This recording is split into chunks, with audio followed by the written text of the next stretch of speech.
I should probably, it would probably help if I actually, what is it, unmuted.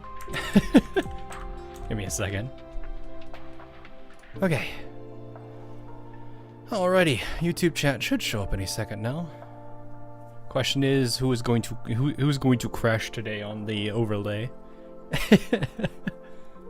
It's actually kind of funny because I'm actually looking at Andorus right now.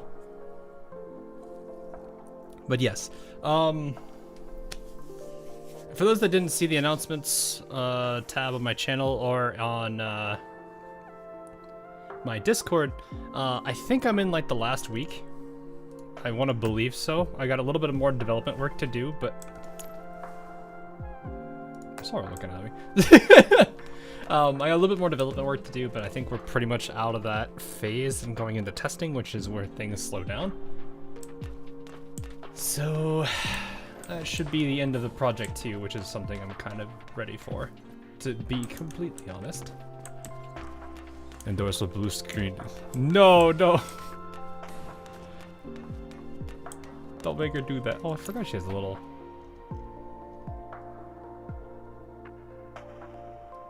I don't think I like Alva as much as I did. Hey Blue, how you doing? And Paul. Paul with the dumb handle. Checks out. Something someone be like, bro, you could have at least been a little more creative with nah. You could have been, I don't know. Usually when people make that comment, they're just like, nah. And they're just like, mop. The handle do be dumb, it do be, but it's funny. Who's out here, actually? We have Faye, Mekti, and Nagant. Okay. Oh, goodness. But yeah, I should start to see a lot more, breathing room, which means I'll be able to get back to my usual schedule, or at least have somewhat of a usual schedule. Should put it that way. All the best girl, also international pretty. Oh, it is adorable. I love it. Also, this one. Yeah, I have a lot. I have a lot of dolls that I do like, so it is. Actually, I don't think I really have one I dislike at all. Actually, well, okay, there's Florence. She just kind of creeps me out. I don't necessarily dislike her. What did she just do? Hold up. What did you just do? Oh, tool. Never mind. Drink a macchiato's coffee. Who is it today?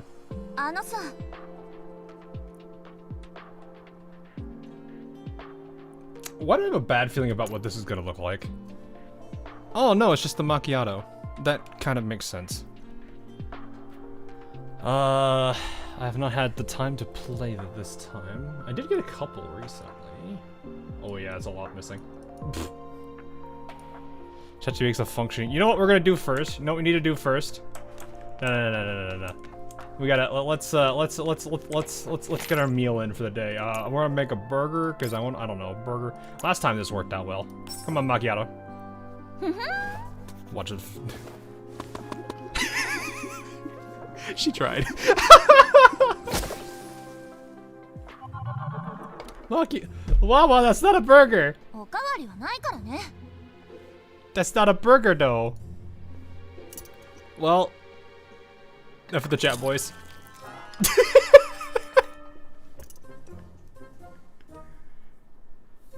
She does have the covenant, though, because she did do this.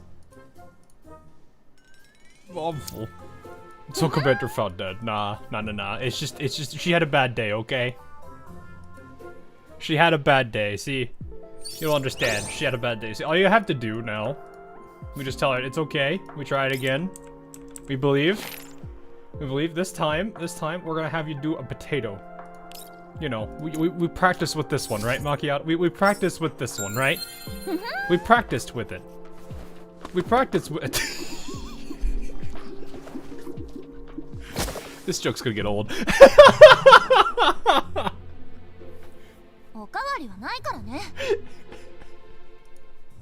I really want to know what her percentage success rate is. I want to know what all the dolls' percentage success rates are with this thing, because it's such a silly thing. Yes, somehow familiar. Yeah, somehow familiar. It's okay. You know, you would think at this point we would just evolve with an iron stomach or something.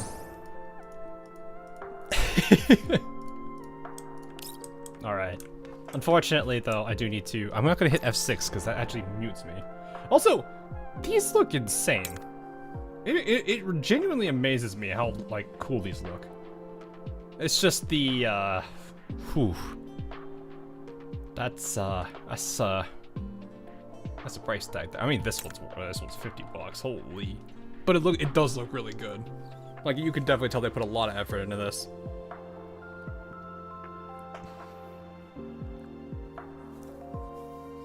Suiho has the highest success rate. Oh, really? I would think it would be between, I mean, it makes sense. She's a literal chef. Like, I would think between her and Sabrina, they'd have the highest too, wouldn't they? Maybe Sinteresi? Like, I imagine the three of them would be pretty solid. Other than that, yeah, the seasonal trend is just great. Yeah, like, it looks, like, these look amazing. And it really is impressive how much work they put into it. Like, the aesthetics and everything are great.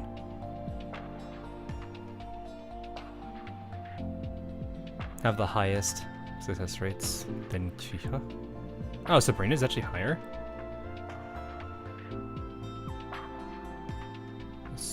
Yeah, like those three though, I would expect. Like those three having really high success rates makes a lot of sense to me. You know what, Sabrina? What do we have today?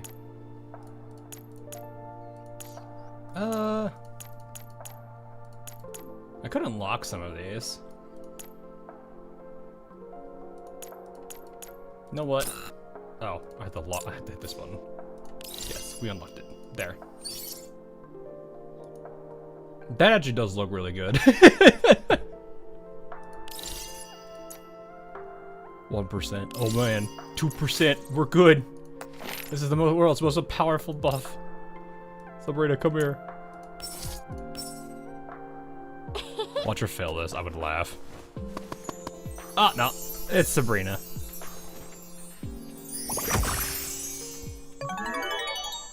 Woo.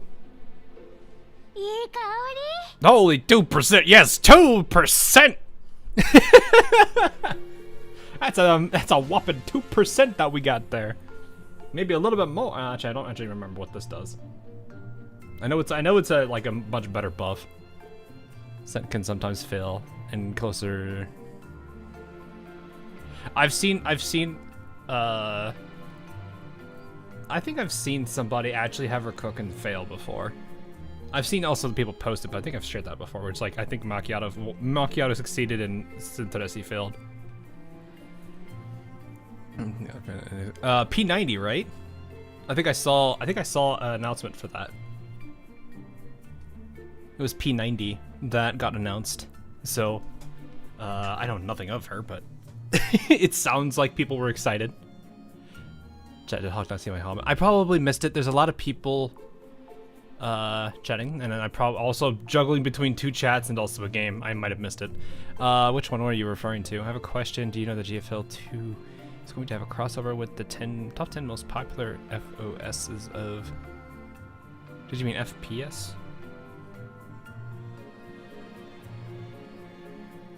Okay, I mean, also, I did not know that, if that is the case.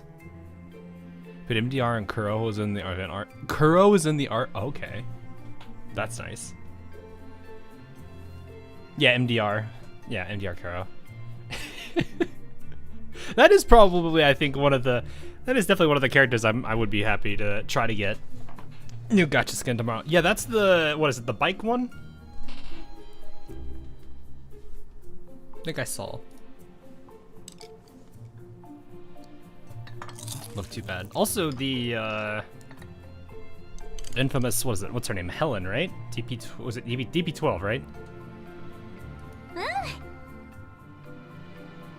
Sabrina, you did good. You did good, girl. P90 is funny imposter. So, how have you been? Busy. Really, that's about all I can really say to that. But like I was mentioning earlier, though. Whoop, that's not what I want to do. I think my work is winding down, so I'm very excited for that. Does it? I saw on the artwork. Isn't there the? I don't know what her name is, but it's the sister creepy doll or something like that, right? That's also coming soon. Definitely getting Helen. She just seemed like an interesting character from what I've seen of her. So yeah, Faith Fatusa. She does look cute, though. I will say that. Like, she's the. I feel bad for creepy doll, but man, the sister do be kind of cute looking. All right. Anything else I need to do here? I think I've got what I need. The food buff. Oh, drink buff. Well, if I do drink buff, I need to buy the coupon because I don't have the ability to. And I have a good stockpile because I've been saving. All right, macchiato. I can trust you with the drink, right? Look at me, macchiato. It's a drink, right? Can we trust her with the drink, chat?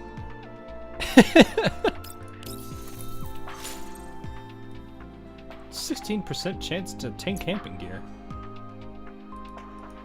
Alrighty. Yes, okay. One macchiato, please. I've never actually had one of these. I'm told that it actually is a pretty nice drink, but I don't know. I don't generally drink this stuff.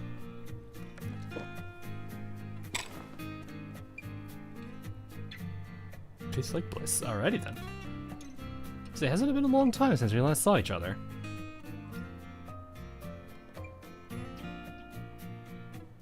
I'm like sitting here thinking, maybe? No. Maybe? Pretty sure we saw you during the last event. I think. Did we?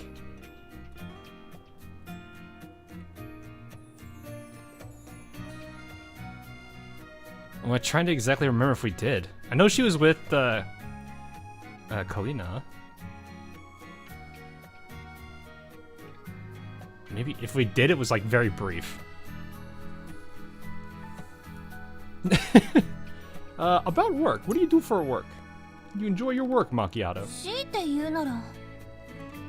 As an assassin, I don't like it, but I don't dislike it either. It's just a means of making money to provide more options in the future. If I had the luxury to choose, I'd be more inclined to work for you instead, because I think working for you is more meaningful, that's all. It's not because I want to stay by your side or anything, okay? Yes, another helping of student with the dere, please. Ah. Can I get a side of soon with the dre? Never change. Did you see Fox Team on Blue Archive JP? I did not. No, like I have not been able to really focus much on like most of the gachas. It kind of sucks, but it has been it's been a little bit rough finding time for everything. I am drinking a Dr. Pepper before anyone gets the wrong idea. More camping gear. I don't know what. Whoa. Oh.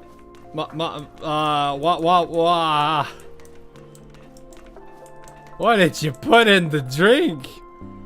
What did you put in the drink? I'm losing my mind. Holy shit.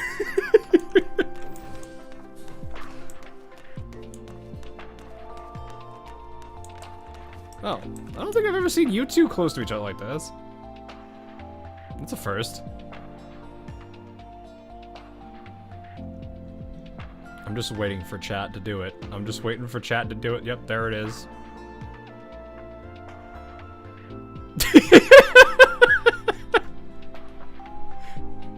What do you think goes on inside that head of hers? What do you think goes on inside that head of hers, chat?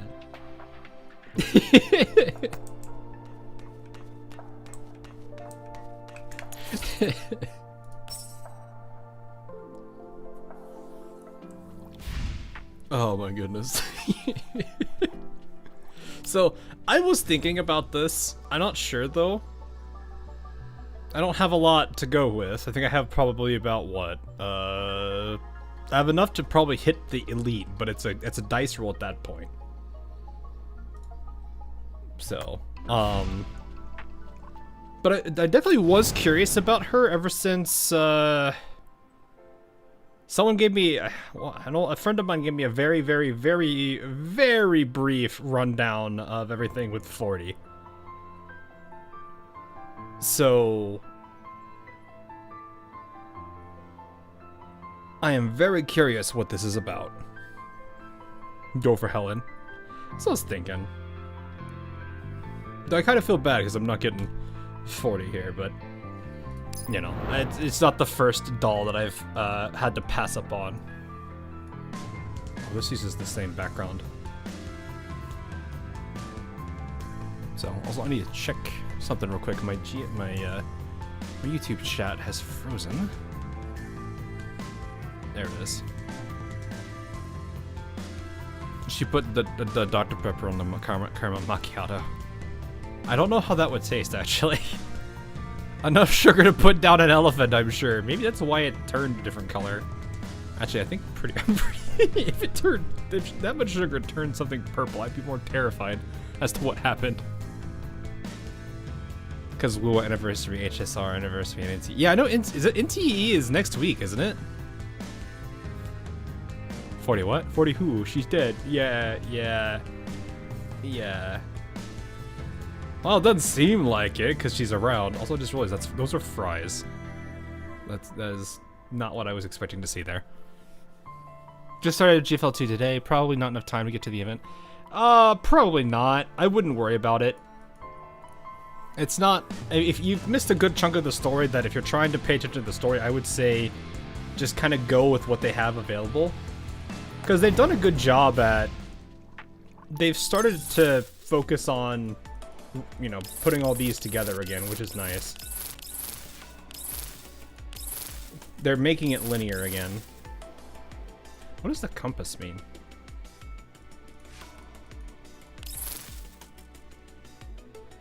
Does this just mean, is this just supposed to signify event?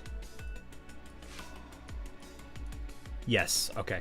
It's supposed to signify an event. Got it.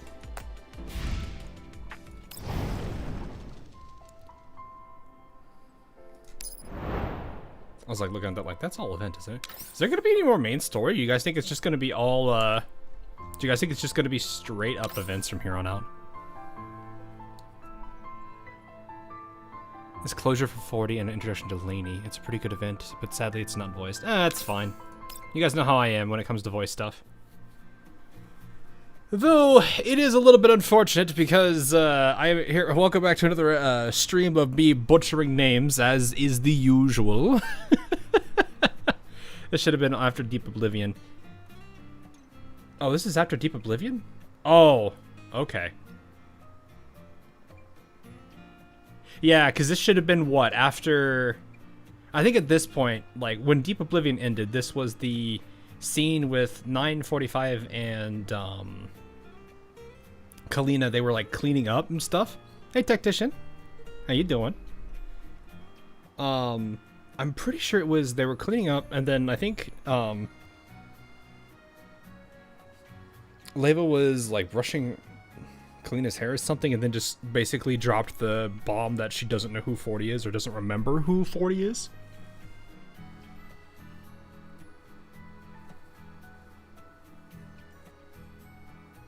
And I think that was like the big moment for the that event, that part of the story, was it not?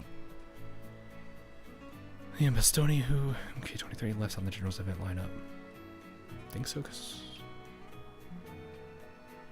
I mean that would make sense. We want this voice because it's Leva's crying. Yeah, if it's like a super emotional scene, yeah, you'd be surprised how much a voice can make a huge difference. Well, can make or break a scene, honestly. It just shows, like, if you have bad direction, that becomes a disaster. Anyway, 1 week after Odessa's interim chief took office. This should be Zimmerman, right? Instead of Hotel Sleep. Or interim being the guy that's supposed to be before Zimmerman, after the director disappeared, or is this something else?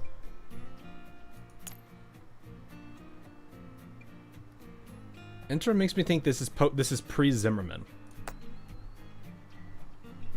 It is Zimmerman. Okay, so it is Zimmerman. Anyway, while the pall over Odessa has not yet dispersed, Kalina and the company are still scheduled to set out for Lviv. The group begins preparing for the journey early in the morning. Kalina is tidying up documents at her desk while Lena is hopping from foot to foot as she packs their suitcases.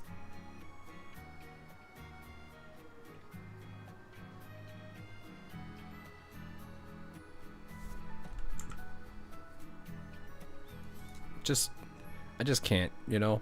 Some days, I just wish. I wish I could just be like this. Some days I wish I could just be like this.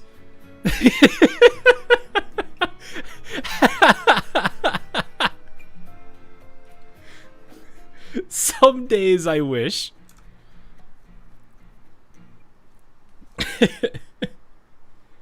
We can leave this boring old hotel at last. I can't wait to head for Lviv and see the commander again.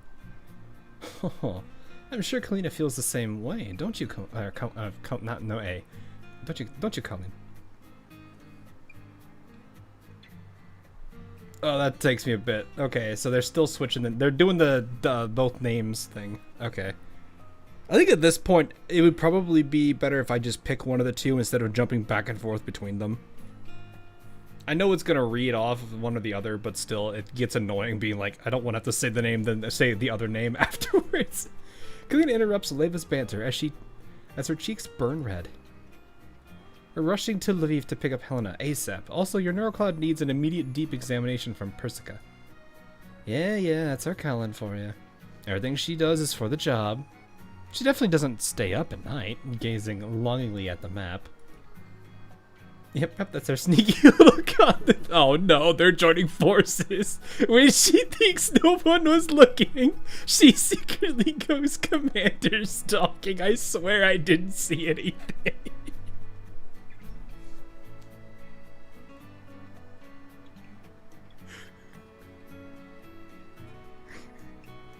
You didn't just get it. It wasn't just one of them, but also the other one.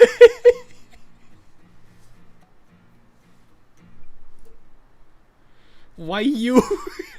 Colin makes towards the sisters, intent on knuckling their heads. Lena grabs Kalina's and Leva's arms, pulling them all into a giggling group hug. CG? Aw. Why no CG? Mika, why? If they save it for the high moments, that's what matters, though.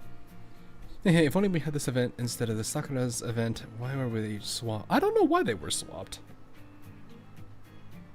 Maybe they wanted to tease her into deep oblivion or something? I don't know.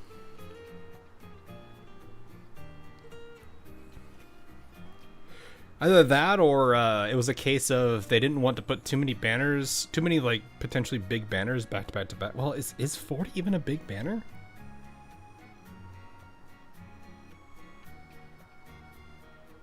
I don't know what constitutes as a big banner. Like, I would think Klukai, Voimastina, Helen's probably going to be one for reasons. What would be the one after that?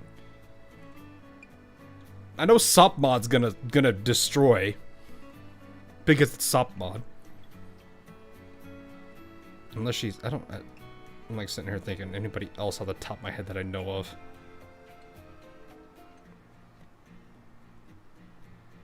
Big banner on a two-part story. Well, I mean, what I mean more is like the banner is a huge hit. Like I would imagine Springfield was a big one. Like I said, Clue Cave. Well, actually, yeah, those are all two-parters. Now that I think about it, fair enough. Fair enough. However, the lighthearted mood doesn't last for long. A sudden transmission interrupts their antics. The director. After hearing Kruger's... I hope I'm saying his name right. Stern voice, Kalina gestures to Leva and Lena before heading over to the floor to ceiling windows by herself. Leva, want to go buy someone to send souvenirs afterwards? We've got space in our luggage, so we can get something for the commander. Lena kneels by his suitcase and waves merrily to Leva. However, Leva glances over to where Kalina is, and lightly places her finger on her lips in a shushing gesture. Lena gets her meaning and covers her mouth before lowering her voice. Oops, should we ask Colleen too? She might want to buy something too. Lena looks expectantly at Leva, but Leva merely looks at Kalina and gently shakes her head. The long call is finally over some time later. Understood. I'll expedite the follow-up matters to the best of my ability. Frowning, Kalina hangs up the call with Kruger and sighs heavily. Lena sidles up to her and places a concerned hand on her shoulder. How is it, Colleen? Can we head out? Did Kruger secretly assign us a new mission since we're heading up to Lviv? Kalina sighs and ruffles Lena's hair before turning to look at Leva. Sorry, Leva, but I don't think I'll be able to accompany you for that Neurocloud module checkup. Huh? What does that mean? You mean you aren't going with us, Colin? Leva shrugs as though she already anticipated this outcome. Let's just say in the middle, people actually pulled for Lainey, some skip it. Well, I mean, I imagine some people probably like the UMP sisters, like all three of them. Because I imagine they were relatively popular, or at least they seem relatively popular, because I think actually Leva was number 2 in the popularity poll, right? And I think people do like Lena.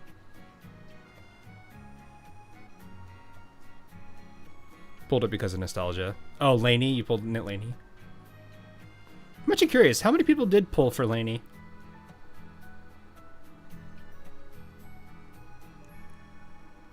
So, I think the only reason I would be if she actually wins me over on this storyline.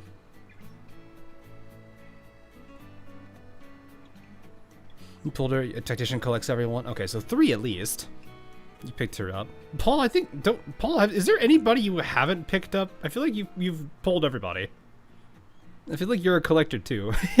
No, not that that's a bad thing, but I was like, I'd be surprised if you didn't. Boys, why must this damage? Yeah, I did see she was a physical character. You pulled because you are a collector. Well, yeah, I have everyone. Yeah, you're a collector. It's fine. I was just curious who, like, I know the collectors obviously will because they're collectors, which is just the natural, you know, that's a sky is blue moment. So, but yeah, I was curious how many people in my chat actually did or not. Well, she's pretty good for the physical team. Currently soaking your foot in chill water because I woke up the other day. Oh goodness. Oh, youch. Yeah, I'm glad I have like my own like set of those. Like, they are nice to have, because it's like if I just want to, like, you know, if with how much I've been like having to sit and work a lot, I kind of like take moments to kind of like stand up, walk a bit, and just like I've got the free weights over here I could just pick up and do like a couple of like reps with. It just gives me something to kind of clear my head for like 5 minutes if I need to. So it's nice. But yeah, cool to see some people did pull. I'm curious. I'm assuming Helen is probably the bigger like hit among the people here in chat. Anyway, is our dear Cullen going to be left behind cleaning up the mess that old fox left in his wake, by order of the director? Glinda smiles bitterly. The investigation into Set Faben, I think, is part of it.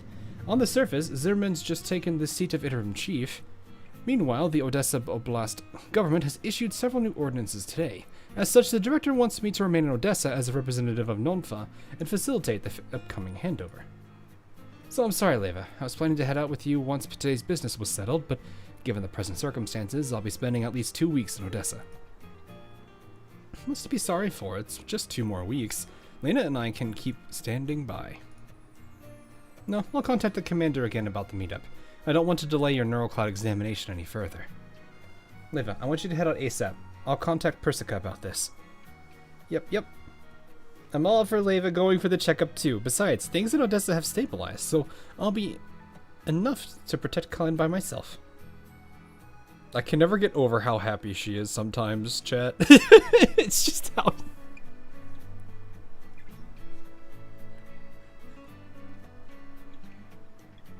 Like, I don't know. Lena is one of those characters where whoever makes her cry is going to draw the ire and sheer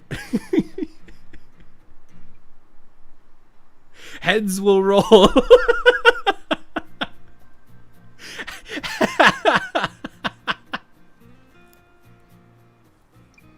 Is this one of those I will destroy everybody in this room and then myself moments? Yeah, probably.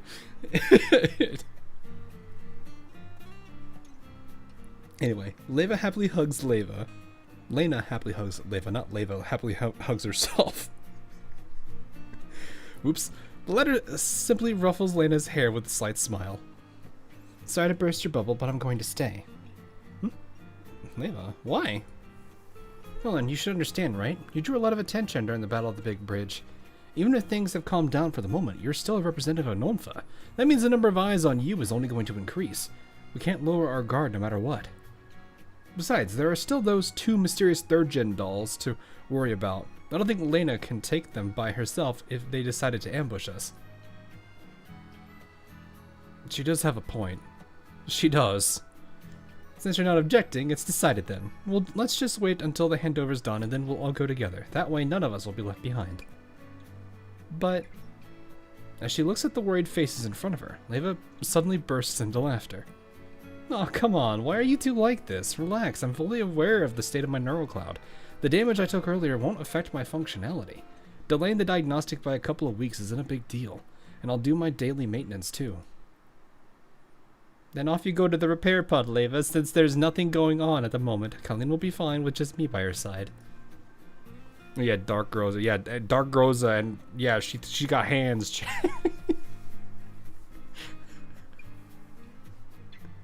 I actually have seen, I don't know what I'm actually more, like, there's a lot of things I'm excited for with that. I like Nemesis. I do like Groza, so I'm kind of curious. I want to see the dynamics between both of the Grozas. And I have a good feeling that I'm going to find myself laughing a lot because of the 2 of them. But also Prithia Oath, or a Covenant, which I think is around that time too, so a lot of things are going to be happening then, I think. So, yeah. Maybe eventually we'll see a Kralik new version? I don't know. I know Nemesis's thing is related to, I want to assume it's related to the Elmo files and everything. Or what is it called? I forget what they call that section of the Elmo files. I'll think about it.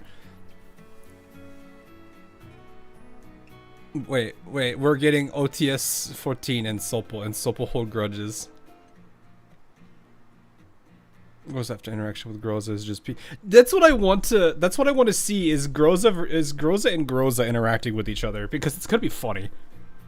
It's kind of like any time that there are like the same character exists but 2 different versions of that character. It's how good the writing of that interaction is going to set the tone for the 2 of them, like, moving onward. So if the 2 are like clearly competing, which I think from what I have seen is the case, because well, I don't think we all need to I don't think anyone needs an explanation of that. Did you read the normal Groza's last part of the affection story? No, I need to read the entirety of it. I need to read the entirety of the affection stories for like all of the dolls that I've got covenanted. Dusty Journals, thank you, Tactician. They need to do the Spider-Man. Nah. See, here's the thing. Groza would do that. I don't think either of them would. The question is, if it's not them, which one of the dolls would do that if they saw themselves? I feel like we all know the answer to this one.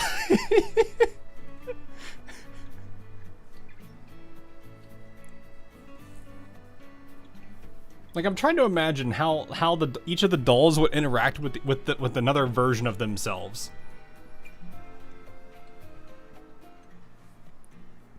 Anyway, Lena grabs her sister's arm to drag her away, but Leva reluctantly pulls away and places a hand on Lena's shoulder. Okay. I'll go once I finish my task at hand. Kralik would if she saw her copy on that book. You probably. Oh yeah, because the copy was there. I forgot about that. Because that was like the stand-in. Gladiatorial slave slave mockery. Yeah, it's pretty accurate. I actually would imagine they'd probably have a sick duel, though. Once everything is done, Leva returns to her room and adjusts the pod, preparing for her daily maintenance regimen. However, she pauses halfway after hearing a rustling sound from behind her. Aren't you going to come out? Upon hearing Leva, Lena pops her head out from behind the door and moves over to the stand in front of Leva with a sheepish smile on her face. You noticed me, Leva. What are you doing being all sneaky-peeky for? Got something to say? I was just thinking. After muttering to herself for a bit, Lena clenches her fist to gather her courage before looking up. I'm here to apologize to you, Leva. I shouldn't have kept your memory loss a secret for selfish reasons. I know how important UMP 40 is to you, but in any case, I'll never do it again. After saying that, Lena lowers her head again, as though she's prepared for a scolding from Leva. However, all Leva does is raise her hand and gently pat Lena's head. Got it. Well, since you already know what you did wrong, I suppose I'll forgive you just this once. Really? Leva? For some reason, Lena isn't cheering up despite being forgiven by Leva. Her eyes are darting around the room. They did a good job painting that this was like a very serious, like, the illustration they used in that event did a very good job of setting that was actually a very huge thing that happened. Yeah. I'm just saying this from the perspective of someone who hasn't played the first game. It's like, yeah, sure, I had some general idea about 40 from a friend of mine, but it was still, they did a good job illustrating that was not a good thing, or at least that was something that concerns both Kalina and Lena. So I can understand how this would be important. And how Lena feels this way. While Leva doesn't quite know why Lena's feeling this way, she still picks up on her sister's uneasiness and pinches her cheeks. The Lena I know wouldn't get hung up over such small things. Or are you saying that you're still hiding something else from me? No, I'd never. Yep, I know you wouldn't be bold enough to do bad things like that. Still, if there's nothing else, I'll be going into the pod now. Leva lets go with a smile, then turns to enter the repair pod. However, Lena suddenly reaches out to grab her. Leva, wait, please. I'm gonna keep doing that. Their names are so close to each other that sometimes phonetically I think I said the wrong name. You'll see GFL1's illustration here, and it's that traumatic one. I don't think I've seen it, but I imagine I'll know when I do see it. Wait, please. Lena throws herself into Leva's embrace without any warning. Leva, could you stay for a while? I've been really happy these few days while I was with you. What's the matter, Lena? I never told Kalina I'd be going off on my own. No, that's not it. What I mean is, once your neural cloud is fixed, you'll remember.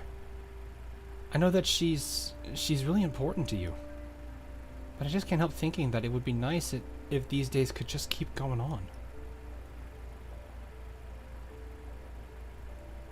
Was it that big of a memory that it like completely altered her entire it didn't alter her enough to where she felt completely different from before, but it might have been something that Lena would notice? Kind of like what is it? Like you feel like you've made a really big mistake in your life and that continues to always bear down on you. And it does affect your day-to-day life, not to the degree that, you know, you're a miserable person to be around, but it does enough that it does affect how you react, how you behave. Is her forgetting that did she notice that? Short answer yes, long answer yes. Okay, fair. Because that's what I was like thinking, is like this is starting to sound like Lena is seeing a side of Leva that only will come out because of this. Yes, that, you hit it. I was gonna say. But it's like like that's not it's not a new thing, and that's not it's not like a dig at the writer. It's more of just like it's something that does make sense from the character perspective. She's been enjoying a trauma-less 45. Yeah, that's what it's starting to feel like from just Lena alone. Lena's voice gets softer and softer. Leva can't see her face, but she senses an inexplicable unease radiating from Lena. She gently pats Lena's back. But I'll still be here, Lena. Don't let your mind wander, okay? Yeah, I know, but I'm just worried about you. Lena nuzzles her fluffy...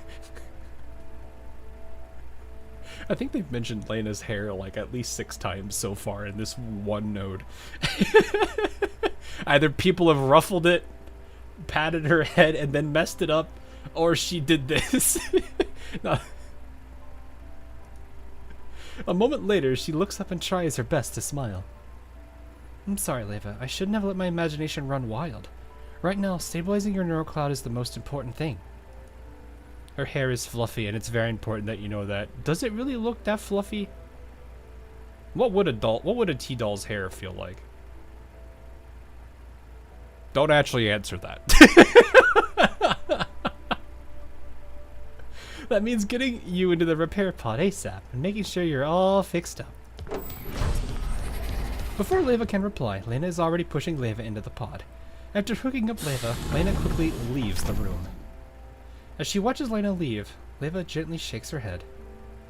Oh, that Lena. Looks like I need to have a good chat with her after I finish my examination.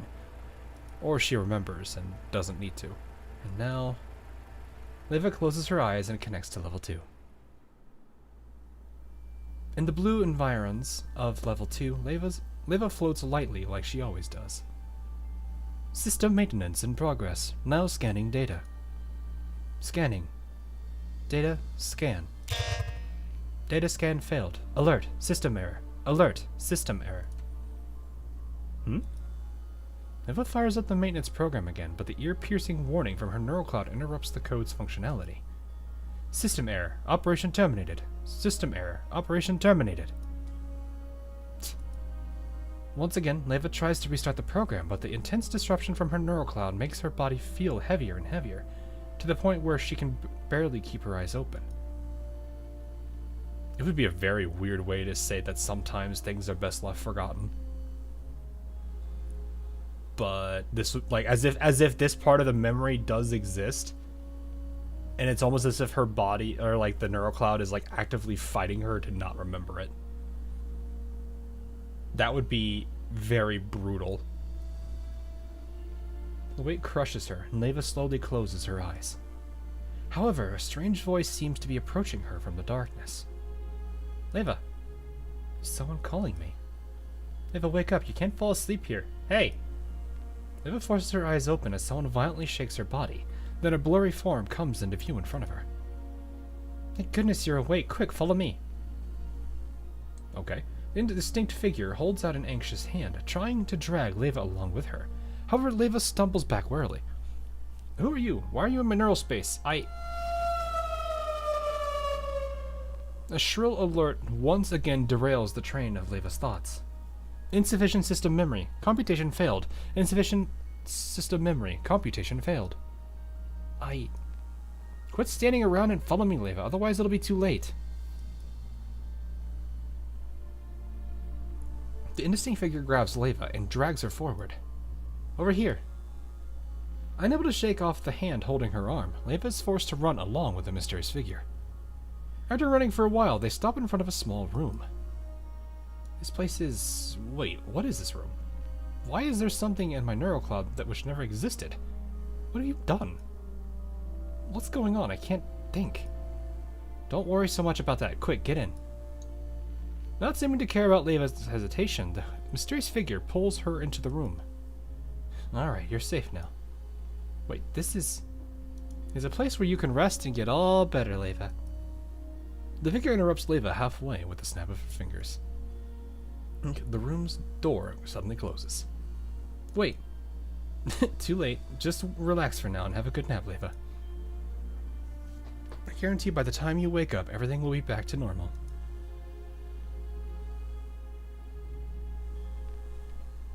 Lena uses American measurements, don't she? Does she though? It's like a fancy wig. Remember, chat, UMP 40 is a real sister. Lena is adopted. Bruh.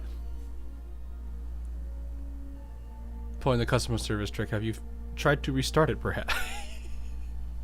Have you tried turning it off and on again? Oh, that worked. Great.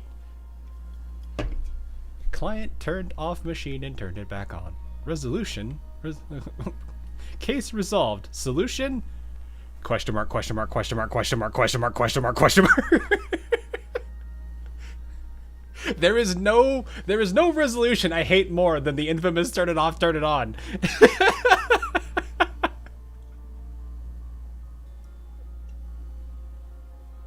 I remember when I ran it, when I was having to fill out like service desk tickets, and I actually put something along that lines and like that in there where I was just like, customer turned off their computer and turned it back on, and the issue was resolved. Solution. And I just put a bunch of question marks, and I got pulled over the next day by my boss, and he just said he had a good laugh for 5 minutes. He was like, well, you know, normal, it is non-conformant, but honestly, it's funny.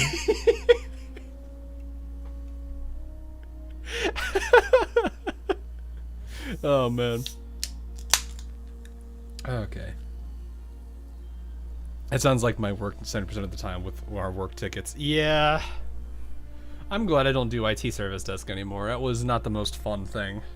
I'll prefer being, what is it? I think they call it 3rd tier? 4th tier? But it works. It does work. It's just, I don't know what, you know, it's one of those things where it's like, if it happens again, well, why did it happen again? No, you could just turn it off, turn it back on. Why does that fix that? What did that do to fix it?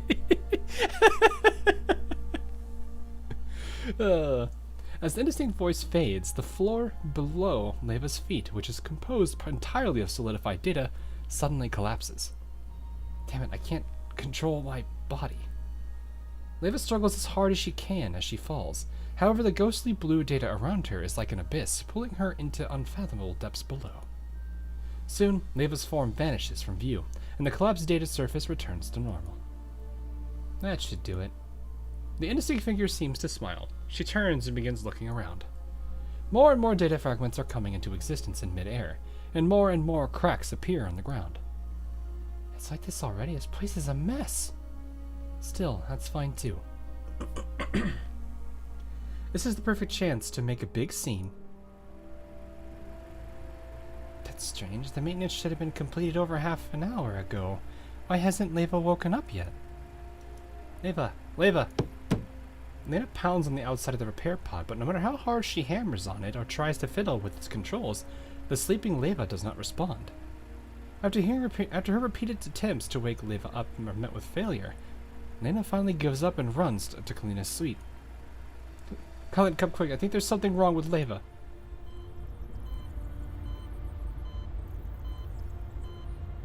Ironically, treat my tech religiously, and it works. It works. Never had a problem. So many people say they had that with stuff because of that. Invisible magic. Yeah, that's pretty accurate. Legit, sometimes computers feel like they have non-sentient soul.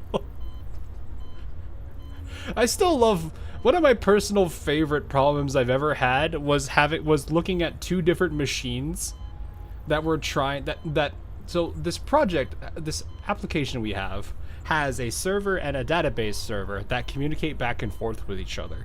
And for some reason, 2 hours of my time were spent watching these two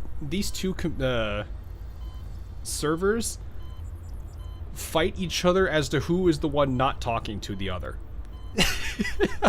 Like, it was literally saying, like the infamous issues with connecting upstream to data upstream, or the other one was like client forcibly, what was the error? It's like something like connection forcibly closed by host or something like that. And I'm just like, okay, so you're screaming at this one for disconnecting intentionally. You're screaming at this one, or you're screaming at that one because it's not letting you connect to it. Well, one of you make up your minds. the resolution was we just restarted both of them, and apparently they got along after that. I don't know why, but it did that. Anyway, inside of Leibniz's lab. The inside of Leibniz's lab is quiet. The only sound that can be heard is that of the repair pod. Leva is transported to Leibniz, I'm going to butcher that name the entire time, where she performs a quick examination. But any emergency measures she attempts to prove ineffective. Leibniz immediately contacts Persica. This is the like second-hand girl to Persica, right? Leva is currently lying in the repair pod, her eyes closed and unresponsive as she undergoes a remote data diagnostic. Outside it, 3 people are nervously eyeing a transmission screen that has been silent for far too long. Finally, after an almost unbearable silence has passed, Persica finally stops banging on her keyboard and stretches. I get it now. Persica, what's going on? Yeah, is Leva in danger? Doesn't she also sound like... She has a very nasally voice, if I remember right. Look, I'm a systems admin, not a parent. Resolution through... though, is to send them to a timeout for an... send them to timeout for an...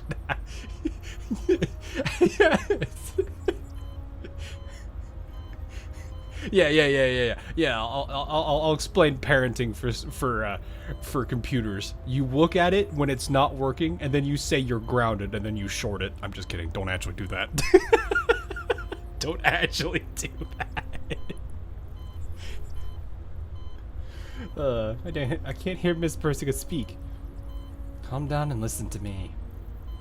Persica brings up a diagram showing the condition of Leva's neural cloud. The large number of bright red alerts on the screen are quite shocking. Cutting it close. Yeah, I haven't really had much of a choice in the matter, sadly. Like, I've slowly started to realize something about me that I probably should try to counter as much as possible. And it's one of those things where I'll look at the clock, see that it's like 5 o'clock, like 5 p.m. and I'll be like, I got more time. I can try to fix this problem. And then after I fix the issue, or after I fix this like programming problem I'm trying to resolve, and I get it all done, I look at the clock again, 1 in the morning, and I'm like, oh.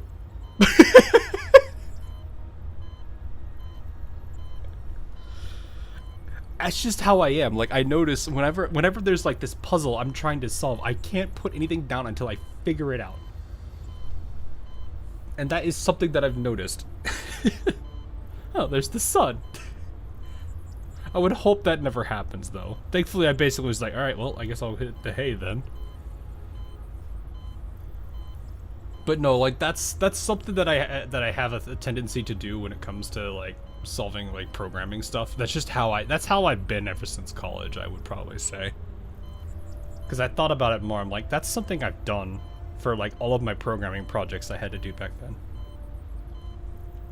Thankfully, around the times that would matter, those projects, I only had like 2 days of school, because for some reason I was bright or brilliant when it came to deciding when my classes were going to be and put them all on Tuesdays and Thursdays.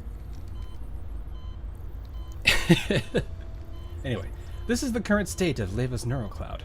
You see all these memory bars here. The ones that are flashing red? They're filled with junk from redundant data. Said junk is clogging up her internal memory, which makes it unresponsive to commands. That's why Leva's not waking up.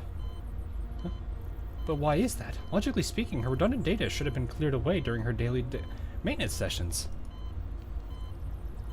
That's right, it should have been cleared away. However, this redundant data is a little special. You know there's an entity called UMP 40 in Leva's neural cloud, right? Yep, 40 was Leva's, well, after 40 died during Operation Butterfly, Leva simulated her personality in her base layer, using her memories of UMP 40 as a reference. Which is interesting because this would have been so weird for me had Alva not done that in the last event. Because I'm pretty sure Alva did that for, well, with what, 12, right? Was that her name? Was it AK-12?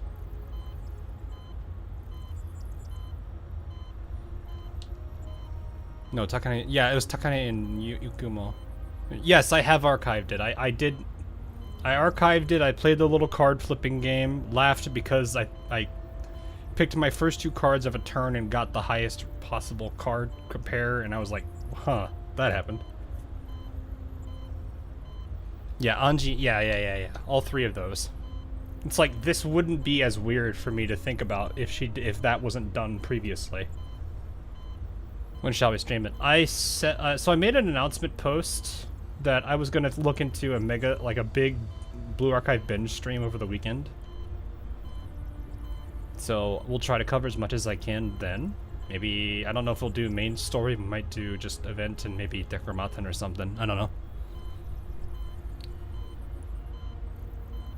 Something worth thinking about. Though RPK seems to have more implications considering how self-aware she is. It did, yeah, that did seem a little weird, but I mean, wasn't 12 kind of also aware?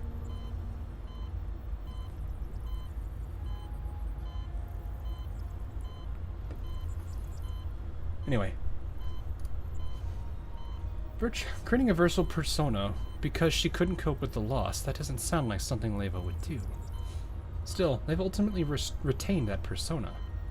Since this additional persona eats into Leva's neurocloud memory, I configured 40 to act as a secondary computing core for Leva's neurocloud. That way the 2 of them can function normally. Also, I added a dedicated data clearing program, so Leva can periodically remove the redundant data generated by 40. Ah, I get it now. Normally, Leva would have done this data clearing on a regular basis, but after she was attacked by that weird doll, Leva's neurocloud was damaged and she forgot about UMP 40, as well as the fact that 40 generates redundant data. So now Leva's neurocloud is filled with the redundant data, which is why she's passed out like she's blue-screened. Huh, that was a pretty accurate summation of the situation. Clever girl, Lena. Indeed, the last time Leva used the cleanup program was the day before her neurocloud was damaged. That much is consistent with my current hypothesis. Well, now that we've figured things out, the solution is simple. I'm going to use the program to clear the data, and Leva should wake up soon enough.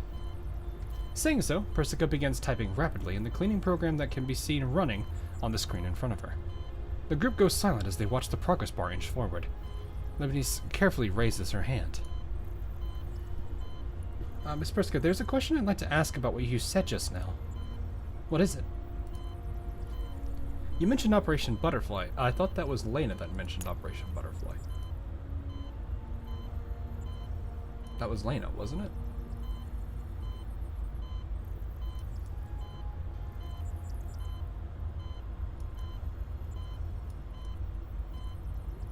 Yeah, I think it was just Lena. What was that about? What was that all about? Why did Leva and 40 end up involved with it? Operation Butterfly. Now that's a topic that hasn't come up in a while. Why do you want to know? I heard some rumors saying that it involved Mr. Lyko, but I can't find anything about it in the records. It's been over 10 years since then, but they're still keeping such a tight lid on it. Look of disgust crosses Persica's face. Simply put, it was a conspiracy designed to steal Lyko's legacy. A squad was sent to the Sangvis Ferry main manufacturing plant in the name of conducting an investigation. Then, Paraplui? The Paraplui virus was released by another squad, which would rewrite the neuroclouds of the dolls taking part in the operation. So, Mr. Lyko's legacy was related to the OGAS system. This is going a little bit over my head, which is unfortunate. Strictly speaking, it involved a control authority over the OGAS system. In other words, it involved Elissa, the AI that Lyko devoted his life to creating. They wanted to control Elissa through Lyko.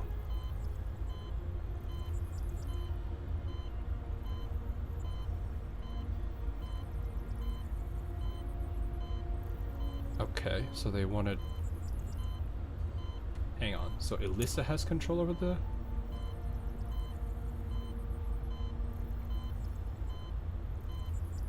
I'm assuming Elissa is the one that like controls the system, and that Elissa was written by Lyko, and that's what this whole thing is about. Okay, I'm just trying to make sure I understood those two sentences there. But Leko died, which made Eliza uncontrollable. Then the parapluie virus caused the dolls taking part in the op to end up under Sanga's Feria control, resulting in massive losses among the ops team. Leva was one of the few survivors. I'm going to assume 40 was one of the ones that was lost. Persica glances towards Lena as she mentions Leva's name. However, Lena is not really paying attention to all this. Her head is lowered as she gazes intently at Leva with a worried look on her face. Leibniz, on the other hand, seems quite surprised. Lost, you could say that. Well, I mean, when you think about it, if they're on your side and then this causes them to switch sides, then you technically lost them.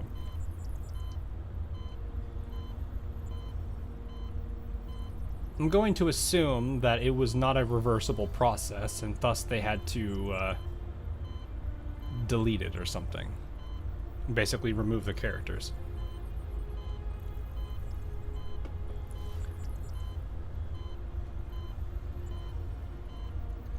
Miss Persica, is the parapluie virus really that incredible? I mean, no other doll out there used the Ogas protocol besides Leva, who refused to change her frame.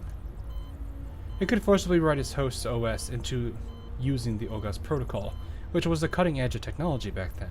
Mind you, this was 10 years ago. Nowadays...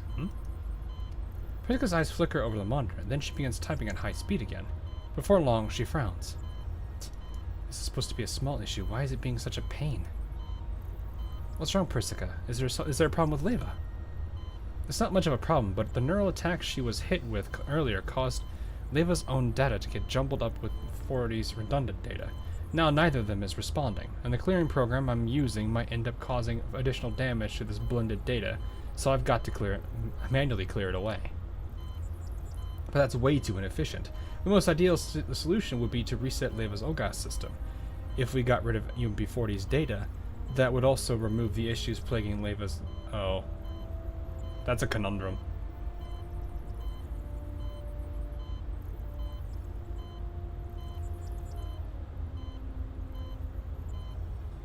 Ooh.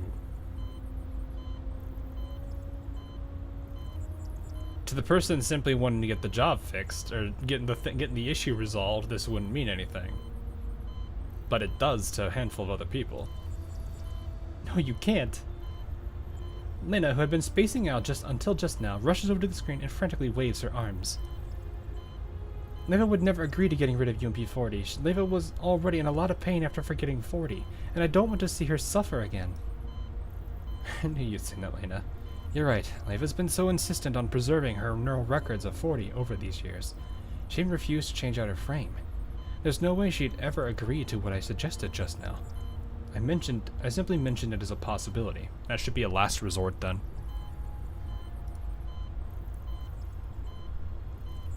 Unless Leva is that affected by that whole loss that she would rather become a vegetable than forget Leva. Or forget Lainey, technically. Or I probably shouldn't interchange the names. It sounds like you guys are trying to avoid it. How to remove redundant data and delete Mac. Just... Yeah, some of those are bloatware, alright. She forgot to close her 5 Chrome tabs. Oof. I have coworkers that have like in the 50s, and I'm like, how do you remember where anything is? The worst thing about it too is, so I have 2 of them. One of them does use Chrome, and they have 50 tabs because when they share their screen, they show it. The other one uses Edge. And for those of you who don't know this thing about Edge, you know how if you like Alt-Tab, for example, you can see like all the different windows you have? For some reason, Edge doesn't like to keep all of its tabs condensed into one window, so there's like 500 windows of all the tabs in Edge. I don't know why Edge does this.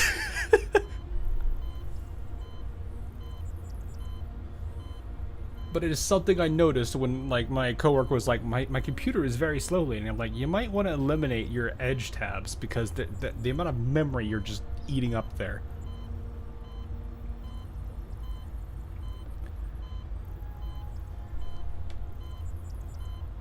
It just smoothed out of your mind. Fair. Therefore, to quickly fix Leva's neural cloud malfunction, we need you, Lena. Me? I can help Leva. Yep. You're going to enter Leva's neural space and manually clear the redundant data. It's the quickest and most precise method we have. Really? Then what do I need to prepare? I'll head out right now. Can I go now, Persica? Good girl, just let me finish these settings first. Oh, and there's one more thing you need to do besides clearing the redundant data. Persica pauses. There is a rare look of uncertainty on her face. Based on the calculations from the current logs, Leva ought to have excess memory left over, even after factoring in a fixed daily increase in redundant data. She should have been able to continue functioning, which doesn't match up with how she suddenly entered sleep mode.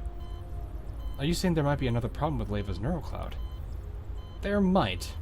Well, whatever it is, we'll only be able to tell once we check it out. I hope the worst case scenario won't come to pass. And that would be probably wiping everything just to get her back on operational. That would be resetting Leva's OGAS system. I doubt anyone here wants that, right? So yeah, Lena has a lot on her plate. You can handle it, can't you, Lena? Persica shoots Lena a meaningful look, but Lena seems distracted by something else, and only responds when Persica calls her name again. Of course. You're acting like a test machine that's out of RAM. What's on your mind? I was thinking, since Leva forgot 40, and we don't know what happened to those neural records, then wouldn't it be terrible if something happened to that data? Well, it's hard for us to determine what's going on from the outside. Maybe it's become junk data. Maybe it's mixed up with the junk data. But either way, you'll have to take care of it once you go in there. You can take care of it, right? Of course, no problem. I'll do a good job for Leva's sake. Alright, now then, let's go over your mission again. I'm going to enter Leva's neural space, clear the redundant data, then figure out the hidden reason behind her comatose state. Is that it? Yep, the entry program has been properly configured. Are you ready?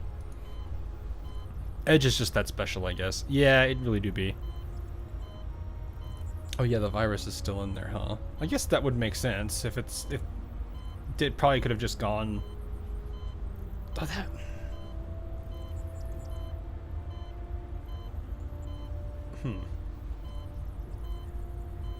I'm not on work from home because Hulk streams without warning. Well, I didn't know if I was gonna have time this week. That's the problem.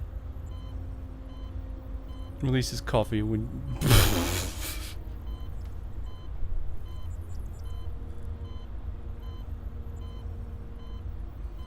I feel like if she actually did, that would not be a good thing, because from my understanding, she's human.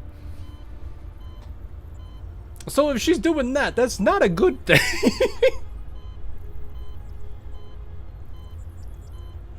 Anyway, Lena clenches her fist and then smiles at Persica through the screen. Yep, I'm ready. Let's begin. This time I need to protect Leva's memories of UMP 40. That was a very long opening dialogue scene. But that's part of the course.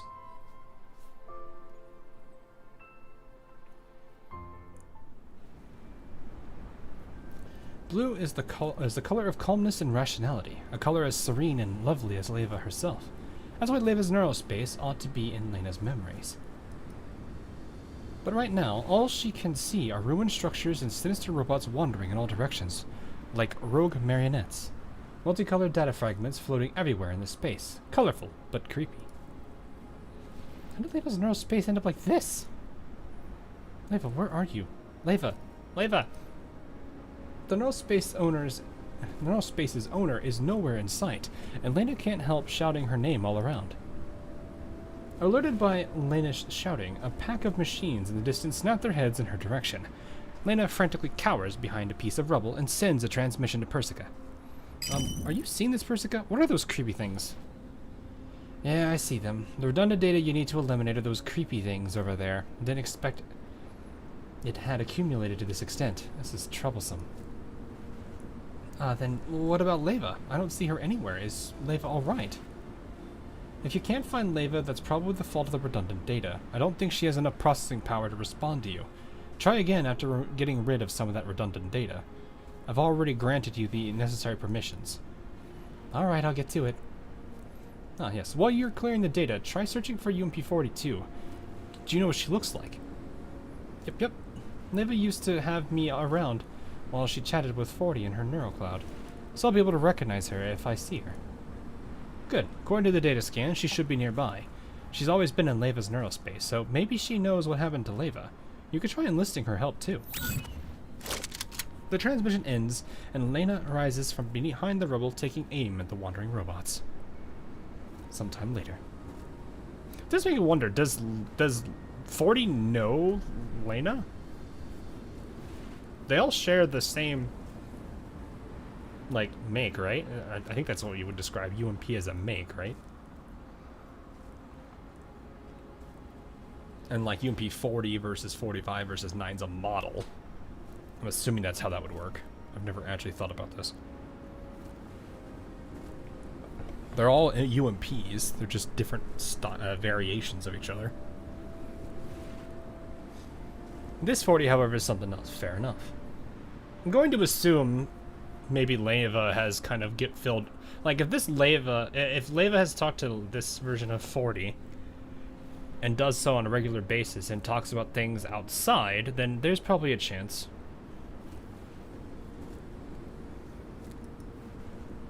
There sure were a lot of those robots. I hope Leva's feeling better now. Still, I didn't see 40 anywhere. Where is she? Lena looks around worriedly from where she's standing in front of a pile of scrapped robots. Just then, she hears another pack of robots moving nearby. Right after that, she spots a small black figure suddenly slip out from among them and run straight toward her. Snap. Be careful! Lena quickly sidesteps and avoids the figure that's headed right for her. But when she looks up to study the newcomer, Lena is startled. A little girl. What on?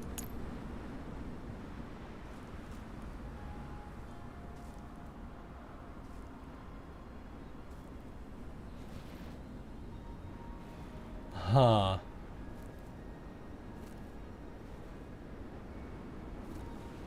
I see.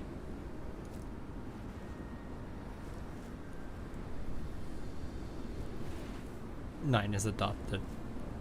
Creepy doll number 2. What I meant more though was like, in this case now, I imagine if Leva has talked to Lainey, or I guess 40 enough and talked about Leva, maybe 40 knows Leva. That's what I mean in this case. A little girl is looking back at her, head tilted and a smile on her face. Hey, you there, who are you? Her face is like a doll's. Her eyes are gold and exceptionally bright when contrasted against her pale white skin, to the point where their brilliance is a little scary. Lena feels a chill run down her spine as those eyes hone in on her. She unconsciously raises her gun and takes a step back. Who are you? Why are you in Leva's neurocloud? But the girl does not answer, only tilts her head. Uh-oh. And then as the girl laughs, a pack of creepy robots suddenly charges right towards Lena. I managed to read all that before it disappears.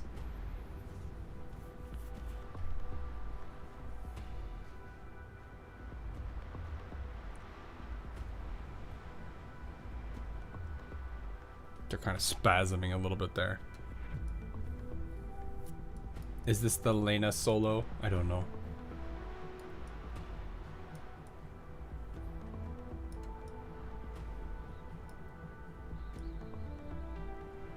In the interest of time, you know, I'll keep this team. It's electric.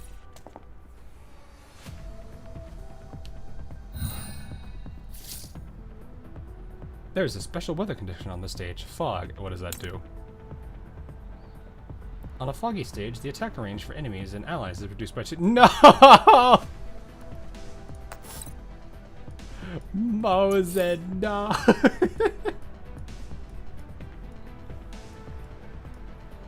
Eh.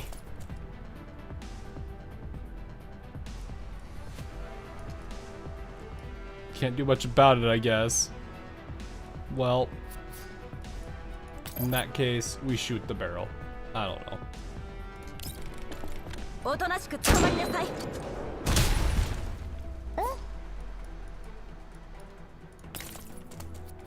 And then we play TF2.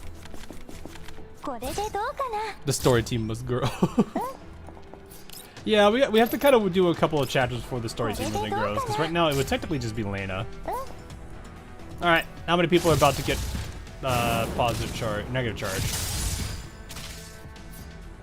Never mind. 行動開始 I guess that just isn't happening. Oh, it's so weird. What fog? Oh yeah, because she can just straight up ignore it.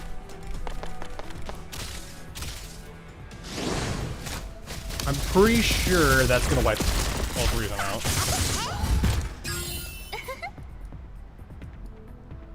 The only issue now is the fact that I don't really have any place for her to go.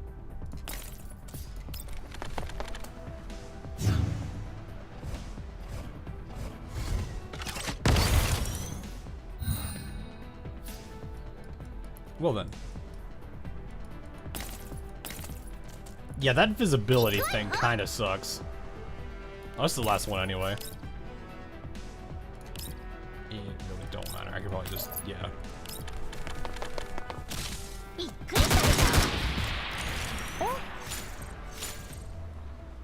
By the time Lena finishes wiping out the creepy robots, the girl has already vanished.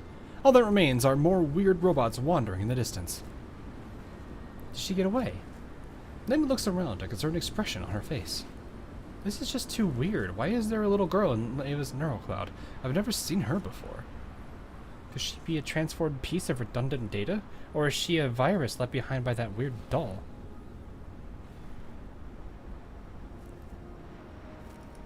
Wait.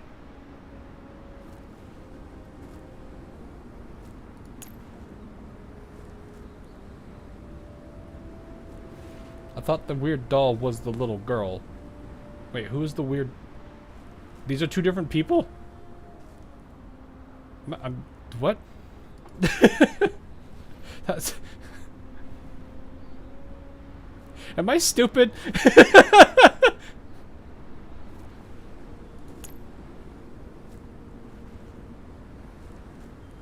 Deep Doll Oblivion. Oh, wait, wasn't that just Darcher? No. That was some, whatever that was.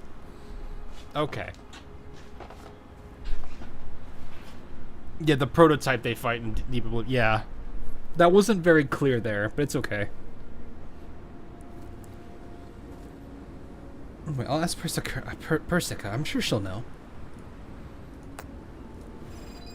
And then he calls Persica, but there's no response on the channel, which had been clear until just now. I'm not getting through. Did the signal get cut off? No way, did my communicator get damaged during the battle just now? Lena carefully examines the device, but she doesn't see any obvious malfunctions. I have no idea what's going on. Forget it. Maybe it's because of the redundant data. Let's keep clearing out those robots. Yeah, I gotta keep clearing out all the robots. Lena raises her gun again. Soon she's wiped out all the creepy robots wandering around the vicinity. As their surroundings quiet down, Lena's attention is suddenly drawn to the strange sound.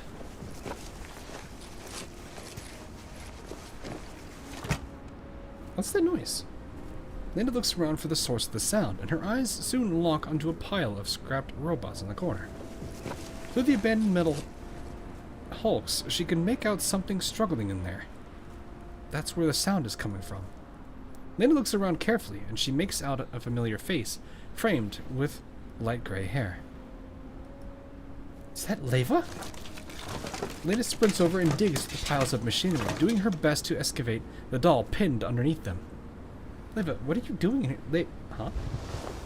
A sudden embrace interrupts Lena's words. Then she hears a cheerful voice thanking her. Nope, guessed wrong. But thank you so much for just now, Leva. Or Lena.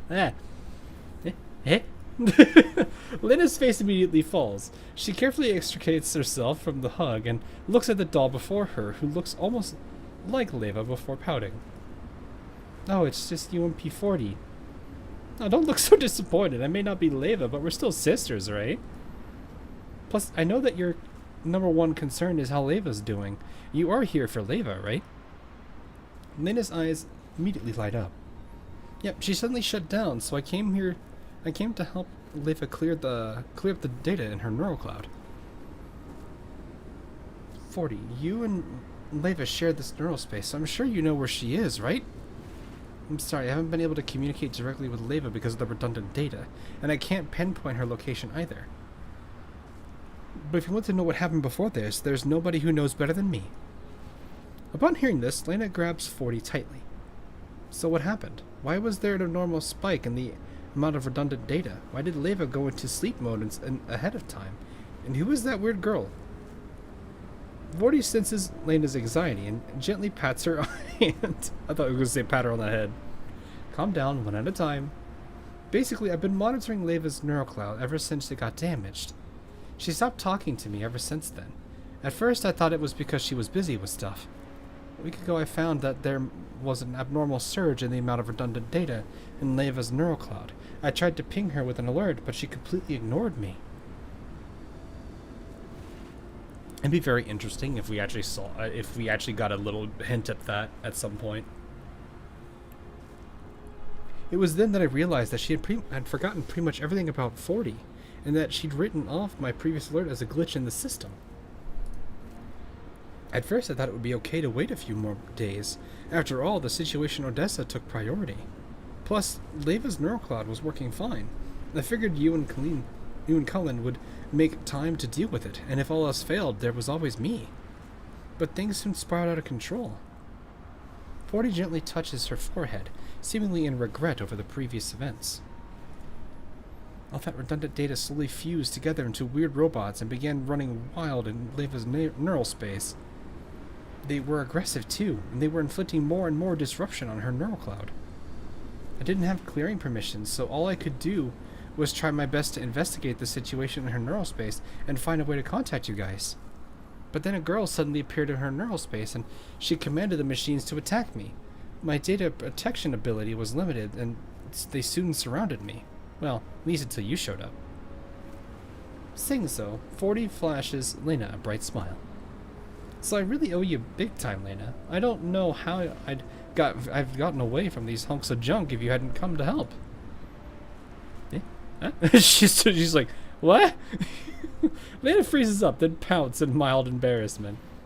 You're welcome, I guess. Anyway, I was just doing all this for Leva. It's just that Persica happened to mention you were nearby, so I thought of looking you up to understand the situation. Then I'll have to thank Persica too. So what else do you want to know about Leva's situation? Yeah, what's with the weird little girl? She ordered the robots to attack me too. Do you know anything about that, 40? I have no idea where that girl came from. Lena being a silly doggo is all. I mean, when is she not though? She has missed no thoughts at empty. And the :3. However, her attack methods seem very similar to those weird robots. Maybe she was spawned from the redundant data too. Still, that's just a guess on my part. We'll need Persica to verify the details. Have you contacted Persica yet, Lena? I did, but after fighting that pack of robots, communications with her were cut off, like this. Lena showed UMP 40 the empty transmission window in her communicator. But she's more cat because, yes, she's a goof. I can't believe this is happening. Could this be caused by disruption from the redundant data? Huh? Junk data can mess with comms too? Yep. Data's taking up Leva's computational space, which is limited. There's also crowding the transmission channels used for communication. They're also crowding up. Persica just happened to have cleared away some of it when you were first sent in. That was why your transmission back then managed to go through, but the redundant data is still growing. And now her computational space has been filled up by an excess of redundant data again. I see. In that case, we better hurry up and clear out the data. We need to get in touch with Persica ASAP. Lena reaches for 40, but the latter shakes her head. No, I don't have clearing permissions right now. If you're the only one clearing it, you won't be able to match the rate at which the redundant data grows. So what should we do then? You need to start by limiting the sources of the data. The sources? Upon seeing that somewhat confused expression on Lena's face, 40 claps. A simple pen and paper sketch that looks suspiciously like a map appears in midair. 40 points to several big bouncing red X's on the map and looks at Lena. Ta-da! This is what I found while scouting Leva's neurocloud. There are several abnormal data modules inside Leva's neural cloud. They're like well springs that keep generating all that unwanted data. You might be able to stop the generation process if you get rid of them first. Also, I get the feeling Leva might be near these sources.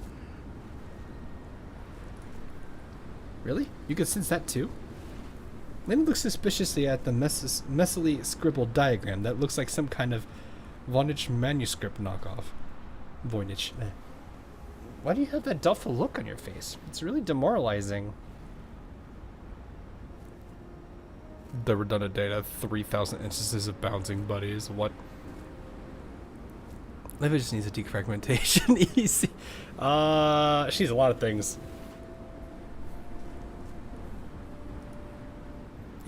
It's just that the map really looks sketchy. I mean, this concerns the safety of Leva's neural cloud, so I obviously need to treat this matter seriously. We're Leva's only hope now. What if we go to the wrong place and delay our rescue? You won't go wrong. I've been in Leva's neural cloud for so long, so I know a thing or two about how it works. You know, like how sisters have a mental link. What? Are you saying sisters should have a mental link? Then Leva and I... Did you say something, Lena?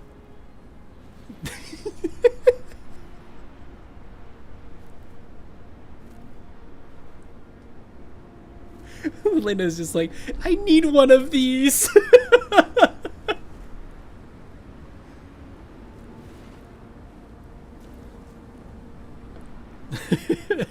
When you have such old software, modern hacking doesn't work. I mean, what do they call that? Protection from redundancy, or by redundancy, or something? I forget what the phrase technically is. But it is a term. Being jealous of someone long past is kind of sad. Well, I mean, to be fair, this is kind of something that... It is kind of a unique connection between these two that she doesn't necessarily have. Dork-to-dork direct communication channel. Protection from obsolescence. Yeah. Anyway, no, it's nothing. Oh yeah, mental link. Of course, Dave and I have one of those. You know, mental link things. Yeah. Although I don't really feel anything right now. You're so cute, Lena. Everyone in chat says, no, I don't know. In any case, we don't have any other choice since we can't contact Berserker right now. So just follow my suggestion, okay? We can't afford delays given Leva's situation. Lena hesitates for a moment, but as she thinks about Leva and how her whereabouts are unknown, she looks into 40 sincere eyes, then squeezes her communicator before finally nodding. Alright then, now tell me where the data sources are. But yeah, that was kind of a funny little bit there where she's like, what do you mean you have one of those? I want one.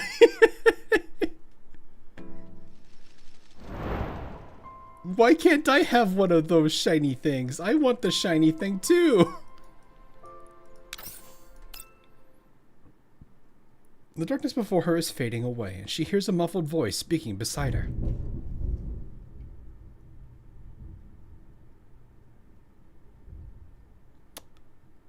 I wasn't expecting a thunderstorm. I didn't think... Did they change the weather from this afternoon?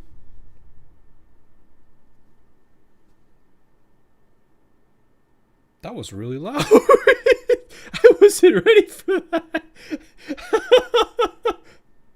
I don't know if you guys heard that. Yeah, I think that was a thunderstorm, or that was a thunderclap there for a second. Let me look and make sure it's not that bad.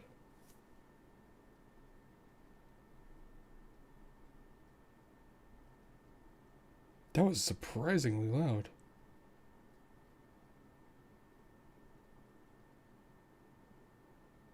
Yeah. It's a very weak one, so we don't have to worry about anything major, I hope. I thought that was in game. No! Yeah, that was a lot louder than I thought it was. That made me jump for a second.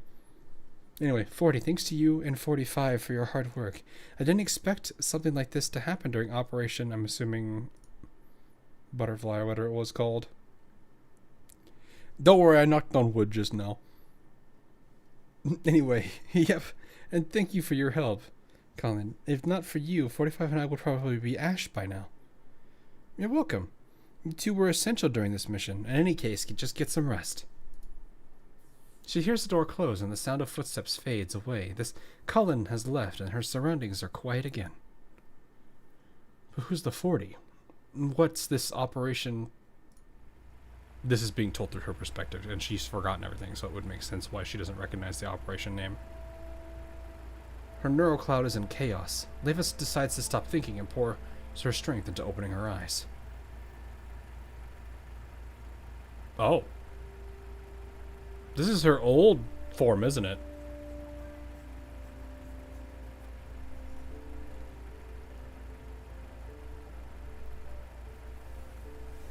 I need this skin.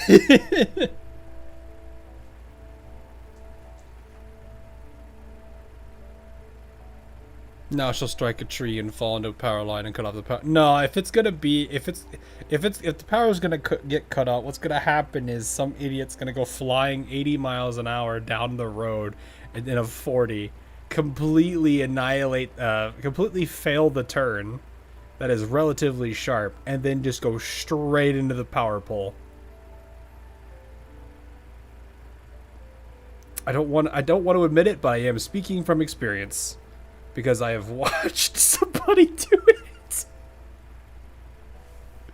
And then realized, yup, there went power.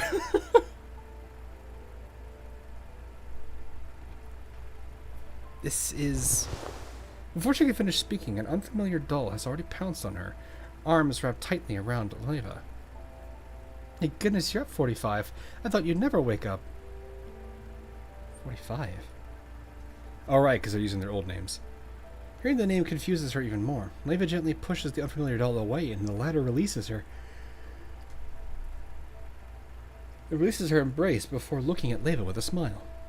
Still, I'm relieved that now that you're awake. We made it through the incident. This calls for a celebration. Leva looks doubtfully at the face before her, so similar to her own. What were you talking about just now? What was the incident? And who are you? Oof. Eh? The familiar yet alien doll leans in closer. As her eyes go wide, she reaches out to touch Leva's forehead and studies her intently. Were you out so long that it broke something in your head? It can't be, right? We fixed all your damage. A moment later, the doll suddenly smacks her head. Could it be that the data was lost? I'm 40, UMP 40. UMP 40.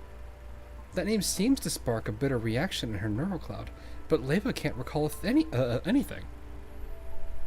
This skin is messing me up. Wait, which one? Which one? 40s or 45s?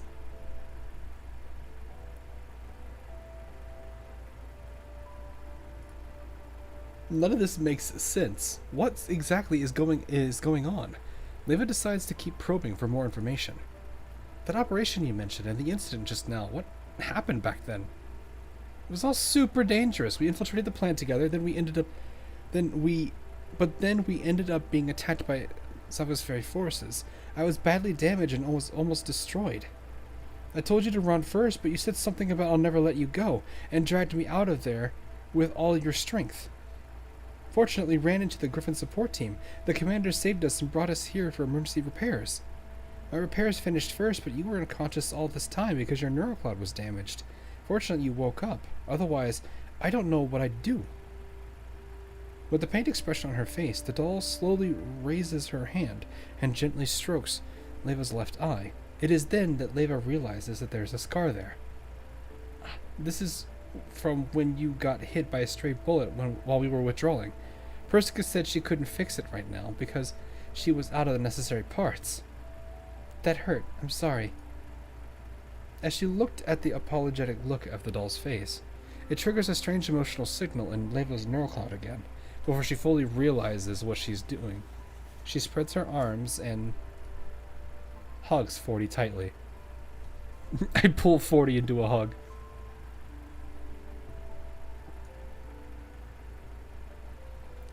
Why do I have a feeling that this event is going to literally retell the entirety of what happened for players like me, and then I will understand everything. It's alright, 45. I'm really okay this time. 40 gently pats Leva's shoulder. As she feels 40's consoling touch, the abnormal emotional signal is Leva's neural cloud the abnormal emotional signal in Leva's neural cloud slowly calms down. Both. Oh, I see. It does make me wonder if they would, like... I would actually find it kind of cool if, for all the dolls that actually had presence in GFL 1, because there's a handful of them that aren't from GFL 1 in here, it would be kind of cool to see them release a free skin or something that just is a tip of the hat back to their GFL 1 days.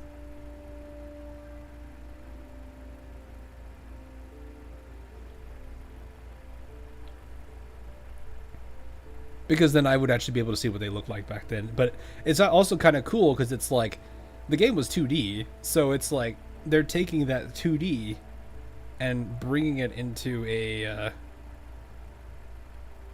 what is it? And basically bringing that to life in the 3D world. Vector did almost get her GFL 1 skin. That's kind of close, isn't it? We still need training outfits very well. I don't know about the training outfits.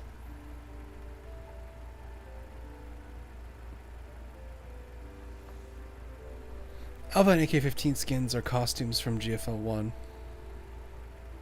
Oh, so they're old costumes. They look nice though. I do really like Alva's outfit. After releasing her grip on 40, Leva looks around curiously. The clean room seems a little odd, but strangely familiar to Leva. Vepley still needs her training outfit. I don't think Vepley would even wear it. She'd be like, this is not an outfit for me. It's not what I want to wear. I have to look all perfect for when I'm on stage so Vepley can be... keep in mind, she's speaking in the third person here.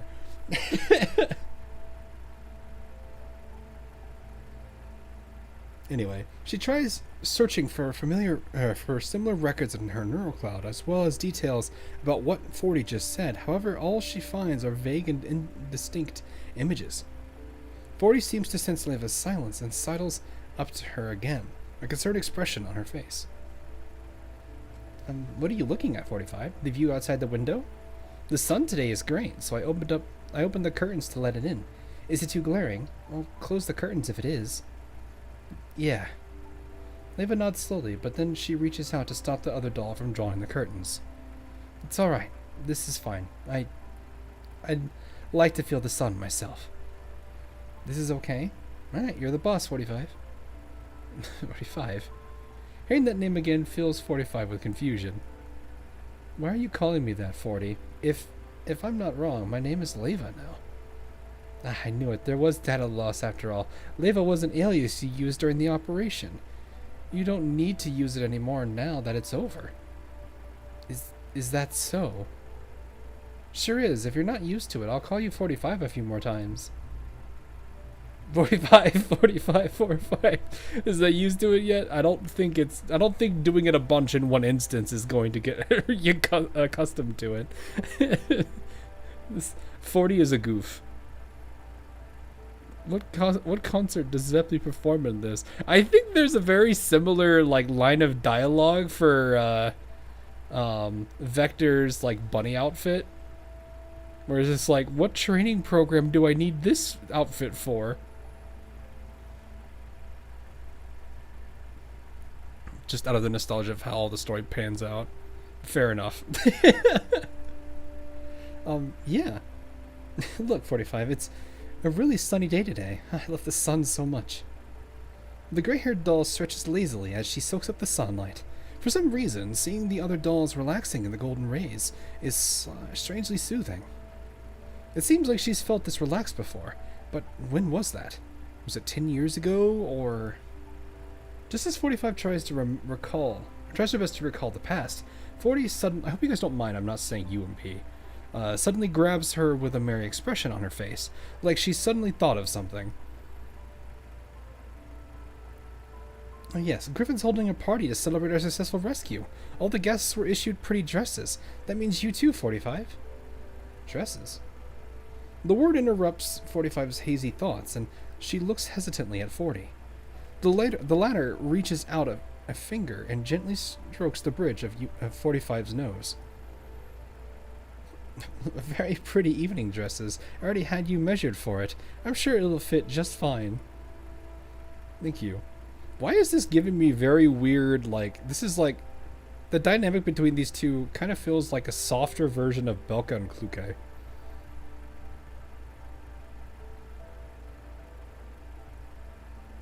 You guys know what I mean, right? Like, she feels like a much sweeter and more considerate Belka.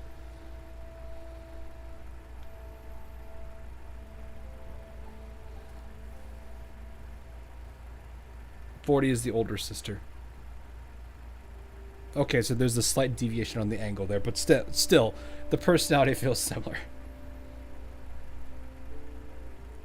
It's a older sister. What is it? The very caring and slightly overbearing older sister.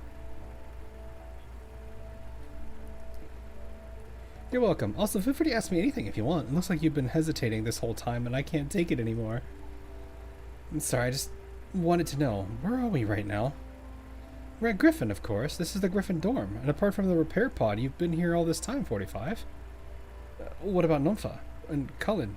Why is Kalina here? Cullen? Are you talking about Kalina? Oh, I almost forgot. I haven't introduced you to her yet. Cullen is the commander's adjutant. Ever since the rescue op, she's been taking over various tasks in Griffin. She's super reliable. Wasn't Kalina was the was GFL 1's like shop girl, wasn't it?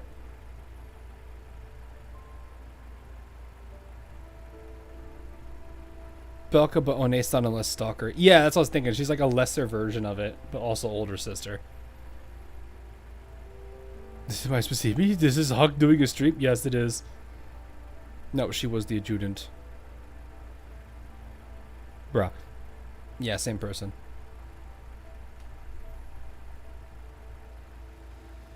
Kalina was our mailing of now. Oh. But she was the, yeah, I was gonna say she was the in-game store.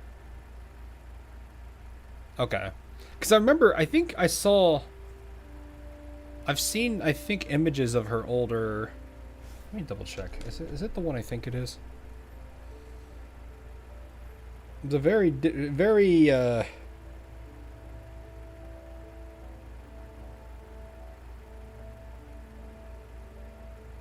yes. That is her. Okay. Very, very, very different.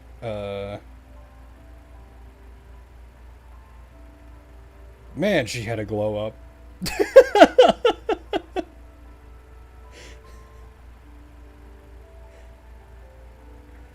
Wow.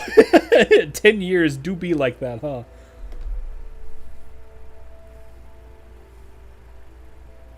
Well, that was 10 years. Yeah, I know. That's what I was saying. Still, what's this Nomfa thing? I've never heard of it before. Is it a management department of Sanctus Ferry manufacturing? No, it's not. I must have remembered wrongly. 45 shakes her head and avoids the other doll's searching gaze. The latter merely ruffles 45's hair and laughs in a consoling way. Don't worry, 45. Persica said that your neurocloud took a lot of damage and some data segments might be unreadable, so you might feel a little confused right after waking up. Then we have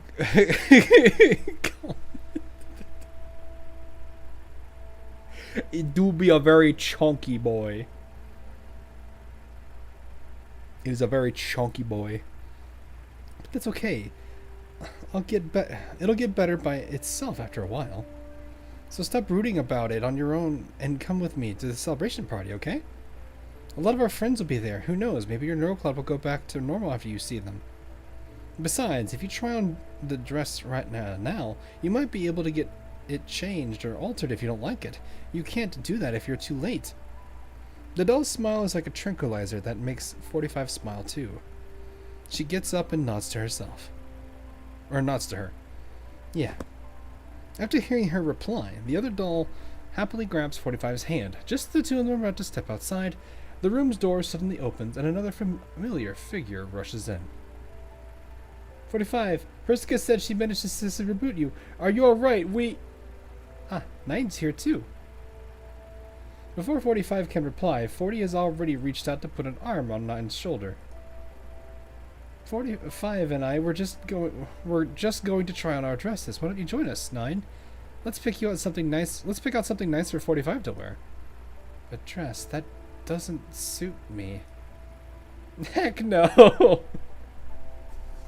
I'll make sure I choose the perfect dress. 9's like, wait a minute.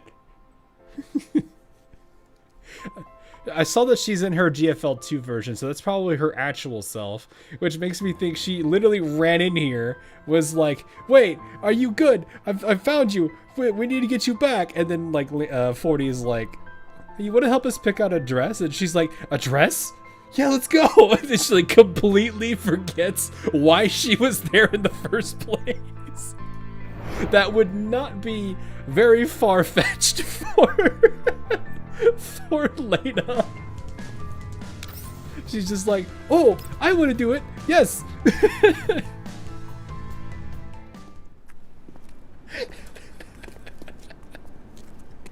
Oh, man. Lena looks around as she follows 40, but the more she sees, the more she feels something is wrong here. 40, don't you think that Leva's neural cloud looks really weird right now? It does? Or does it?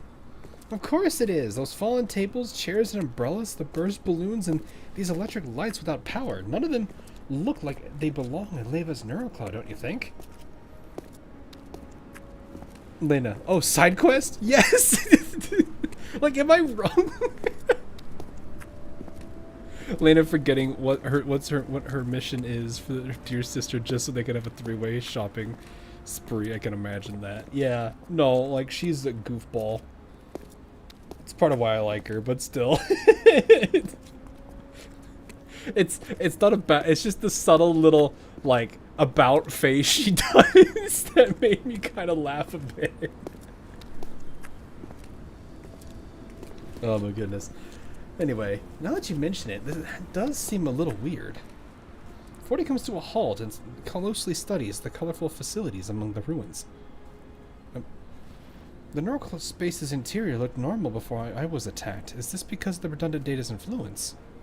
It's probably more than a simple influence. Now that I look at them, it looks like this place was deliberately modified to look like an amusement park. See? Look at the pointy tent over there. That's full of holes. It's a carousel, isn't it? I don't think Leva would ride a carousel in her neural cloud for no reason, especially when the carousel's such a creepy horse. Oh, Lena, you've just replaced the idea of, like, you guys know how, like, when sometimes people are thinking it's illustrated by, like, a little gerbil or a hamster running on a wheel. Now, for some reason, I'm just imagining Leva sitting on a horse in a carousel when she's thinking. Lena has put this idea in my head and I'm not going to let that go.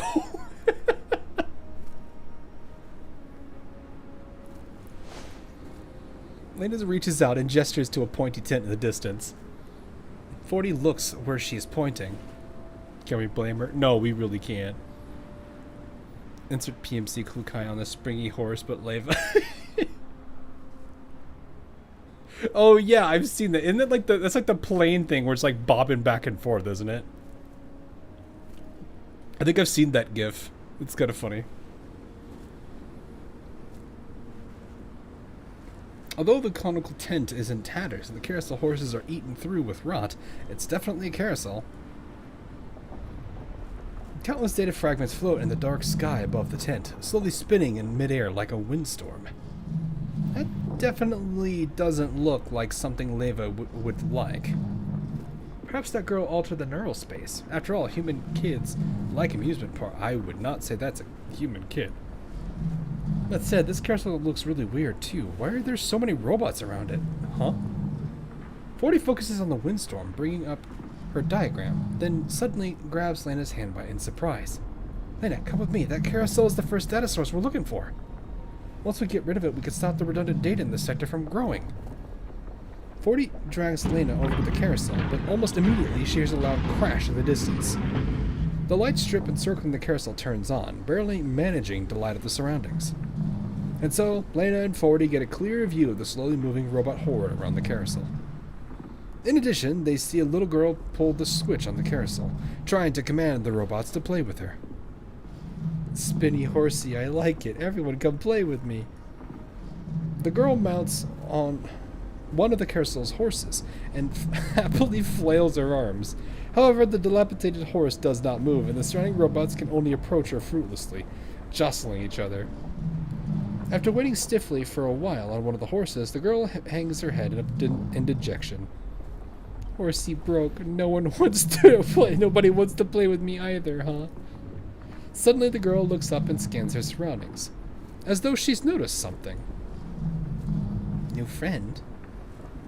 She spot us. Before 40 can reply, the girl has already jumped down from her horse and studies the visitors in the distance with wide eyes. New friends, play with me. The girl excitedly runs towards the two of them. Behind her, the countless robots surrounding the carousel pour toward the doll, as though a floodgate had been opened. I guess kids really do like amusement parks after all. Lena, I'll let you clear away all this surplus data. Leave it to me. Play with me, bonk. No.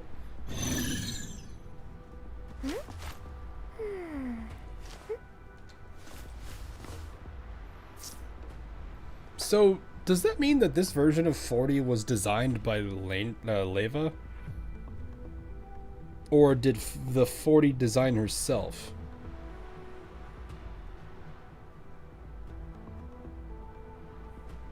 I have a question here.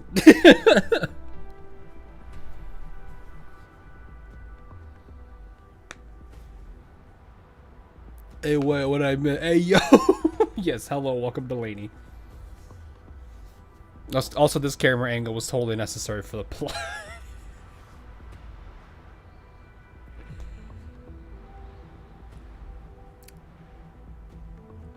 Yeah. Very essential. Maybe by the memory of 40 Hawk. I guess that would make sense. This is based on Leva's memories of 40. Yeah, but the original that original version of her wore something completely different, right? Or am I need to look at it again. The goth girl early. Bruh. Feels like it's been forever since the last night I fought beside you, Lena. Yep, let's get rid of the source of this data together. If you're having a hard time, just leave it to me. Don't push yourself too hard, okay? Well, I mean, we could totally use... Wait, what? Where is everybody? Oh. There is not as many enemies as I thought there would be. Alright, let's go find it. Let's go find it to borrow. We'll get some people some Stardust Gold. You see a link. I see Paul's. Paul, you already have her at 20... You have her at V6 too. My goodness.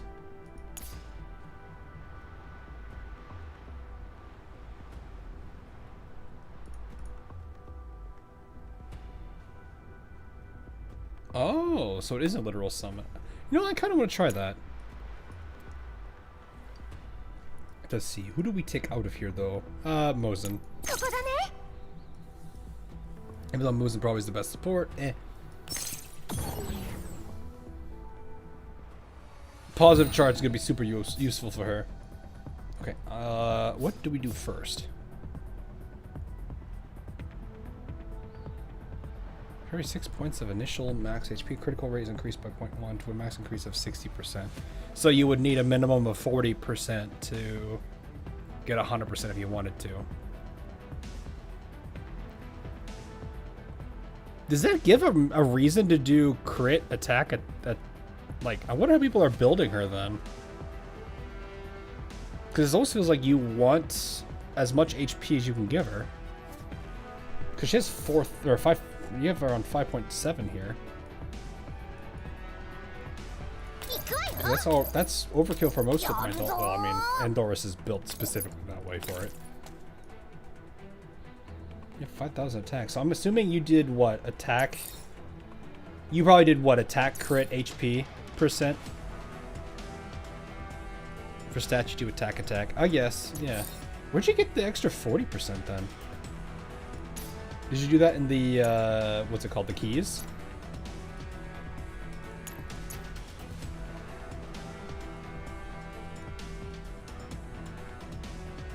Wish you could actually see what the stats are on this, but you can't. That's fine. Well, keys, yeah. Okay. So 40% from keys. That makes sense. So then attack, HP percent would make a lot more sense because you're getting 60 from just having a lot of HP. So I can just place this anywhere. Where do we put this then? Oh, wow, you can go over there too. No, I'll put you there. Why not?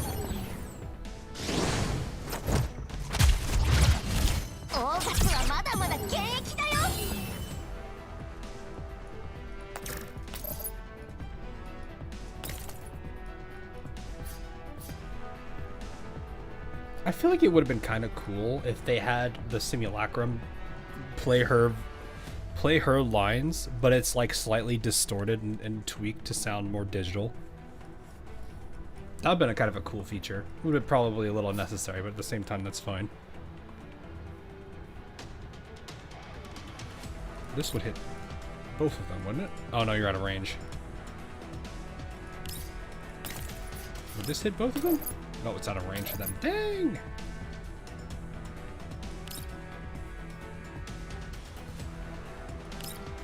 They're both 3 tiles. Okay, I see.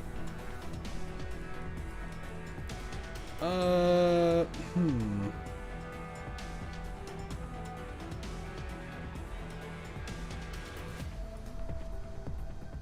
know what I think I'll do instead? Let's do this. We're gonna have you go up there. Which one do I want to use?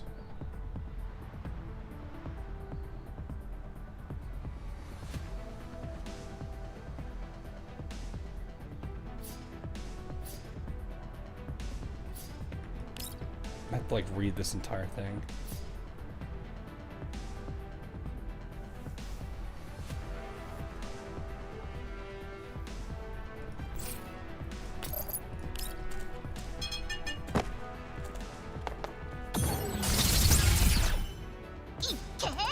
Jeez, okay. These gets a fun one. It looks like it could be a lot of fun. I want to use Andorus first here. Actually, let's park you over here. Stick bug. Wait. Oh, wait, no, wrong button. That's why. I was like, wait.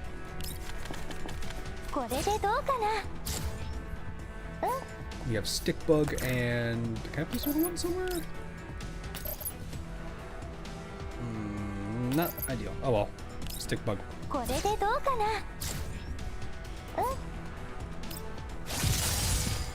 Should apply negative. Lena can go over there, so I'm actually gonna have you do this. We frontline the girls with this one, yes we are.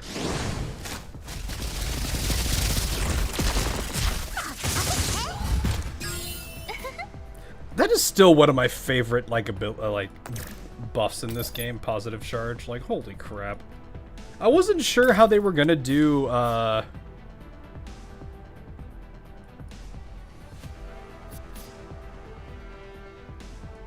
big is that range?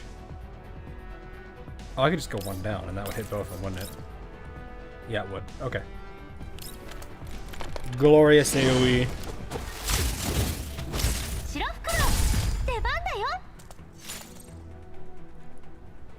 It doesn't take long for Lena to clear out the robots surrounding the carousel. After seeing that the Guardian robots are gone, the little girl nervously hides behind the carousel horse and shakes her fist at 40 and Lena. Ah, you chased everyone away. You're bad. I hate you. I'm not playing with you. Lena, quick, we need to catch her. 40 frantically beckons Lena over, but before Lena can approach, the girl has already darted away, racing off like a frightened rabbit. She's gone. How does she run that fast? Never mind, we'll get a chance to catch her eventually. The most important thing right now is to get rid of the after effects of the data source. Look over there, Lena. 40 happily pats Lena on the shoulder. Lena looks around and her eyes go wide with surprise. As the robots vanish, the darkened sky turns a clear blue, and the data fragments floating in the air vanish like melting snowflakes. The previously ruined carousel is restored to pristine condition, strings of colorful lights adorning its canopy and pillars, sparking brightly around the multicolored carousel horses. Well, I guess it would be okay for Lena to play around with a carousel like this on her break. Why use anyone other than Voimastina? Because I don't want to use Voimastina. I like my electric team. I actually do. Mosin is probably up there. I mean, obviously, I've got Endorus Covenanted. So it's like, I do kind of have a slight bias towards electric. Which is weird, because I think initially my bias was towards corrosion. But now it actually is, I think it's more electric. This feels like Lady's actual event, rather better than Intertwined Assault. She did, Lena's VA still did very good in that event, though. I still do not like the timing on that event, though. Hopefully they don't do that again. It looks like a really nice carousel. Want to give it a try, Lena? 40 approaches the carousel and studies the control panel with curiosity. Then she pulls down hard on the activation lever. Wait, 40, be careful. Before Lena can finish, the carousel starts moving slowly. A warm and cheerful melody fills the air in tune with the whirling of the carousel horses and the sparkling of the lights. Amidst the music and the lights, a segment of neural record slowly comes into view before Lena's eyes. A gray-haired doll is standing by the firing range, her head hung low in dejection. Another gray-haired doll walks over and waves merrily to her. Oh, hi there, newbie. Commander, greetings. Oh, this is Scarless 45. Look at it, chat. Look at it in serious detail. All of the detail you could possibly have. Observe it. Zoom and enhance. Man, this is so old. Doesn't matter. Zoom and enhance. Zoom.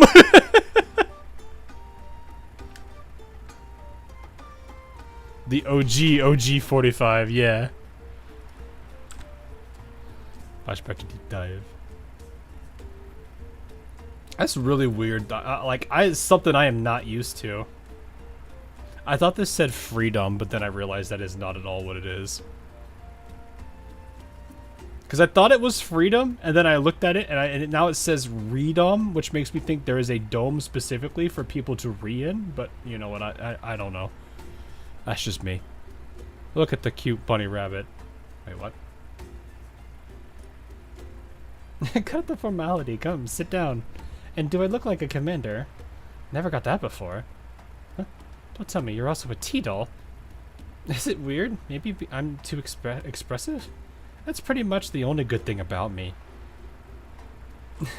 Anyway, I'm a new recruit just like you. Guess we'll have to take care of each other. Sure, and thank you. No biggie, we're companions, so we have to cheer each other up. The dome is known as Twitter. Man, Twitter survived that long? Because I'm pretty sure that's, like... It's still, what, year 2200... what, 2260? Actually, I have no idea how long the events of GFL 1 took place from. So this could even be, like, 2250 for all I know.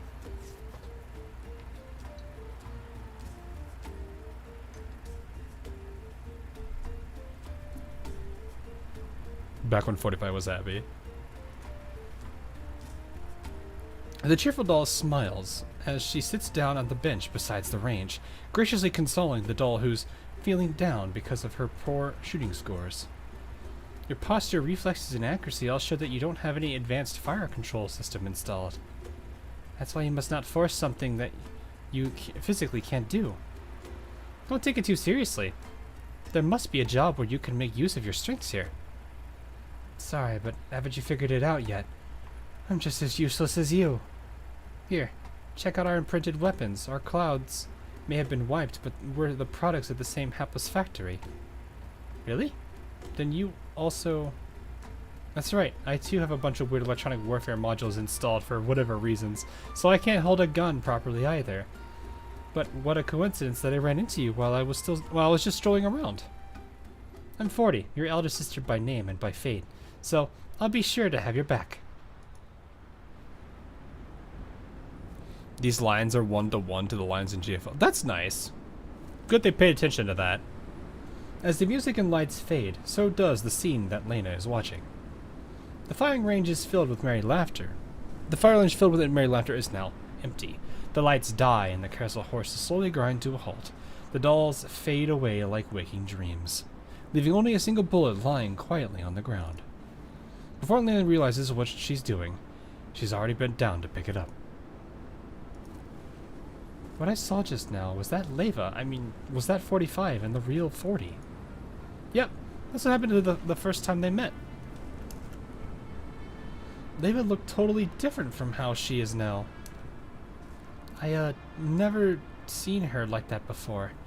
She was like a totally clueless rookie, just like how I was when she first met me. No, she was even more timid than me. What happened to Leva to make her like she is now? She was already different by the time she met me. Was that because of 42? Confused, Lena turns to look at the UMP 40 beside her. As a simulated persona patterned after the real 40, her face and expression are almost the same as the 40s from the neural records.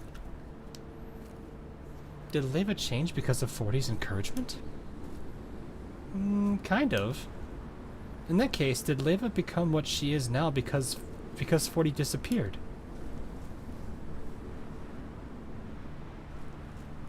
So there's like two parts to this. This is gonna be what? This is gonna be Leva remembering everything. And this is probably gonna be Lena learning, filling in the holes of whatever she doesn't know.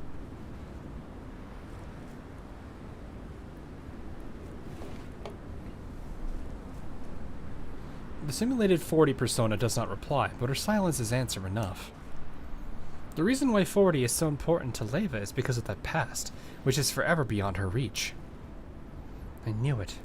No wonder I can't compare to 40. After all, it was 40 who supported Leva when she needed it most. Lena unconsciously hangs her head, but a cheerful voice cuts through the dejected thoughts. Right. Enough playing back those records. You look more depressed than 45 did back then, Lena. But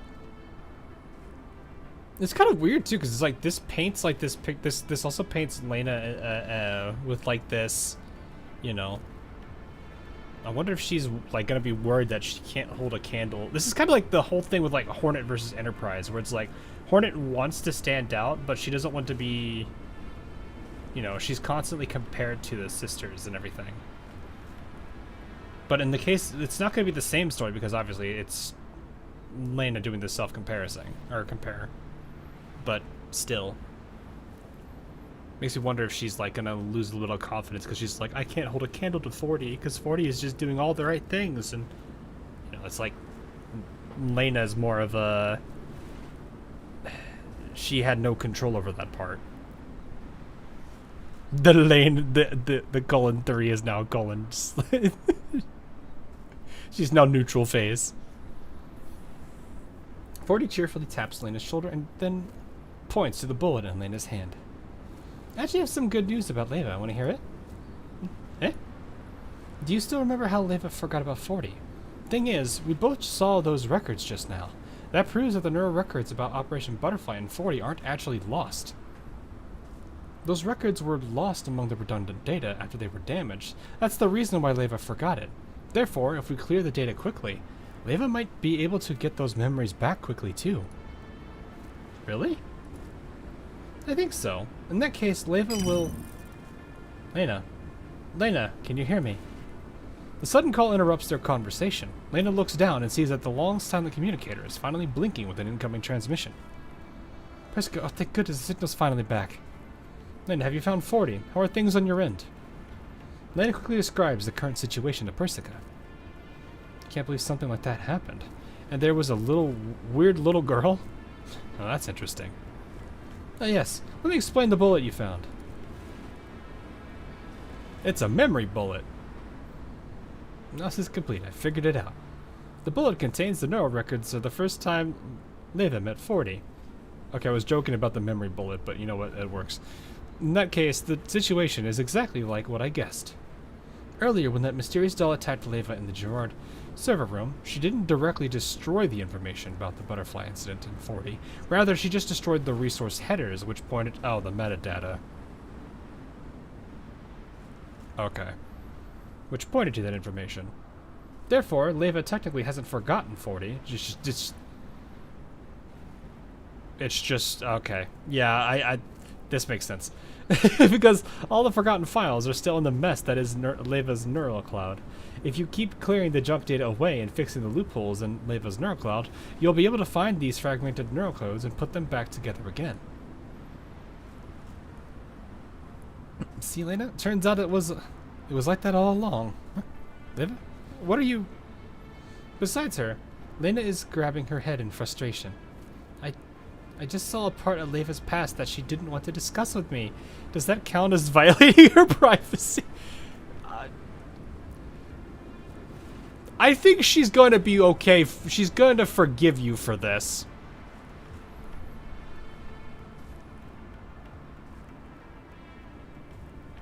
Oh, your pointers are used right now. Yeah. I was like sitting there like trying to make heads or tails of this, and I'm like, oh, okay, I see. So it's like the actual file exists, but the system doesn't know it's there because the underlying data that says, hi, yes, you have this memory here, it's located in this block, is gone. What's the best way to put that?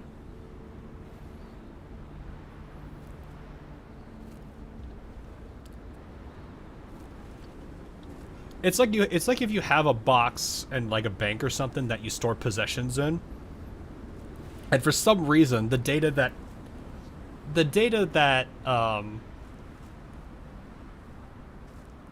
basically says that that box is reserved for you was lost. So the bank still knows the bank technically knows that you have the box, but it also doesn't know that it's tied to you.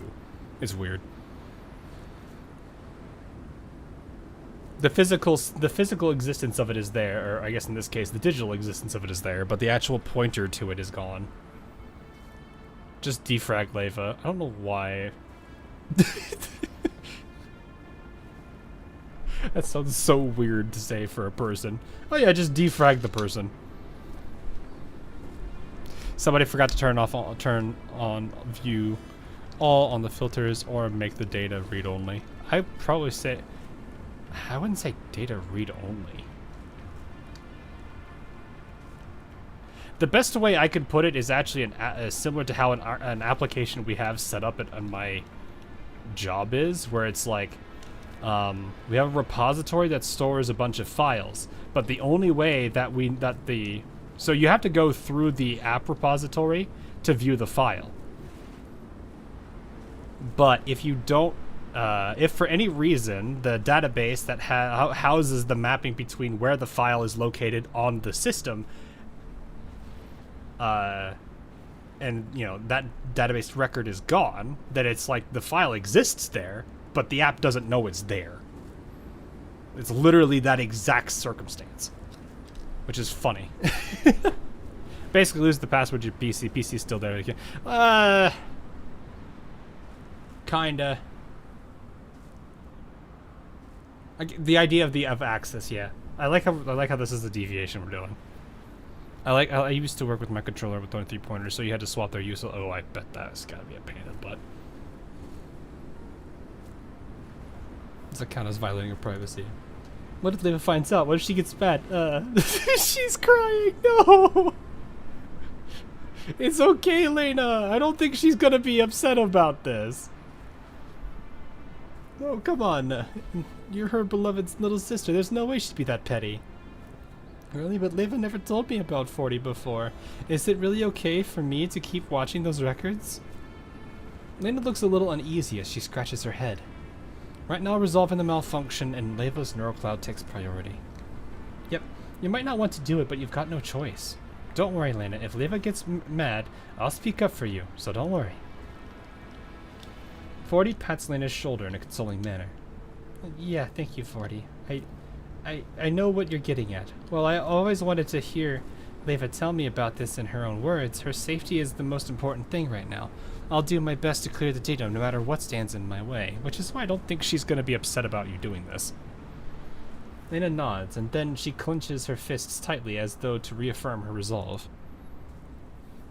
I sort of know what it feels like, as there are so much redundant thoughts and memories in my head at times. My brain absolutely fails at clearing it.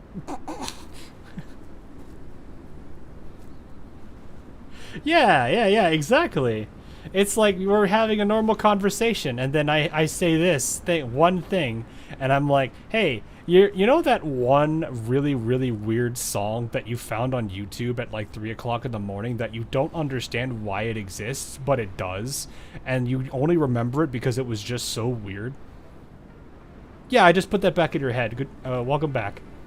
I hope you enjoy your stay with the weird side of YouTube again.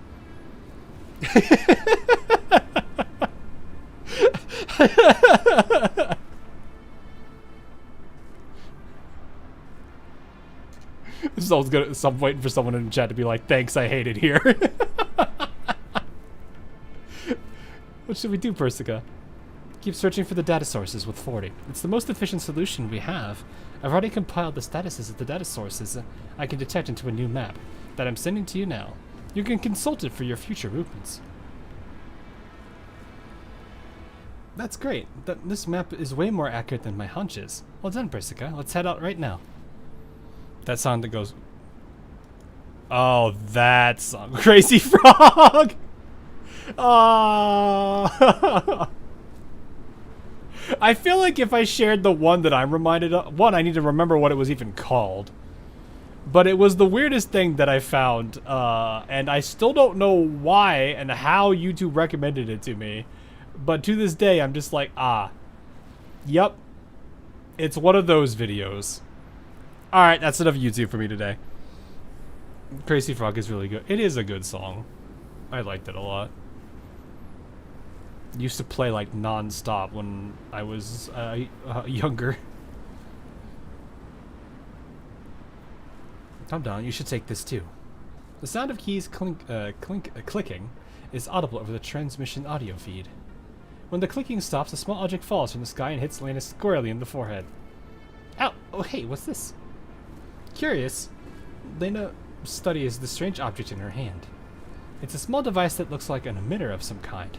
Not only is it a lurid color, there are 2 incredibly distinctive buttons on it. Lena presses the first button, but nothing seems to happen. The heck, is it broken? Why did you press it? The tracking program isn't active yet, so the button isn't functional. Try the other one. Lena presses the other button. Ping! There's a bitter scent, and then a brown beam extends from the emitter's front port. That smells like... Is that coffee? It feels like coffee. Doesn't having coffee go perfectly with visiting an amusement park?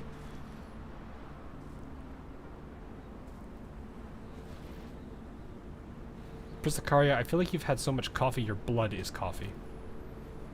You're like that one dude that in the meme where the guy goes, I have potato blood in my veins, but instead of potatoes, it's coffee.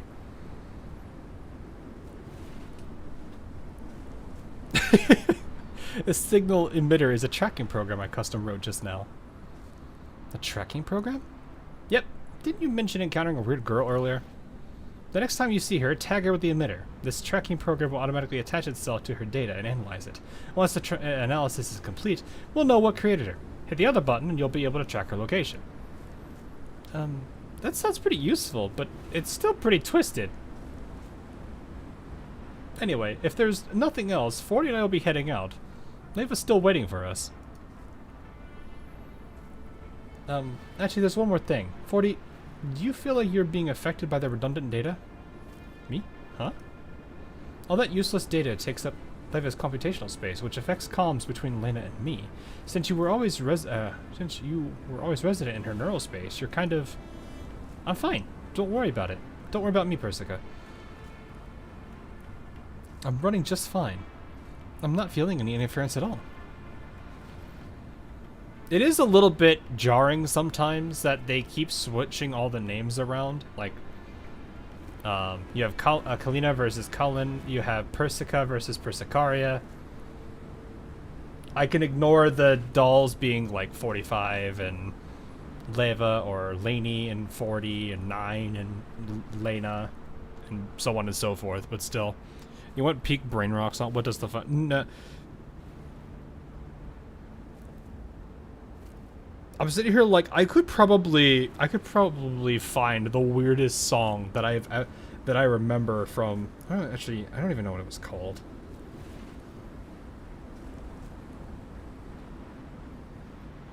I'm gonna have to try to.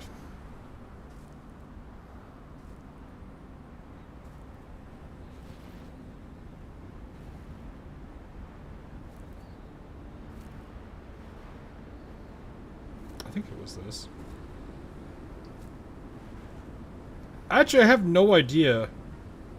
Oh, that's not what I was looking for, but that was something else.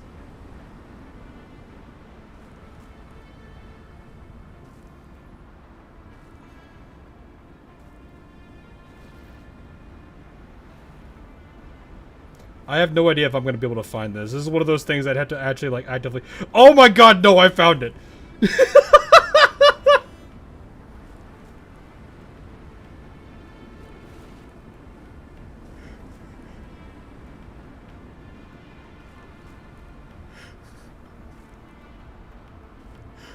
I actually found it!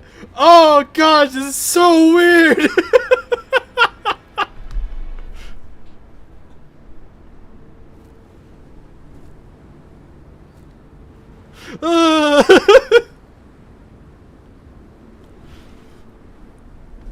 Okay. And yes, this video is 18 years old. Share it. I'll let you guys look it up if you're that curious. I'll put it in both chats for those that want to hear. If you really want to see it. It is the weirdest thing that I ever ran into at like 3 o'clock in the morning, and my brain will never let that go. It is something I don't need to learn about. I don't need to remember, but for some reason my brain will always remember it.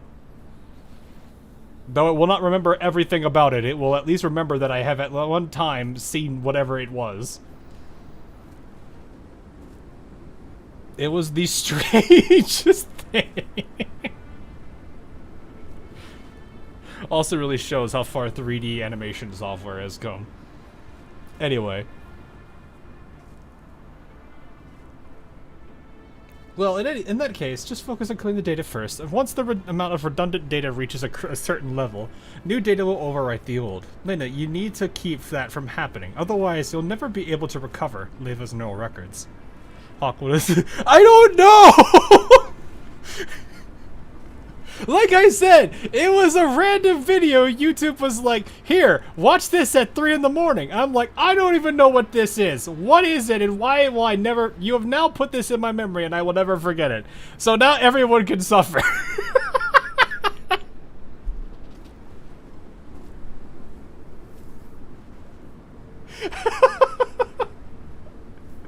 Oh gosh, I still remember the face. Got it. Lena nods earnestly to Persica. Then she turns to look into the distance of the neural space. I'll make sure I'll keep Leva safe. I won't let that happen to her. Peace. I like this loading screen a lot. It's a really cute one. But yes, welcome to the things my brain remembers, and I hope you all enjoy that slice of my brain. That's what is gonna haunt me. Why do you think I will never forget that? I hate it as much as everybody else here probably does. Oh, this is the dresses. Okay. I better see some characters in dress skins. Actually, this might be the dress skin. I wonder if they're just gonna put her in the one from the... What's it called? If they even do. I don't know. I'm going to have some weird YouTube recommends now. You're welcome. As night falls, 40 and 9, both dressed in evening gowns, escort 45 to the ballroom. Disappointed! I'm just kidding. I knew this purple dress would be perfect on you, 45. It's just that you look great in anything, 45. Yep. 45 smiles faintly after hearing the two of them praise her. Wait, so is the scar itself is tied to 40 then? That's why she didn't want to get rid of it either. Am I understanding that right too? Now that I think about this. Is the purple dress in the room with us? Stop it. I should have used incognito. It's okay, just pretend it doesn't exist. Block it out of your memory. I can't save your forever scarred memory of that now. Anyway. 45 smiles faintly upon hearing the two of them praise her. The smooth purple silk feels very familiar, and it makes 45 feel nostalgic, but also a little suspicious. Has she ever worn a dress like this one before? However, each time she tries to remember the past, her neurocloud grows indistinct, like misted glass. Especially when she tries to recall details about that from that operation. Why are you spacing out, 45? Shouldn't we be heading in? Hang on. 45 grabs 40 as the latter is about to enter the party venue. 40, can you give me a couple of minutes? I just have some things I want to ask you about that mission. What do you want to know, 45? For what I remember of that operation, only you and I took part. 40. Why was the commander there? And my neural cloud... Why are you two standing out? Are the two of you standing at the doorway like scarecrows? Is someone's neurocloud so badly damaged that they're too scared to step through a door? Klukai, please. Before 45 can finish, a cold voice interrupts her question.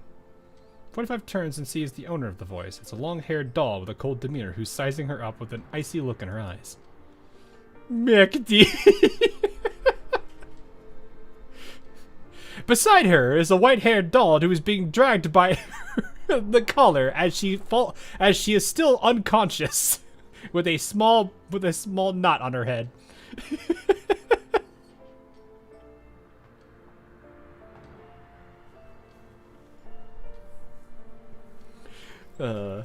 Beside the doll is a white-haired doll who is also wearing a dress. Her eyes are closed in almost slumber, and she's wobbling on her feet as though she's going to keel over and curl up on the floor at any moment. Well, it's better to have gotten neurocloud damage than not be allowed to take part in an op at all. Isn't that right? Oh. I'm assuming 416 was supposed to be those. Because I think that's what Klukai is 416. And then Mekti is G11. Yeah. I'm like trying to remember all the gun names that they're imprinted to. Because I did not, I mean, I played through GFL 1, I don't have those names to their faces. This is strange. This doll's face is very familiar, but 45 can't recall her name. You can't even remember? Wait, what?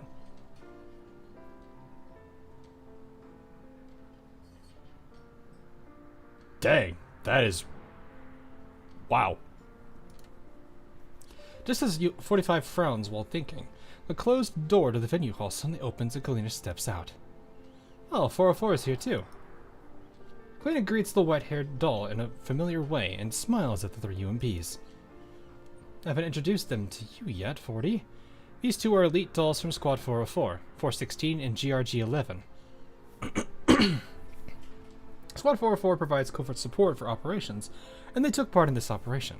It was thanks to their help that you and 45 were saved. Also, after the operation ended, Squad 404 officially accepted employment from Griffin, and they've joined us.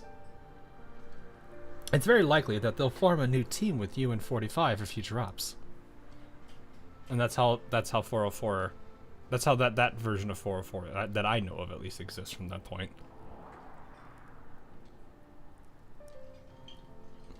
Hey, Virtuoso. This is post butterfly. It's spreading. What do you mean it's spreading?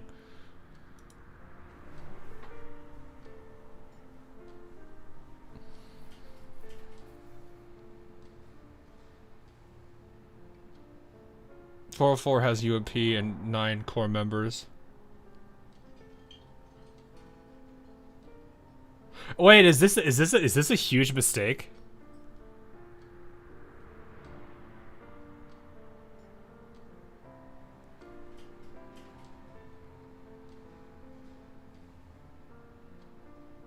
Or is this something? Like you guys are sitting here like, what? I'll have to let both of the girls' Frontline games. Both? If you know, you know. I don't know, unfortunately. I know NeuroCloud and GFL2. I did not play GFL1. It is oof. It may have been rigged from the start. Well, now I have Benny stuck in my head now, thanks to you.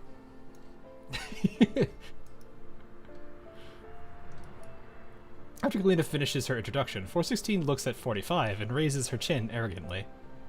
Do you understand now? It's not like 404 are trash who don't deserve to set foot on the battlefield. Still, you don't need to thank us for helping. After all, protecting weak teammates is a part of an elite doll's duties. Ouch. Was that what really happened?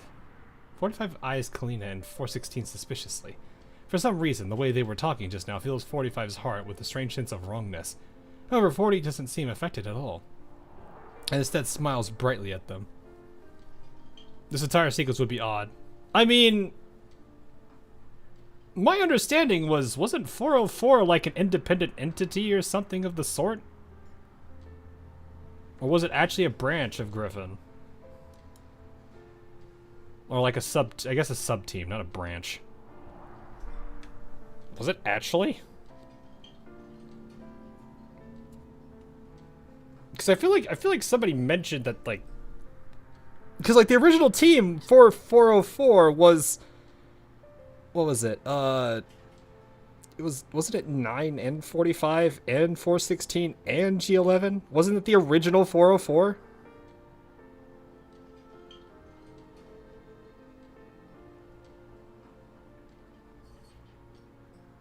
So it's weird for them to say that 404 exists before they met 2 of its members.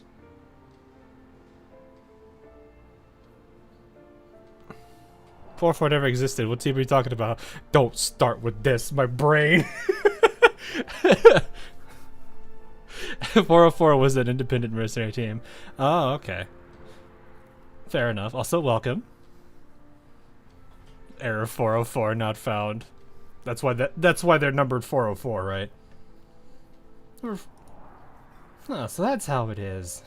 I guess I need to thank 416 and G11. If not for you, 45 and I wouldn't really have been done for. And 45 didn't mean 9 until after. Was it not, like, 9's history was all sorts of, like, messed up? I remember you guys were saying something about that. Like, it was some messed up... Like, she was just, like, a character in the wrong place at the wrong time, and then things just went downhill for her. Anyway, since we're all going to form a new team together, I just I'll just wish us all the best in becoming the most cohesive and well-coordinated team. You don't need to wish for it. It's a foregone conclusion. The beatings will continue until morale improves. Right, Mexty? Ah!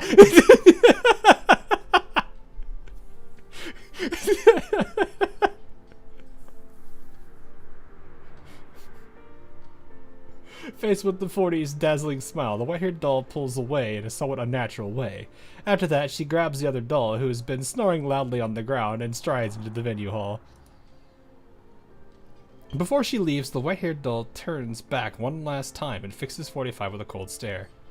Just a reminder, since you have a neurocloud damage, you should take some time to get your frame in order instead of rushing back to the battlefield. 404 isn't going to come save you again if you end up dragging your teammates down. With that, the white-haired doll drags G11 away. 40 lightly slaps 45's shoulder. as though she guessed the latter's thoughts. So I'm actually beginning to wonder, either her memories are getting corrupted, or as they said, they're getting mixed in with redundant data, so it's causing what she remembers to be all sorts of messed up, which is probably what's going on here. 416 might have an acid tongue, but this is her way of showing concern, and there's no way she would be able to discern that. I was thinking dictate, but I was thinking, no, discern's the right word. Because she's just what's the word? Fabricated? I don't know if I want to say consciousness, but of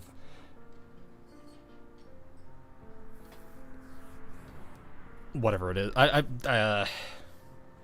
There's basically this version of 40 doesn't have 40's memories, so she's going off of whatever Leva has. So there's no way that she's going to be able to discern truth from reality. Or sorry, truth from fiction. Truth and reality technically the same thing in this case. This is a simulated person. Yeah. That's what I mean. It's like, so like when they were saying here earlier, 40 doesn't seem affected at all. Instead, smiles brightly at them. And meanwhile, you can see it saying like 45's heart filled with the strength of the wrongness. This is where I'm like, oh yeah, okay. So her memories are getting all sorts of mixed up and confused, which makes kind of sense if she's like trying to recollect everything. 40 not being affected by it also makes sense because it's not the real 40. Because this is basically just the one that's operating off of her memory. I reject your truth as substitute with my reality. Why do I feel like that's like some kind of a domain expansion thing at some point? This is why a doll's logs isn't admissible evidence in a court of law, I guess. Well, yeah, because you could, you know... I don't know a way to tamper with with an actual human being's memory. Maybe you can make them forget stuff or just straight lobotomize them, but you can't alter it to the point where they remember things differently. Whereas a doll, you might be able to flip some digits around and boom, they remember things completely differently. Didn't know you worked in AI though. I do, yeah. I don't work like heavily in AI. It's just the stuff that we're working with now is very heavily involved with AI. So it's kind of something I've slowly gotten accustomed to. Though I will definitely say, I had fun the last few days arguing with an AI about whether or not something exists. I'm sitting here trying to like have this have my AI look through the code that I had written, and I'm like, this isn't fully working for some reason. It's like, oh, well, you're not using this class, and I'm like, well, I'm not using this class because it doesn't exist. But it's like, no, it does, and I'm like, it doesn't. I'm looking at the SDK that I can work with and the documentation. I can assure you this class doesn't exist, but it does. Bruh!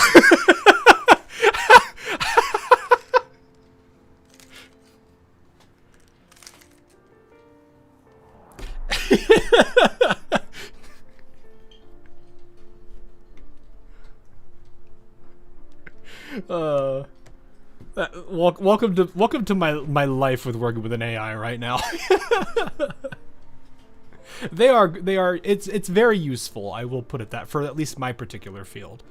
It's a good analysis thing. Also helps when you have to like there is a documentation I have for some of the framework I'm working with. The documentation is a PDF file that is about 400-ish some pages in size. And so I fed it to the AI and had it analyze it. And so now I have it tell me what page everything is on that it locates, and then you know, that because I have it tell me the page, so that way I can check. I have a check against hallucinations.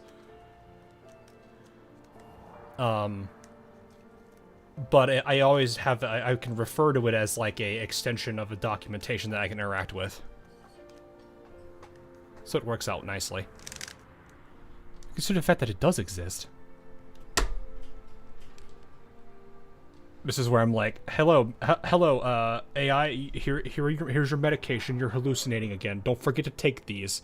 If not, I will delete your system 32.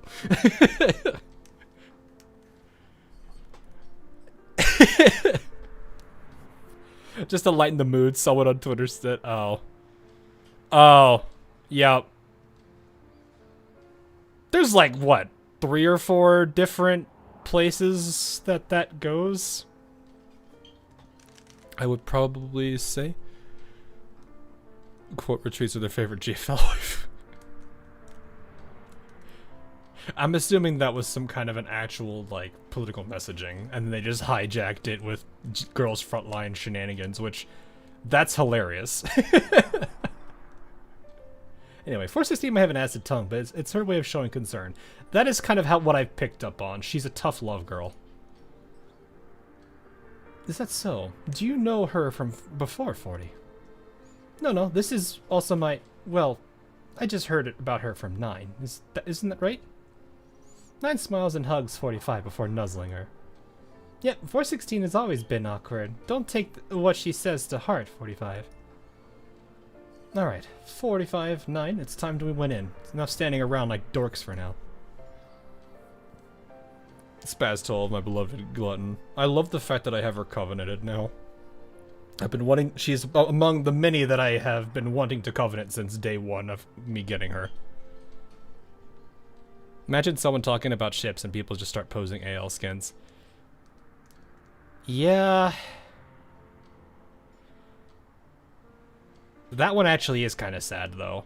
Because I have actually heard similar stories about it, which is sad. Like, museum ships that wanted to be like, hey, you want to have a tour of this place? And then nobody takes the offer to take the tour. So the guy that's been, like, rehearsing his, like, speeches he was going to give for the entire tour for the AL people just sat there awkwardly. I felt so bad hearing about that. Though it probably made his... It probably also... I don't know if he was... if he's like an introvert or an extrovert, so it could have been a good or a bad thing for him. Oof, yeah, that sounds long. Yeah, it's kind of sad, though. It's why, to a degree, I can understand why people are kind of like... Yeah, if you're gonna do anything about history, you gotta be a bit more... Nah. I can get that. Maybe it's funny one time, but it gets old real fast. Yeah, it kind of does. It's sad too, because it's like it's like if you're playing Uma Musume, right? And it's, you know, like you're visiting the, like, you've got a collaboration event, and like some of the people that come from some of the ranches and whatnot, and the people that helped raise or helped train the horses were there, and nobody was interested in them. It'd be kind of like that kind of feeling, you know? It's kind of sad. I'm sure that's not always the case, but it is kind of sad to hear stories like that. So, anyway. I'm sure there's lots of delicious grub in there. I can smell it already. Wait, But I thought they can't eat... I'm so confused by this entire thing. 40 and 9 each grab 45 arm and push her into the venue hall. But they can't... I mean, they can eat, I guess, but, like, what are they gonna do with... They don't... Speaking of Umusume, still playing... I want to play it more, I just haven't had the time. I know Mant is... Or what's it called? Trackblazer, or whatever it is like a very time-consuming mode, and I haven't had the time for it. So... But I do have Mambo, Kiyosan Black. I'm happy with the characters I have. Dolls can eat, it's just most have no sense of taste, and it all tastes the same. Well, don't they have, like, they have to have, like, a thing to help break down the food or something, too, don't they? So it's like, overall, they probably shouldn't eat because it's more of an annoyance to have that. Like, they don't properly break it down or something. I think that was something they mentioned, because I think, what was it? Yuhi's event, one of the guys was like, can dolls get fat? And I'm just like, what is this question? Inside the lively venue hall, 45 sits down on one side of a spacious sofa, enjoying delicious food with the dolls around her.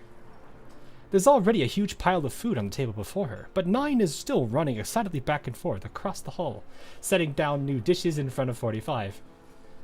Ah, this looks good. This is good too. Try some, 45. Yep, and this drink is really, so I'm assuming because they can't taste anything, or at least there's the common, like the thing that you literally just said, Mitsuru. This is probably like what is going on right now for a lot of people. Most have that for additional power for their frames, but dolls like Spaz 12 has an advanced module that lets her taste food. Well, okay, there's a reason why our favorite glutton is a glutton.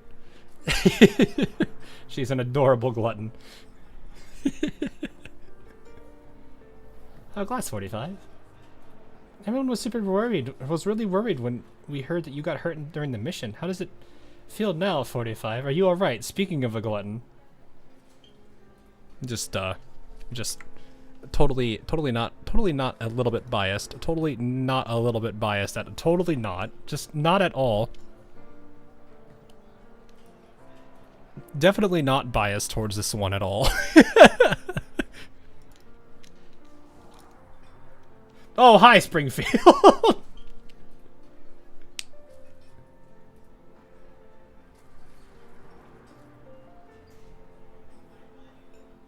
Man, they really made her 2D. Her 3D model looks incredible from this. I'm not saying that the original 2D one is bad, but the 3D one really makes her look much nicer. Like, holy.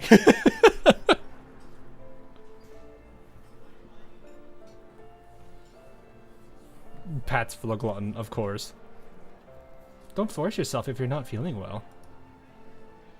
Thanks, everyone. Thank you, everyone. Dolls are milling back and forth inside the venue hall. From time to time, people approach 45 to greet or speak to her. Someone has started a board game in the center of the hall.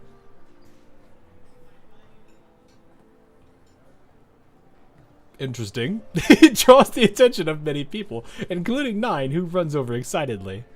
It has a certain charm. It does. I mean, all of the original sprites do, and I mean, you got the nostalgia bit that I'm sure a lot of you were feeling just now.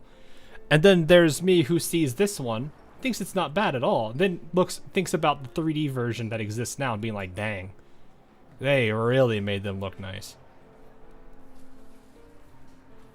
Like, they put a lot of effort to really make them, like, very pretty. Like, Springfield, definitely. If I look at that, at the 2D one, and then look at the 3D one now, it's incredible the way they designed her. It's like you know how like there's the meme where people are like, look what they did to my boy, or look what they did, they slaughtered my boy. It's the opposite of that. At least from my perspective, where it's like, dang, they did a good job, they made her look great. That kind of thing. Maybe what's our money, they would sell the OG outfits as skins. Maybe. Who knows? Be a nice little throwback. Look at how they massacred my boy. Yeah, but it's the opposite direction. This is actually a positive, not a negative. As she watches the bustling hall, 45 is slowly infected by the lively mood in the air. She leans against the sofa and slowly relaxes her body, allowing herself to sink into its softness. This looks younger compared to... Yeah, it does. It looks way more mature and actually a lot more...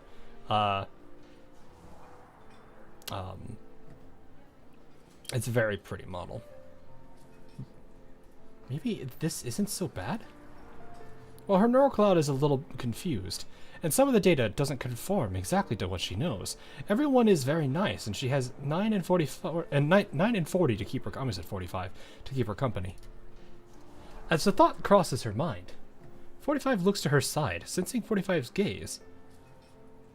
40 raises her glass of fruit juice and flashes her a winning smile. After that, 40 suddenly waves in front of her.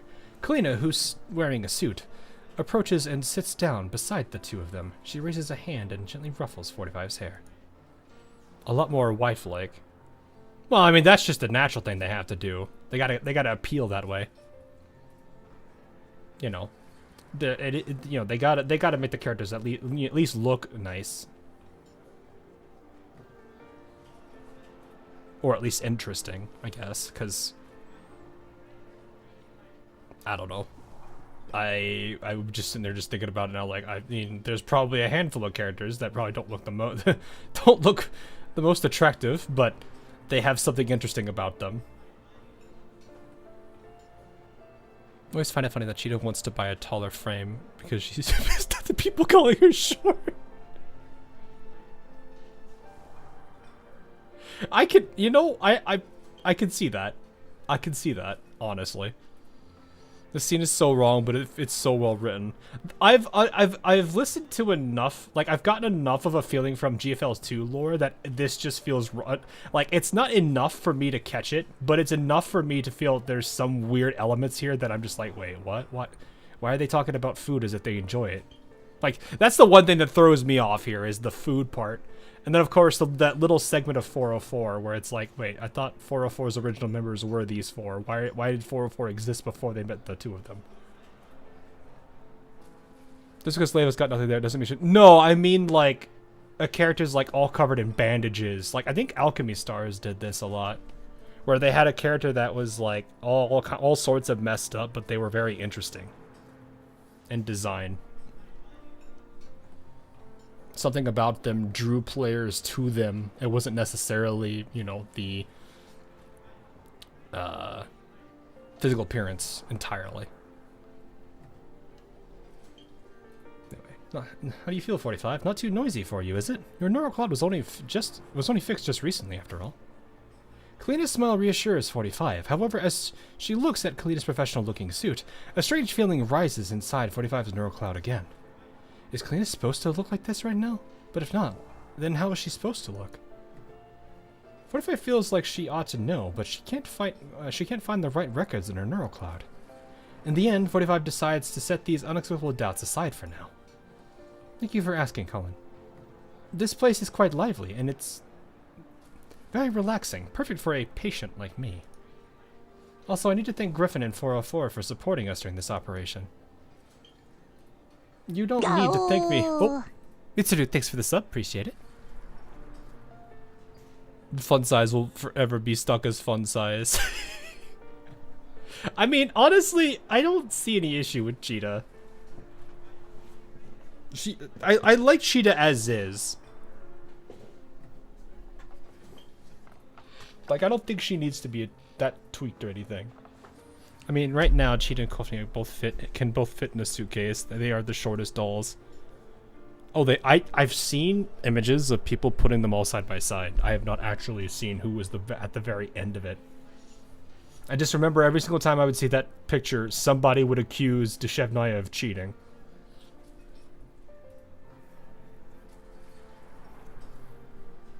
Anyway, you don't need to thank Griffin or me. 40 is the real hero here. Nina looks at 40 across 45 and smiles.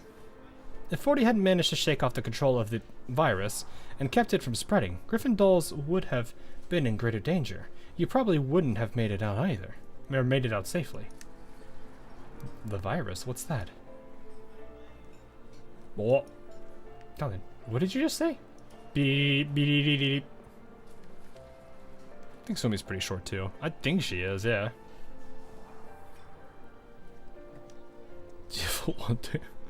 Kalina's voice seems to fade into indistinct static, and 45 can't make out what she's saying. She unconsciously grabs Kalina's arm, but before she can ask further, Kalina's already changed the topic. Speaking of which, 40 and 45 got some good news for you both. What other surprises do you have hidden up your sleeve, Colin? We all think that coming back safely from that operation was an incredible feat. Therefore, in order to celebrate your safe return, and as a reward for 40's contributions to Griffin, the commander has decided to give you both a special reward, a month-long super vacation. Do dolls get vacation? Was that a thing? Was that a thing in GFO? My understanding is that dolls wouldn't get stuff like that.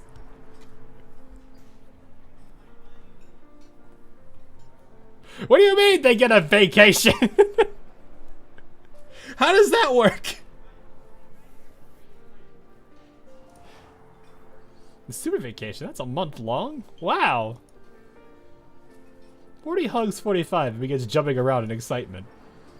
Hey, does that mean 45 and I can go on a holiday? What? Did someone say holiday? 9, who was playing a board game off to the side, hears the commotion and excitedly squeezes over. You're going on a holiday with 40. Can I come too?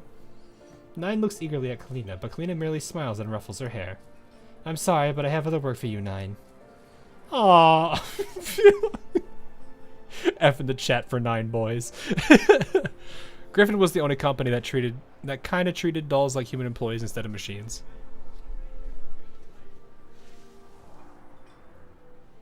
That's just the commander mostly. Oh, so the commander. Wait, so that was actually, that could be possible? The only reason I was thinking that is because, like, the overall outlook of dolls, especially considering, like, the one that, you know, how they are, their general how they're generally treated, or at least to my knowledge, I didn't think that would be a thing, because it's like, why would tools need a vacation? For what reason would they need a vacation? Then I have to remember that they were all under the commander, which I guess that does make sense.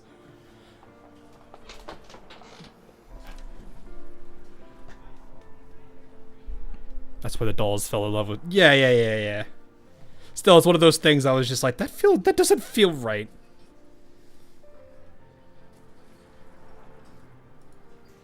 Alright then, if you're going on holiday with 40, make sure you take lots of pictures and share them with me when you get back, 45. Don't worry, 9. We'll take extra for you, won't we, 45? Yeah, we will. So, have you decided where you'll be going on for your holiday, 40? Do you even have to ask? We'll be going to the sea, of course. The sea? I almost want to say Magrassi, but I don't think that's the right thing to say.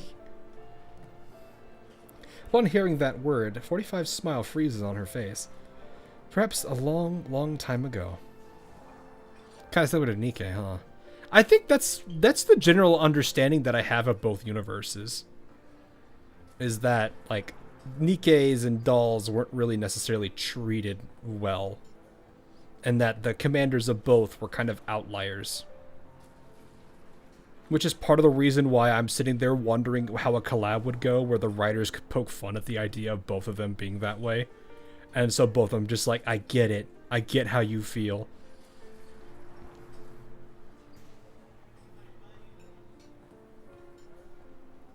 Song 45. Remember that a long time ago, someone once told me about the sea. That person said, ah, that was me. Annoyed, 40 laps 48.5 on the shoulder. I told you that after we finished the training session a while back. I said I wanted to go on a holiday to the seaside and soak up the sun. Did you forget 45? Did you? I can't find those records in my neural cloud.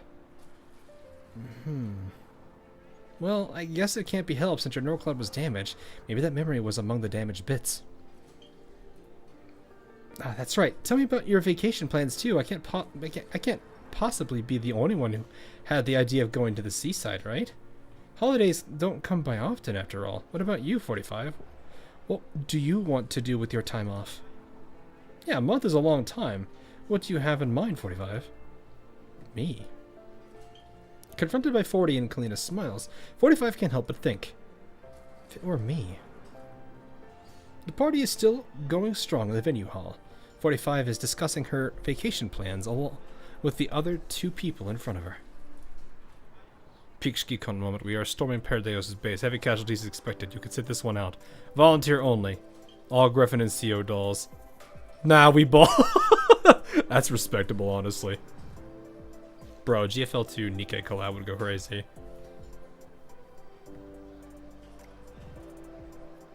I'm actually kind of curious if they would use the main figure, like, the main, what do they call them? Cast, whoever that is. I don't know who is the main cast for Nikke now. Is it still Counters?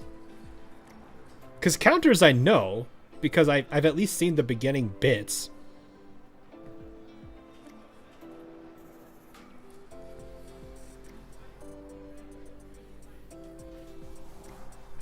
Anyway, however, the lights overhead grow brighter and brighter, while the music playing over the hall's audio system grow louder and louder, turning into a melody that's familiar to 45. Still Counters? Okay. That's what I mean, is like, would it be the, what are they called, figureheads, or poster girls? Probably poster girls. The lights are so bright now that they almost washed out 40 in Kalina's face.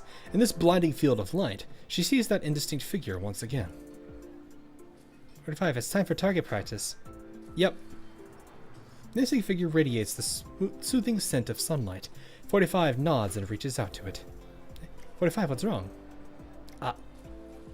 The light and music suddenly fade away and the indistinct figure vanishes. 45 finds herself holding on tightly to 40's hand. 45, are you alright? Do you want to go back to Persica for a checkup? No, there's no need for that.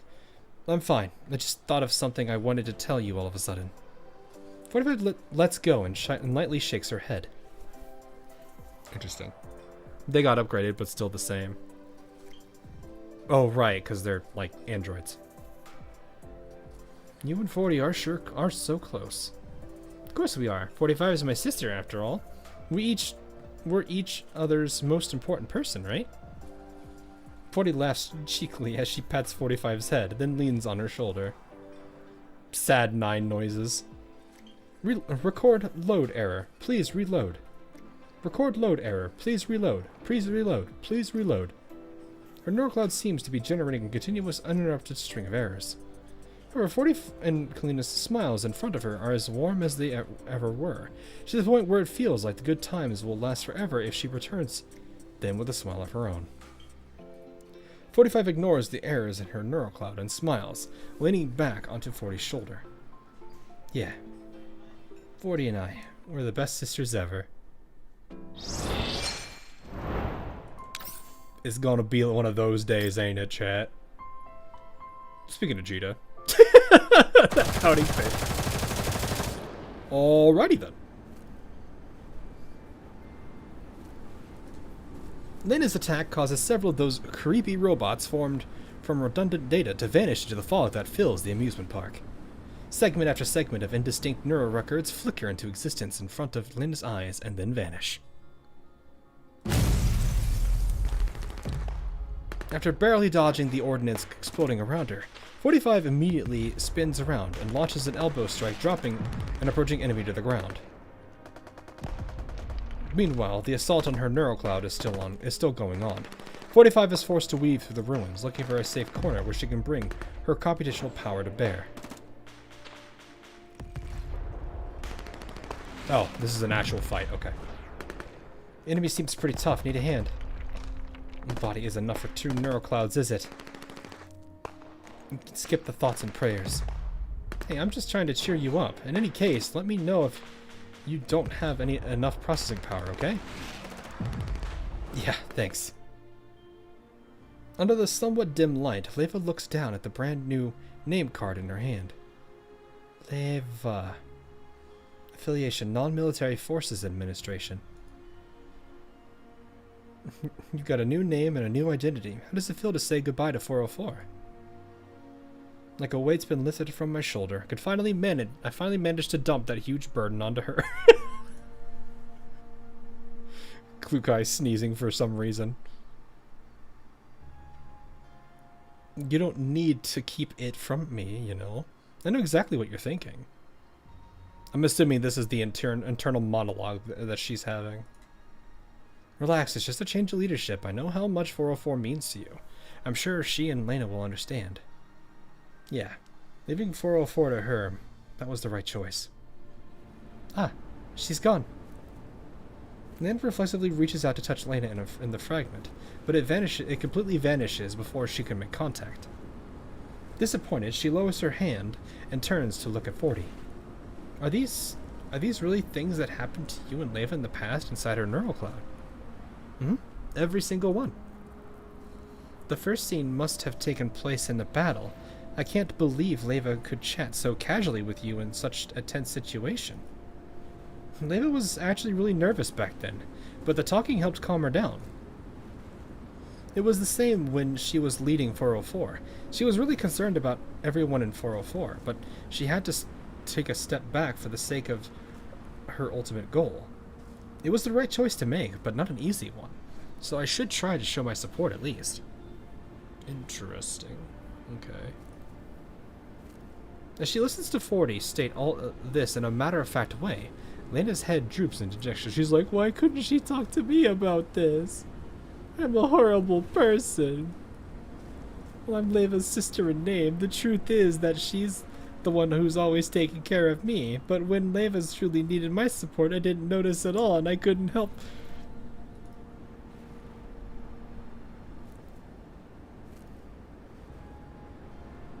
Can we just take a moment here? Can we just take a moment here? Nine just needs it right now. Nine needs this and a hug, honestly. The poor girl. But when Leva truly needed my support, I didn't notice. I couldn't help her. Don't say that. Leva was always happy and relaxed when she was around you. Was she? Because I want to become someone Leva can rely on. Well, you do know that there are some things only you can do, right? For example, you can always help her with communications and support. Also, you can provide help when Leva's in an emergency situation, like what you're doing now. She does rely on you quite a bit, you know. Really? Leva relies on me?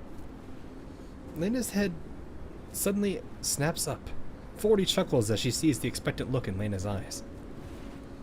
Yeah, I mean, it is kind of one of those things where it's like, somebody isn't necessarily leaning on you for that kind of support. You might just be there. I'm not saying that they're using you for it, but more so that they, you know, you might just be helping them in other ways. They're just not expecting you to do that load. 40 is becoming the true big sis. Yeah. Almost kind of feels like, you know, when Leva lost 40, Leva kind of took over the role as the big sis. And kind of it's kind of like it weirdly draws parallels to like Hoshino from Blue Archive, where it's like Hoshino took on the like a little bit of that personality from the person that she was always around, and it's the same thing. It's kind of the same thing I think with Leva here, where it's like Leva's taking on 40, took a bit of like 40's like whole gimmick and is being that way around Lena. Whereas in the case of Blue Archive, Hoshino kind of took on, what was her name, Minori? I always forget her. I don't have her name down because she's not a playable character, and it's been a bit since I've read that story. But it's kind of like that thing where she was like the super serious character, and then she became like very relaxed and trying to always take on burdens. Yume, thank you.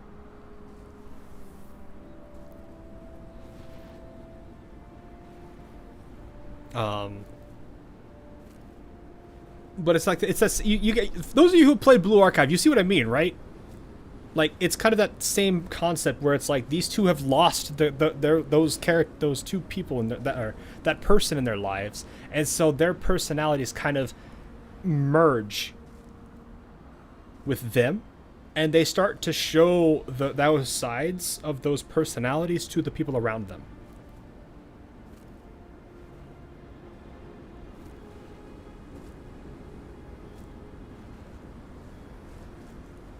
I get what you mean. Yeah. Okay. At least I'm like sitting here like I'm not the audio one, right? But it's like that. It's like that idea where it's like they're just kind of taking on that role. So maybe in a perspective, like she doesn't want to burden Lena with that much stuff. You know, she just kind of deals with it on her own because it's like her own baggage that she wants to hold on herself.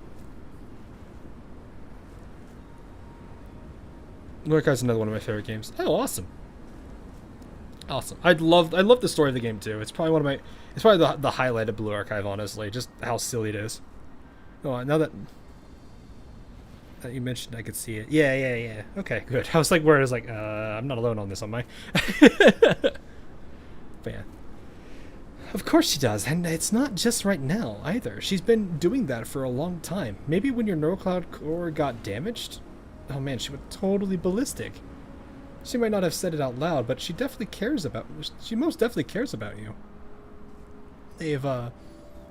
As she thinks back on past events, Lena gently balls up her fists and nods vigorously. Yeah, you're right. 40, I really would wish I could hear her voice with this dialogue.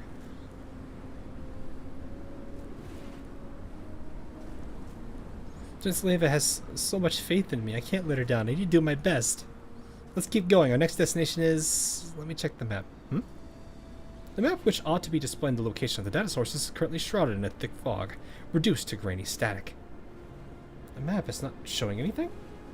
Is that a data error? Can I take a look? 40 takes the map from her, but despite flipping, spinning, and otherwise manipulating it, nothing happens. Upon seeing this, Lena opens a comms channel to Persica. This is weird. I'll just ask Persica directly. Hey Persica, are you seeing the... However, the only thing she hears over the channel is a busy tone. The communications panel on the screen does not respond no matter what Lena does. Ah, it's this again. How can this be happening? Are comms down too? Is the redundant data jamming up computational space again? Why now of all times? Looks like the redundant data is accumulating faster than expected. Fortunately, I can roughly sense the location of the data sources. It isn't as accurate as what Persica can do, but it's still usable. I guess that's our only choice. Still, we need to hurry and make up for the time lost by not having enough information. Shh. 40 suddenly makes a shushing gesture. Something's approaching us. Clackety clank, clackety clank, clank. Okay. As the noise approaches, countless creepy robots step out of the fog and loom into view. Can't believe there's so many of them. Doesn't matter, I'm gonna wipe you all out anyway. Yep, I'll help too. I find it interesting that in Exilium, 45 seems to have lost her slight German manner of speaking. Like they had her say ja instead of yeah, or her team...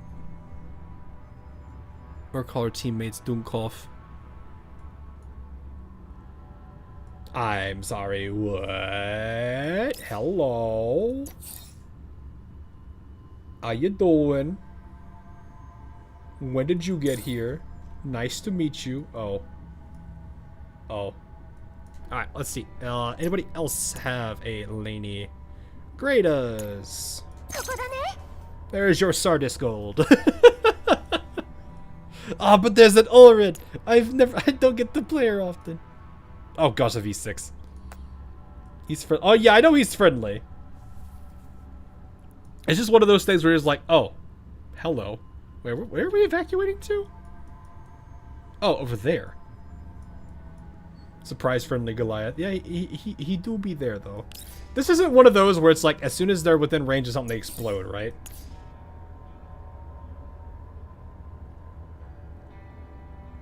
Oh, yeah, it does use up their HP.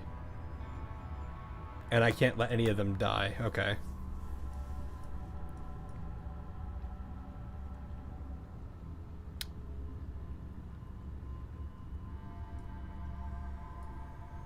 Yeah, we'll be fine.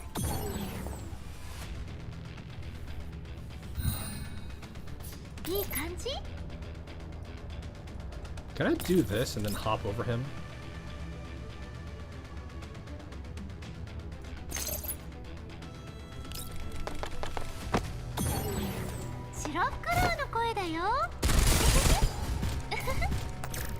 Pretty sure this will work.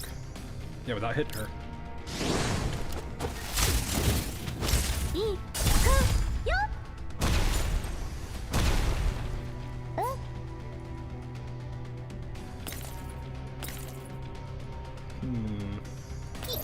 Belka has really high mobility, so I can play into that.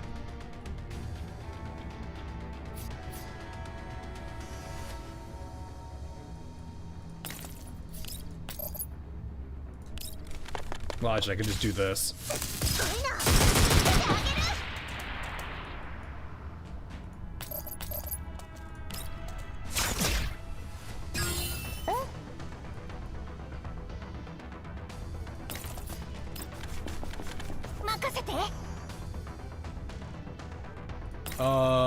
You right there for no reason. You don't count as somebody I need to... That's not how that works, right?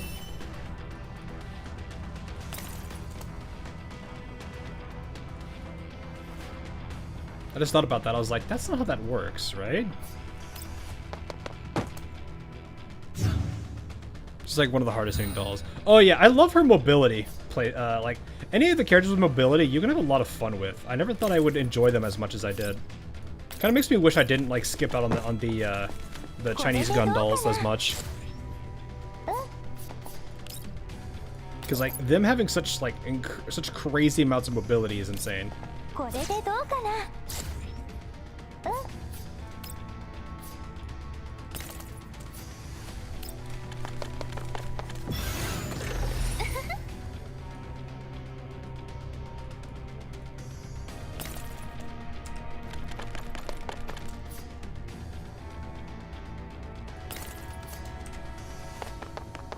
任せて。 So it's Faye. Yeah. Faye's got high mobility, and well, she's the CZ, right? Okay, everybody in. Doris, you're gonna go up here and hit 4. Stick bugs will get the rest, maybe.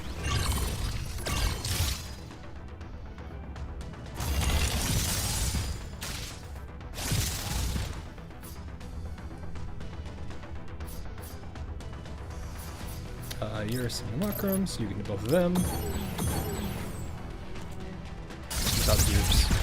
Yeah, but I still I like playing her with like the hit and run play style. You're just waiting for her shot. Oh yeah, that's the she's what, the intervention, right? 任せて。 I think from what I've seen of her.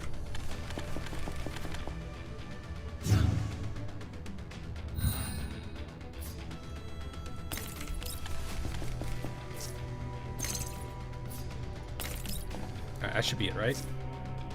You go away. Okay, no. I was worried for a second. I was like, the simulacrum doesn't count as in everyone. Also, where did the doll go? Or, where did the landmine boy go? Did I accidentally just eliminate? Wait. I just kind of thought about that. What happened to him? Did he just, like, sit there?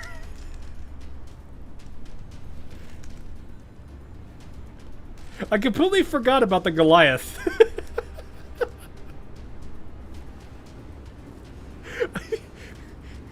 People say to this day he's still vibing on that stage.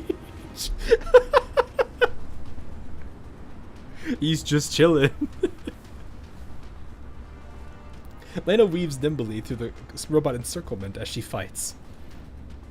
Less talking, more doing, 40. The numbers of robots here is increasing.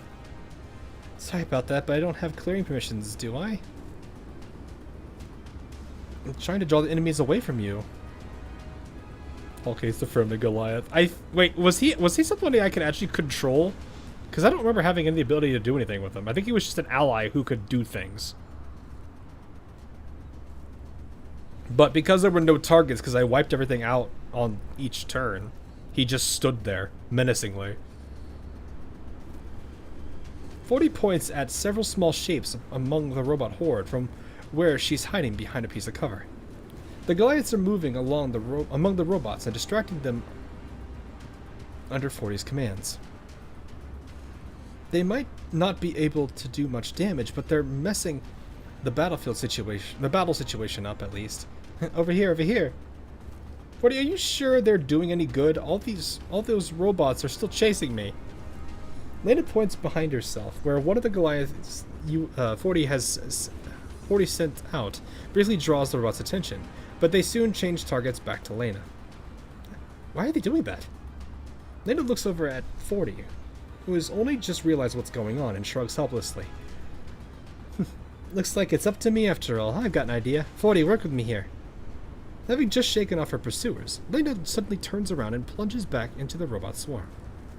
The robots pivot to follow Lena's movements. Meanwhile, she nimbly leaps on top of a Goliath that 40 is steering. The robots gather around the Goliath, but just as she is about to be fully surrounded, Lena jumps into the air again and yells, 40, blow it! Following the loud explosion, the robots attempting to surround her are blown to bits. Lena raises her gun and engages the remaining ones, cutting them all down in a hail of gunfire. That was actually pretty smart. Despite quickly eliminating the robots, Lena doesn't stop. Instead, she sprints towards another Goliath. 40, over here. Got it.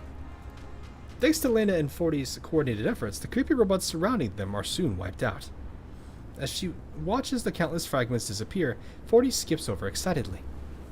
Well done, Lena. That was truly a brilliant plan. It's just a flash of inspiration. Leva's the amazing one. But you were amazing too. I honestly should have left it on that screen because they were both happy. He attacks those that get close. Yeah, he has an engagement range. It's probably just like the standard AI. And probably because I was wiping out everything on that first turn that he just was just like, alright, well, I guess I'll just stand here then. I don't gotta do anything. I'll be fine. 40 smiles and raises her fist, waggling it at Lena. What's this for? Well, we ought to celebrate our first joint victory with a fist bump.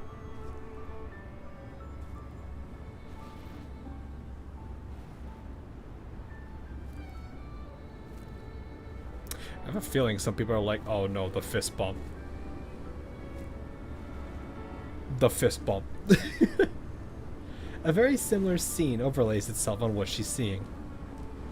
Long time ago, beside a firing range, it seems a pair of dolls encourage each other in a similar manner. Lena takes in 40's sunny smile and extends her own hand, bumping it against 40's. Here's to a jolly cooperation. Yep, nice working with you. She can feel a warm sensation through their touched knuckles. As Lena withdraws her hand, she can't help but smile. Didn't Leva do this with you in the past? It feels like I've gotten a little closer to Leva now. Sure did. It's how we cheered each other on. Oh yeah, now that you mention it, it feels like Leva's here right now. For some reason, I feel totally full of energy. 40 heavily squeezes her fists and looks around. Suddenly, she claps her hands in surprise. Hey, it seems the fog has cleared up by quite a bit. Lena, let's go. Yep.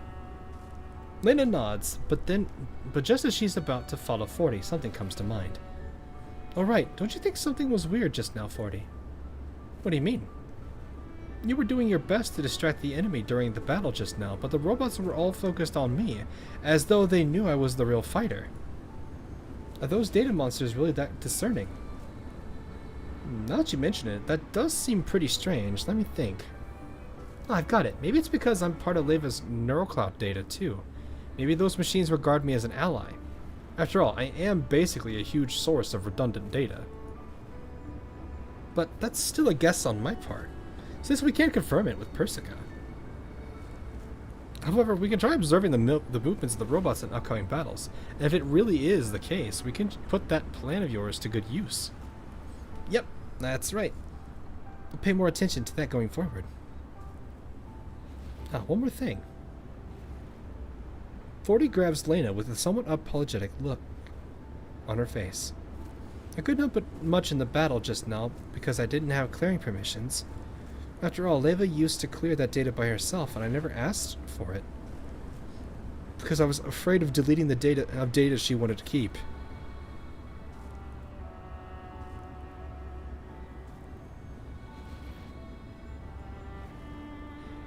You know, I can see a potential reason why.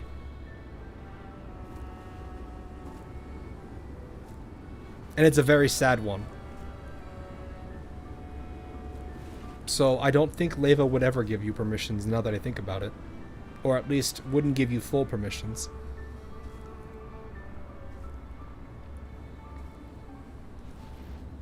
But things are different now. At this rate, it'll just end up affecting the recovery of Leva's neural cloud. So please request temporary permissions for me once you can contact Persica again. That way I'll be able to help you in battle. Sounds like a plan. Still, that's only if Persica gives it the all clear. It would be really bad if we deleted Leva's data by accident. Of course, and besides, I'll be relying on you until I've located those permissions. I'll help cover you, though. Yep, leave it to me. If the data was aware it was a source of pain for a character, would it want to delete itself to alleviate that pain? That's a thought I had.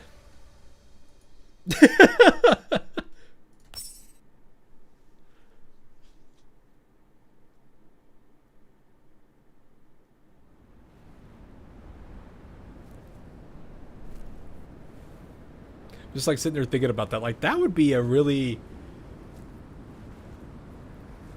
Oof. Is this the second data source? 40 stops by a set of ruins. Lena stops as well and surveys her surroundings. Looking back more, things make more sense. Oh, okay, fair enough.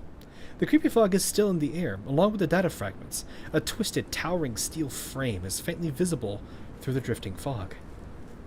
Is that a Ferris wheel? Heck, why is it so chilly? Maybe we should call it a Scaris wheel instead.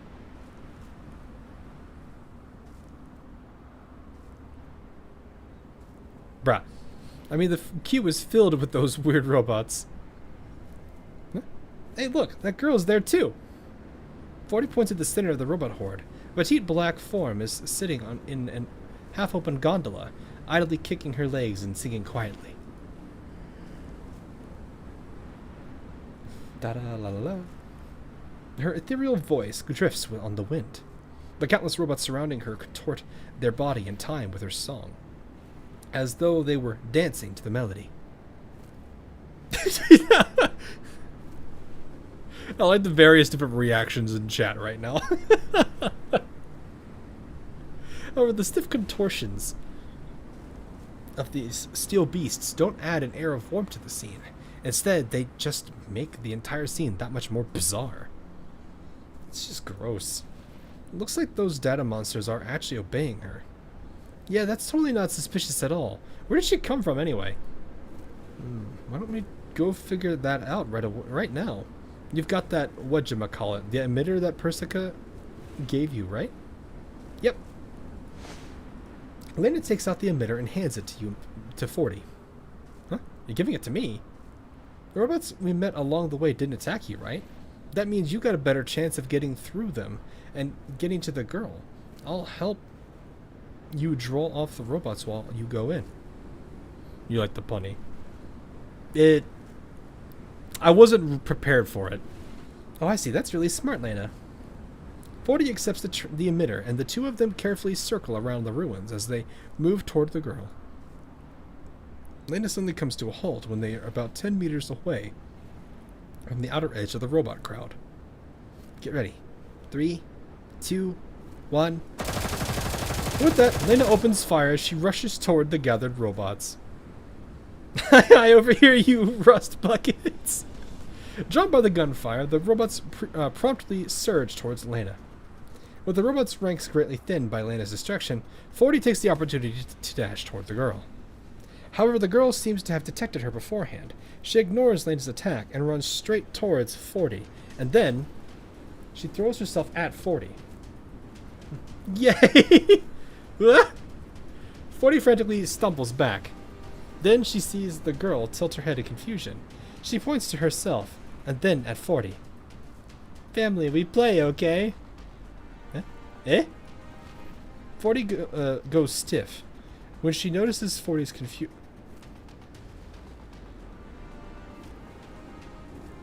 No.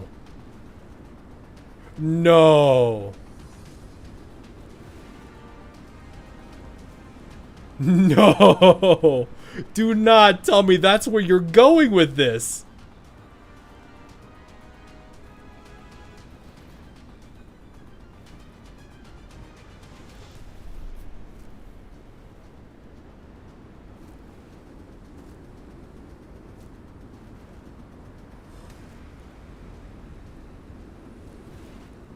Oh, that sucks.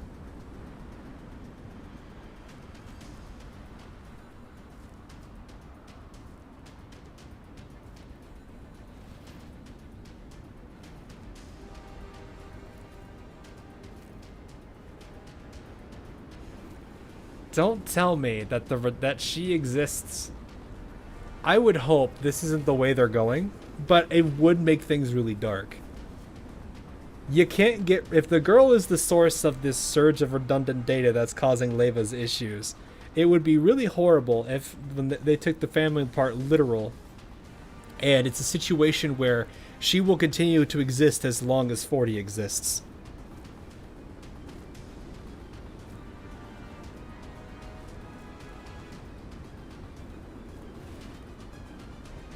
That would be horrible.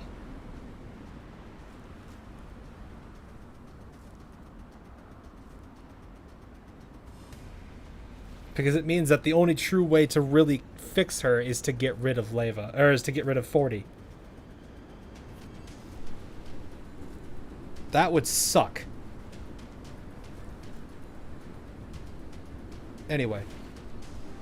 40 goes stiff. When she notices 40's confusion, the girl raises her hand and points at Lena.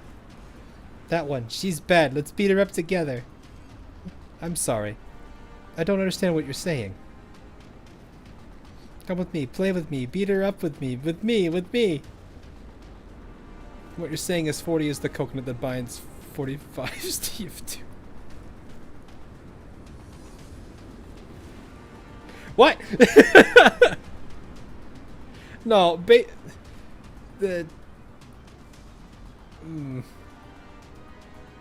a bad. I don't know. I'm just sitting here, just like I had a really bad feeling when at that connection. The girl walks towards 40, her long hair dragging on the ground. As she looks into those golden eyes, 40 stumbles back in panic, as though she's forgotten the entire reason she came here in the first place. Lena, who's distracting the robots, soon senses something is wrong. 40, she's not moving. Did something happen to her? 40 isn't moving, even as more and more robots gather behind her. Lena can't avoid turning around, which draws the robots towards the girl. And then she shouts at 40. Hey, 40, you alright? Push the button, quickly! Ah. Startled by the distant voice, 40 vigorously shakes her head, then takes a step back before raising the emitter and pushing the button. A dark brown beam soaks into the girl's dress, forming a flower-shaped pattern. As the brown color spreads, several rays of light shine, turning the girl's body vaguely translucent. The girl stumbles back in panic. Then her head jerks up. Her eyes are wide as she glares at 40, her hands flailing angrily. You're with her! You're bad too! I won't play with you anymore! Beating time! Wait, I'm not... The girl doesn't wait for 40 to reply and stomps the ground in frustration. In response, the ground begins to shake violently. 40, what's going on? I don't know either. 40 and Lena look around nervously. A huge shadow is moving within the swirling clouds of dust that are everywhere. Something big is headed our way. Look out. I don't know why I had this like really weird feeling that the two of them are connected to each other and there's nothing they can do. Unless they get rid of Laney, which is saddening to think about. Alrighty. So that should have been... Gray's Laney. Anybody else with Laney? Anthony's got Laney. How many more do we have? I know this list has got a bunch of people that haven't been logging in recently, so there's probably a good number of people that don't have her. What class are you?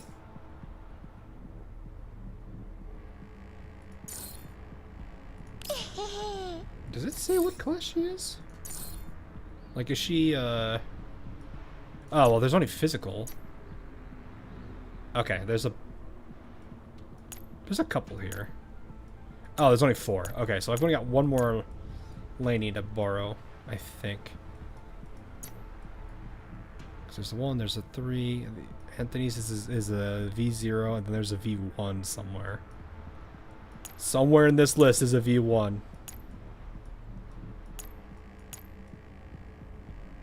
I got very confused for a second. I was like, who's this? There she is. Okay, STM.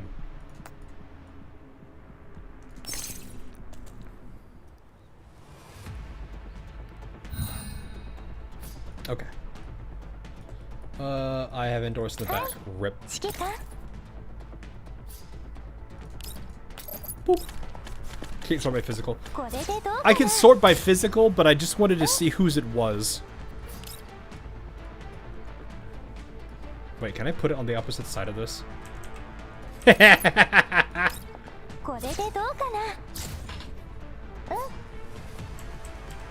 What you gonna do about that, eh?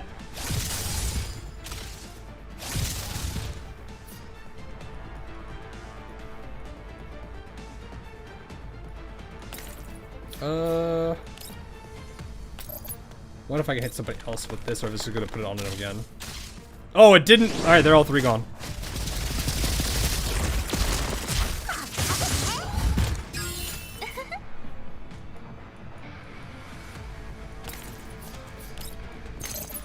Oh, well, that works.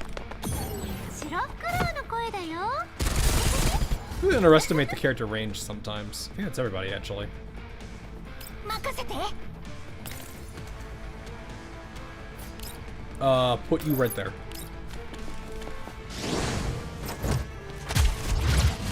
オーガスはまだまだ現役だよ。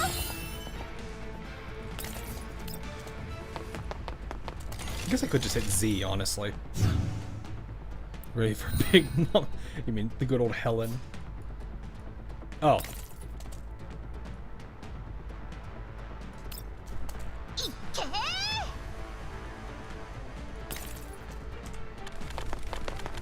ー。 UMP footy. It kinda really does look like that, don't it? 任せて。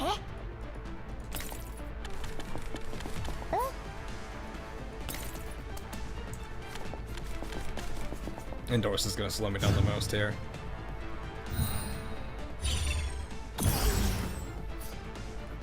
やるぞー。はい指揮官。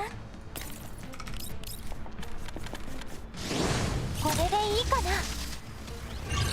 And he has the good options too. Oh, I can switch spots with her? I didn't notice that.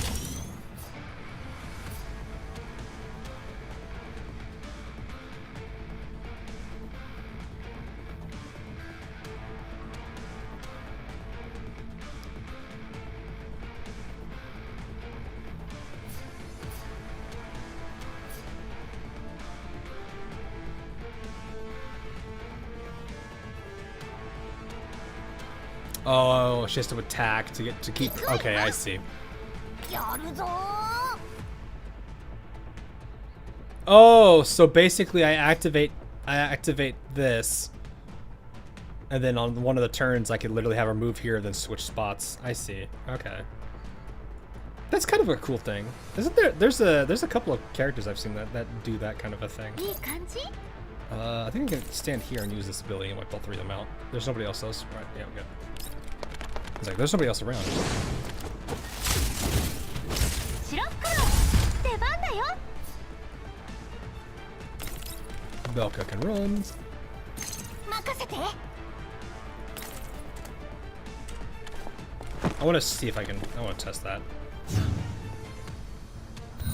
That's kind of cool though, because then I could use this. I know I'm not gonna be able to teleport her or to do it, but it's オー fine. ガスはまだまだ現役だよ。 So you can go, no, you can go in.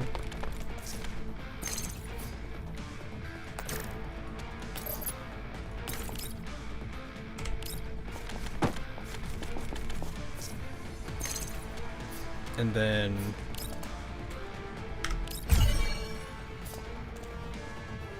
she just needs to be in the zone, doesn't she? Oh no, I actually have to evacuate. Okay. Laters.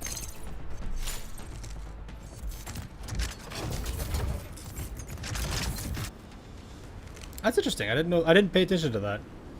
After a long battle, Lena is ultimately unable to stop the huge robot from closing in. As Lena runs away from it, she twists back to open fire. However, even the hail of lead she lays down doesn't slow it in the least. Damn it, just how am I supposed to scrap this big hunk of junk? Where is its core? Is it in the chest or... Just cover here, this way. Forty calls Lena over as she struggles to find a usable passage amidst the ruins. As Lena runs, she turns back to look at the huge robot every so often. Maybe it's on the top of its head? Lena rapidly scales a pile of rubble that happens to be in front of her. Leveraging its height, she launches herself at the towering machine. Alright, got it. There it is. While holding onto the robot's flailing arms, Lena flips through the air and lands neatly on its massive shoulder. Right after that, a hail of bullets rains down on the machine's core. However, they only leave a few small dents on its thick outer casing. The huge robot instead seems angered by Lena's attack and begins shaking itself violently. Ah! As the robot twists itself back and forth, Lena is almost sent flying. She is forced to hang on for dear life to the protrusion on the robot's shoulder. Here it comes again. Look out, Lena. What? She's like, no! Lainey is a defensive here doll like Yuhi, meaning that the pair work well together. If you have a doll like Faye, Diane.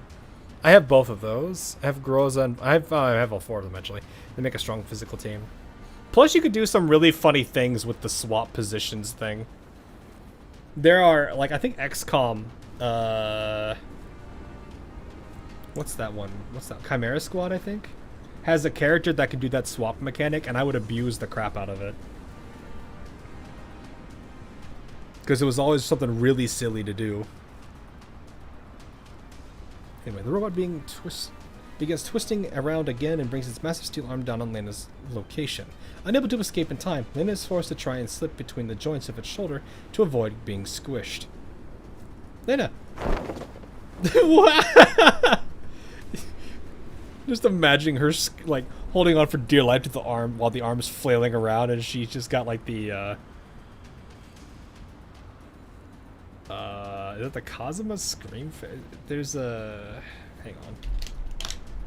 Is it Konosuba where that face is from?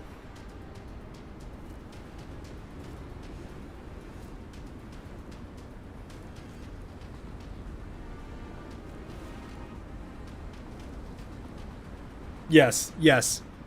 The Aqua face where she's like screaming. Yeah, exactly. She's like hanging on to the arm while making that face. Hang in there, I'll try and think of something. 40 looks around frantically. Several Goliaths are moving between the rubble, trying their best to hold off the attacking robots. Right, I'll go with that. Come on, boys, this way. 40 snaps her fingers and rushes towards the giant robot's feet. It raises a foot to try and stomp on her, but 40 deftly evades and rushes towards its other leg. The Goliath... I don't know why I just imagine it tries to stomp on where Lainey is, ends up stomping on its other foot, which just hurts it. The Goliaths follow 40 and rush the giant robot as one, completely surrounding it. And now, 3, 2, 1, bang! Several explosions erupt at once. The giant robot shakes violently as countless parts begin falling from its body. Lena takes advantage of this brief respite to jump down from his shoulder and disappear into the nearby rubble. Just like... Without a target to attack, the giant robot turns around in confusion. A moment later, it leisurely strolls off into the fog. Are we safe? After seeing the giant robot leave, Lena gets up and looks for 40. Well, the Goliath went off just now. She clearly saw 40 being blown away into the distance by the explosion shockwave. Sure enough, she soon finds 40 face down in front of a pile of rubble. 40!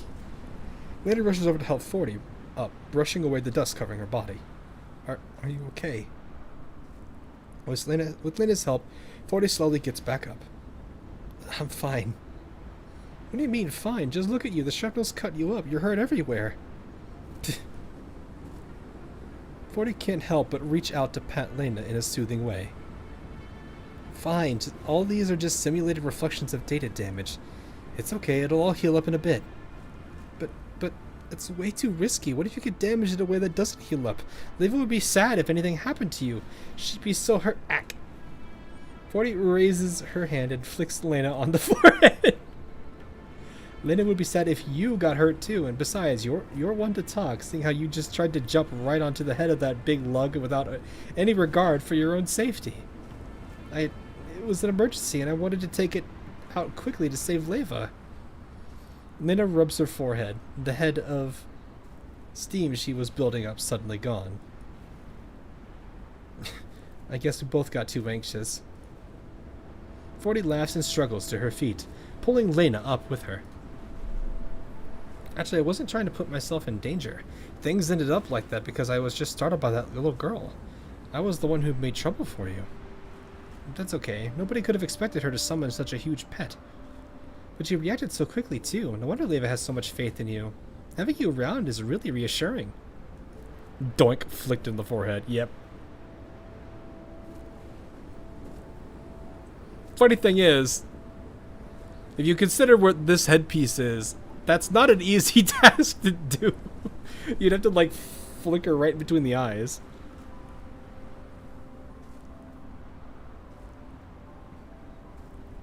Forty smiles and ruffles Lena's hair again with the hair. It's not anywhere near as like laughable as like elegant. Oh, sorry, was I supposed to do something with that? Elegant. That said, for those that don't know, that was a running gag with the last series of streams. We need to promise each other that we won't pull such risky stunts again in the future, okay? Oh yeah. Lena rubs her nose in embarrassment. The big ruckus we made just now seems to have cleared the fog up quite a bit. Want to see if you can contact Persica. You still have Elegant Man, good. Yes, I do. Oh yeah, you're right. Lena quickly tries to open another transmission channel. This time, the long, silent connection finally goes through. Connection broke again just now. Did anything happen? Looks like it did. Did you find a new data source? Yep, we did. We managed to attach the tracker program to the girl, too. Oh, that's good. I can start my analysis now. It'll take a while to analyze the data, so keep clearing it for now. Did you get any new neural records after clearing out that most recent batch of redundant data? Huh? Oh, right.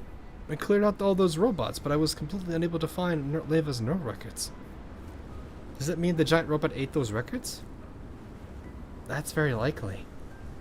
While the map seems to be broken, I can sense that the data source moving around inside the fog, and its movement speed is very close to the giant robots from just now. The map's broken? What happened? We're not sure either. It stopped displaying anything after we entered the fog. Is it because of the interference from the redundant data? I only managed to find the data source thanks to 40's guidance. Yep. I guess it's because I've always been in Leva's neural cloud, so I can sense the rough location of these data sources, even through the interference. Want to compare it with what you have. 40 sends the information on the data sources to Persica. After a brief comparison, Persica nods in approval. While it deviates slightly from the exact coordinates, the general direction is correct and this info can be used even if the map is broken. So after all that, you're saying that Leva's neural records are still inside the core of that big lug. I should have just taken it out just now. I don't think you could have eliminated it on your own, right, Lena? 40 turns to Persica. Persica, could I have temporary permission to clear the redundant data in Leva's neural cloud? It's too dangerous for Lena to take those monsters on alone. The clearing efficiency would go up with 40's help. Sure, saving Leva is the priority right now. After a few quick key presses, Persica nods. Right, go give it a try. Make sure you properly ID your targets when using it. Alright, thank you, Persica. I'll use it carefully. This will make things much more convenient. Come on, Lane, let's go find that big guy. Yeah, that'll help a lot. これが実戦か。楽勝だったね。 Nice. Okay, I'm gonna take a second to go get a drink real quick. Give me one moment.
There we go. Okay. We are 2 days away from the big update. Oh, I see. I see. Okay. Anyway. Sorry about that. Lena and 40 plunge deep into the fog again. After taking a few steps, Lena checks the map before shaking her head helplessly. And Sipia coming out at the same time. Supple? Are they? That'd be kind of crazy, wouldn't it?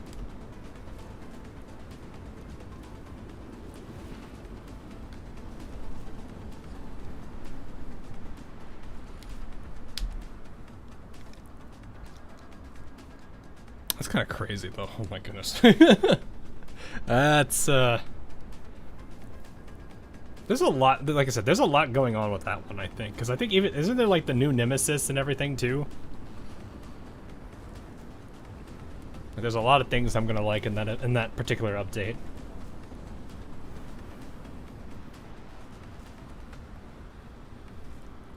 Yeah. Yeah, it looks like the map breaks when we go into the fog. 40, I'll be counting on you for... Woohoo! 40 suddenly throws a grenade into the fog. It blows up several lurking robots who transform into scattered data fragments that vanish on the wind.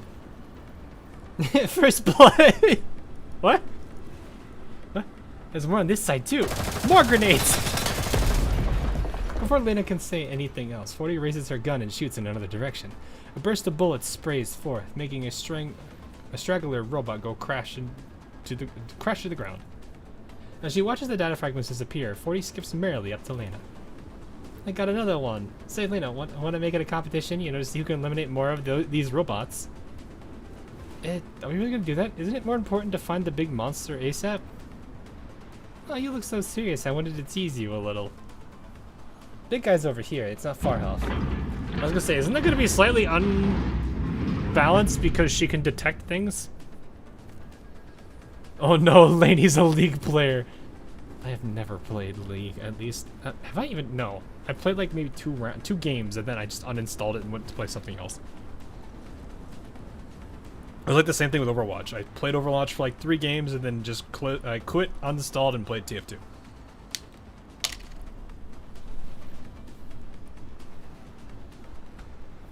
Anyway, 40 looks into the fog. Before long, a huge shape looms out of the fog. Ew, what do you know? It's here at last. Let's get it together, 40. Are we actually fighting it, or are we just fighting more of its little minions? Yeah, it's fighting more of its little minions. Eliminate all enemies. Oh. You're a preset.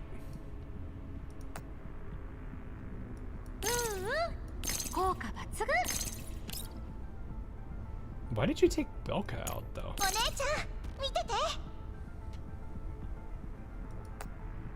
Well, you know what? Mosin. Why not? Because we can eliminate. We can do all eliminates. You are the chosen one. You played League and uninstalled in under 5 games. You are pure. I don't know what that means.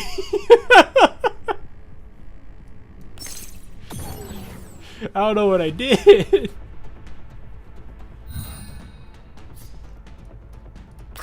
I just never was interested in it, I guess. It was one of those, I'm just gonna bonk this man right here. Cover? I hardly know her.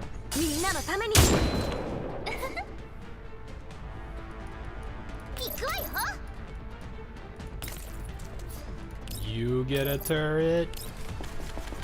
13-year League veteran here. Oh gosh.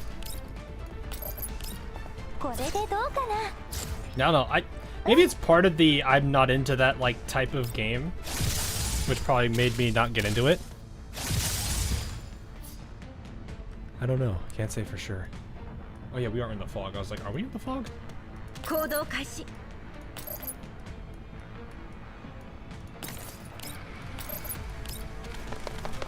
I'd rather play Kane's Wrath. Well, that was one of the 2 games I played for a bit that were like pretty seriously. After that, I just kind of played whatever. How about... Oh, right.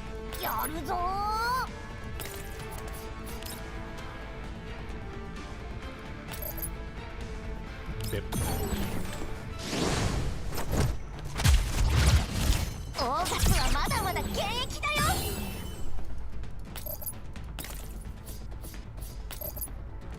Get this only shit. It's gotta always be your game to fall back on. I mean, that's always the best thing too, when you have like your favorite game or whatever. I do like the Fallout franchise as a whole.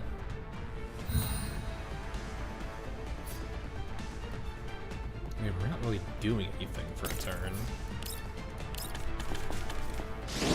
これでいいかな。 I kind of wish there was a speed up on this part, where it's like if you've wiped out, you know, if you've wiped out the enemy wave already, you could just be like, well, go ahead and start spawning them, or have a prompt to allow it. やるぞー。 Because like if you want to if you're really caring about position, you can. Otherwise, like if you care about position and you want to delay it, then it will go on its normal turn. Otherwise, it accelerates a little, like a wave timer.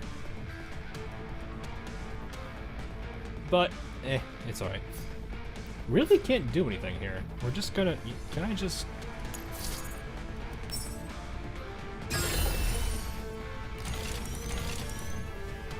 I didn't really have a reason to move anybody. いい感じ。 Actually, I could probably just. 行動開始。 Ah, man, the range down really hurts Mozen. やるぞー。足元に気をつけて。 Not that they will go. And Doris wipes out 4 people in 1 turn.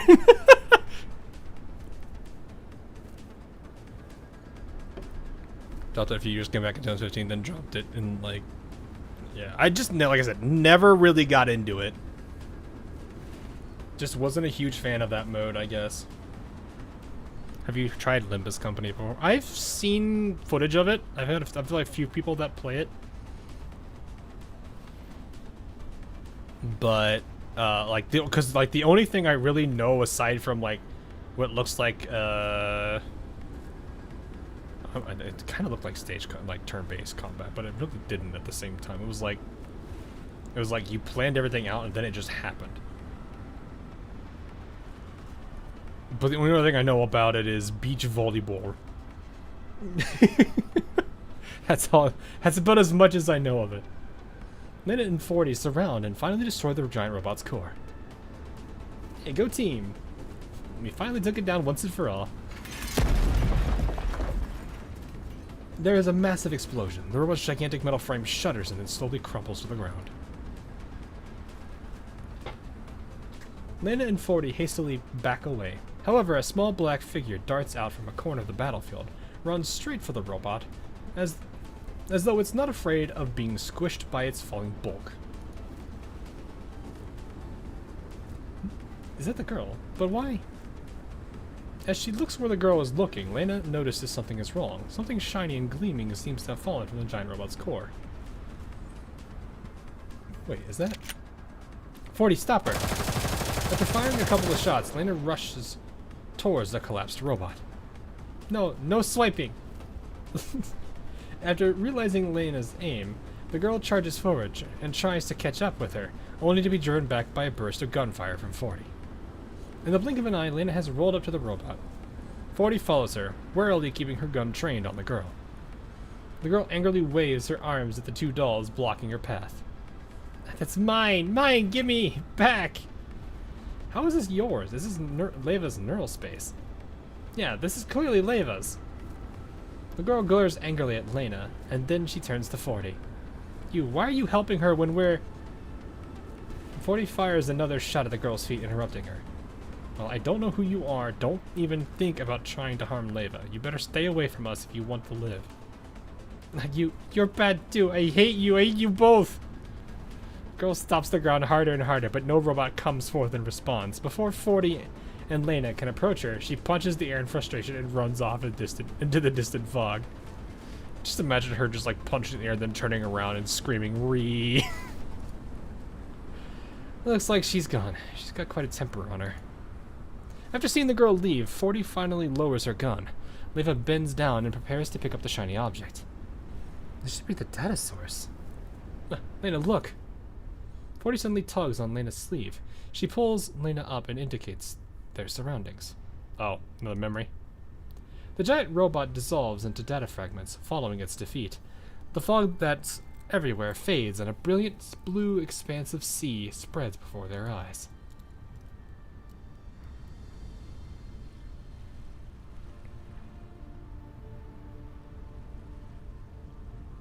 I just realized the little screen overlay effect they have makes the water look like it's moving.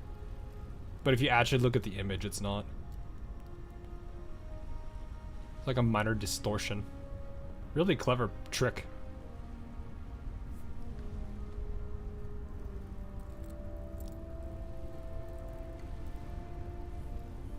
Snow-capped waves gently lap out at the beach. In the distance, a Ferris wheel towers over the sands, its colorful round gondolas slowly turning in time with the music. The fog is gone. It's so beautiful. If I didn't know there was such a beautiful place in Leva's neurocloud. After seeing Lena's dumbfounded face, 40 laughs and bends down to pick up the shiny fragment on the beach. Isn't this 40's dog tag? Lena looks down at 40's palm. There's a small rectangular piece of metal there, covered in scuff marks made by bullets. The name UMP 40 is engraved into its center. The letters have been worn down by the passage of time, but the dog tag seems to have been regularly polished, because it's still gleaming like it's brand new. Do you mean that 40, the real 40? Yep, this is one of the few things 40 left behind. I didn't know Leva was taking care of it all this while. Then, how about seeing what records it contains? I haven't looked through them yet. I think you should be the first to read something that important. 40 hands the dog tag to Lena, but with the utmost care, Lena begins reading the records contained within. Inside the lab, 45 is currently lying inside a repair pod. Persica is standing beside her, carefully studying the data on the screen. In theory, we can extract this simulated persona from your base layer and configure it as a secondary processing core capable of independent computation. This will take up a bit of your internal memory, but it will help stabilize your base layer. Plus, having an additional core can be quite useful in electronic warfare. Yeah. However, I must remind you that the simulated 40 you insist on extracting was essentially created by... While this simulated persona is based on 40's personality, and hasn't shown signs of... Nobody can guarantee that in the future. Are you sure you want to keep her? It's not the real 40, you know.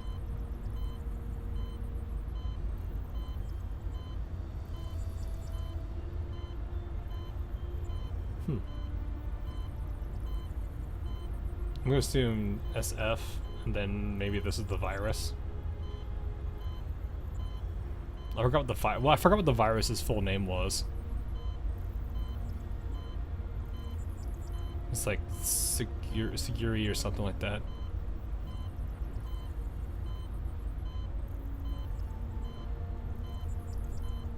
Because I'm wondering if this is just a case of each block is a letter, so it's like you could somewhat do some inference to figure out what these words are, if you're following along enough. I just forget what the virus's name is. I know, it isn't the real 40, but I still want to keep it anyway. Actually, the second processing core you want doesn't need to have a simulated persona assigned to it. You can completely delete the persona, which would not only remove...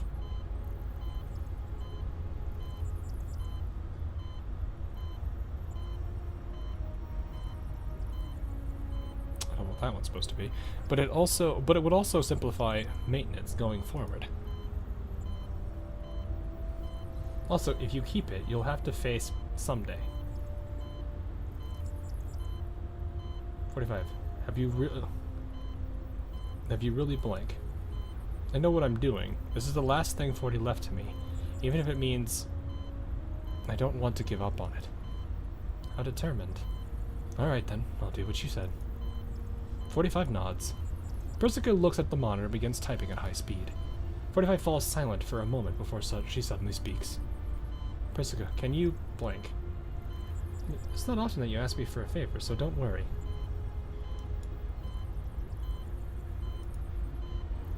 Parapluie? That's way more letters than I was thinking.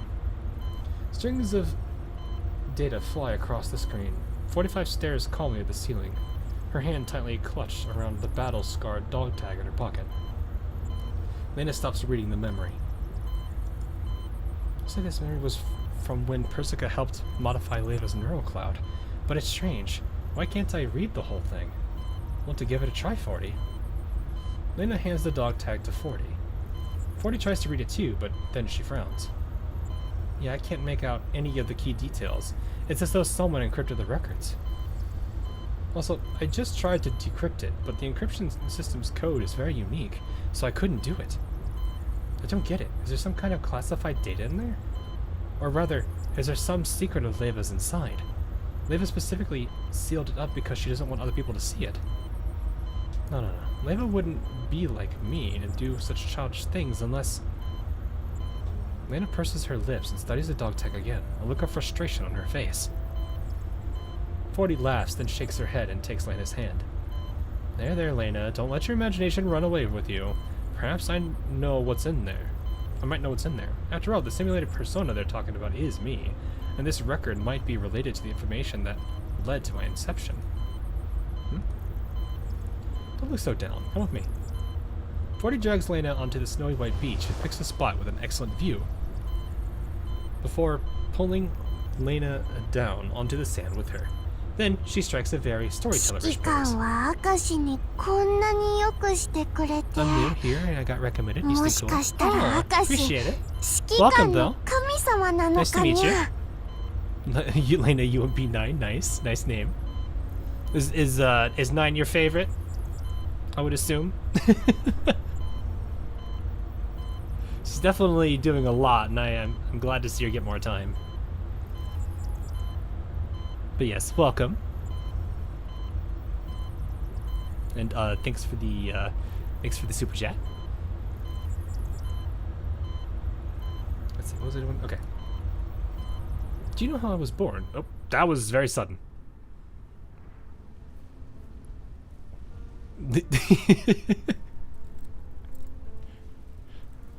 I see. I do really like both of them. They're not like my number one faves, but they're both they're you know, I like both of their characters. I'm trying to get a feel of 40 now, see how she is. So I'm curious how that'll be as this goes on. Is this the Maldives? Yeah. Oh, there's the jazz you guys were talking about earlier. Hawk is secretly the writer of a few games. Just because I accidentally predict things doesn't mean anything.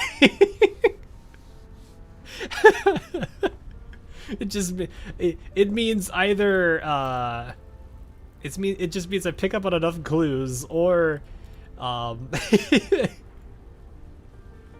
they are kind of predictable, which isn't a bad thing. It's just enjoyment. Or at least I'd be like, oh yeah, do this. I would do this, and then laugh as they do the same thing. You pronounce that as ja is German. Look, I don't speak Deutsch. Yeah, you made it, Val. Good morning. Oh, hey, Azaria, how you doing? Good to see you. Sunshine, blue skies, and the sea are promised land. Promised. I see. She's crying? I think I understand. I kind of feel bad for her a lot on this, though, because it's like she's trying to remember everything. I know she's trying her best to remember, but at the same time, she's going through so much. And the worst part is, like, her brain is trying to... It's like she has there's so many holes in this memory that she's trying to pull up, or trying to relive, and for some reason her brain is trying to fill those gaps with what it can, but things just don't make sense. And slowly wipes away her tears. These are all memories of my time with 40, our most cherished possessions.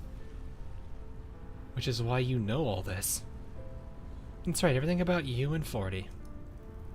Our neuroclouds share a common origin. It's not that difficult. For me to simulate a virtual person that imitates her. Deep down, I've always been hoping that 40 never left me, so I created you in my subconscious, which explains your presence in level 3. Yep, that's it. I'm just a simulation you created. A virtual persona that will never replace your one and only 40. As she gazes out across the boundless blue sea, the gray-haired girl smiles wistfully.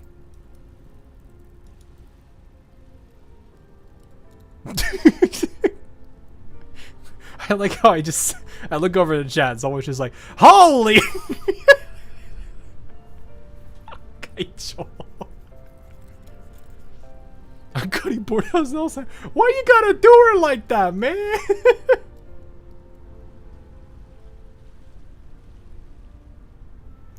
Yes, I'm the virtual person that 45 created. Back then, 45 was forced to bid 40 farewell because of Operation Butterfly. All she managed to bring back from that cruel battlefield was this dog tag. 40 strokes the small piece of metal she's holding. 45 couldn't accept the fact that she'd lost 40, so she began to unconsciously rely on her memories and simulated a new 40. In other words, me. I was born for 45. Protecting her, comforting her, supporting her, keeping her from ever being hurt by the past again. All these are my... That is not a word I was expecting to see. I don't... French.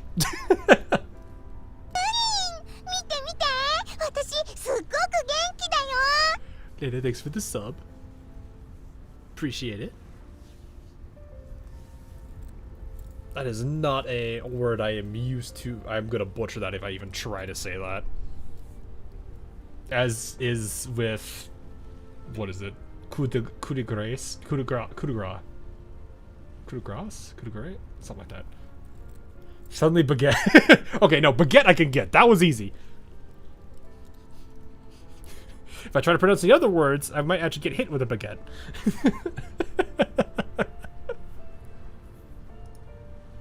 At first, 45 wasn't aware of my existence. I lived in the base layer of 45's neural cloud. It was a dark and lonely place with nobody around, where every sound I made was swallowed by the blackness. But one day, 45 fell into her base layer by accident, and then she found me. From that day onward, 45 would come by every now and then to talk to me. She'd tell me about what happened on the outside, about her worries and frustrations, and give me all kinds of things from the outside world. She even asked Persica to extract me from level 3 to level 2, so I could access information about the outside world, even though it meant eating up her system resources. 40 looks into the distance and a smile spreads across her face. My world changed ever since I was released into level 2. Or rather, I should say that day when I learned what the world truly was. Through her eyes, I could see all the people she talked about. Squad 404, Kalina the commander. I saw the pretty houses and lively amusement parks in the green and white zones, the deserts, sandstorms, and elids of the yellow zones. I was really happy. 45 always treated me as her friend, even though I wasn't real, the real 40. Even if I was just a persona cobbled together out of data and broken memories. Therefore, I treated 45 as my friend too. My one and only, my realest and truest friend. She changed my world and taught me happiness. From that moment onward, I truly wanted to protect her. I hoped that my existence would make her feel happy and at peace. I watched 45 turn into Leva as the years passed. I saw how she gathered more and more friends to her side, and how she went further and further with her bravery and determination. Eventually it seemed as though she'd be able to fulfill her wish from all those years ago. 40. Suddenly 40 stops halfway through her monologue and turns to look at Lena. Then she cheerfully pats Lena on the shoulder. That's why I'm really glad you're around, Lena. Huh? That's because you're always keeping Leva company. You've always stayed by Leva's side no matter what happened over the years, and you were always earnest and sincere while doing it. I can tell, you know. You're special to Leva. Lena pauses and scratches her head in a stiff and unnatural way. I don't feel special. I like to say we're family, but truth be told, I've always been the one plastering myself to Leva, haven't I? After all, in the beginning, I just grabbed a gun that looked like hers and insisted that we were sisters because of that.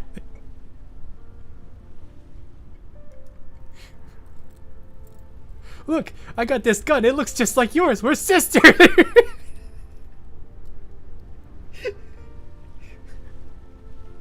That means we're sisters, right? I'm just imagining that conversation. Leva probably just cracking up at it. One of those, like, she chuckles for a second and then pats Lena on the head. There's been a lot of Lena head patting in this. And they cut each other's eyes. I don't know if I like that idea. Lena just keeps getting cute. Look, it's hard to resist this one, okay? She's precious in her own way. And we all hope she never changes. But you and Leva, you're actual sisters. It was decided from that moment you were rolled out, like a mark that's forever etched onto your frames. Oh, that. Hang on. Twitch chat being silly. Refresh. It's probably, it might still be there. Oh no, it's gone. Good. Summon the hand. Okay, fine. We can summon the hand. If it wants to load. There it is. We're good.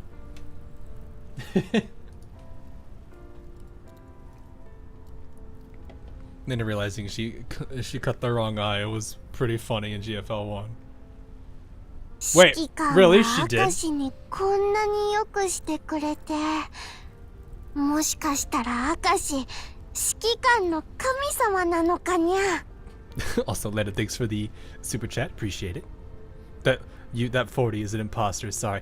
No. How could she be an imposter? Oh no. Oh man. 40 has been ejected. No. We didn't vote to kick her out of the ship. There was no emergency meeting. We didn't talk it through. We just straight did it. Well, also, I just have to imagine like that entire scene, Claw, where like Lena does it, walks over to Leva, sees that she did the wrong eye. She's like, "Ah, dang it!" Leva once again cracking up.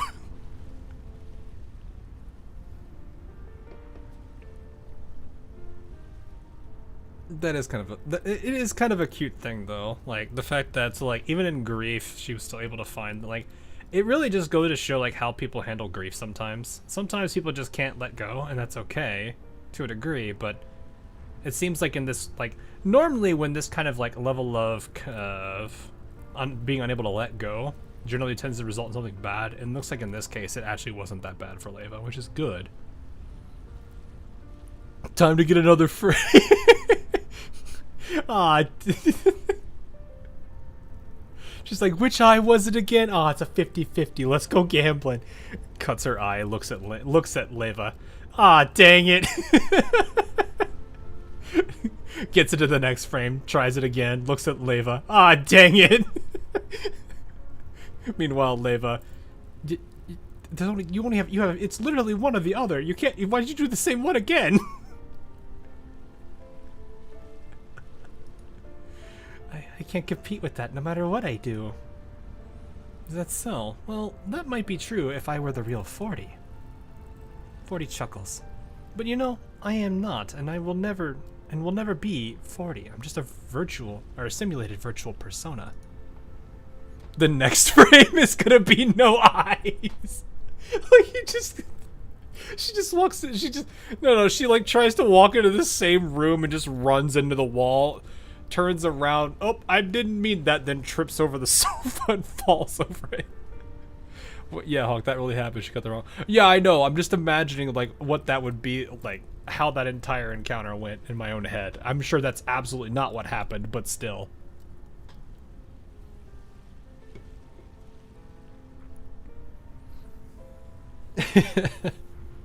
Right now, my presence is less of a consolation for Leva than a burden. 40's smile slowly fades. Leva will never progress if she keeps relying on 40 and clinging to the past. Yeah, this is where the downside of it comes into. We were face to face and she still messed up. Well, I mean, if you look at it, think of it from like the mirror perspective, right? Like, if she was looking directly at Leva, and Leva's, it's what, her left eye, right? Or correct? It's her left eye, correct? Then if they're standing face to face, Leva's gonna do the right eye, and then she's like, wait. Oops. Because it's like, oh, it's that one. It's the one on the same side. I can just cut this one. It's fine. And then she realizes, oh, I'm looking at a mirror of myself. Oops. Anyway, so that take this neural cloud malfunction for example. If it wasn't because she wanted to preserve 40, Leva wouldn't have insisted on using this obsolete frame, and she wouldn't have fallen short on combat power when facing that doll, which led to all of this. Yeah, I figured this was where you were gonna go with that. 40 lowers her head in dejection. 40, don't go blaming yourself for everything. Leva's done tons of upgrades to her frame over the years, and she's always been perfectly capable fighter. Her neural cloud was damaged this time around because of that creepy doll. She was doing an attack that specifically targeted Leva's weaknesses. Also, if you say you're at fault, then Colleen and I have a share in the blame too. We should have kept it from Leva. We should have gone to find Persica sooner. You're right. I shouldn't think that way. Your thought process is more or less in what happened. I'm assuming she walks up to Leva, stares at her, sees that her left eye is the one that's cut, and just proceeds, oh, okay, so it's this side. And doesn't realize that Leva's current left is her right, so she accidentally cut her right. Like, I can just imagine that conversation. That is kind of funny, though. But it just shows how silly Leva can be. Or, not Leva, Lena. Anyway, 40 nods. Looking like she regained her spirits. She stands up and holds a hand out to Lena. It's decided, then. We'll keep looking for the next data source and protect Leva's neural cloud. That's my mission as 40. Let's go, Lena. Hang on. Since the fog is gone, let's contact Persica first. I'm sure she'll know about what's stored in the dog tag. Do we still need to contact her? But I already told you about the contents. That girl from just now seemed really interested in this dog tag, so maybe it contains some really important information. It might help us find Leva. Yeah, is that so? Oh, you planned this all out, Lena. Plus, she might have finished analyzing that girl too. Lena stands up happily, then opens the transmission channel to Persica. However, the communications attempt fails again. She can't even leave a voice message. What's going on, even though the fog's gone? Is the redundant data still interfering with the transmissions? But we got rid of the data source too. There shouldn't be any more interference. Does this mean my terminal's really broken, or could there be another reason? Lena checks her communicator over and over again. However, she does not find anything wrong with it. After seeing the worried look on Lena's face, 40 lightly pats her shoulder. My guess is that you need to hit a certain threshold of data cleared to maintain comms. We haven't cleared enough data yet, so we can't establish comms. Things might resolve themselves if you keep clearing data. Really? How do you know that, 40? I mean, with Leva's neural cloud being so chaotic and all, do these thresholds and whatnot really exist? It's just a theory based on observing our current situation. Here, take a look. 40 points forward, wisps of mist can be seen rising into the air not far away. If the fog dispersing represents reaching the threshold at which communication is possible, then I guess that mist represents an unstable condition. It's only natural to imagine that you can't establish comms in such a volatile situation. Lena nods slightly in response to 40's confident delivery. That's not entirely baseless conclusion. But if we can't contact Persica, we won't know when we can figure out the contents of the dog tag. Well, I don't think we need to be in such a hurry. 40 smiles. She looks a little bit more relaxed now. Why do you say that? You're in a hurry to decrypt the dog tag because you're looking for clues about Leva, but we don't even know if it contains anything we can use. Currently, there aren't many people in Leva's neurospace that can encrypt the tag. So far, the only person we've seen besides you and me, and between you, me, and Leva is that little girl.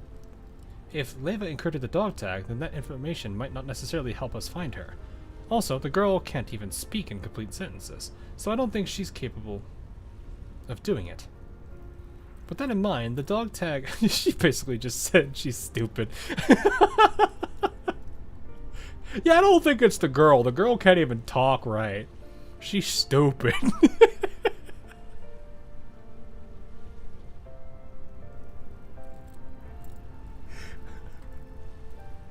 She's stupid. She got a little, like, a little star on her head. I don't even know what her headdress was supposed to be. With that in mind, the dog tag might not actually contain useful information. So rather than waste time on decrypting the dog tag, clearing the redundant data would be a more meaningful use of our time. In fact, not being able to decrypt the dog tag is because of interference from all the redundant data. I'm willing to bet like that. No thoughts head empty, basically. Who knows? Once we clear all of it, the comms problem might clear up by itself, and maybe the dog tag's encryption will fade away. You think things will go that well? Lena eyes 40 doubtfully, but 40 merely pats Lena's shoulder with a smile. Well, I'm not totally confident of that. After all, things in this neurospace are always changing. But seizing the moment and clearing the data is better than just sitting around and waiting. Besides, I'm worried Leva's situation is going to get worse if we don't keep moving forward. Here, have a look. 40 points into the distance.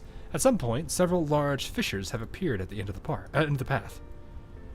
What's that? Where did they all come from all of a sudden? Lena looks worriedly at the fissures. Right as she does, more and more fissures appear and more fog begins welling out of them. 40 looks at the fissures and shakes her head worriedly. Leva's neurocloud is becoming more and more unstable. We can't delay any longer, Lena. Lena. After seeing the worried look on 40's face, Lena nods earnestly. Got it. Since we can't contact Persica, we don't have any other choice. Let's look for the next data source, 40. I was gonna say, what? There was more? Nope, there wasn't.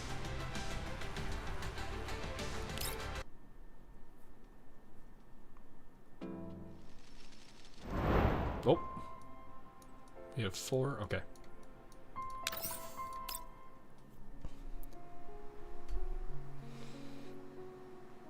The only thing I'd like take a second to do is like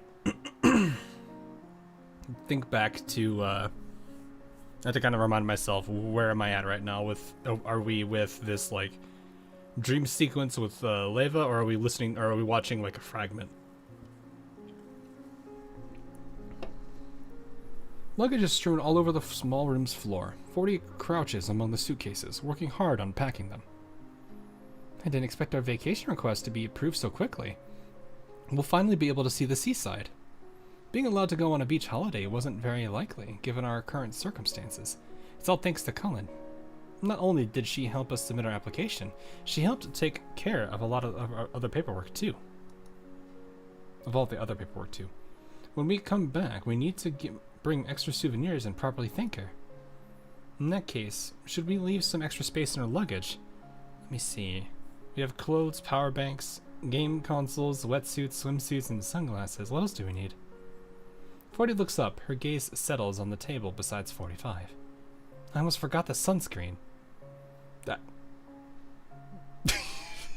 Do dolls need sunscreen? Eh? Does that mimetic skin work like that? I think that's what it was, right? Mimetic skin?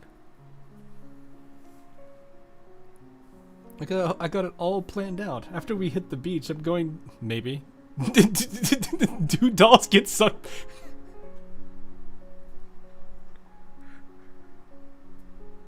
We are turning into that guy.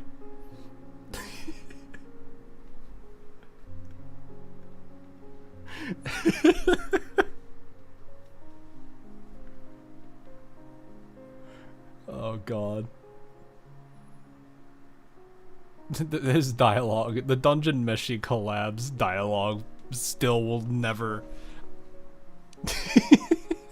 get out of my head. Can dolls get fat? Do dolls get skin cancer? Do they need sunscreen? Do they eat food? Do dolls like vegetables?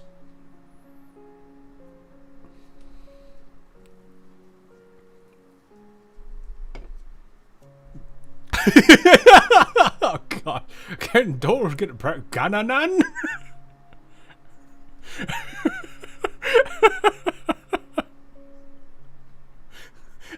I like how I read Lena's comment and my brain went to that meme.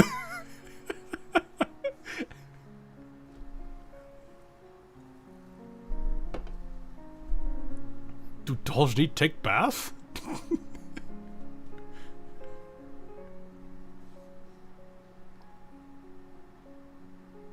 Oh man, this is like the more we go down, we're going down a rabbit hole with this. We're gonna start asking questions that all of us are like, you know what? I never thought about this, and now I'm thinking about it.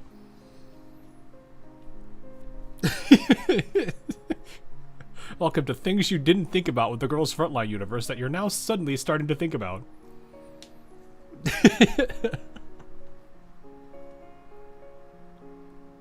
Dude, when dolls throw a toaster in the bathtub, do they get recharged?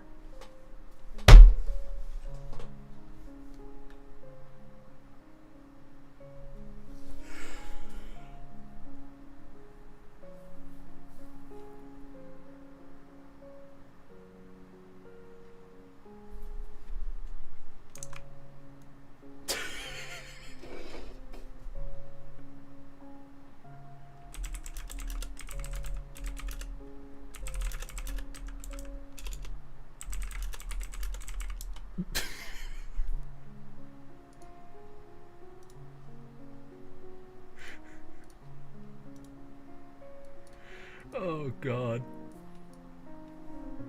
I'm having one of these moments right now with that. I'm having one of these moments. Is this even the right one? I don't even know if it is. I'm having one of it's one of these moments.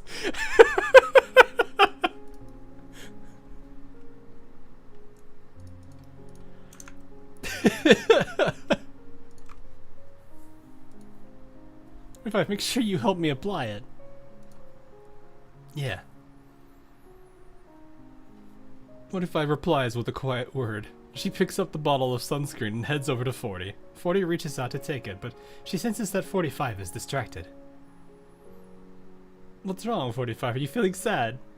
No, I'm not. I just suddenly remembered that I forgot to pack a few pieces of clothing. 45 chuckles, then turns back to the cabinet, opens the door, and pretending to look for something. 40's hunch was right. She was definitely not feeling happy, but she can't articulate why. Her memories of the sea are indistinct. 45 can sense that those records contain bright and happy lights, but for some reason they seem out of place with the scene before her. Where exactly is the problem? 45 reaches out and makes a show of searching the cabinet, but then her fingertips suddenly make contact with a cold object. 45 brings her fingers together and tightens her grip around the object. When she opens her hand, she sees a piece of cool metal lying in her palm. It's a dog tag. Its surface worn and covered in scrapes from bullets. Despite that, the name on it is still legible. It reads, UMP 40. Why is 40's dog tag here? Scorching heat surrounds her, and thick black smoke fills the sky. 45 takes aim at the fighting that rages around her with a raised gun. An menacing figure rushes through the hails of bullets and shells, opening fire as it rapidly approaches 45. 45, look out! Through the heavy smoke, 45 can make out the face of a person running toward her. It's 40.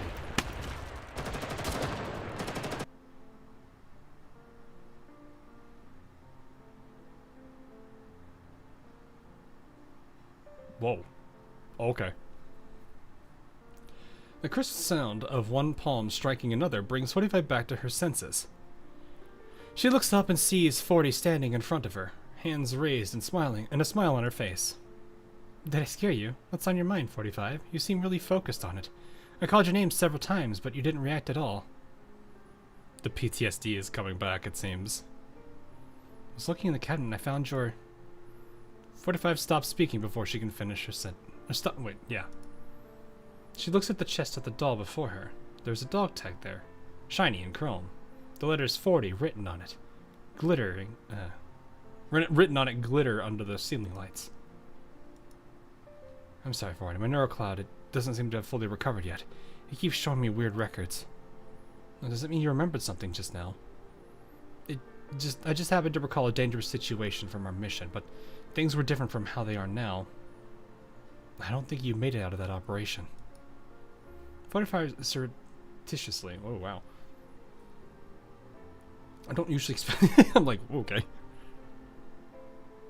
Hides the dog tag she's gripping in her hand behind her back as she recalls the scene in her neural... Oh, is she suspecting...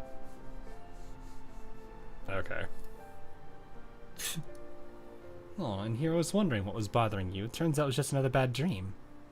40 laughs and rubs 45's head.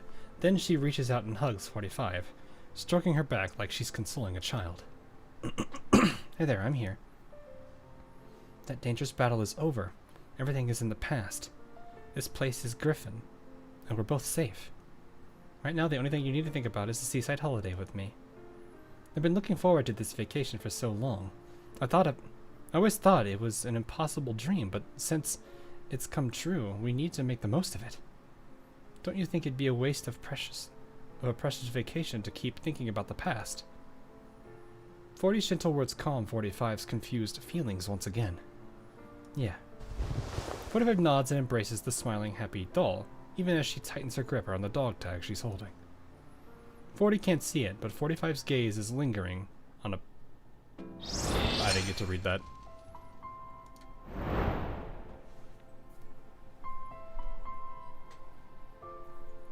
It ain't looking good, boys. It ain't looking good.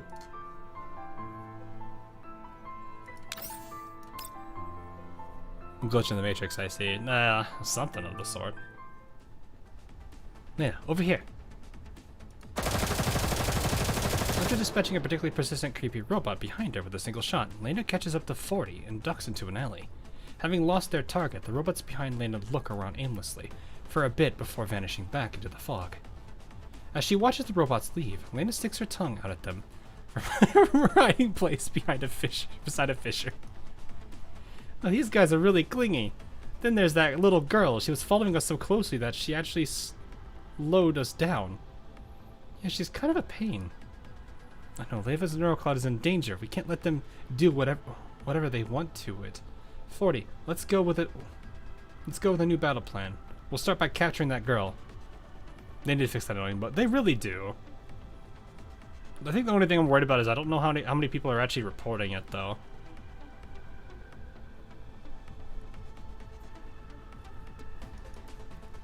If she's the one holding Leva prisoner, then capturing her might lead us right to Leva. That sounds tempting, but that girl's been running from us ever since we took down the big guy. How are you going to make her show herself, Lena? Let's start by finding something that would attract her. Now, what do kids like? Say, what about that dog tag? 40's eyes light up and she points to Lena's pocket. The girl wanted that dog tag just now, right? It's the perfect bait. But...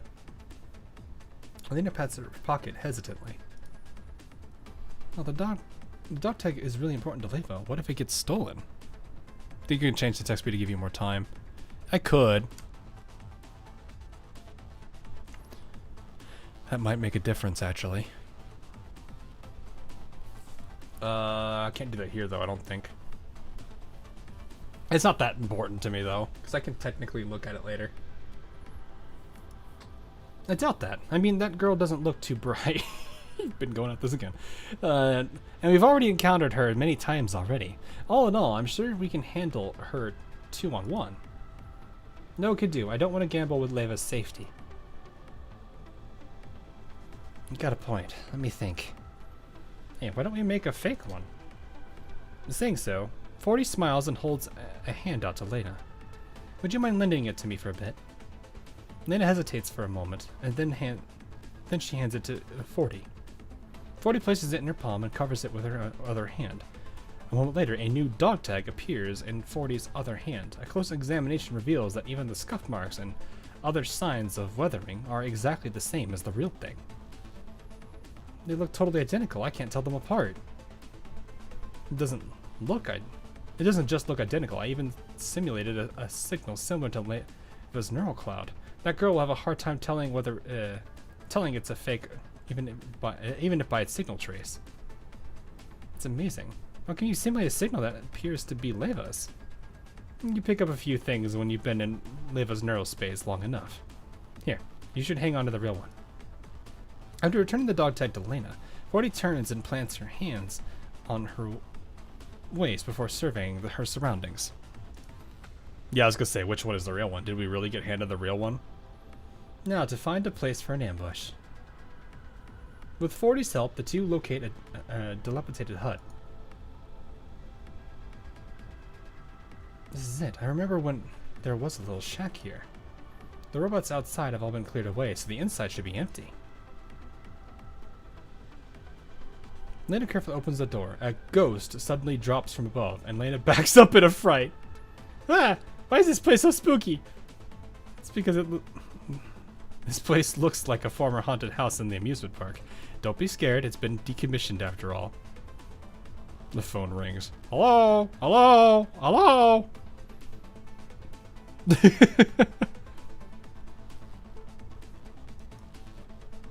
Before you was an animatronic now.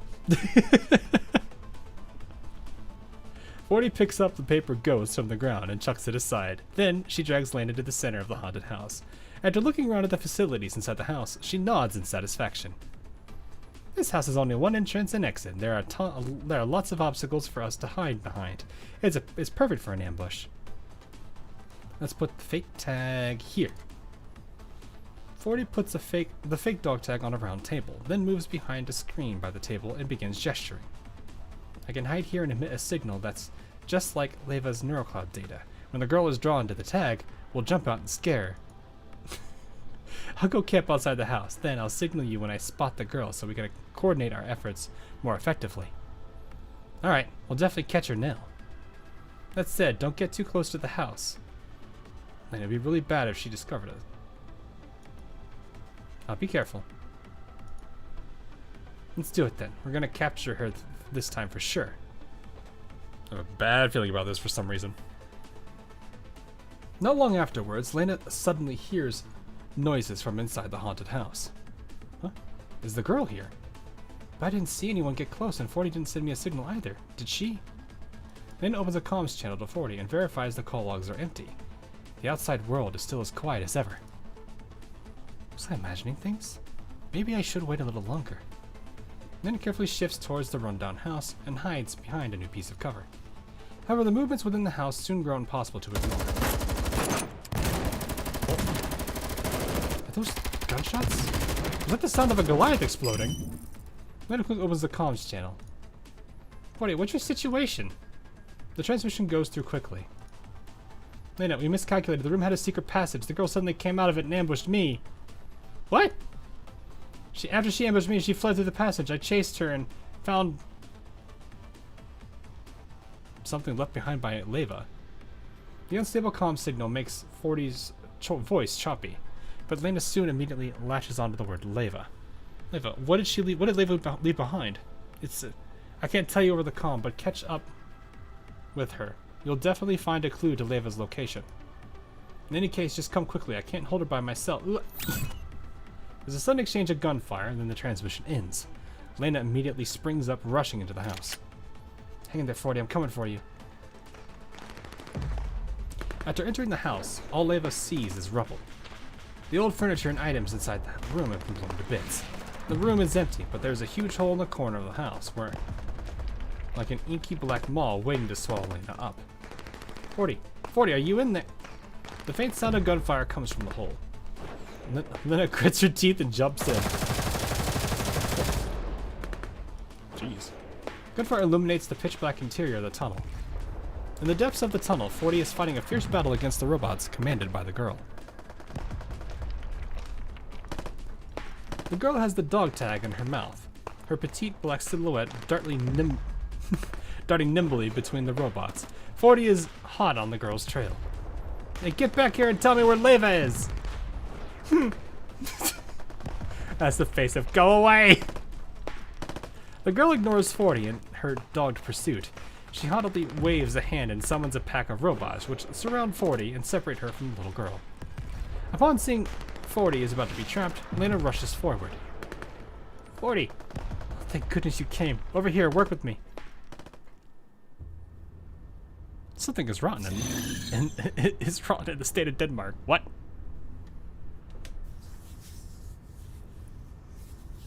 Meanwhile, Florence, a commander, walks bad trip right behind walls in some mansion. Yeah, the Florence event was something.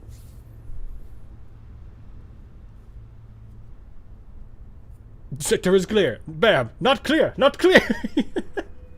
We need to find a way to force her into that corner. Oh. Is this a hold territory? Or cap? This is a hold territory.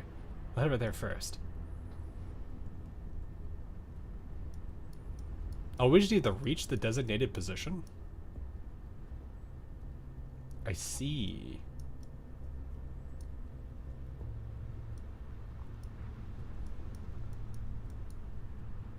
Actually, you could probably do that relatively quickly.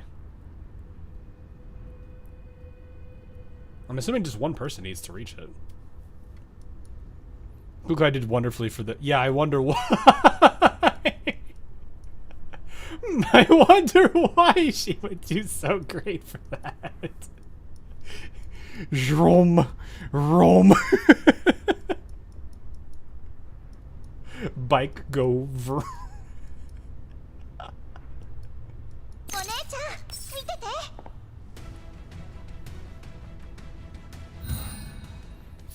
I think I could probably do this in like 2 turns or so.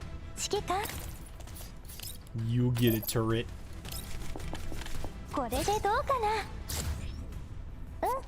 And you get a turret. Then we end our turn. Wolf.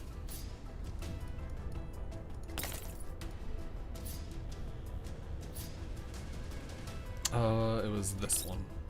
Oh, no targets aren't ranged. Dang it.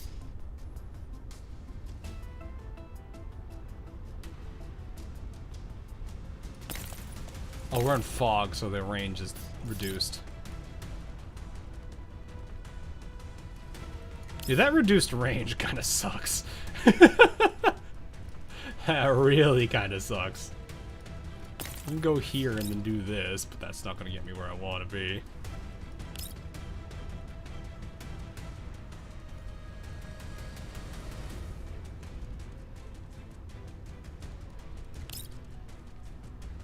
I'm going to just annihilate this man for no reason.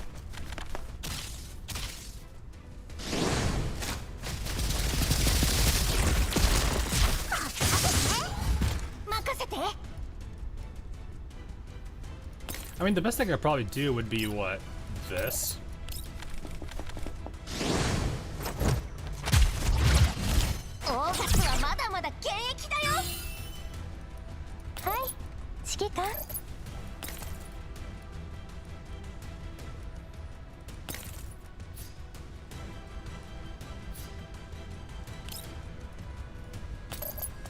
Oh, that actually does hit him. What?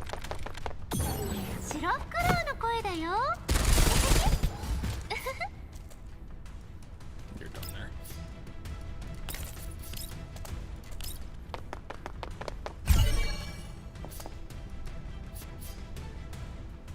Oh, you get extra command off that too? Oh, jeez. Oh.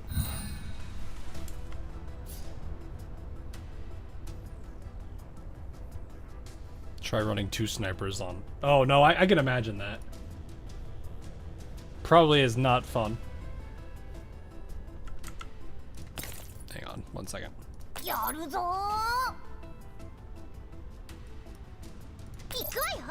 Can't they just...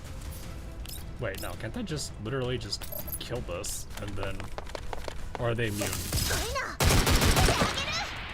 And then just yoink. Yep. The girl is forced into a corner by Lena and 40's combined assault. If only I started GFL2 earlier, I might have been able to get Klukai. I mean, I don't think it's gonna be that long before she. I don't know how often they rerun her banner. When did they last rerun it? I don't even remember.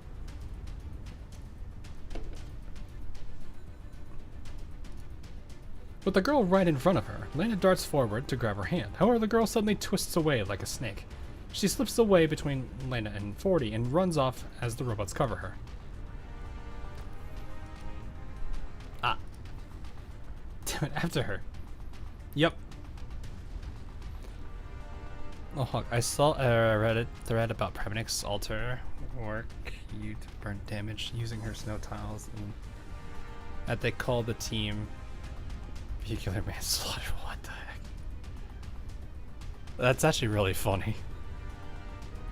You know Klukai's banner is active, right? I was not looking, so I would not know. Also, I don't think I've ever really looked at the other banners. I just look at the main banner and that's it. Like, I don't even think I even know the last handful of rerun banners. Because I just simply don't look at them.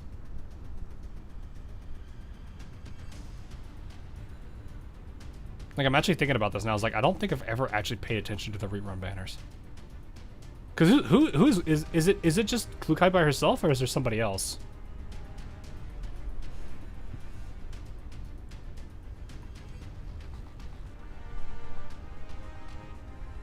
Because I feel like there were two, but I just don't know who the other one was, if there was a second one. Klukai and Lewis. Oh, it's Lewis. Okay. Oh, it's Lewis. I like her, though. Pain. Anyway. Lena and 40 run full tilt through the inky black passage. They shoot as they run, taking down all the robots in front of them. They finally close in on the girl again. However, just as Lena is about to grab the girl, she suddenly jumps and escapes them again. As she flees, the mysterious girl picks up something black from the ground and throws it at Lena. Tee-hee. Lena reflexively catches the object, but then she freezes up as she realizes what it is. This is Leva's name tag. Why is it here? That's what I was talking about, the clue Leva left behind. There's also this. 40 takes out a black ribbon and hands it to Leva. Look at this, I picked it up at the tunnel entrance. Isn't this Leva's hair tie? Lena takes the ribbon from her and carefully examines it. This does look like Leva's hair ribbon, but we're in a neural space, so all of these are simulated from data. So why is it there? Did Leva leave it behind on purpose? I think so too. Maybe Leva deliberately left it behind to point the way for us. So you're saying that Leva was kidnapped from this place? Lena looks ahead with a worried expression on her face. Thanks to that brief delay from just now, the girl has already left the pair far behind her. Why do I have... I'm really beginning to... Oh, gosh. The dog tag will be important. Oh, yeah, I think I see where this is going. She ran off again. We need to catch her. As they sprint after the girl, the two of them finally emerge from the darkness. You're here at last. Lena, you're so fast. Look. 40 suddenly grinds to a halt and grabs Lena before she can run past. What are you? Whoa! Less than 10 meters ahead of Lena is a yawning chasm in the fog and abruptly cuts off the way ahead. Meanwhile, at the end of the path, the girl stands with a bratty grin on her face on the edge of the chasm. Countless robots are climbing up the cliff surrounding the abyss. 1, 10, 100. Their savage black forms pile up and line the edges of the chasm. Oh dear, this isn't good. Lena tightens her grip around her gun. Then she hears noise from the tunnel behind her. More of these robots are approaching them through the darkness. We've been surrounded. Yeah. Lena and 40 put their backs to each other, keeping their eyes on the robots climbing up the cliff and in the tunnel. The girl at the edge of the cliff seems to sense their tension at being surrounded. She grins, excitedly waving the dog tag in her hand. Precious is mine, all mine. You two, also mine. So hungry. I'm going to eat you. And the Precious, eat, eat, eat. Girl giggles and brings the dog tag to her mouth. Her pink lips split open, turning her doll-like face into a ghastly maw that resembles a Venus flytrap. Oh! Her pearly white teeth are like jewels gleaming into the flytrap's heart, chomping and gnashing and grinding. She takes bite after bite of the dog tag, crushing it into fragments. Ew. That was gross? Yeah, that's so gross. 40 and Leva watch in horror as the girl feasts. The girl completely devours the dog tag in moments. That Venus flytrap face returns to the doll-like form, like a miracle. Holy crap, she's a total monster. How did a piece of redundant data evolve into something like that? You've got a point, but I suddenly realized that we probably shouldn't be worrying about that. 40 looks like she suddenly remembered something as she points a trembling finger at the girl. Almost as she does so, the girl who is digesting the dog tag suddenly flashes them a savage, angry scowl. It's a fake. Why did you trick me? Look out, get clear. But he quickly pulls Lena down, where they roll across the ground. Right as they hit the ground, Lena can feel a razor-edged data burst hit the ground in front of her. By the time she stumbles to her feet, Lena sees several deep cuts are crisscrossing her and 40's former location. They look like they were made by a knife. What's going on? Is it me or has she gotten stronger? There's no way that dog tag was fake. Or does she grow stronger after taking insufficient data?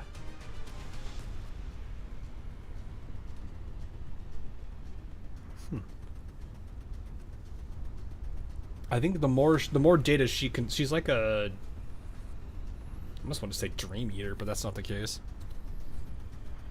Bruh, 40 is just bullying the child. I mean, she's a little bit concerning considering what she can do from what it seems. Just slicing the ground like that is insane. Before 40 can finish, the girl waves her hand again and launches another attack. I'll eat you all, every bit, you baddies! Stop staring at her and run. Then it grabs 40 and prepares to flee, but there are robots everywhere. They have nowhere to go. We're totally surrounded. What should we do? Should we try to force our way through? There's no escape. I can smell the scent of food. I'm going to eat you up in one gulp. Nom, nom. Yeah, it's a kill, right? She's just Kirby. Yeah, kinda. Alright, night STM. Have a good one. Oh my goodness. The girl seems to have realized how helpless they are and begins acting more and more aggressively. Lena's hand tightens around her gun as she stares the jubilant girl down. And then she surveys her surroundings. Suddenly 40 speaks up behind her. Lena, I think I have an idea. Look over there. And he points at the entrance to the tunnel. There's a bumper car among the robots. It looks like it's been abandoned there. I can get that car to move. Can you help me get rid of enemies in the way? Lena seems to immediately understand 40's plan and nods. Alright, do it now. As she says that, 40 breaks to the sprint with the bumper car. Lena opens fire at the same time, dispersing the robots in her way. The bullets clear a small path through the robot horde. 40 jumps and lands inside the car. Immediately after that, its headlights flare to life in the darkness. The car traces a serpentine path through the horde as it swerves past Lena's side. Some robots are sent flying while others get pinned against the front of the bumper car. One by one, the densely packed crowd of robots are forced toward the cliff of the edge of the cliff. The bumper car pushes the robots along toward the cliff. The robots instinctively surround it and pile on. 40, look out! Then opens fire on the bumper car, trying to drive the enveloping robots. However, 40 doesn't seem to be bothered by their presence. She hits the gas and drives the entire horde further forward toward the cliff's edge. Pushed by the bumper car, the throng of robots topples like dominoes, falling over the cliff one after another. Even the girl who's commanding them visibly panics and tries to avoid 40 by going to the cliff's edge.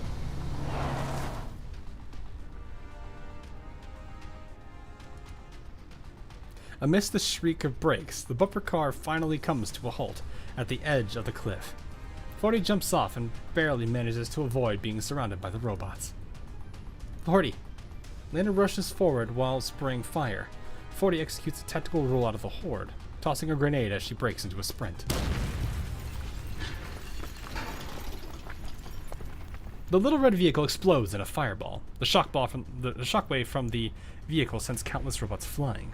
Some of them are hanging onto the bumper. Others are standing on the edge of the cliff. But all of them go tumbling into the abyss from the blast. GTA 6 is here. Nice.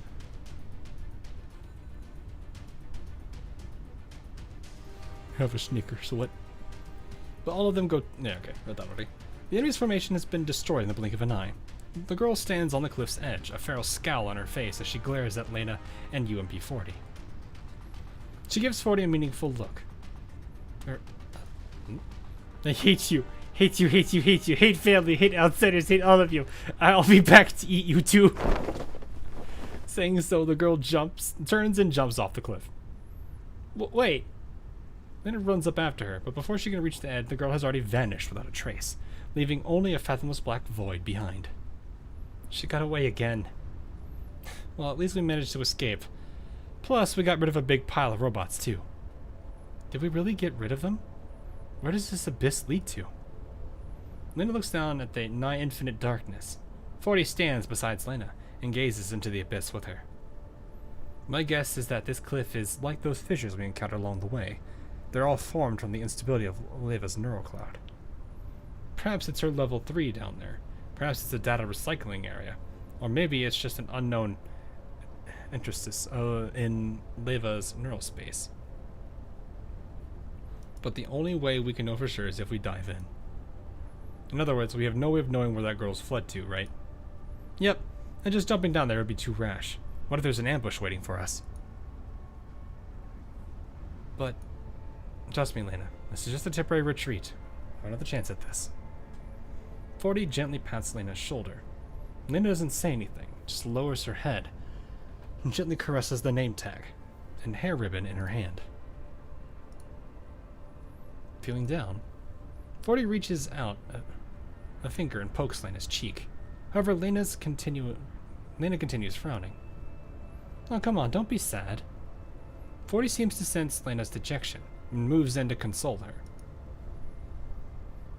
Say, I think I know how to undo the decryption of the dog tag. And it's all thanks to you, Lena. I suddenly had an idea just now. Really? Lena's hands suddenly freeze up. She tightens her grip on the hair ribbons. Slowly lifts her head to look at 40. You just thought of it? You know how to break the encryption? 40 nods vigorously. A bright smile spreads across her face. Yep, give it to me and I'll decrypt it. Who knows, the secret to saving Leva might be in there. Secret to saving Lena is in the dog tag? Lena suddenly stiffens up. Scenes are playing out in her neural cloud, telling her to then give a chance. No, I don't think we need to be in such a hurry. You're in a hurry to decrypt the dog tag because you were looking for clues about Leva, but we don't even know if it contains anything we can use. If Leva encrypted the dog tag, then the info might not necessarily help us find her. Also, the girl can't even speak in complete sentences, so I don't think she's capable of doing it. With that in mind, the dog tag might not actually contain useful information. So rather than waste time on decrypting the dog tag, clearing the redundant data might be a more meaningful use of our time. In fact, not being able to decrypt the dog tag is because of interference with all the redundant data. I'm willing to bet like that. Who knows, once we clear all of it, the comms problem might clear up by itself, and maybe the dog tag's encryption will fade away. After thinking back on all that, Lena subtly tightens her grip on the hair ribbon she's holding. Like 40 said, the hair ribbon is made of data. It's a clue that Leva left behind to guide her. Lena's been repeatedly checking both the name tag and the ribbon in order to find anything which could help her out. If they really are clues left behind by Leva, then do they hold the secret to decrypting the dog tag? At this point, Lena knows. Lena reflexively feels for a piece of metal in her pocket, upon which another cold object makes contact with her fingers. Yes, before those two, there was also the bullet that Leva left behind. Leva instinctively squeezes the bullet. She proceeds to compare the data between the hair ribbon and the bullet, and that of the dog tag. However, the further the analysis progresses, the deeper Lena's frown grows. What's wrong? You look really pale, Lena. Are you not feeling well? 40 tries to touch Lena's forehead, but Lena suddenly backs off. I can't. 40, I can't give you the dog tag. Lena shakes her head. If Leva truly encrypted the records inside the dog tag, then this must be very precious, and Leva would have cherished it dearly. That's why I'm going to help Leva protect it. That's my duty as her little sister. What's gotten into you, Lena? Is this some kind of new joke? I don't really get it.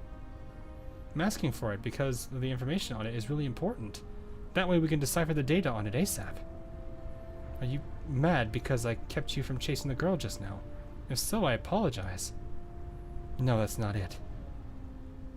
Lena shakes her head again and stares at 40. Her expression turns grim.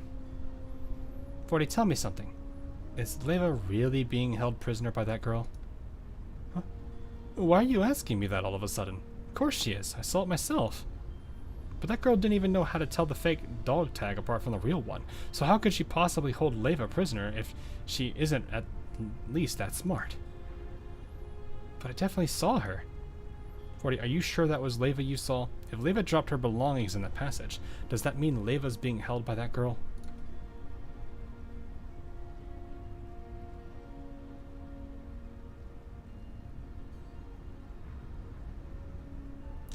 That would explain why the next two pieces suddenly just appeared. And the girl didn't seem that interested in them either.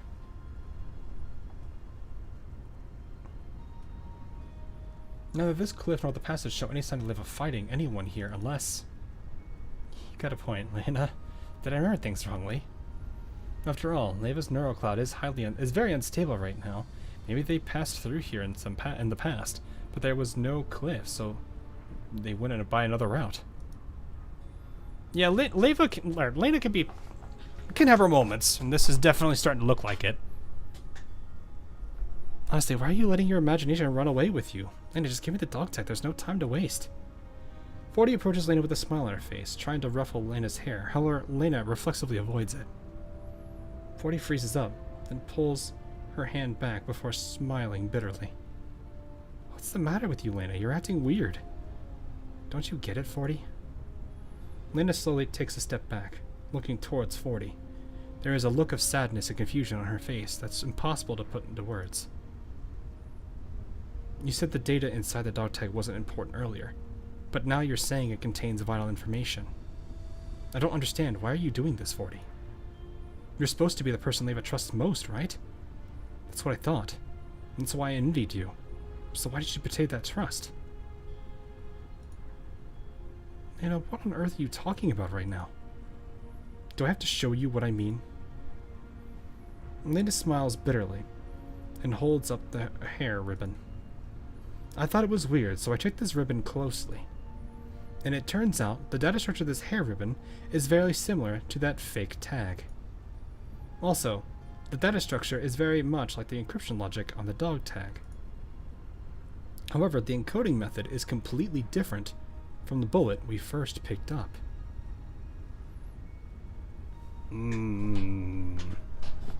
So it really was true. Okay, what I was thinking earlier.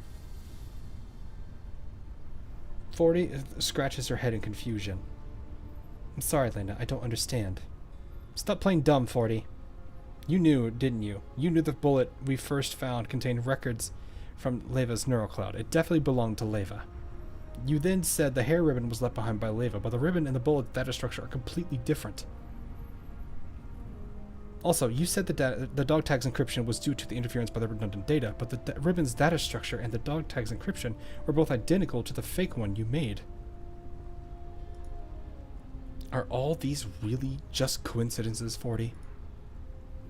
Linda's brow furrows as she looks at 40, but 40 merely rubs her forehead. Lena, are you suspicious of me? Do you suspect that I was the one who kidnapped Leva and did everything we encountered on the way here? You're making me out to be one heck of a villain, you know? I might have lived in a neural space all this time, but I'm not that incredible, you know? Isn't it possible that this is just a structural abnormality caused by the damage to Leva's neural cloud? Really? I doubt it. Leva slowly clenches her fist. Why were the robots always avoiding you on the way here? The girl seemed familiar with how we fought. She managed to escape us when we flanked her in the tunnel. Then, on the cliff, you used the bumper car to knock the robots away, but the girl was not further away from me than before, which led to her escaping in the end. Also, the area before the tunnel was just a pile of rubble beforehand, but then you suddenly discovered a bumper car there. Isn't that very strange? That's because I know Leva's neural cloud well. Is it? If you know it so well, how did you not know about the secret? Yeah, I was about to say, how did you not know about the secret tunnel then? If you knew it so well.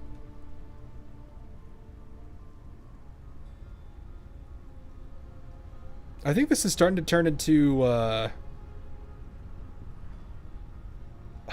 this is really starting to give me, like, maybe she's wanting out or something? She doesn't want to be in, like, this presence forever. I'm trying to understand what her justification is. Why she would do this.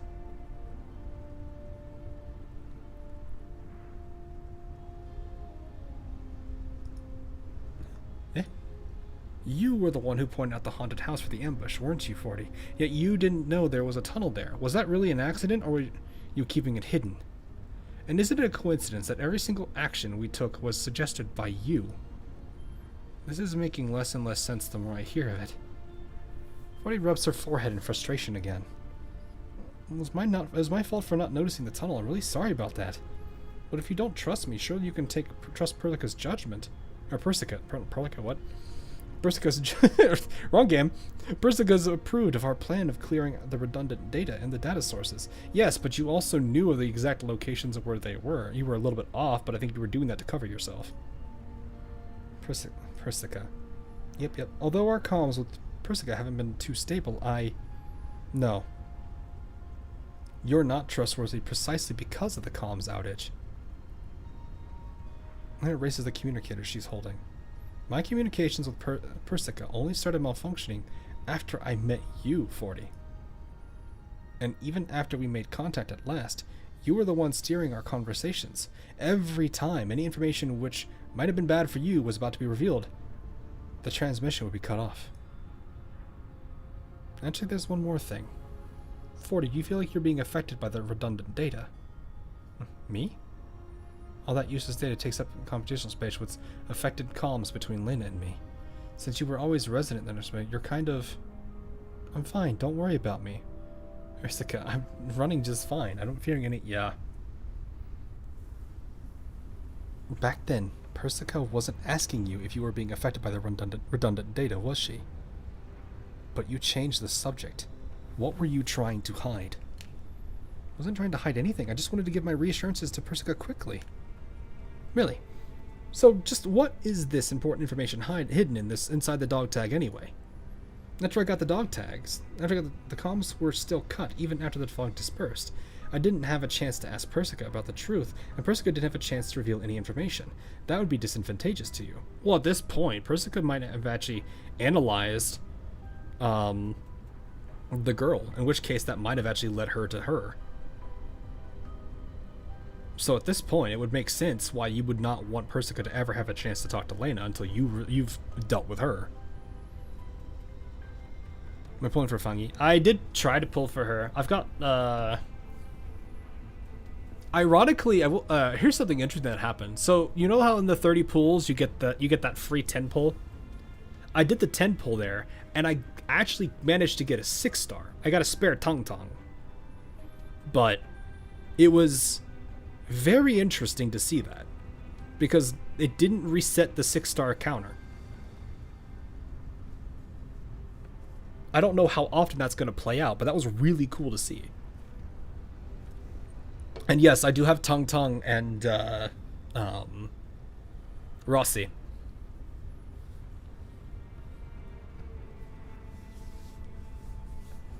So I actually found this really, really weird team that somewhat works, but I need to figure it out better. That uses like a whole... It's just really weird. It works though. It's it currently uses my Snowshine, which makes me happy, but it's got Snowshine in Min, Tong Tong, and Rusty. It's a very weird quad, but it works. So if you get it, that's the thing. The 6-star the free multi doesn't reset that, but yeah, like that's a cool thing. I didn't think that would happen though. I never thought that I would ever get that situation to happen, and lo and behold, it did. So, I mean, it's cool because it didn't reset my 6-star, but I still have to get there. Rossi is too cute. She is cute. She's adorable. I love the unique running animation she has, and some of her idols are really kind of funny. Plus, her voice lines are funny.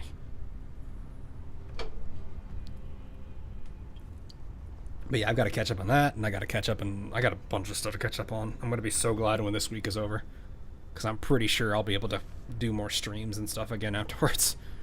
So, but yeah. Anyway, I just want to understand what her motive is. But I do have a feeling that the only way this gets fixed is 40 must go too.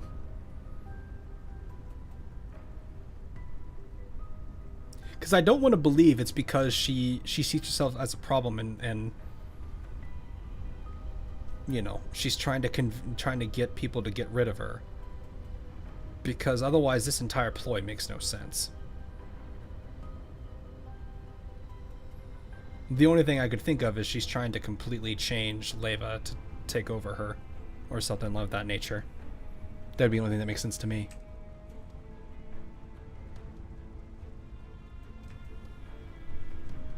But that would mean that the virus, or whatever it is taking over. 40 turns away with a helpless look on her face. I'm right, aren't I? I noticed a while ago, but you weren't really paying too much attention to the dog tag. The first time we found it, I just wanted to pick it up, but then you dragged me off to go look at the Ferris wheel and the sea. By the time I realized it, you already picked it up and handed it to me. That was when you encrypted it, wasn't it? After that, you interrupted me every time I wanted to study the dog tag because you were afraid I'd discover that there was something wrong with it. It's true that you helped me clear the redundant data along the way, which lined up with Persika's mission, but maybe you were just using me. What's your real aim, 40?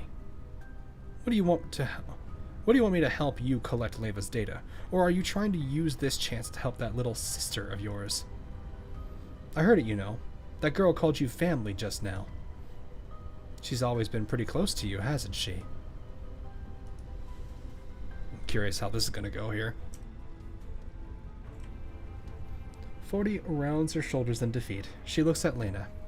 There's a hint of despondence in her smile. So you don't trust me at all, huh, Lena? After everything we went through together on the way here, I thought we were friends. Looking at 40's dejected smile, Lena hesitates for a moment. All the events that occurred along the way were flashed past her eyes again. She remembers 40's bright smile when she was consoling her, and the dust covering 40 after the explosion. Even now, the scars from those battles remain on 40. But if all that was a ploy to win her trust, if there is the slightest chance that she could end up hurting Leva, I'm sorry, 40. Leva looks 40 in the eye, her gaze firm. I feel very, very bad about having to doubt you like this, but for Leva's sake, I cannot trust you.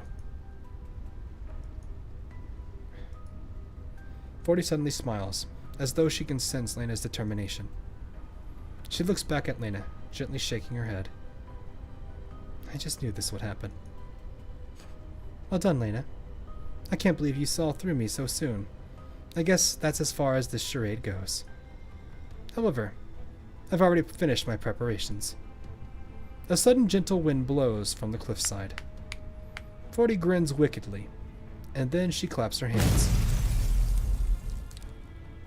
The moment her hands come together, the Goliaths hidden by the edge of the cliff explode.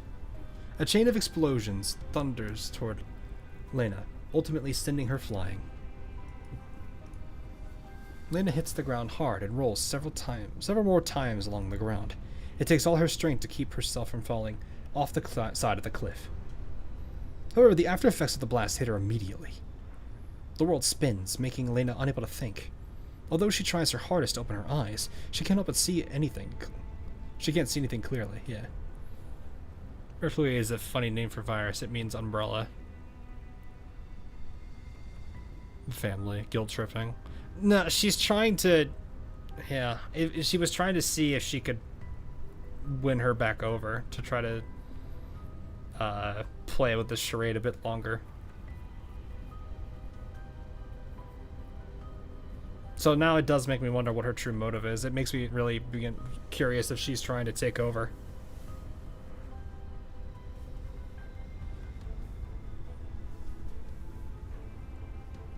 Yeesh. I'm beginning to think the lesson of this really is to learn to let go.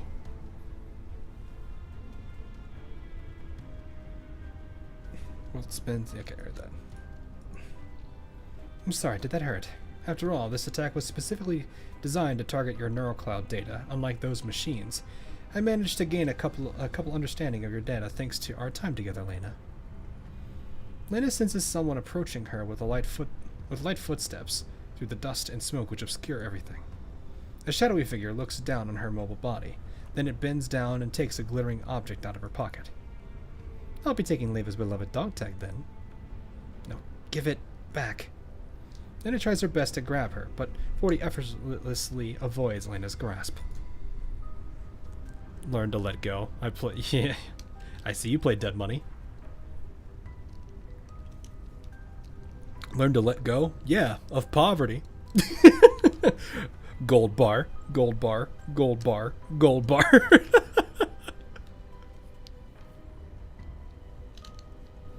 You took all the gold inside the vault. Kind of hard not to. It really is very hard not to.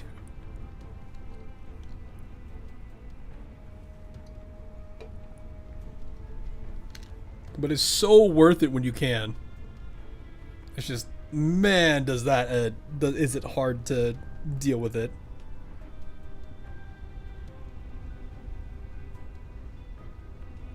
Oh, this is mine now.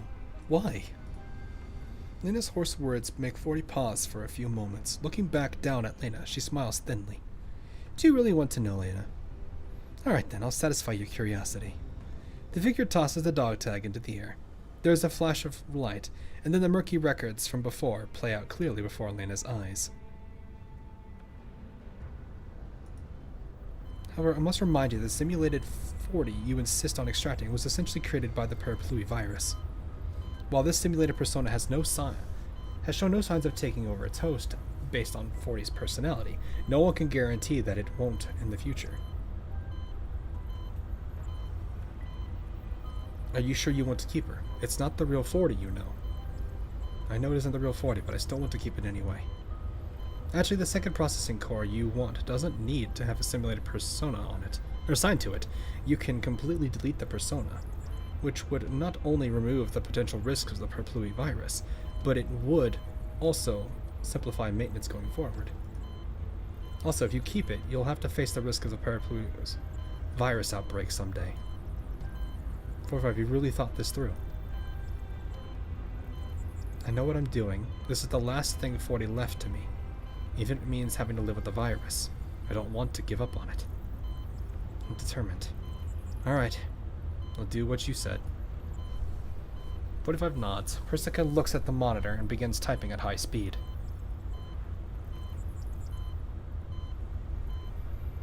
45 falls silent for a moment, then she suddenly speaks. Persica, can you keep this a secret from the others? It's not often that you ask for a favor of me, so don't worry. I'll keep this a secret. Ugh. Lena feels dizzy after seeing all that. How could this happen?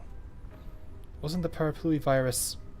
Even if this 40 was a simulated persona created by the virus, why?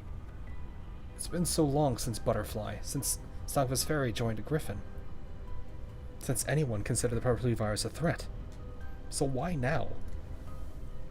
Oh, what will I do with you? Don't you get it? 40 looks at the doll at her feet. She shakes her head in resignation, then snaps her fingers. In the next moment, the long, silent communicator suddenly vibrates. Persica's worried voice echoes through the cliffside wind. Lena, are you there? Come in, Lena. I'm picking up abnormal data fluctuations in Leva's neural cloud. While I don't know why, it seems to rewrite the subroutine for the It seems the rewrite subroutine for the Paraplui virus was activated by accident.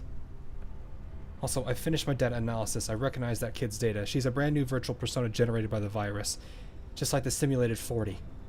Lena, the Paraplui virus instinctively consumes and overwrites its host's programming. You need to get away from the simulated 40 ASAP. Got that, Lena? Another finger snaps. Another finger snap suddenly cuts Persica's words off. 40 smiles, then bends down and flicks Lena's head. Don't you get it now, Lena? There's no reason why I did all this. I did it because this is my mission, an instinct as the creation of the Paraplui virus. That girl and I used to be the same. We're both children of Paraplui. It's just that I was affected by the neural records related to 40, and over time I forgot my instincts. But thanks to the attack on that mysterious doll, Leva's neural cloud was damaged, and I finally remembered everything.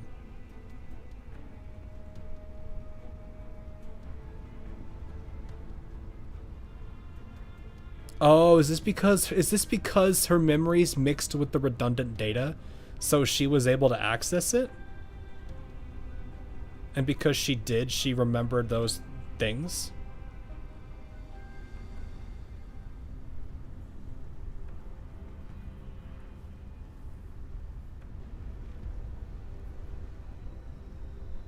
And honestly, even if AL comes with a PC port, it wouldn't matter to me. It's either phone or nothing. I don't think they're gonna make one. It's too late in the game, and I don't think they care that much for the game to do that.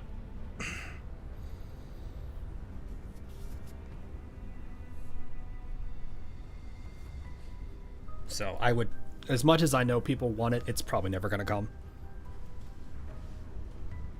I need to thank you, Lena. Thanks to you, I could rejoin my real sister and gather the redundant data in Leva's neural cloud. Oh yes, you even delivered us this precious little keepsake. This is one of the keys to rewriting Leva's neural cloud. With it, we'll be able to truly seize control of Leva. How could you do this? Are you mad? It's Leva's fault for being a sentimental dork. When she insists on freeing me from level 3 and insisted on retaining the simulated 40 persona, she should have expected this to happen, no? Still, it doesn't matter anymore. The sleeping Paraplui virus has awakened. Both my new sister and I sealed Leva's neural cloud away. Soon our neural cloud rewrite will be complete and Leva will no longer exist. That's impossible. I won't. Lena struggles to grab 40. However, her body feels so heavy she's unable to rise. You worked really hard for Leva's sake, Lena. Still, this is the end of your pointless efforts. I mean, Girls Frontline 1 just got a Steam release, so I wouldn't say it's impossible. Considering how they've approached a lot of the things with AL lately, I seriously doubt it.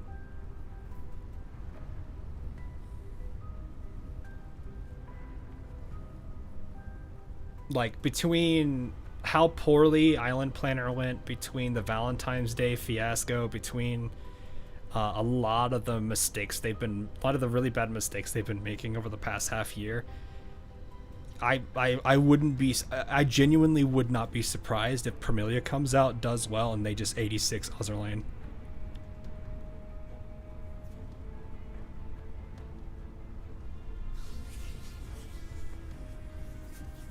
Like, it would not surprise me. The two big things that are really, like, the only thing Ozline really has right now is that its story is not finished. And with all of the collabs and other things that they're doing, they've been dragging it out a lot. And I think they're just biding their time. You know, it's kind of sad that I kind of think this, but this is just, you know, the past year and a half has been very enlightening for me when it comes to, like, what I've learned in the background, things I can't talk about because I'm a creator privilege. But yeah, I don't think there is any motivation for them to do it, and it would not surprise me if they never did. So that's just the rough thing.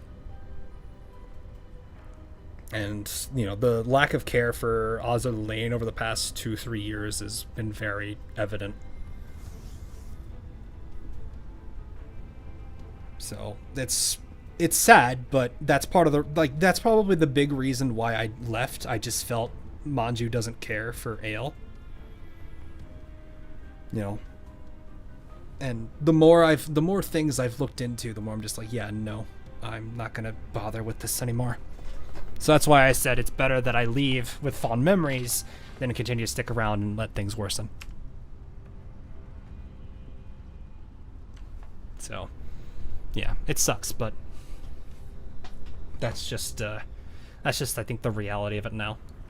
So, what that also means to me is I don't think they deserve my time with Vermilia, so I'm not gonna give it to them.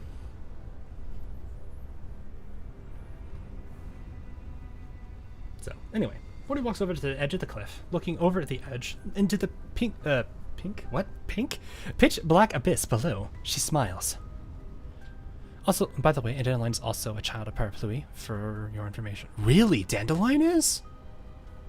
That's crazy.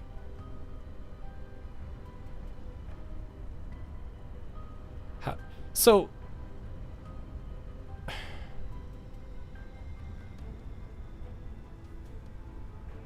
If she's a child of it, then why is she so different? What did they do to her that made it what it is?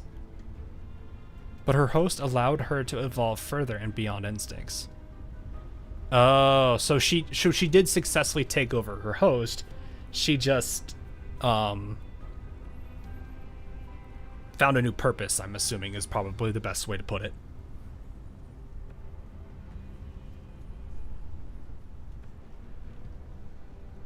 That's interesting, though. Kind of shows it's an evolution, though. That's kind of scary at the same time.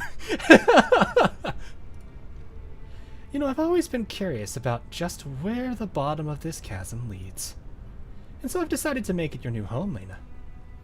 Don't worry. I'll tell Leva that you threw yourself off a cliff and sacrificed yourself heroically to save her.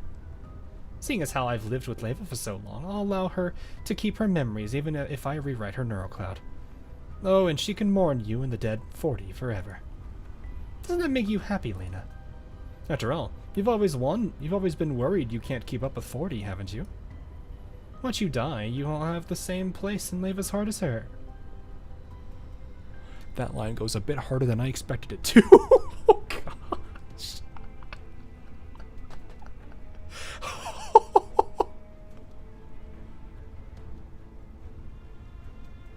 My come-to moment for learning about Hawk was his gearing guide. Gearing guide?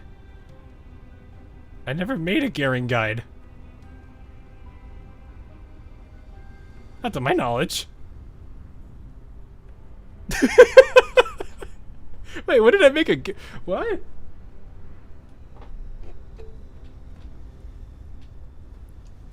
I made kind of, like, half meme-y character guides.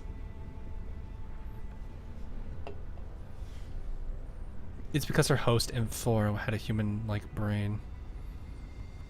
Had brains which had more processing power. That's why the virus gained its own conscious. Oh.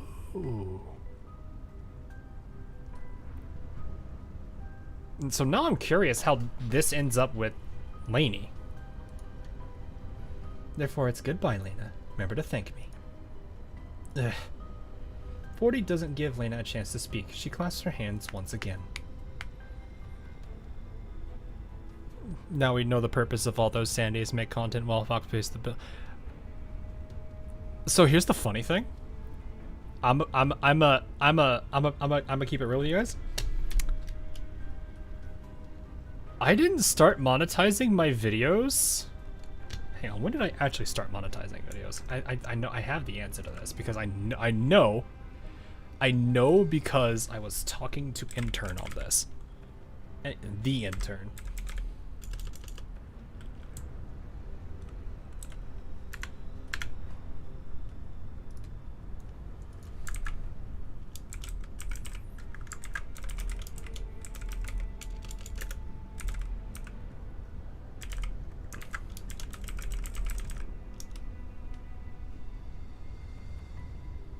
to find. It's so old.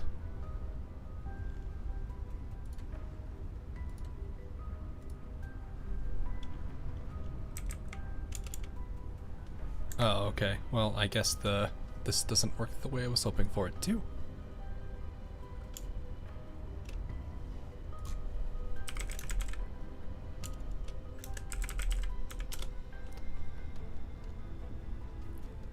It's been so long since I've ever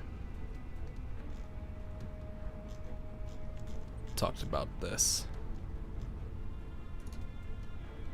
But basically, to give you an idea, a while ago, I started making videos for Austin. Like, I did the waifu lane and everything. And waifu lane, I will let you guys know, that video spent a majority of its lifetime unmonetized.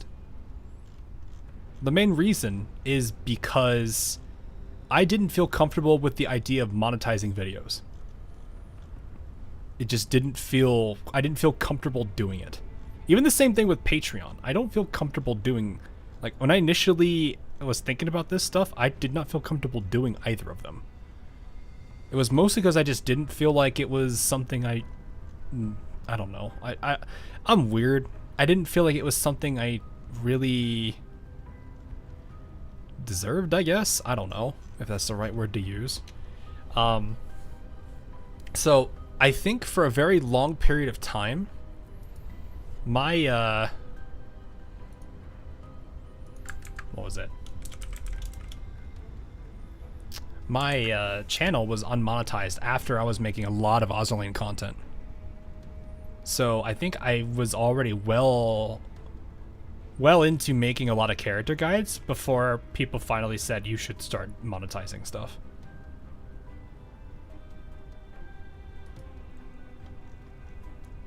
And so that was that was pretty much it. So it's like, I know most of my videos where I was making like Sandy jokes, they were all unmonetized for the longest time. And people, you know, like, it was really funny too, because I was talking to Intern about it, and I remember telling him, I was like, should I be doing this? And he's like, you should be. Why aren't you? And I just kind of looked at that like, was I supposed? Did I make it? What? Like, I was very confused. That was just how I was. And like, even then, like, I just didn't really feel comfortable monetizing.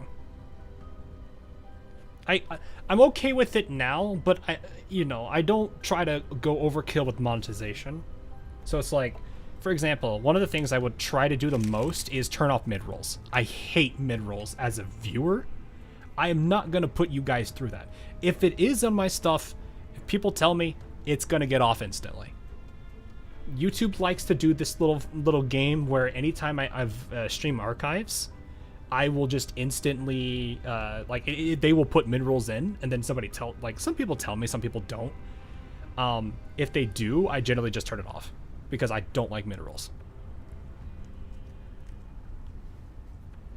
So it's like, and then with like the Patreon stuff, like, I don't like the idea of someone like donating money for support, and then those benefits go away after they stop doing that.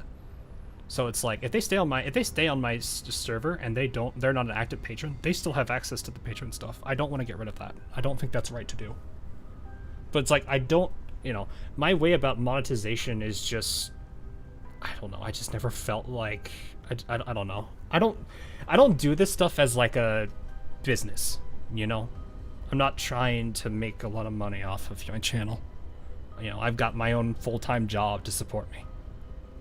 So that's just the way that I approach this, I guess. But at the same time, it creates a situation like now where I've spent the last 4 or 5 months working a lot of hours because of my job over, and not being able to do much YouTube, which it sucks, but it's my job. I have to, it's kind of hard to really talk about this kind of stuff because I've never really thought about like trying to word this and everything. So I got it. So if I don't subscribe to you, I can't hang around. 様なのかにゃ。 Oh, so like I want you to subscribe or anything. I could make the baka joke, but I'm not gonna. Suddenly tsundere for no reason. Also, Lena, thanks for the super chat. But yeah, if you ever like question like any of my monetization ideas or anything, it's probably because one, I'm trying to like not be like aggressive about it. You know, I'm like my Patreon. I'm not doing like $5 tiers and up. I think I have like it's like a $1 thing, and then like that's it. That's just the way that I am, man. Anyway, I know we deviate a lot. But yeah, that's the thing. Like, all those videos back then, the collaborations I was doing, that was because I woke up those days and I was like, I wanted to make this. And it was the same thing with like most of the videos I did for AL. Like, I wanted to make this video. And I've mentioned this before. When I released the 3-hour lore video, I actually was like crying. I was like, this is my baby. I've been working on it for 3 months. I'm so happy to release it, but at the same time, it's over.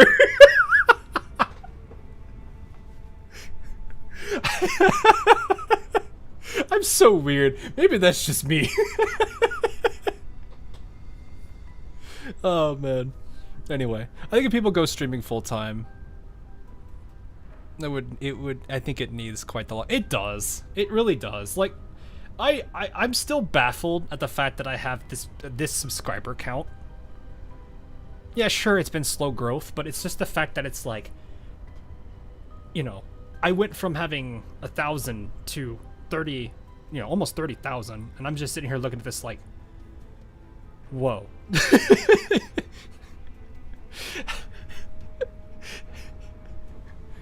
You know, I'm not. Yeah, sure, 1 million is a big number and all. I'd be more terrified having that big of a number. Because it's like, I don't know. Sometimes I honestly am glad I have small streams. Like, you know, like, what is this one? 60-ish viewers? Which, y'all are awesome. It's fun to hang out with y'all. But it's like, I worry about having like 300 people plus on my streams. Because it's like, I want to interact with you guys, but at the same time, like, I'm scared of chat going like 1,000 chats a minute. I'm like, I can't keep up. Who said that? Where did that go?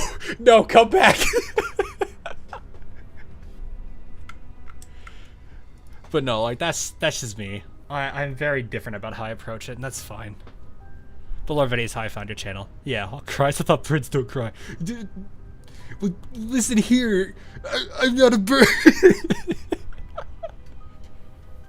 So, but yeah, that's just how I am. I know I'm weird. I'm probably, you know, I may do my YouTube channel differently from most people, but that's just the way I look at it. So, but yeah, I'm more of a guy that wants to goof around. And honestly, I like the character guides I did for AL. I want to try to do something for Infield because I really do like what Infield has. But I'm just like sitting there like trying to figure out like what kind of thing do I want to do. I was thinking going like full blown like factory guide and trying to be some guy that's like Andre but not Andre. Because I know there's a lot of people that do want to learn the system, but they don't. The tutorials only do so much for them. So it's like spaghetti. Though at the same time, there's also me who's like, I absolutely want to mess up my world with the factory stuff. Like pipes everywhere. Like I watched Let's Game It Out's video of Arknight's Enfield, and I was like, bro, you're not doing enough. There's so much more you could do. You just don't know it. I'm like, I almost wanted to like message him and be like, hey, check this out. You can do this.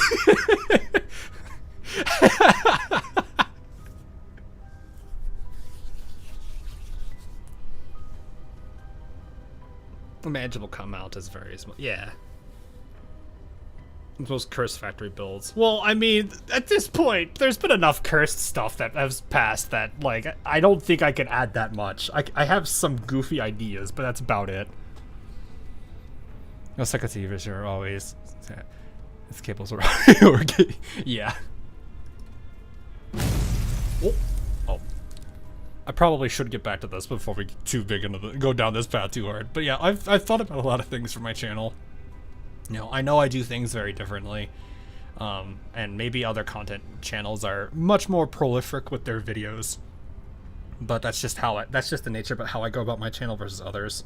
And it is kind of sad because it's like I want people to genuinely enjoy the stuff that I do make, and sometimes I have to also look at the fact just like I want to work on this, but at the same time,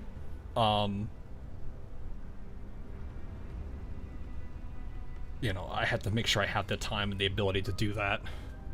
And it's like these videos, these two videos that I've been dragging my feet on, the constant memory project is still ongoing. I just have to get more time to work on it, which I'm thinking I'm going to be able to get more stuff done at least this weekend. But the critique video for AL, you know, I wanted to sit on that one for a long time because yeah, it's a negative video of AL, and you know, for being a current creator for the game for as long as I had, it's not necessarily the greatest thing to look at that, but you know, I want to make sure that I'm not being too negative. So Hawk and Let's Game It Out cursed factory collect. I don't think he's got too many things on his plate. I wouldn't be surprised if he doesn't see me, and that's not something I'm going to take offense to. You know, he's got all his content to do, and he does a good job at his content. So, you know, I 100% would back him. So anyway, Lena feels her body tremble. The ground heaves beneath her. Trying to just go sever. Oh, cool. Okay, I was like making sure. I was like, I know my PC has been acting weird. Just my other PC, because I've got another PC I work with, but I was like, is it acting up still? No, it got fixed. Because I know there's a bot that I have, and I want to make sure that bot's still functional and not having any issues. Just trying to get in. There's a thing you need to click an emote for. That's all. Unless the bot's messed up. Let me see.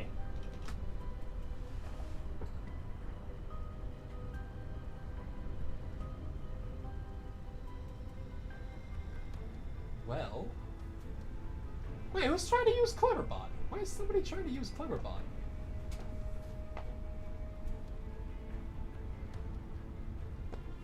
Okay. Yeah, I'm good. No worries. I'm gonna finish this though. Amidst the thunderous blasts, UMP 40 takes the dog tag, pivots lightly on her heel, and leaves. Nipcat looks okay. All right. I was just making sure. Just a little bit worried. I didn't even read that. Rip. SW88, thanks for the sub. Appreciate it. But yeah, no, like I already know I'm a weird creator. You know, I'm doing things more because I want to do it than I want to, you know, I'm not looking at every video as a, what is it? As the, oh, I'm going to make a lot of money with it. Nah. Like, the two constant memory project videos, they're both probably going to be net negatives for my channel, but I don't care. I wanted to do them. Like, the first project video probably, I'm actually curious. Hang on, let me actually take a look at that video. You guys have me curious about this stuff.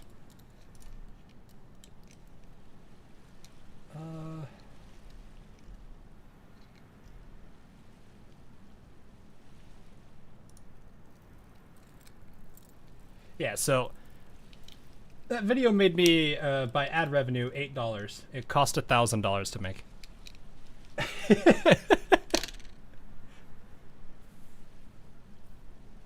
So yeah, that's a negative, but I wanted to make it. Some people buy stuff for their games, other people buy whatever things for their hobbies. Me, I want to make a cool video.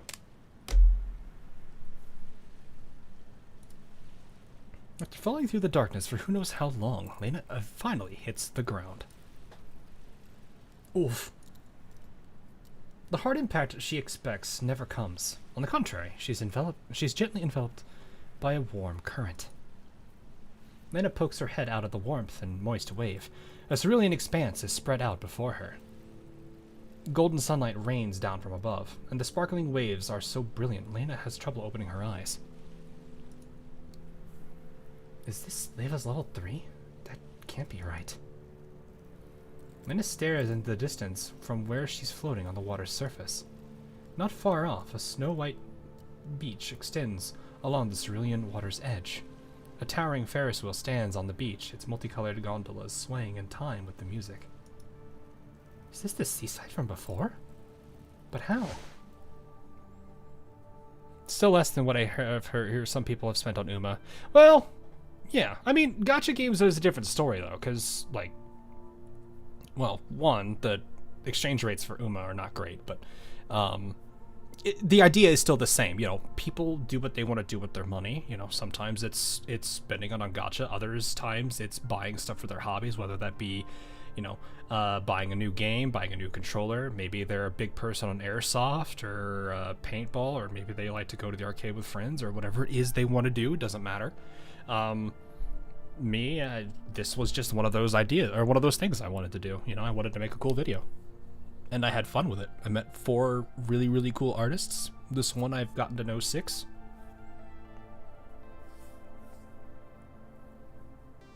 You know, they're all unique in their own ways, and it's cool to get to know them. So, as much as I would have loved to have made more of those videos, I fear that there is a passion imbalance between the devs and me. I think the most I've spent on gacha in the past was 120 Canadian on the counter side. They had the Hololive collab. That's understandable. So I can send VTubers into battle. Oh yeah, I think I remember seeing stuff on that. It looked really silly seeing them all fight. But yeah. Despite being the writer of Blue Archive, he acts still surprised. Can you stop with that? Oh gosh. Anyway. Lena rubs her eyes. The warm and comforting landscape before her reminds her of the fragmented moments she's glimpsed as she fell just now. As Berserker performs the neural upgrade on 45, another figure watches 45 from inside her neural space. 45, you're being dumb for doing something like this. You always know what I am. You already know what I am, don't you? I'm a consciousness born from the Parapluie virus. I could usurp my host's control permissions at any time. You're running the risk of frame damage, having your neural cloud stolen in order to keep a simulated persona like me. Do you really think it's worth all that? This isn't the first time we've had this conversation, is it? 45 silently studies 40. Yeah. I am the obsession from the depths of your heart. I am the reason you don't want to give up this body. You didn't want to abandon the past back then. Is that still true? I know that I'll have to say goodbye to 40 one day. But I still can't put her aside at that moment. I'm gonna go full force for counterside, but the collab with Hololive was so poor managed I didn't touch it again. Oof. Back on the 45 mod story. Oh, really? Okay. Because 40 has always been the strength that keeps me moving forward. It isn't just 40 either. Even you, even though you're just a simulated persona, you still kept me company in my neural cloud for so long. Whether I was sad, depressed, or misunderstood, when I thought about how I still had you, who understood me, all my problems seemed to fade away.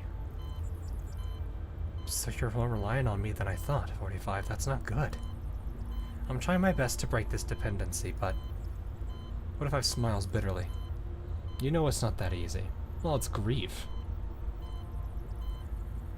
You know, I can't imagine this.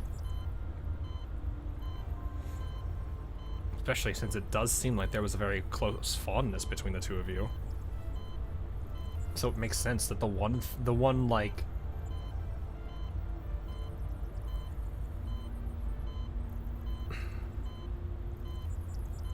thing that does bring you at least some solace is you want to protect that at all costs. I do. 40 smiles as she hugs 45, patting her back gently. It's okay if you need me. I can keep you company for a while longer. I'll keep the Parapluie virus in your neural cloud under control, come what may. Wait, so you knew?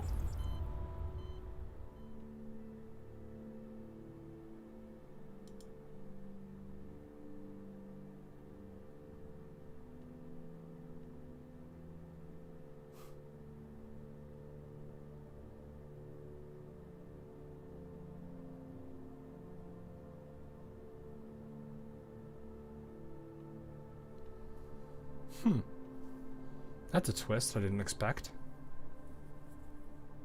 Because the way that she's written here, she knows she's a persona and she knows what she was created from. So that means that she knows she's born from it. She knows her own risks. But she sits here and talks about how she's going to, you know, try to keep it back. Maybe she finally lost herself?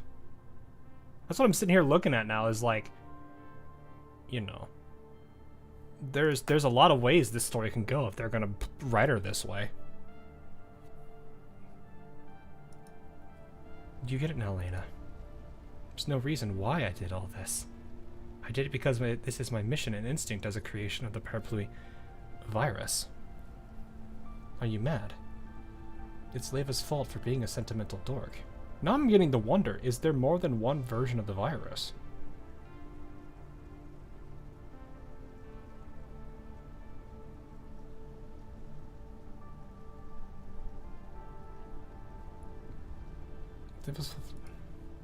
When she insisted on freeing me from her level 3, and insisted on retaining the simulated 40 persona, she should have expected this to happen, no?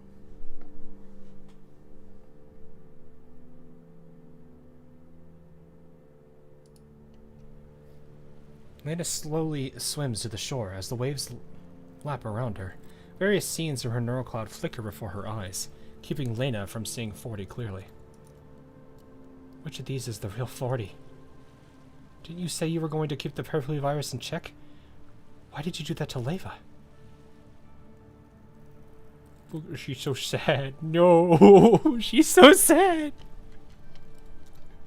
So, what were all these years even ever for?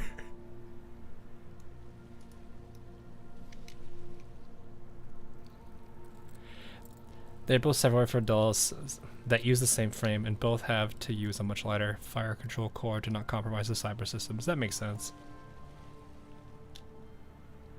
This virus also installed into the M16, but they failed in different ways. Oh, interesting.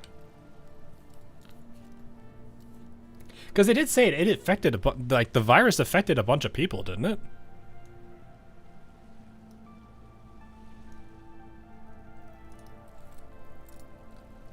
As Lena thinks back on the years she spent with 40, she covers her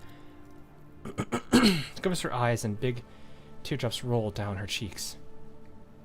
Even though they've been fighting side by side until just now, even though they'd met each other in Leva's neural cloud many times.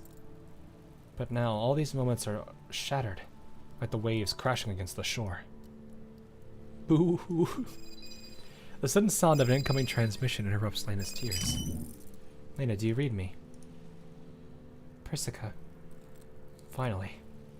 Persica. 40 tricked Leva. She and that Parapluie girl ganged up to steal off Leva, and they double-teamed me.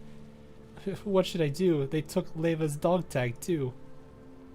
Lena sobs as she explains the situation to Persica. After hearing Lena's tearful narrative, Persica sighs quietly. I'm sorry, Lena. The development of the Parapluie virus in Leva's neural cloud and the change in 40 were beyond my expectations. It's all my fault. Does that mean that Leva's going to be rewritten now? What should I do? On the other side of the transmission, Persica goes silent for a while. Then she quietly speaks. Leva isn't beyond help, Lena. You still have a chance. I still have a chance? Of course, I told you before. The most effective way to deal with Leva's neural cloud issue is to reset her OGAS system and eliminate 40's data.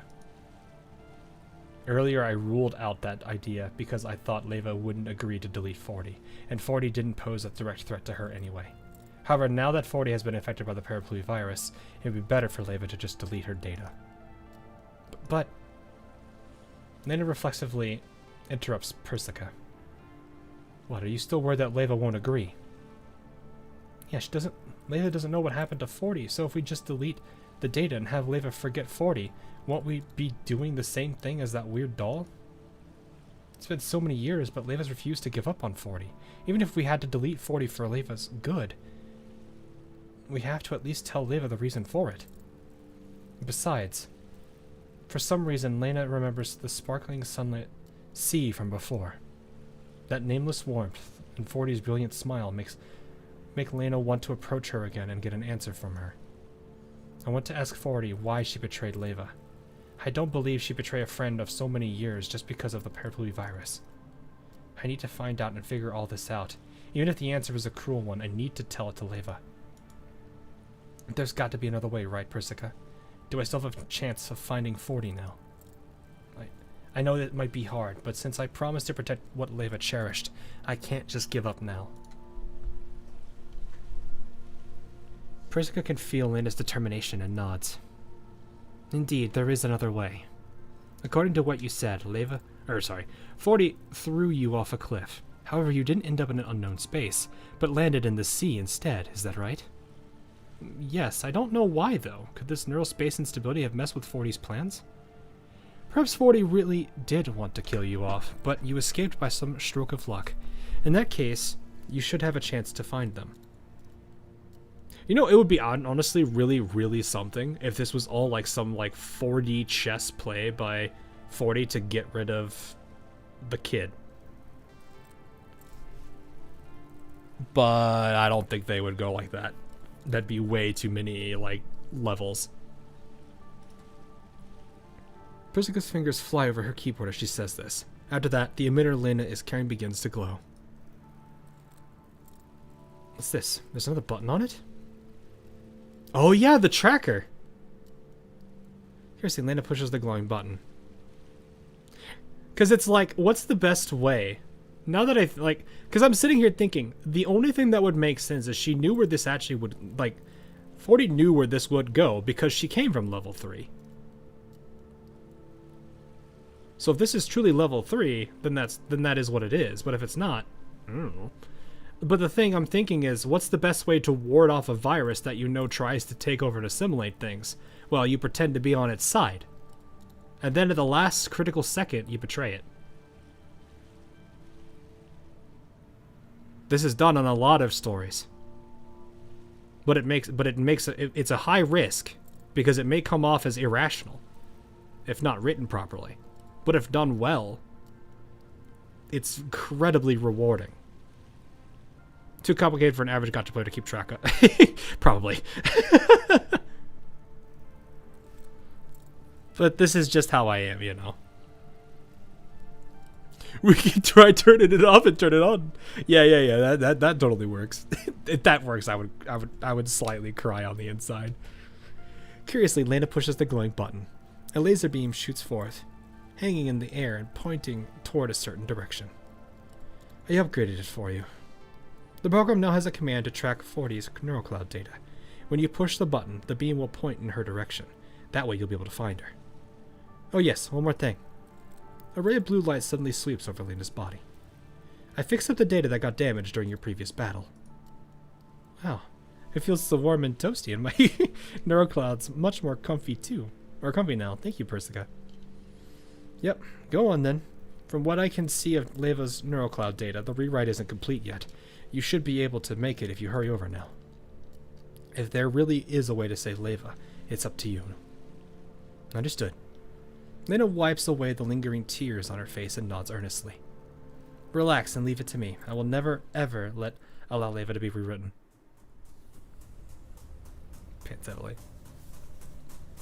Lena runs through the neural space, following the emitter's beam. However, the landscape gets more barren the further she flies. It's as though Leva's neural space is being degraded by fluctuations from the redundant data. Finally, Leva finds herself in a patch of open wilderness. The only thing here is a lonely little cabin. Is this it? The beam pointed this way, and there's nowhere else around here. No one else? Wait, oh, there is it. Nowhere else around. Okay, never mind. cabin. However, before she can reach it, Lena sees herself reflected on the cabin's outside wall. What? It's like a mirror. Kind of scary. As Lena approaches the cabin, it becomes clearer and clearer. The outer wall of the cabin seems to be made of mirrors. The flat, shiny surface reflects the open wilderness and the solitary figure of Lena. In the wilderness beyond the cabin, countless fragments of data whirl in the air like a storm, rising slowly into the sky. They form a twisted black vortex that covers the sky. The sight alone makes Lena slow down. Could this be the last data source? The door to the mirror cabin suddenly opens, as though in response to Lena's voice. UMP-40 leans by the door, a smile. Oh. 40. Upon seeing 40, Lena rushes over to her, stopping just outside the cabin. 40, what have you done? Why did you seal Leva away? Why did you lie to us? Hush. Huh, oh, what a surprise. This is my most secret place in Leva's neurocloud, but you found it so soon. Looks like Persica's little toy was pretty handy. Stop changing the subject and answer me. You sound so mad. Answer me, why did you do it? Why didn't you tell Leva that... Why didn't you tell Leva that you can control the Paraplui virus? Aren't you getting something wrong? Why would I want to control the virus? I am the virus.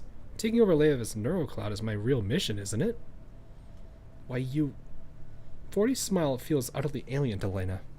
She tightens her grip around her gun and glances warily at 40 while inspecting her own reflection in the mirror. What is this place? Is Leva in there? And where is that girl? You mad, bro? Yeah, pretty much. You mad, bro? Hey, Igers. A Persica IT service would be funny. You have to pay in coffee cups.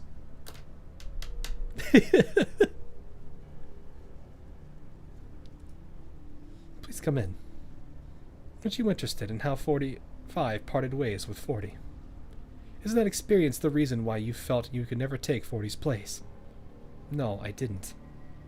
Don't lie to me, Lena. I can read you like an open book. I can tell you're really bothered by the real 40. Still, it's alright because you care about Leva. Therefore, I don't mind giving you this chance. Now then, just walk through this door and you'll learn about that time. Leva might be about to vanish, but I don't mind showing you the cruel truth in person before Leva is totally gone. I'm sure you must be dying to know just what Leva did to her precious 40 during Operation Butterfly, right? I'm going to assume she shot her. What the crap? Leva would never do anything like that. She probably had no choice. It raises her gun. Looks like you really are clueless. Looks like Leva hid it all really well. Still, what a shame. 40 strokes the door frame and smiles regretfully. Rerunning Leva's neurocloud means these memories won't be preserved. You'll never know about this part of her past. Do you really not want to know, Lena? This is the most important experience in Leva's neurocloud. The memories of the events that changed her forever. Saying so, UMP-40 steps inside. She looks at Lena and beckons her to enter once again. Won't you come in? The truth of Operation Butterfly lies within. And with that, 40 turns and walks into the depths of the cavern. Lena hesitates for a moment as she stares at 40's back. In the end, she grits her teeth and something.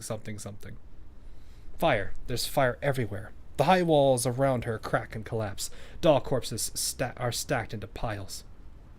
Lena sees this tragic, hellish sight in the mirrored wall before her. What's all this? Why is this happening? As she walks through these awful scenes, 40 turns around almost playfully and gives Lena a mournful look. This is what you always wanted to know, Lena. This is how Operation Butterfly ended. It can't be. Lena shakes her head frantically, but night after that, she sees two familiar figures in the mirror. The song is playing. Now then, 45. Time to choose.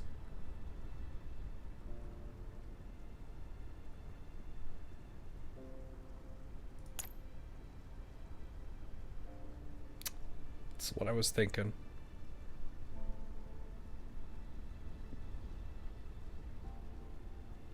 Ironically, from the back here, she kind of looks like Macchiato.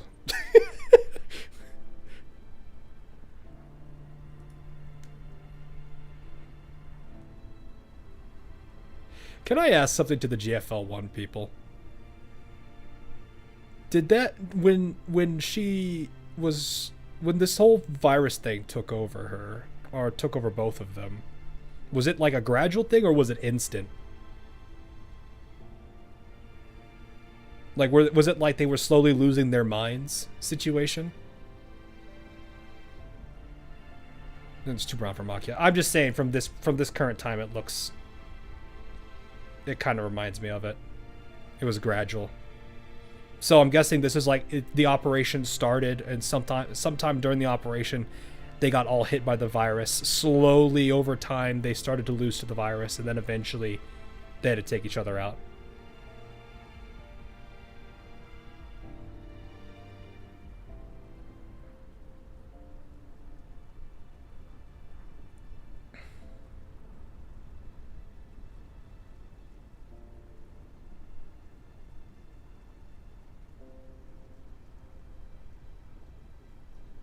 Virus starts their neural meltdown, and 40 knew about it from the start.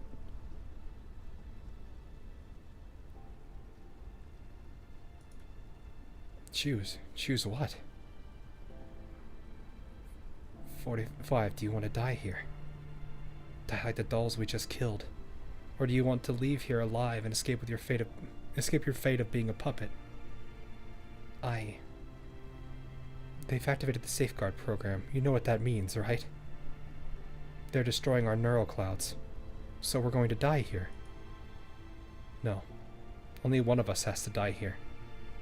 The program will stop long as one of us dies. What are you talking about? Hopeless, isn't it? But that's the fate of all dolls. Which do you choose, life or death?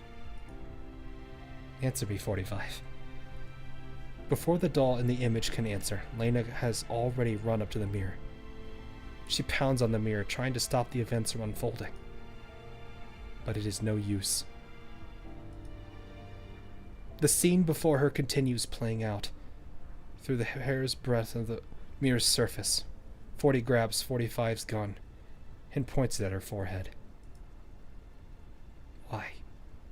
Why does it have to be like this? Raise your weapon, 45. Don't pity yourself. That's only for losers.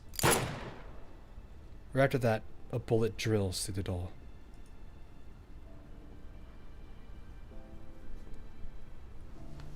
No! Lena throws herself at the mirror with a wail. However, 40 has already collapsed with a bullet hole in her head. Broken, 45 throws down her gun and collapses to her knees in front of 40, clutching her head. Lena covers her mouth in disbelief. She trembles as she sinks to her knees as well, looking at 40 with pleading eyes. Did all this... Is this really true? Her 40's only reply is a calm, enigmatic smile. Yes, it is. Back then, 40 and 45 took part in an operation while obeying a secret order. But 45 didn't know that she and 40 had long since been infected by the Paraplui virus. And so, while her teammates were still searching for the Sangvis Ferry legacy, the Paraplui virus had suddenly activated and all the participating dolls were infected. The Griffin dolls slaughtered each other there, in that Sangvis Ferry plant. The masterminds behind all this had prepared to eliminate 40 and 45 to cover their tracks. They triggered the safeguard program that they had installed in their neuroclouds beforehand. Once their plan was complete, it would trigger and melt down 40 and 45's neuroclouds. But they miscalculated in the end. In order to avoid this tragic fate, 40 had asked 45 to hand command permissions over to her. So long as 45 killed 40, 45's response signal would vanish as well. And then Leva became a doll with no identity. A doll who did not exist, is that right? That fits 404's motto. William! I'm seeing you guys in chat.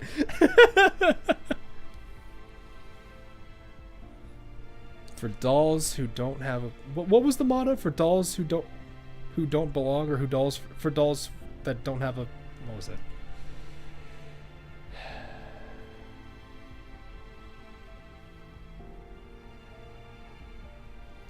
The motto makes a lot more sense with this background. Something along... For dolls that don't exist, yes. That's very well done. I like that. For those who don't exist.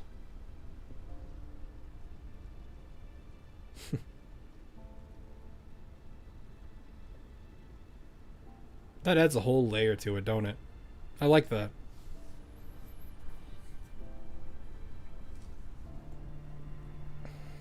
Really does show like they do a good job at their world building. I know a lot of people may not necessarily like, you know, how GFL 2 feels to GFL 1, but from my perspective as a GFL 2 player, I like how they're going. It kind of reminds me to a degree of like, I mean, I know they may not necessarily be on the best terms, especially their histories, but Arknight's world building was also very good.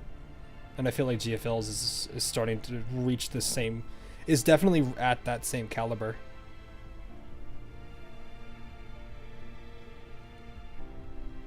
Just like this point, a whole like this whole scene right here, you know, the whole thing about a doll who doesn't exist, which is what Leva became, and then the whole motto of 404, all of that kind of like connects to each other, and I like that.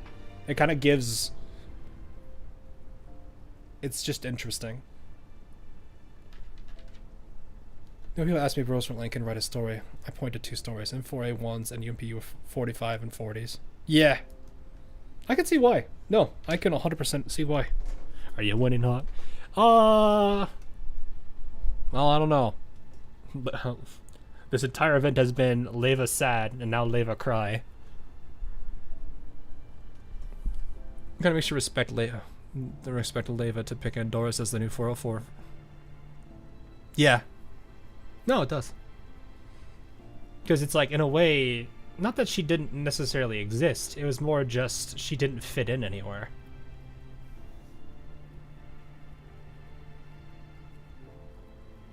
And I think to a degree, there's some relatability there between the two of them, even though Andoris has no idea. But yeah, it's interesting. Yes, 404, meaning not found. By losing everything, she gained her freedom. As 40 speaks, an old gun falls to the ground. It's a 40. Faint bloodstains are still visible on it. So they've killed 40. That's how it was all along. As Lena numbly touches the gun, tears spill out from the corner of her eyes. Leva 40. I can't really do the crying. I'm not that kind of person that can do that easily. So that was what really happened.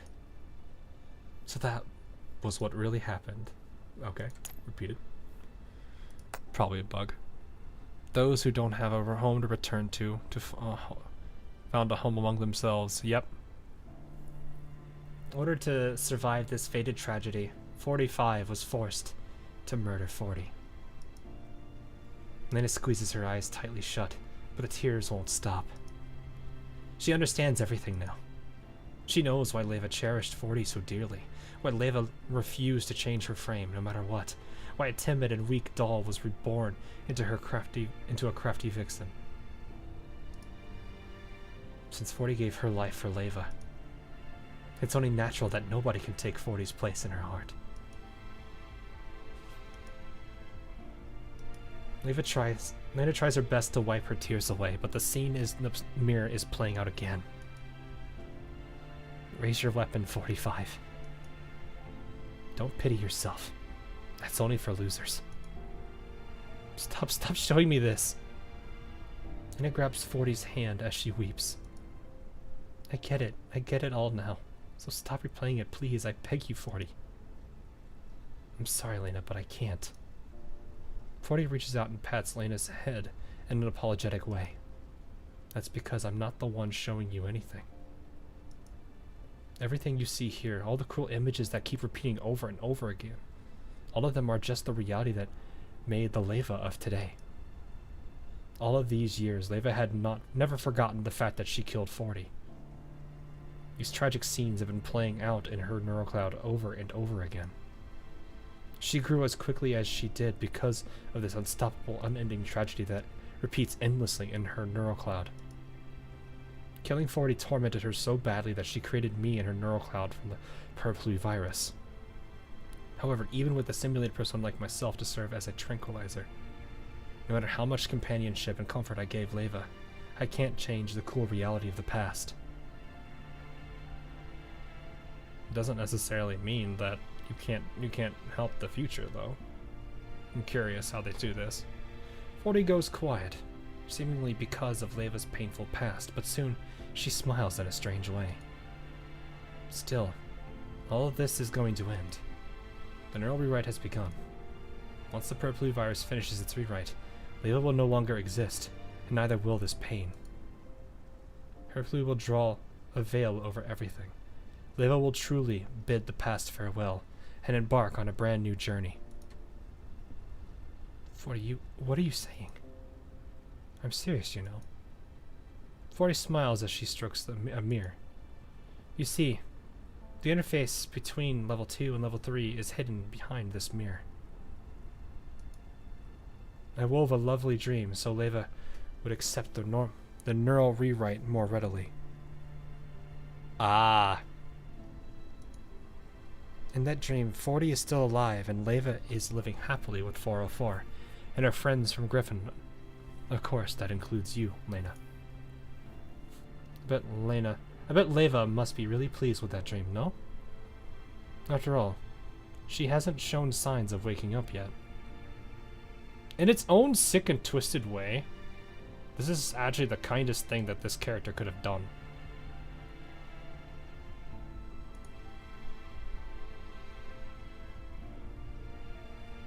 You know? Like, she knows what she's doing is bad.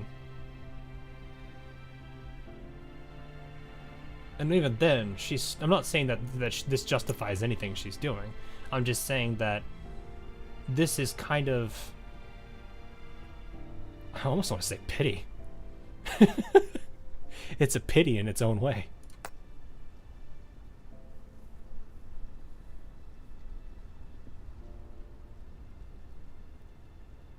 Just trying to give her a merciful end in a way. Yeah, it's pity. It's weird. Cruel mercy.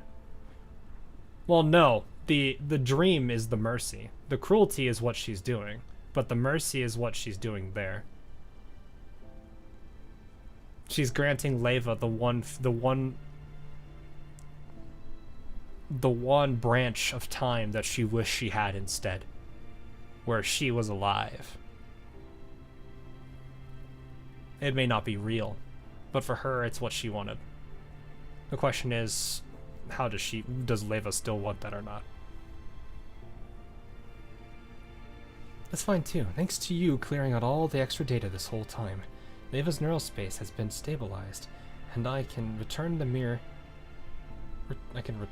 the mirror to activate the access ports.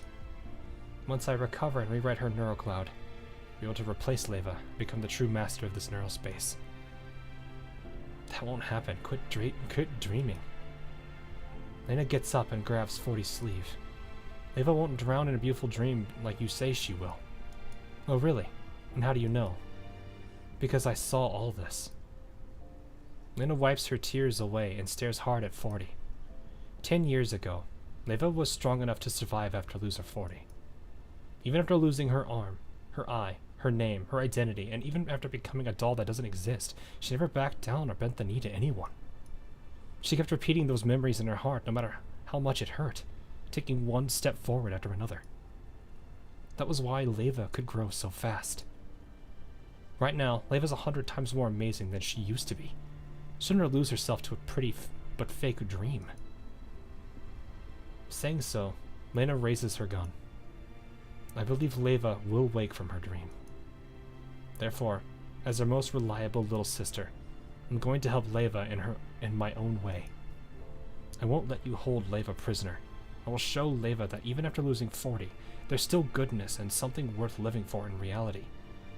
That there's still be someone who will stay by her side. I'm fairly certain Leva knows this.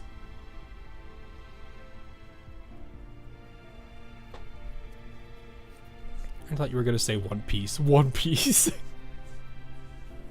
Yeah. Man, so what she? Yeah, I'm beginning. Like, I think there's two. There might be a bit of a disconnect from 40 here. Because I guess the thing is, I don't know how much she sees of the day-to-day. Like, yeah, sure, she knows the past. She knows what she's been through. But it's like, does she know how she's doing now? Because people can go through some really messed up things in their life, and they can rebound. One of the biggest things I think my dad has always told me was, you can make a heaven out of a hell and a hell out of a heaven. What matters is that you know you have the power to do it. And I've seen that a lot in my life with other people. There is one person I know that I would probably say has been through every possible tragedy that I could think of. And yet she keeps going.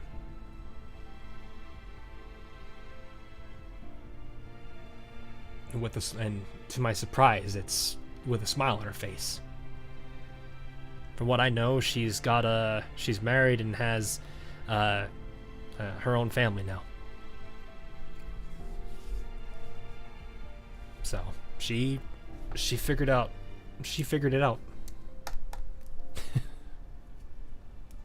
So I'm curious. Bullet slams straight into the gleaming mirror, but it appears to hit a transparent coating at the moment of impact and freezes midair. 40 laughs mockingly as she sees this. Lena. Don't you think you're being terribly naive? Did you think I'd let such a precious mirror go unprotected? Alright then. I'll take on the role of big sister for once. As she says this, 40 picks up the old gun on the ground. Bullets pepper the ground around Lena's feet. 40 smirks confidently as she watches Lena scurry away. You think you can save Leva like that? You're too naive. I'll teach you what it really means to fight on Leva's behalf. Bad day for Rain. Oh no. It's just something, it's one of those things I think back that... Why are you in that outfit? Randomly in this outfit? Okay. Oh, I see. It looks so cuter in a new outfit.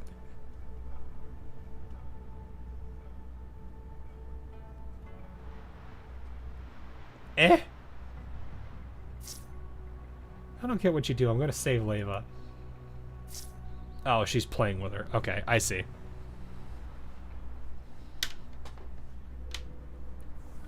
Hidden supplies under the umbrella. I see.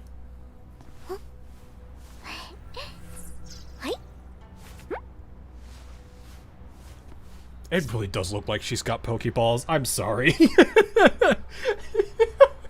It really do look like Pokeballs at times. Give you a free lesson, Lena. You said there's an umbrella. Oh. Like under this one?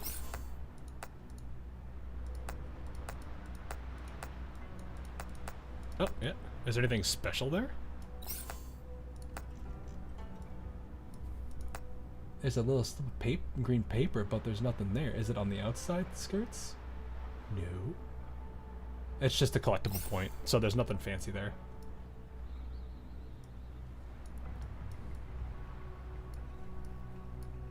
Yeah, I know it's an access permission.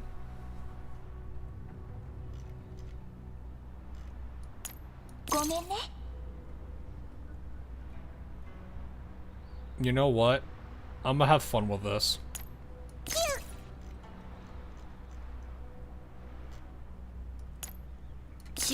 We're not gonna use her, but I'm still bringing her anyway. I'm sure you guys can figure it out.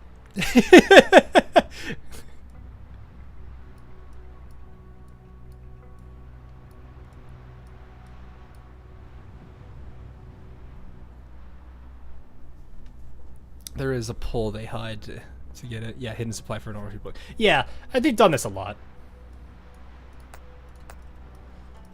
Can I actually replace that lava with my lava, or is that not allowed? Oh, so I can't replace it. I know some places let you do that. Oh, right, Mekti's asleep.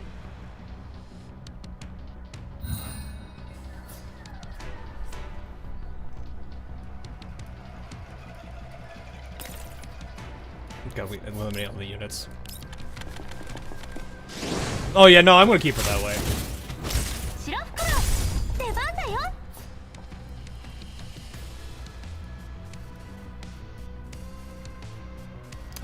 You were the one that you have a massive AoE on death, right? It's the same. 3. Okay, it's size 3. So right there is safe.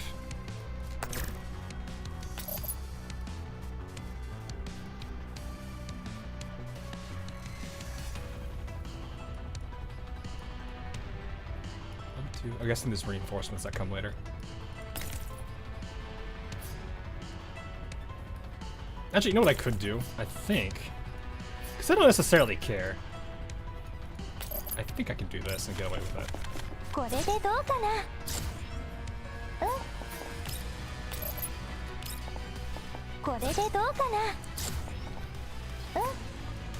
gonna...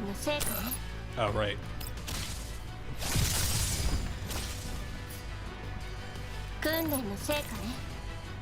We'll collect our goods. Oh, right, because the fog. Can I actually hit from here? Yes, I can. Okay.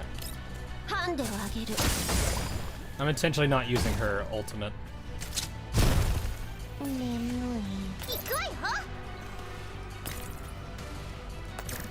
Man, that is really punishing. There we go.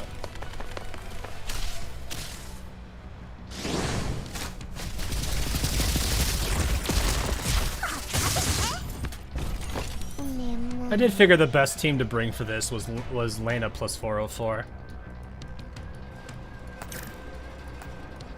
I almost wanted to say it's like a legacy or something when you think about it. Type 1 infield. Not Yi. A little bit of for Fungi. I haven't not gotten her yet. Wait. When did you... Oh, Belka. Alright, well, sleep.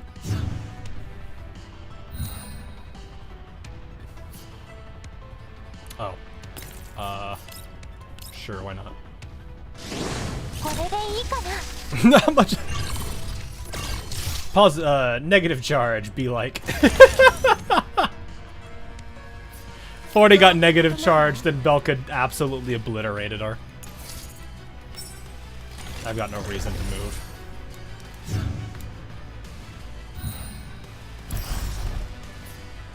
Hi, how are ya?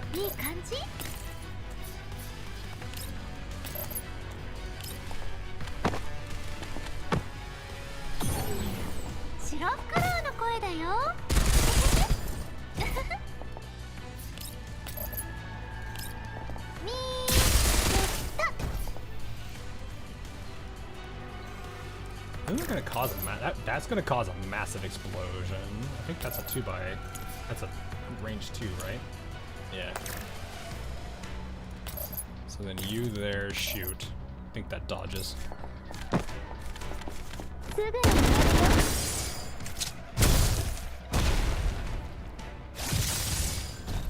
Oh, okay then. I see. There we go. That fog is definitely brutal. I can imagine. That's a lot more annoying on more challenging content. Because the forced range down is always painful in any game. The few times I've had to deal with it in Arknights, so it sucks too. Because Arknights had it with Kazimira's events with the light system.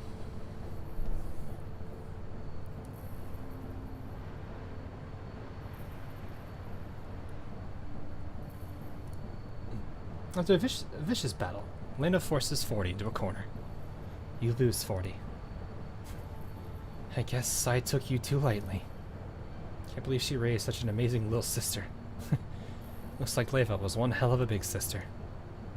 As she takes in 40's unwillingness to accept her loss, Lena shakes her head sadly. I still don't get it, 40. Why did you do all this? Leva never treated you badly. She brought you out of her base layer and even asked Persica to grant you all kinds of permissions and authorizations. But now you're hurting Leva, and even trying to steal her neural cloud. Is all this really just because of the Purple Virus's commands? You were born to protect Leva in the first place. 40 chuckles. She looks a bit tired as she leans against the mirror and slowly slumps to the ground. If I had to say why, I guess it was because I didn't want to just live like this forever. From the moment I was born, I lived in a virtual neural space. I could see everything Leva experienced in reality, yet I could only ever simulate the experience in a virtual environment. It's true. I was born because of Leva's wish. I never minded being a substitute for 40, or protecting Leva, or consoling Leva. But at some point I started thinking of 40, or rather, the words the real 40 said. She said even T-dolls have a reason to live for their own sake. I know I'm just an imperfect, incomplete persona born from Leva's sake. I can't even be called a proper doll. But even I want a reason to live on for myself. This is reminding me of Springfield crashed. Springfield!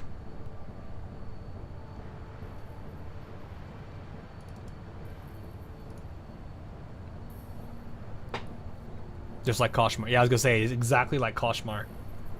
She wanted to escape.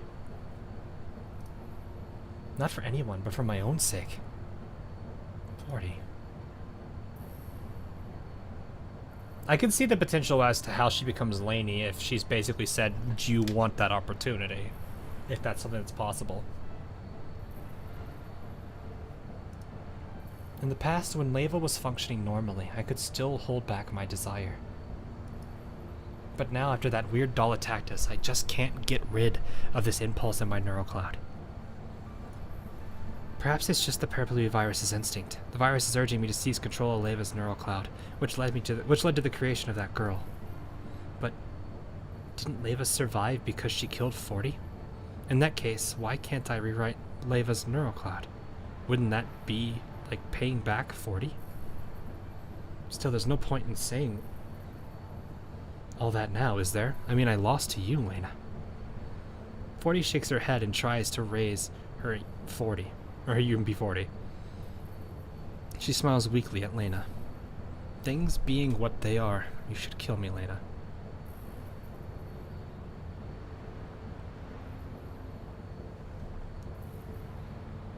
Now you're gonna make her do it?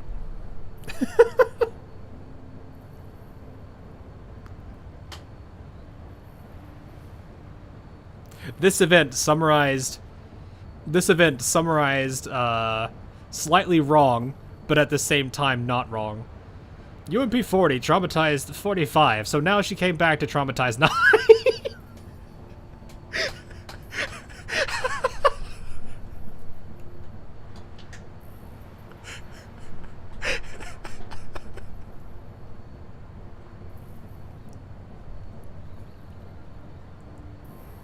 I feel like that'd be a fun video to do. Summarizing every single event, slightly wrong, but also not wrong. 40 traumatizes her siblings, part 2.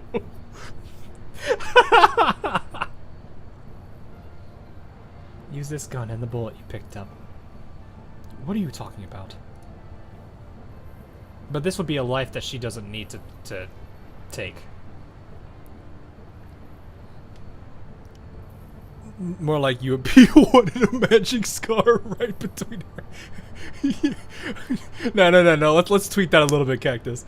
UMP 40 wanted a matching scar, but both the left and the right eye were taken, so she took the one between the two.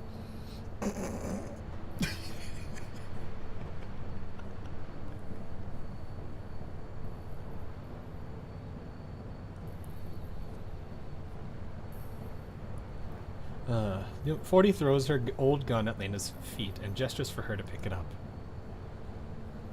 If my fate is to be defeated by Persica, then I'd rather just die here. Kill me, Lena. The only way to kill me is with this gun and with that bullet. By killing me, you will free Leva. If Leva knew you'd saved her, she surely would think you'd grown up so much, and in the future she'll allow herself to fully rely on you. After saying all that, like she's dictating her last will and testament, the simulated 40 raises her hands. She closes her eyes without another word, as though she is looking forward to nothing more than her own death. Do it, Lena. 40's voice is quiet, very quiet. Lena picks up the gun without saying a word. She chambers the old bullet she picked up at the beginning and takes aim at 40's head. Her finger presses against the trigger, but no matter what she does, she can't gather the will to pull it all the way. Should she shoot her? Should she shoot this liar, this parapluie-spawned creature that betrayed Leva and herself? What are you waiting for? Turn it, and shoot the mirror. 40 before her is calmly awaiting her fate, yet Lena is still hesitating. This person has saved her along her journey countless times before. Even if she flung her off of a cliff at the end, what awaited her at the bottom was a sunny expanse of seawater. Lena's finger tightens around the trigger once again, but something in her neurocloud is keeping her from following through. Should I shoot her? Lena reflexively surveys her surroundings. The cabin is quiet. So quiet that even the girl and her robots seem to have vanished without a trace. Only the cruel scenes from the past are still moving, still playing out over and over. There is the faint sound of explosions coming from outside the cabin. Lena unconsciously looks out a nearby window. Far in the distance, so far away that she can't almost make it out, several Goliaths are fighting the robot hordes. Meanwhile, the 40 before her is still quietly urging her on. This close to running out of patience. Hurry up and shoot, Lena. Pitying your enemies for losers. I'm sorry, but I just can't do it. Lena slowly shakes her head. As much as I hate to admit it, the fact is that you're the sole reason Leva managed to survive 40. So I can't shoot you because I don't want to kill you. I can't kill you. Disappointing. 40 slowly opens her eyes. She laughs coldly, then struggles to her feet. You've come this far, but you're still so soft and weak.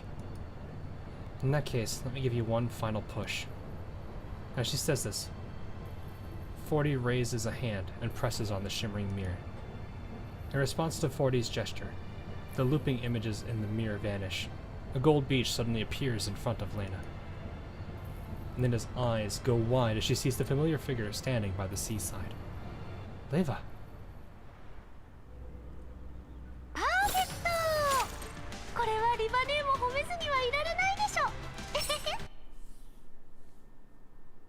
Is it the same word as the original 40?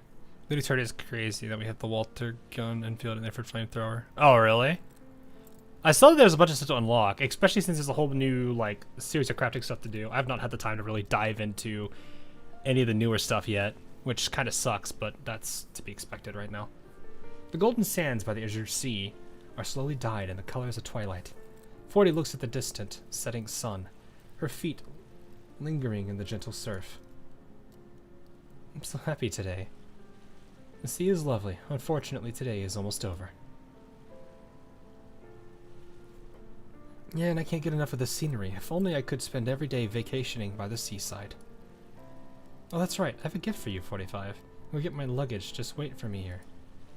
Alright. 40 waves cheerfully to Leva, and then leaves the beach.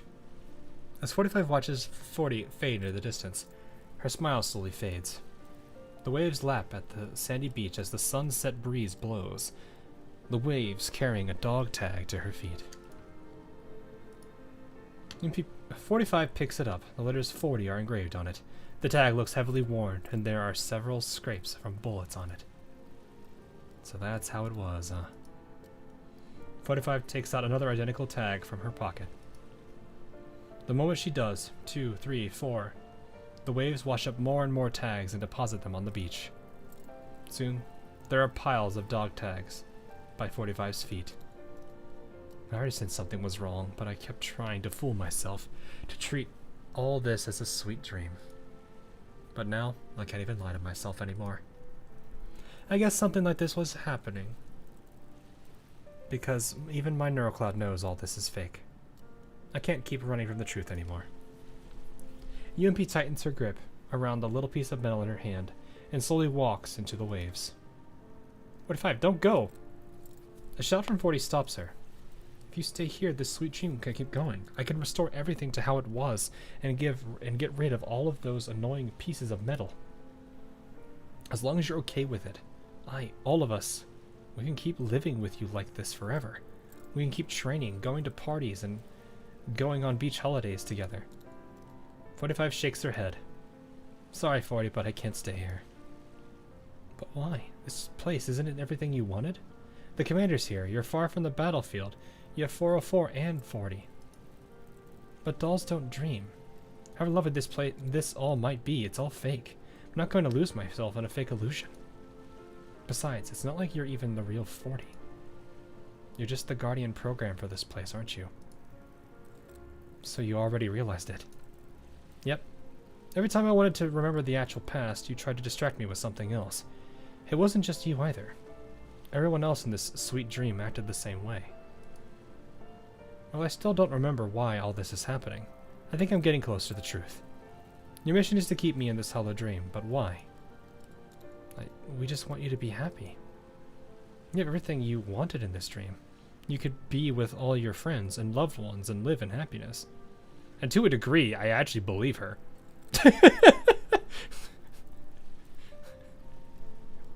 That's a sad thing, because I actually do kind of believe her with this line. Because like I said, it's pity. It's a weird twisted sense of pity.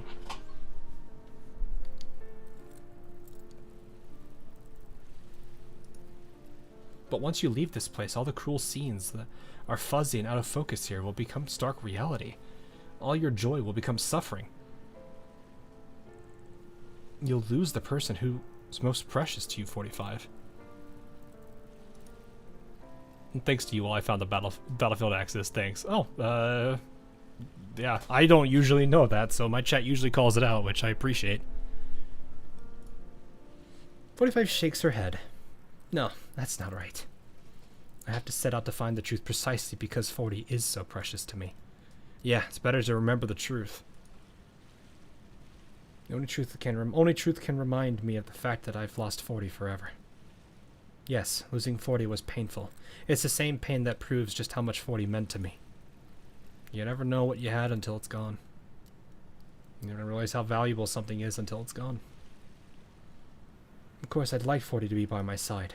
But choosing to forget my pain and drowning in this beautiful dream, that would be the ultimate betrayal of 40. And so I'm sorry, but I have to go. With that, 45 turns towards the pounding surf. Dog tags wash up against 45's ankles, one after another. The sound of clinking metal blends with the sound of waves, both of them gradually transforming into the sounds of Operation Butterfly. Hopeless, isn't it? But that's the fate of all dolls. Which do you choose, life or death? Answer me, 45. Why? Why does it have to be like this? Raise your weapon, 45. Don't pity yourself. That's only for losers. The previous indistinct memories flood into 45's neurocloud once more. No, right now, her name is Leva. The flames of war roll endlessly before her. The ocean has dyed the color of blood, and yet A sad yet relieved smile spreads across Leva's face. 40. I'm sorry, but I just can't forget these memories. So you remembered it all then? Yep. I backed all of these memories about 40 up into my level 3 a long time ago, while my neurocloud was damaged a while back. This data wasn't destroyed, just rendered unreadable due to a system error. I can sense that someone is helping me take care of these errors. The amount of computational space in my neural cloud is growing, and my records of the past are clearing up. Judging by the style of data warfare, must be Lena, isn't it? No, that's not it. It isn't just Lena. The location of these records is extremely well hidden, and only 40 would know about them. I managed to piece all these scattered data together thanks to them cleaning things up. So I'm sorry, 40, but it's time for this dream to end. Leva smiles apologetically and gently hugs 40. Alright then, if that's your decision, Leva. The air seems to go out of 40 as she hangs her head and leans against Leva's shoulder. The crimson-dyed battlefield instantly vanishes, and the scene before their eyes reverts to the pure azure color. 40 and Leva return to their appearances in reality. Thank you, 40. Thank you for crafting this sweet dream for me. I've really, really missed you all these years. I've always wanted to see you again, and to go on vacation with you to tell you so many things. Whenever I had an happy experience, I would think if only 40 were here. I had so many things I wanted to tell you, to talk with 40 about. 45. And so at the start of this dream, I was really happy because I got to see you again. Even when I sensed something was amiss, I didn't question it too much, because I was terrified that if I questioned my happiness too deeply, it would disappear.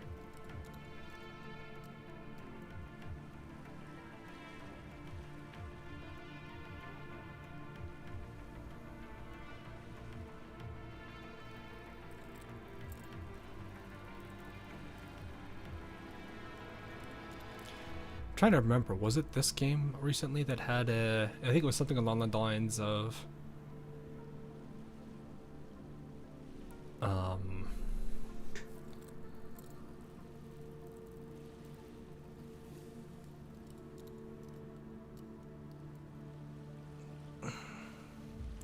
think it was like something, it was something along the lines of like humanity would rather dilute itself out of fear for the truth or something like that. I forget what exactly it was.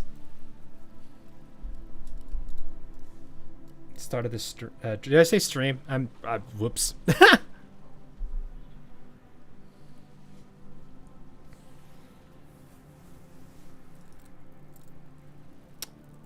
Oh, she's crying.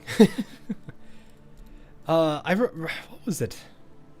I'm like sitting here. Was it this game that said something along those lines where it's like people would rather accept a lie because it's more comfortable, because they fear the truth or something?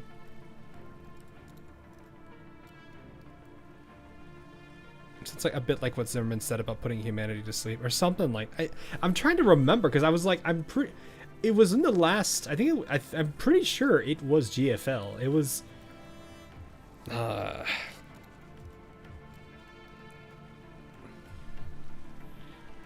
like sitting there trying to remember what it was. But it's fine. Even now, I don't want it all to end. Still, I have to go.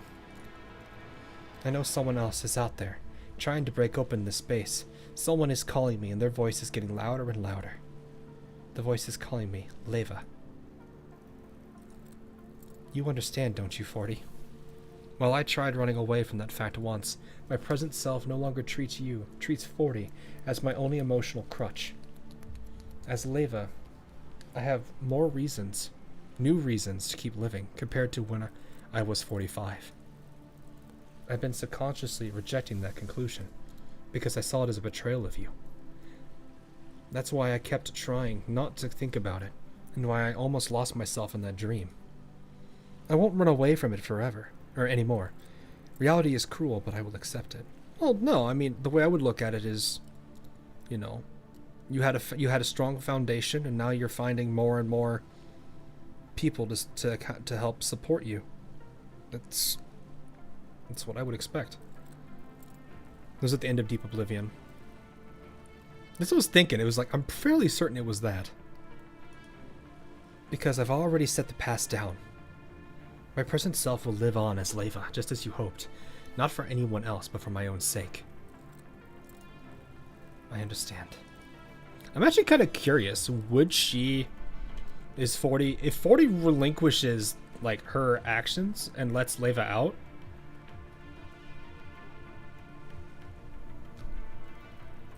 then I would be I would be interested to see what happens there.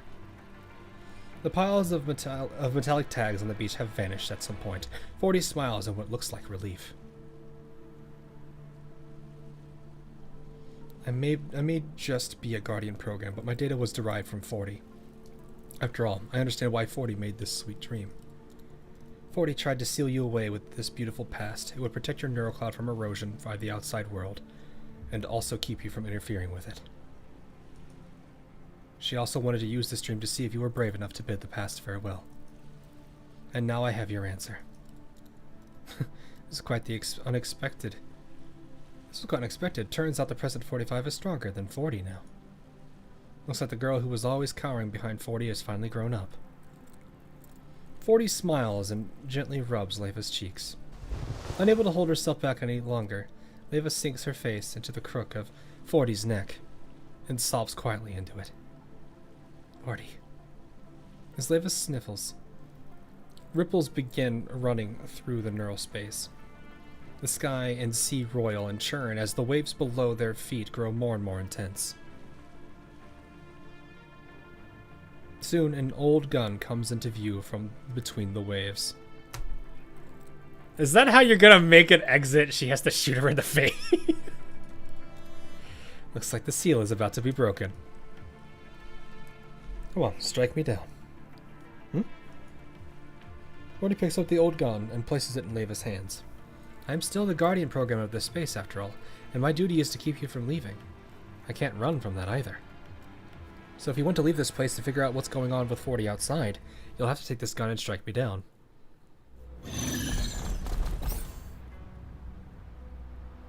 Oh shit. Here we go again.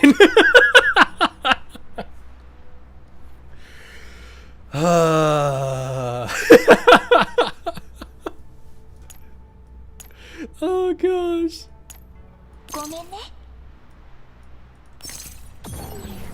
Let's get this then. No. This isn't honestly new. Think about what Perry had to do all the time. You know, it's serious when he curses. No, I was literally reading someone in chat. Though, to be honest, it's also a meme, so it is what it is. Oh, it's these things. I don't use this enough, honestly.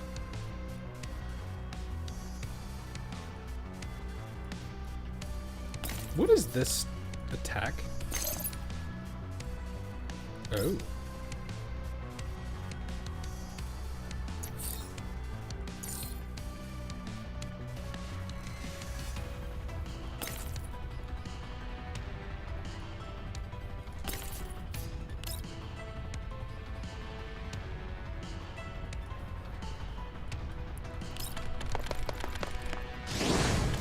Imagine the loot badge. Yes. That's why I was saying, it's not the first time this has been done. So I wouldn't necessarily say it's like Lady is being like necessarily sadistic or anything. It's more of just what she's had to do. You know, it's something I've seen them have to deal with. Oh, that's not what I want.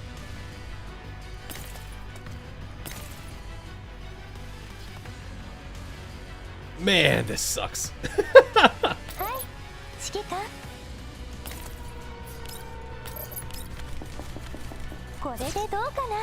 I once killed a doll with those columns. I can understand why.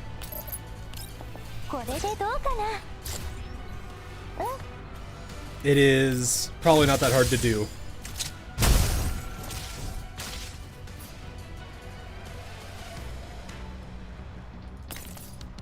I'm sorry, 40. Oh, wait, no.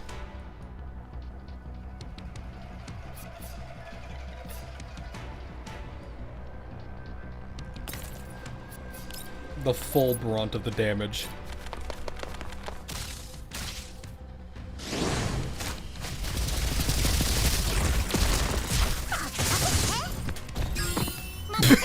And she's gone.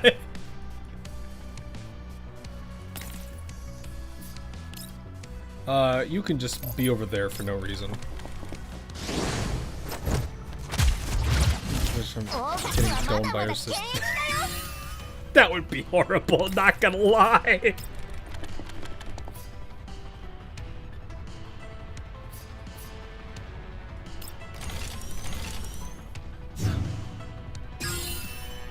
No, I just realized there's...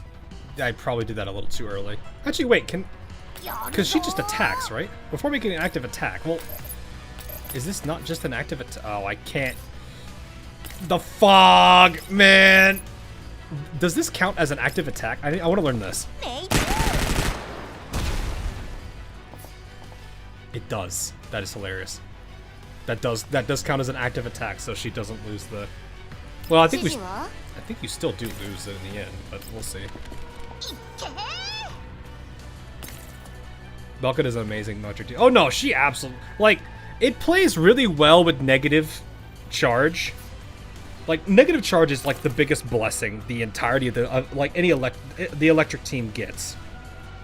The fact that if it's put on a lot of characters, you can just screen wipe everybody. Like, if there's ever a day where they add a character that could just globally apply negative charge, it's over. That is basically like a global no limit negative charge apply with a Mosin is basically a Voimastina in its own way. Because like, what is it? Mosin would just instantly fire off of it. There are other forms of gaining negative charge. Yeah, I know, but what I mean is like negative charge as a whole is just a very nasty status effect. I can't do anything right now. We're just gonna park her right here because everyone can run there.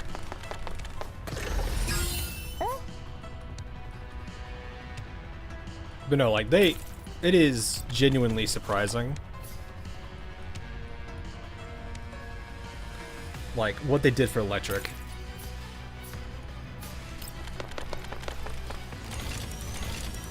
I think unfortunately I lose the simulacrum. Yep.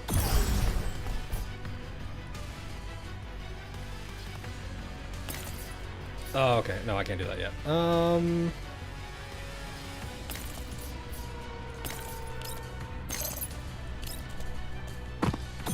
Thank you, negative charge. I like her design a lot. Oh, he's paralyzed. Well, that takes you both out. Oh, wait, never mind. Wait, don't you have negative charge? Oh, no, you have conductivity. I thought I saw that.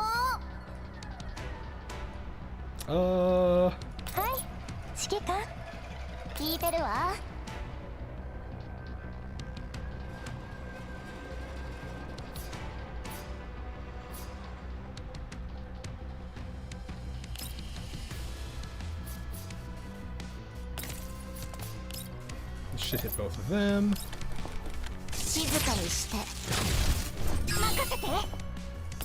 And I think they just do this and he's out. Yep. I think AoE.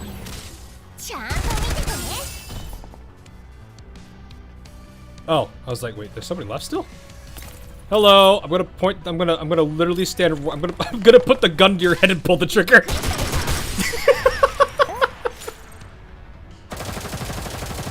A gray-haired form frantically dodges bullets by the seaside. After being hit several times, she sinks to her knees on the beach, like she's given up on resistance. She looks at Leva, who's closing in on her. Although she's completely worn out, she gives the person before her a relieved smile. You become really amazing, 45. Looks like my mission is truly over now. Meanwhile, Leva has a focused look on her face, as she slowly walks toward 40. I found Sexton's skin pretty funny. Came across the turned-in jaw worth. Several skyscrapers. Here, put this on and go sweep the floor. Oh yeah, because it's a maid. It's like a maid. Is it like the graphic for it too? She's like kicked the door in half. After saying goodbye to you, I swore I'd become stronger and keep moving forward. I wouldn't let anyone stand in our way until I completed our promise. I'll never forget 40, but I'm different from how I was back then. As for 40's memories, they aren't a life preserver to save me from drowning, but a precious gem called hope. And I need to let her know that as well. Yes. So do it. Shoot. The only way you can escape this seal is by killing me like an Operation Butterfly. And the GFL 1 fans are instantly crying again. You're like, no!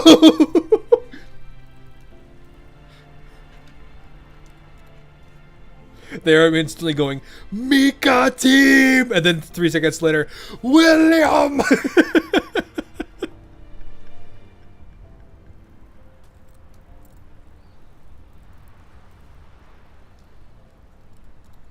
Anyway, as she says this, 40 suddenly grabs the muzzle of the gun and points it at her head.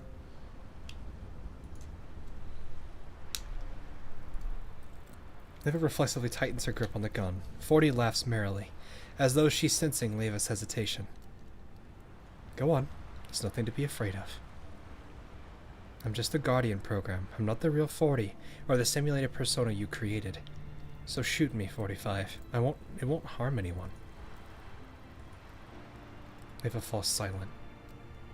Her finger is in contact with a trigger, but her neural cloud is processing at lightning speed.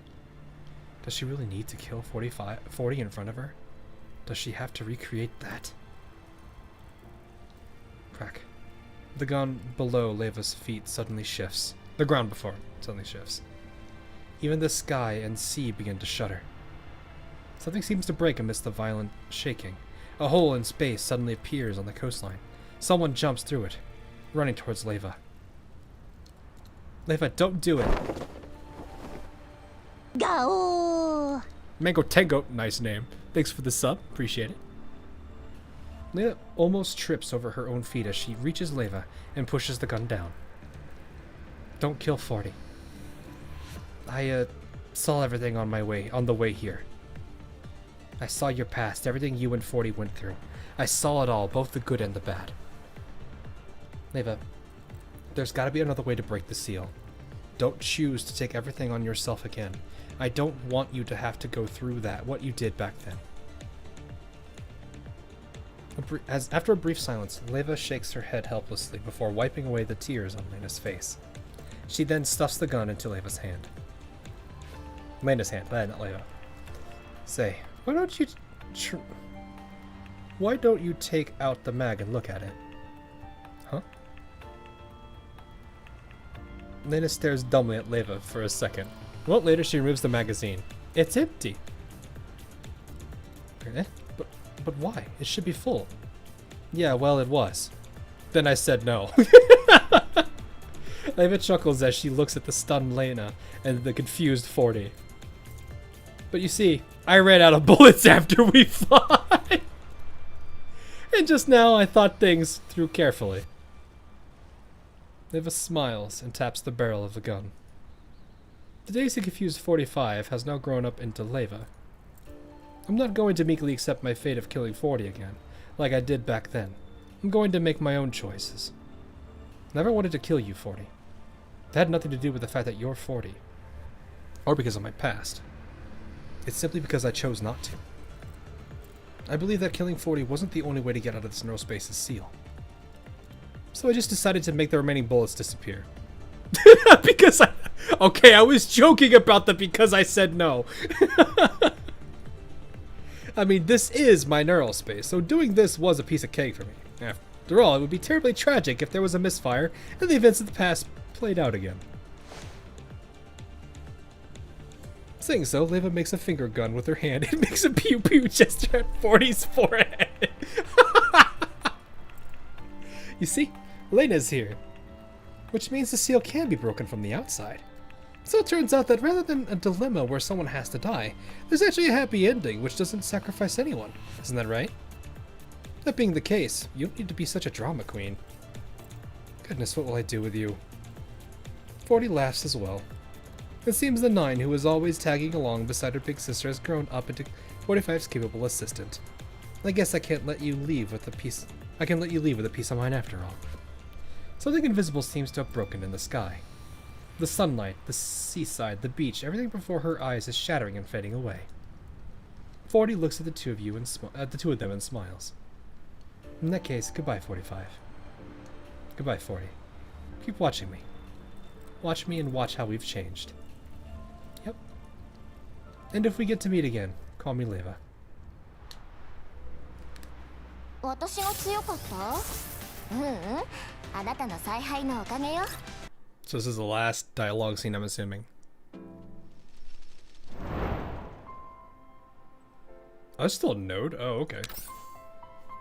I thought we saw more. I thought we were almost done. As Leva leaves the mirror with Lena's hand in hers, all the mirrors in the cabin instantly shatter into fragments. What a lovely pair of sisters you are. I can't believe you broke the seal together.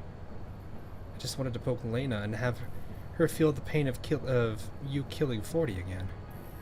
But unfortunately, there's no point to that now. I guess I'm a failure of a virus after all. For a moment, 40 hangs her head in dejection, but then she perks up again almost immediately. Still, that's fine. That girl from the same source as me is still around, and as long as she keeps evolving, she'll be able to rewrite Leva's neurocloud all the same. So you better kill me and reset the data sooner rather than later. Otherwise, there's no telling what Paraplui might... when Paraplui will eat away at your neurocloud. 40, do you really want us to kill you so badly? This is starting to... This conversation is weird. It's like the... What is it? The muffin from ASDF movie?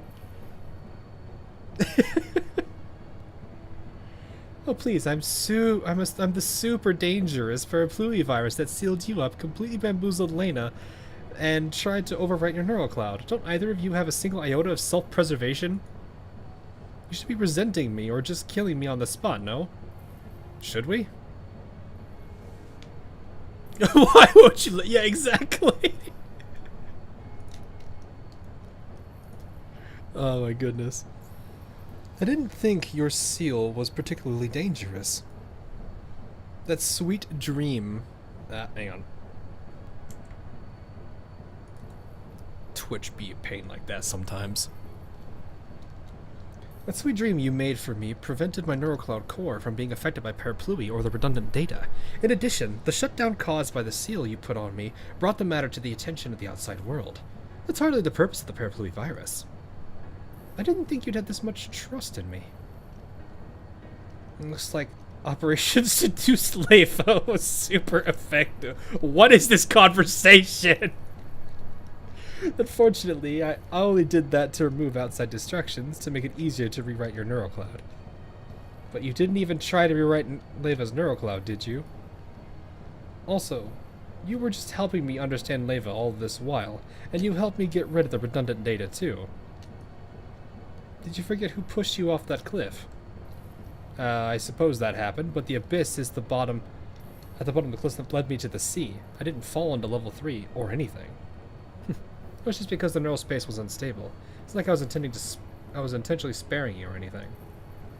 But if you hadn't told me where Leva was sealed, I wouldn't have been able to find Leva and break the seal either. You sisters really are stubborn. This is literally being this. Why won't you let me die? She's trying so hard to be Face McShooty right now. And yes, the character from Borderlands 2. And I mean that literally. You're the stubborn one, aren't you, 40? From the moment you sealed me in level 3, you've been playing the part of what you see as a villain. Just because you heard about a one-and-done solution from Bersica, you went off and put on a bad guy act. No, you tried to bait Lena and me into becoming the bad guys to facilitate your martyr complex. Yes, it was a really good dream you made. I actually lost myself in it for a bit. In the end, I still woke up. I did so because I knew that I needed to be fully awake and conscious for both the sake of the past and the future. 40, you forgot the most important thing. I'm no longer the person I used to be. If you're sitting there all smug because of that dream you wove, and because of that plan you thought was the ideal solution, then I have to say that the ending you wrote for yourself is complete, utter crap. For a moment, it looks like Liv had gotten through to 40. However, she soon regains her defiant attitude. Leva wants to keep going on, but then the cabin suddenly shakes. What's going on? Lena looks outside and she nervously tugs on Leva's arm. This is bad, Leva. Those robots are outside and they're surrounding the cabin. Oh look, my little sister's here to help. Looks like she's preparing to absorb the final data source. I suggest you leave ASAP if you don't want to get eaten up. Just imagining Leva just like walks outside, snaps her fingers, and the girl's just gone. Oh, the sisters are being dorks. Please tell me UMP dorks was the thing from GFL 1. Leva shakes her head helplessly as she notes the look of relief on 40's face. What about you, 40? Are you really content to let her eat you up? That's my purpose. Why should I not be content with it? Have you forgotten what we talked about at my level 2? Or level 3? You said that you wanted the strength to help me out, and to be a secret collaborator for me. You also said that you were mine alone, and that you were 40's irreplaceable persona. You left a really deep impression on me that day you entered my level 2.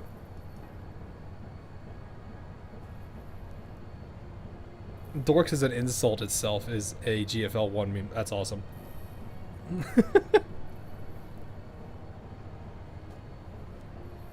As I recall, you used my visual modules and viewed the world all day long. You refused to let me close my eyes even though it was well past midnight and everyone in 404 had gone to bed. Even the darkest night had all sorts of interesting lights in it if you look hard enough. I remember that was what you said. Back then you hated level 3 and its darkness so badly, yet now you want to die and go back to that pitch black world? Is there a point to bringing all this up now? I don't think. Boom. The sun explosion cuts Leva off halfway. More and more explosions follow, and the little house of mirrors shakes harder than harder. I can barely keep my footing. Those robots are closing in. However, Leva's attitude remains focused on 40. She could not be any calmer if she tried. I don't believe there is no way to deal with the Periplu virus, just like how we managed to undo your seal without having to kill you. I don't want to listen to this. Can't you just leave me here in peace? Oh, so you like peace, 40. Then why did you keep trying to chat me up every time I return to my neural space? Because being alone is so boring. Also, that was then. This is now. I don't want to be bothered. I lost. I want to sit in my corner and sulk. Shut up.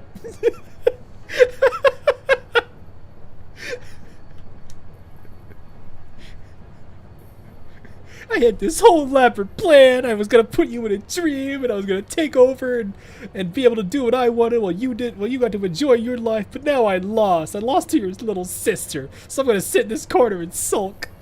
Leave me alone. Leva, 40, let's get out of here, or we're going to end up squished. If we go together. I'm not leaving until I bring 40 around. Leva holds a hand out to 40, a determined expression on her face. Leva, look out. As Lena calls out, the cabin's ceiling beams crack and break, collapsing down on the two of them. Upon seeing Leva is about to be crushed, 40 throws herself at Leva. However, Lena is a split second faster, shoving the falling debris aside. Seizing the opportunity, Leva reaches out and grabs 40, slings her onto her back, and sprints for the exit. Eh? I knew you'd protect me, 40. So this time, I'll protect you. Wait, put me down. And let's go. Let's kidnap her. just kidnap her. That's how you deal with a villain. Just kid. This is. I'm not. I may sound like I'm ripping this apart. No, I'm just chuckling.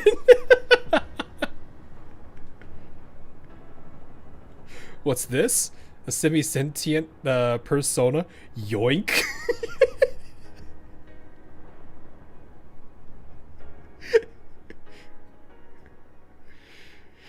Doll napping their sister sounds legit. Yeah, exactly. He runs into the cabin with 40 on her back. Right after they rush out, the small mirror cabin collapses with a loud crash. Oh, that was close. Good thing we got out of there. 40, Leva, how are you guys? I'm fine. Leva smiles and puts down the squirming 40. The moment 40's feet hit the ground, she immediately backs several steps away, making space between herself and Lena and Leva. Don't be so quick to get mad or celebrate. We got a bigger problem ahead of us.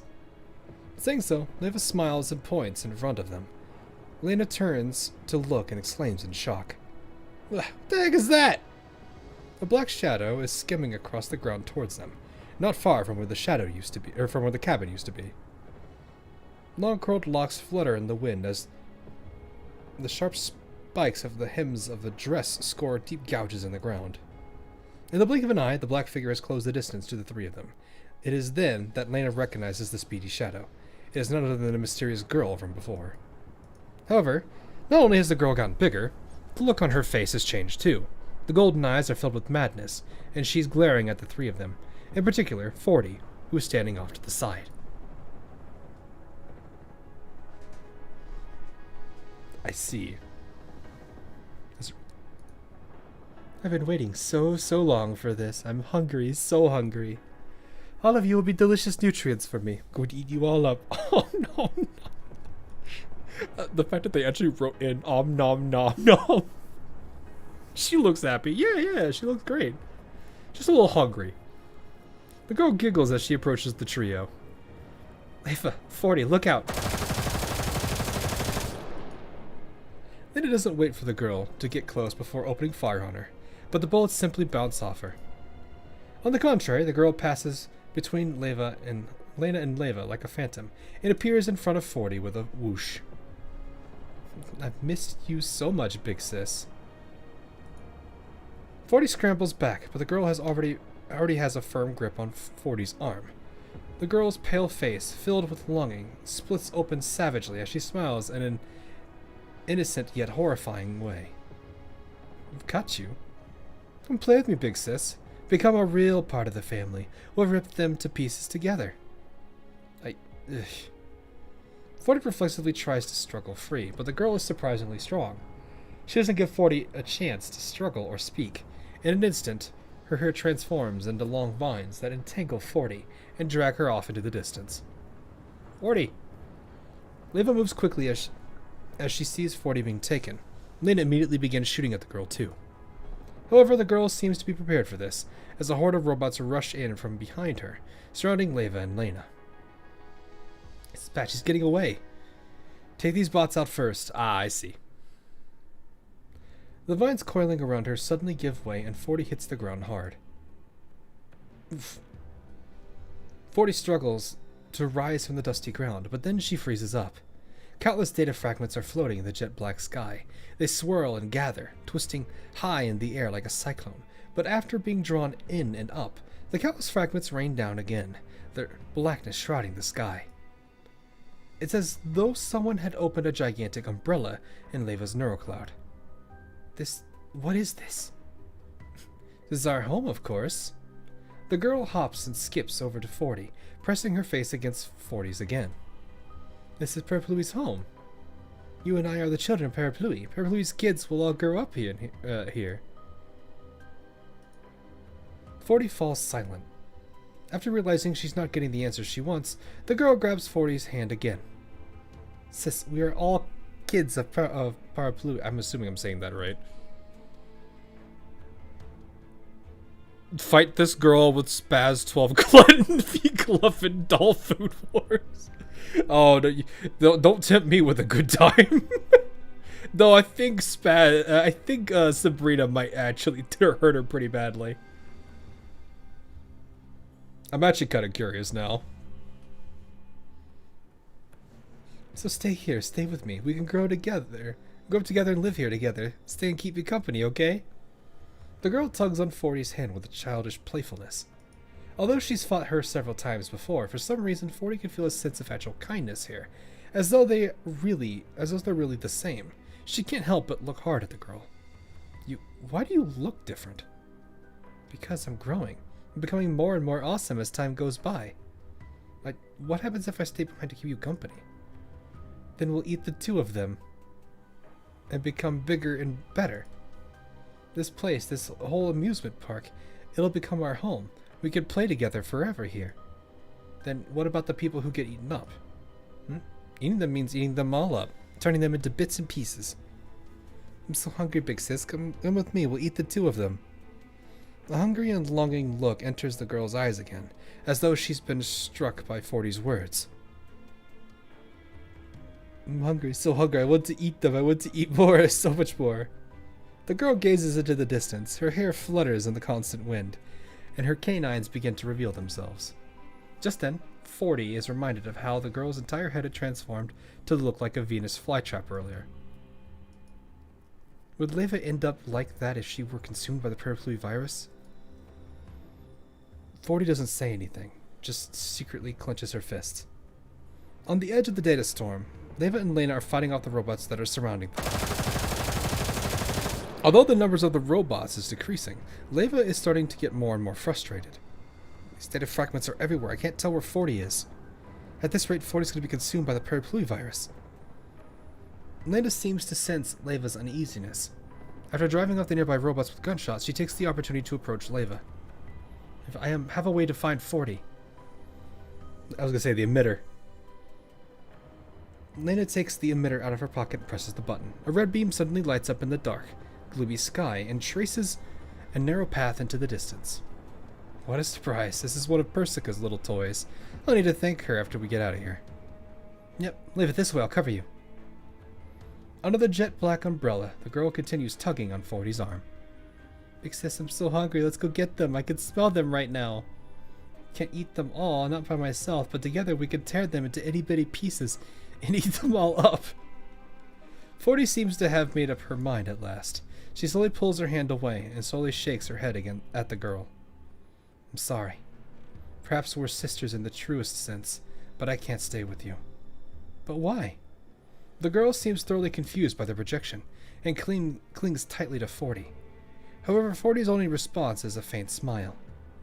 Although everything before her is darkness, she's looking at a place that's far, far away.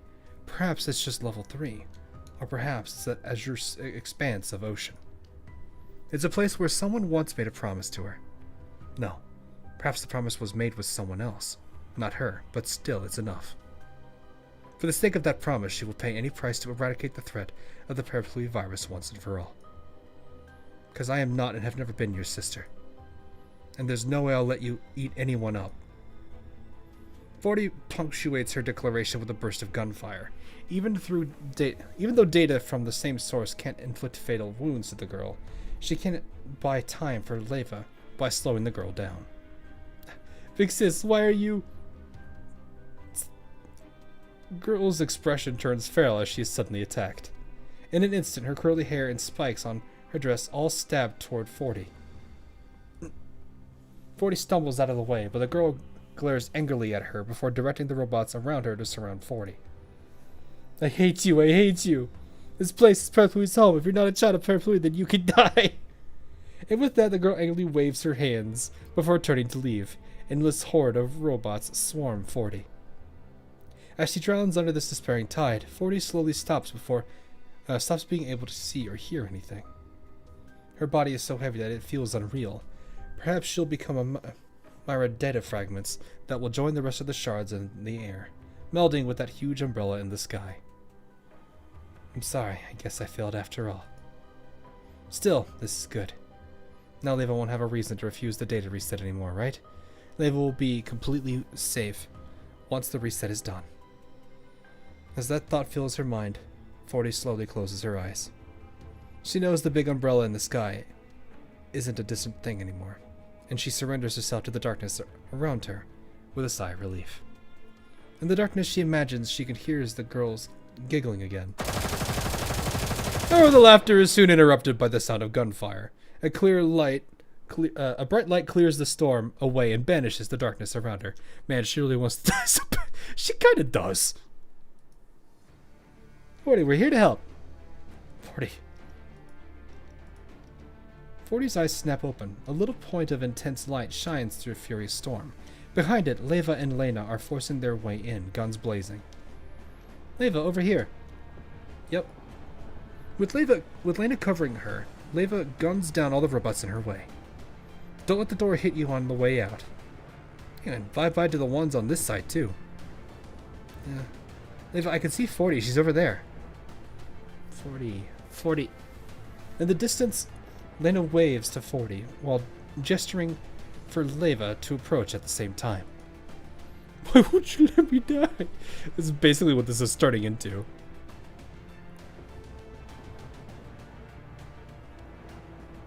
She was locked in. Yeah, she was like committing to this for some reason. Why are you doing this? 40 goes stiff. She can't stop herself from yelling at Leva and Lena. And Lena, stay back. The paraplegia virus is out of control. If you stay here, it'll devour your neural clouds. However, Lena and Leva ignore 40. Instead, they continue shooting and advancing. We're almost there, 40. Just hang on. Soon, the light of their muzzle flashes illuminates the ground in front of 40. Lena and Leva finally break through the swarm of robots and run over to 40. The two of them are covered in wounds from the fighting up until now. Lena lays down covering fire for Leva as the latter reaches a hand out to 40. Won't you come with us? Lena and I won't be able to last for long if you keep dragging your feet. Why are you doing this? Oh, now she's crying. As she looks into Leva's resolute gaze, 40 bursts into tears. Why won't you and Lena just give up on me after everything that's happened? All you had to do was leave me here and delete me along with the rest of the virus. It would have solved all your problems. Wouldn't that be better for everyone? You could have finished this just by leaving me behind. I was never meant to exist in the first place. I'm just a ghost who stole the identity of 40. So why are you treating me like this? Why can't you just put an end to everything? Hearing that just pisses me off. Wasn't expecting Lena to say that. Before Leva can reply, Lena is already shouting so loudly that her voice carries over the gunfire. Isn't it obvious, 40? We're not giving up on you because we're family. Even if you're a ghost, you've spent 10 years with us. That makes us family. Family? Yep. Leva walks up to 40. Her hand curls into a fist, and she bumps it against the virtual 40's paw. Ah, well done. We aren't just roomies, you know. We're friends, family, sisters even. Maybe 40 isn't the best name for you. And we're still sisters in name and in fate, so we'll never ever give up on you. Now it's time to go home, so let's go. Once again, Leva grabs 40's hand. Lena is clearing away the enemies in front of them. Tears stream down 40's cheeks. This time, she finally takes the hand that's offered to her. Hey!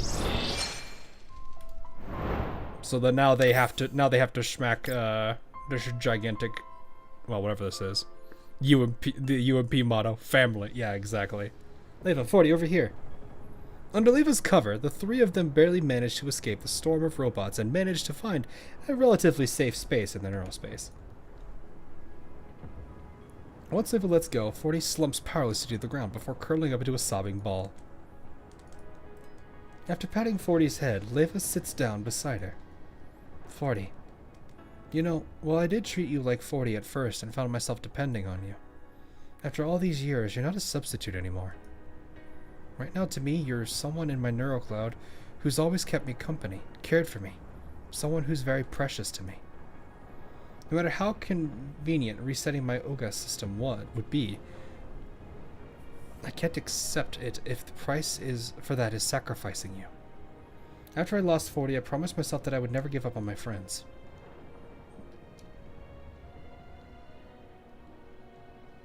I'm just thinking about this. This is really...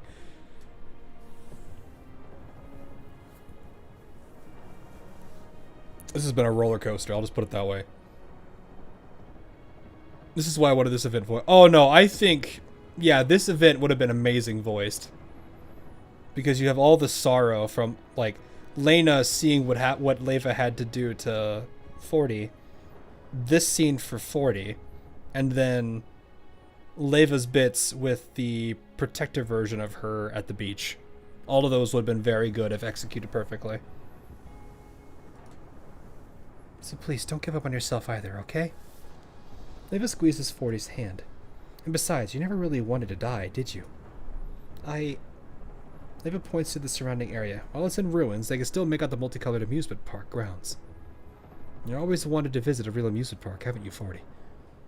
All these couple of fairground attractions popped up because of your wish. You've always wanted to see all those things you saw on the net in reality and experience all those fun things I told you about. But if you die here, these wishes will never come true.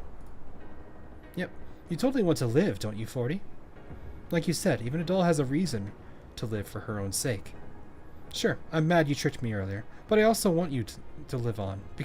After all, you've been with Leva for so many years that I don't want you to disappear just like that. In fact, I'd like it if you could join us in the real world too. Also, you kept saying you were under the control of Paraflui, but all that stuff you did to protect Leva was done out of your own will. If you've got a wish like that, it means you've surpassed your instinct and nature as a virus. So, if you've worked that hard, Leva and I can't ignore you either. I was gonna say, she's definitely evolved. Hawk, this is a roller coaster. We are an amusement park. That is not what I meant, sir. Shut up.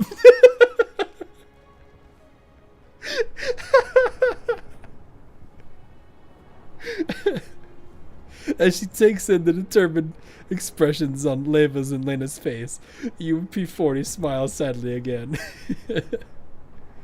Yeah, of course I want to live. And I want to fight by your side and experience all kinds of fun things too. But the Paraplu virus is a huge ticking time bomb. I'm sure you've both seen it too. As long as I exist, that bomb might go off at any time. When that happens, everyone around me might get hurt. Just like 10 years ago, and I don't want to see that kind of thing happen again. Hawk is on the teacup ride, not the roller coaster. Yeah. No, you don't understand. If I'm on that one, I'm the guy intentionally spinning it so fast the thing falls off of its, the thing just starts spinning and going off of its, whatever it's called. I would probably be the one that would, like, completely disconnect it from the ride and just keep spinning. 40 hangs her head in sorrow. Is that why you decided to sacrifice yourself? Yeah. Persica was right. The best way is just to reset your OGAS system and delete my data. That would permanently remove any risk the virus might pose to you. But you knew I wouldn't accept that. That's why I tried to take advantage of your neural cloud being damaged to manipulate Lena into doing it. But not only did it not work, I got the two of you hurt again. I'm sorry. 40's head droops even lower. Actually, I should be apologizing to you. Eva smiles apologetically. She walks up to 40 and gently places a hand on her head. Things got as hard for you as they did because I was always relying on you. I forced you to make this decision and take everything onto your own shoulders. If a piece of data knew it was causing pain to someone, it would delete itself to alleviate that pain, right? Yep. That's why I got very nervous when she was given permissions. I was very nervous about that. Because there were very subtle hints she gave in the dialogue leading into that point when I got worried. That led me to that thought process. And then combining it with the idea about her calling her family, I was sitting there thinking, she's playing this game where she was basically trying to do this. So a lot of this all like connected to itself, and I'm really happy it went this way. It's a good way to execute it. I'm curious how this ending is going to go, though. I realize this has been bothering you all this time, but please believe me when I say I'll find some other way for you and me to keep living on.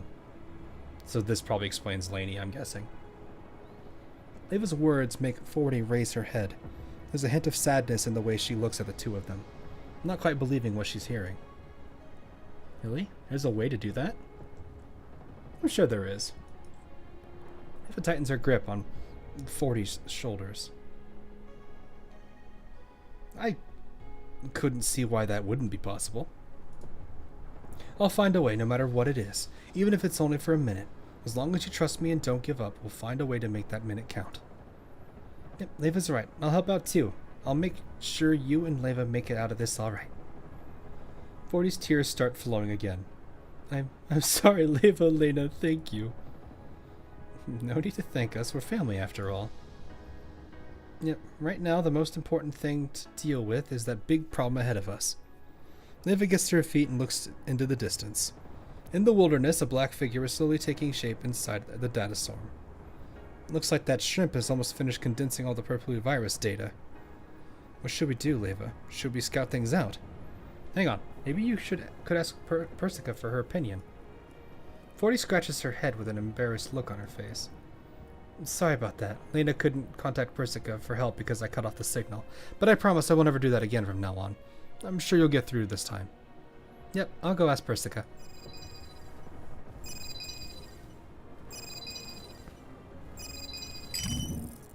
Yo, are you all there? 42. Couldn't get through it all. Thought you all would have been written by Paraplui. I'm sorry, We'll talk about 40 later. Persica, we need your help with something. I bet you do. Let me guess, you're gonna deal with the Paraplui virus. Yup. So what's the situation now? I'm picking up dramatic changes in the new persona spawned by the virus. What happened to her? Is the viral data starting to fuse together? She seems to have absorbed all the junk data. We're concerned about approaching because it might affect 40's data too. Yeah. If we let her go on like this, Leva and 40's neuroclouds might get overwritten, right? How should we deal with her? Got any ideas? Let me think. Actually, looking at this data gave me an idea. But I'll need a volunteer to do an experiment. Persica glances meaningfully at 40. What do you want from me, Persica? Oddly enough, as odd as this sounds, Lena is actually the better fighter of Lena, at least in the beginning, because she was not designed. She has I was gonna say she has the normal fire control core, right? Because I think that was something that was mentioned, is both of them have weaker ones, so they're not as capable. Though, how does that work in Leva's case, or not Leva's case? Sorry, 40's case, where she's a construct of the past. Would she maintain that? Have you seen the Satisfactory 1.2? No, I have not played Satisfactory recently. I haven't really had time for it. That's a game where if you start it, you're disappearing for like a month. A hurricane rages across the plains. 40 weaves between the wandering robots as she heads straight for the eye of the storm. Countless robots follow in her wake, but Lena and Leva take them out one by one. Is this close enough? No, get closer. 40 continues, running ahead while Leva and Lena keep pace behind her. Is this really okay? Any further and 40 might get sucked up by that big umbrella. Even if you're trying to communicate with that girl, this is too dangerous. Given the present situation, there's no option that's too risky. And besides, 40 still has us. If she runs into any problems, we'll help 40 take care of it. Yep, got it. Fortunately, Lena's fears do not come to pass. Perhaps it's because it's almost done absorbing data, but the hurricane's suction is much weaker than before, and 40 doesn't get sucked in even when she runs toward it. With Lena and Leva covering her, 40 soon breaks through the cordon of remaining robots and reaches the base of the hurricane. Countless data fragments are coming together in the gray sky. Between them, a huge, creepy dark shadow is taking form. It seems to be the girl from before, but it seems somewhat different. 40 raises her hand and waves frantically towards it. Oi! Hey! The shadow in the sky shifts, as though in response to her voice. Don't you want to be with me? So come with me. 40 points at herself and then at the shadow. I can keep you company. We can be together. The floating shadow remains silent. Hello, can you hear me? 40 starts waving her hands frantically again to get the shadow's attention. This time, the shadow finally seems to get 40's meaning, because it slowly approaches 40.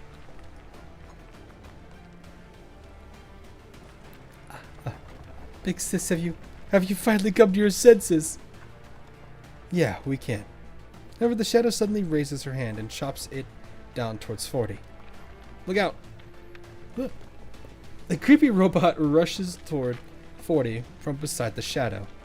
40 frantically tries to roll away and counterattack, but another robot is hot on her heels. Kind of vicious, aren't we? 40 opens fire and eliminates it. However, it's followed by another, and yet another. More and more robots come into existence beside the shadowy figure, and at her command they surround and attack 40.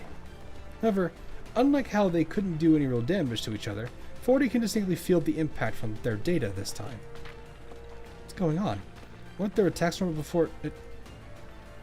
40 stumbles, unable to avoid the robot's attacks. This is fun! The shadow floating in the air giggles as she watches 40 scurry around below her. Do you like it? I prepared this treat for you, my ex-sister. Fortunately, you rejected my invitation. That means you can join them in the belly as food. And my belly is food. Huge black spikes of data fall from the sky, plunging towards 40 as the robots attack her. Oof. 40 barely manages to evade the spikes, but then the robots attack her again. Jeez! It's got much longer. Hang on, I'm still analyzing her. Lena, stop supporting her and back off. Let 40 handle this one by herself. 40, keep drawing the girl's attention. But isn't that really dangerous? Got it. 40 fires her gun as she engages the attacking robots by herself. But just as 40 clears away the enemies around her, more and more robots fall out of the sky. That is a weird thought. Just a bunch of robots just like falling and then getting. I'm assuming they're in like the desert area, so they just get stuck in the sand. Also, as a side note, the CN site announced its newest doll. Yeah, I saw P90. It's the little basically. That is literally, yeah, no, that's very accurate. There are some times where they just barely miss her. Jeez. I'm fine, don't worry about me. Lena watches nervously from the side, and she almost wants to make a move when 40 is nearly struck. However, Persica yells at her. Lena, stay back. But 40, Persica, what are you doing? How much longer do we have to wait? Persica doesn't answer. She only studies the screen intently while typing rapidly. It's okay, I can still hold out. 40 manages to smile cheerfully at Leva from inside the pack of robots.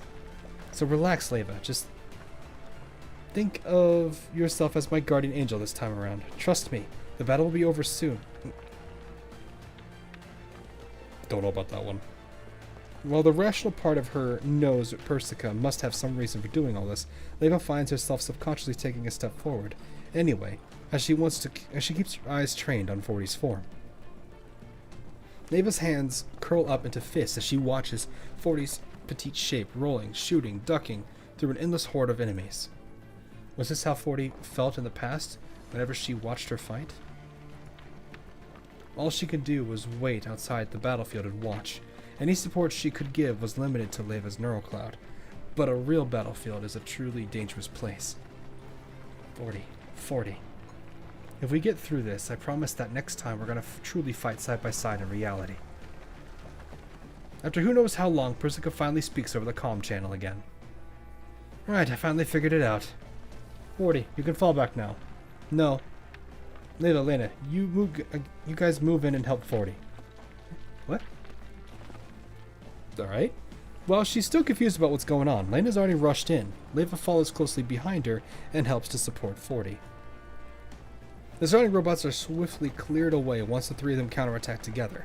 Now that she has some breathing room at last, 40 asks Persica a question. Thanks, so what exactly was going on back there, Persica?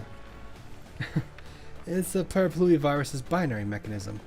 Leva and 40's actions ended up activating the Parapluie virus binary mechanism.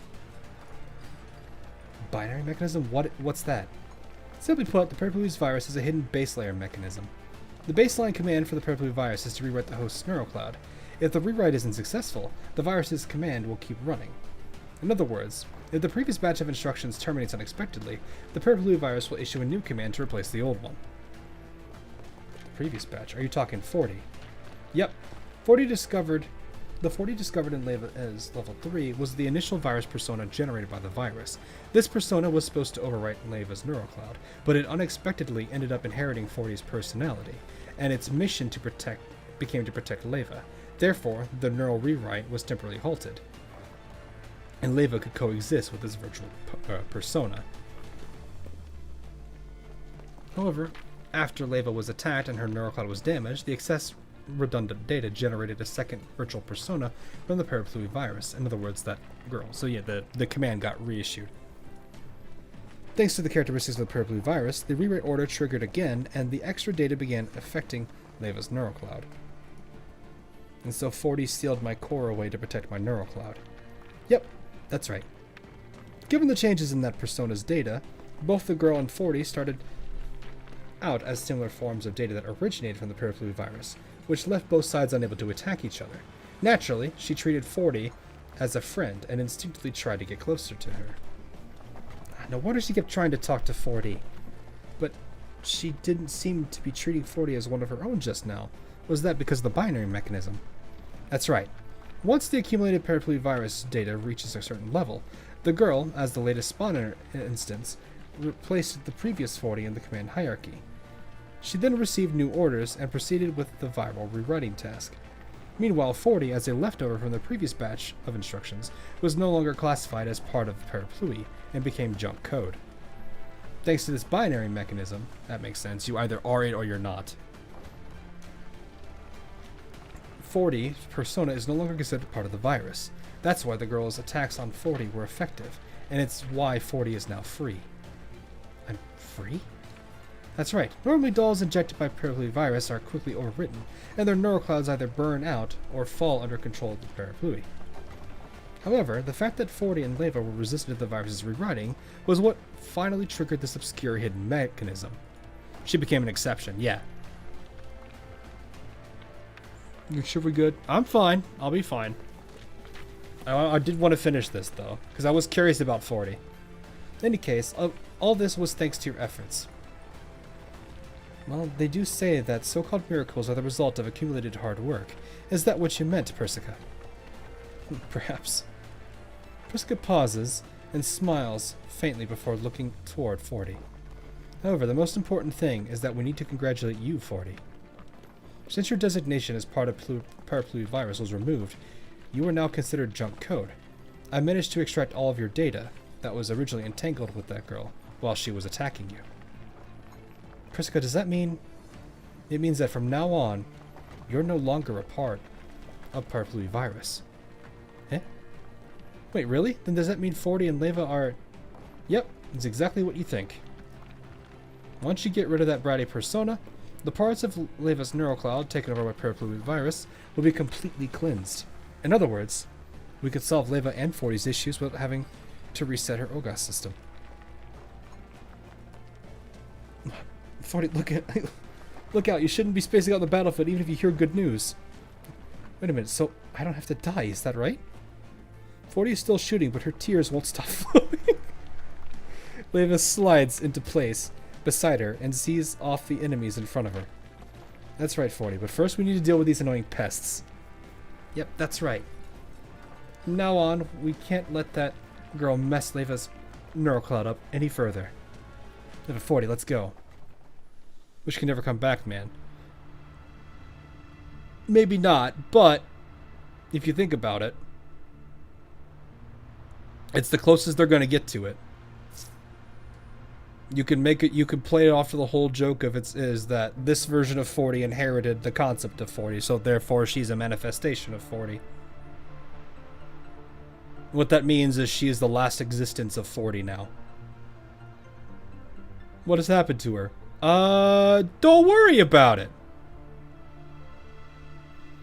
Will I be able to see the ocean when we reach the outside world?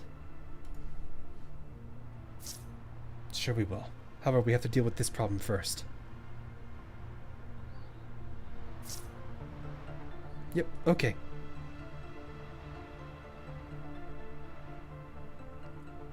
Everything on the screen. And... well, now I have to have them all in, right? 了解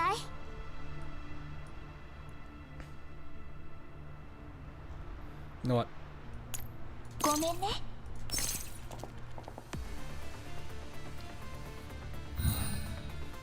逃げちゃダメだよ。 There's not the big and the young. Yeah, no, she's a paradox in her own way. はい、指揮官。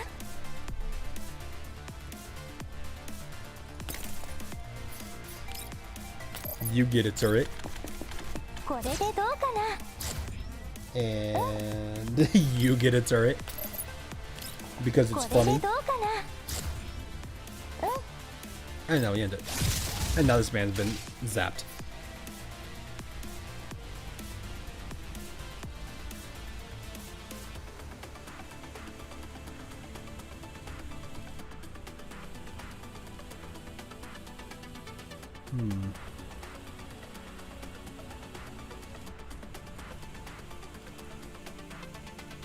Don't leave a lot of cover here.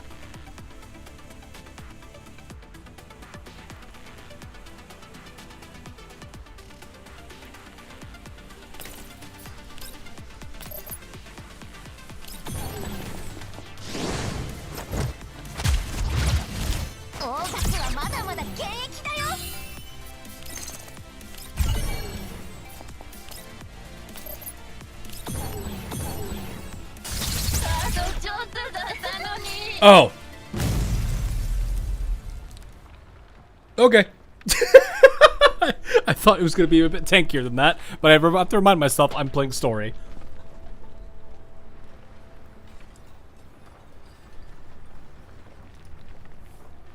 A huge sinister shadow shudders under the trio's combined attacks. In the end, it swiftly crumbles into a myriad of small fragments that rain down on the neurospace. As the rain of fragments falls, that creepy and savage form returns to its original form. The girl looks at 40 and lunges at her with fangs and claws bared. Why, baddies, I hate you all! I want to live, I want to... Before she could finish speaking, the girl's body completely disintegrates into data fragments. They sparkle like mirrors before transforming into thousands of butterflies that flit lightly through the air.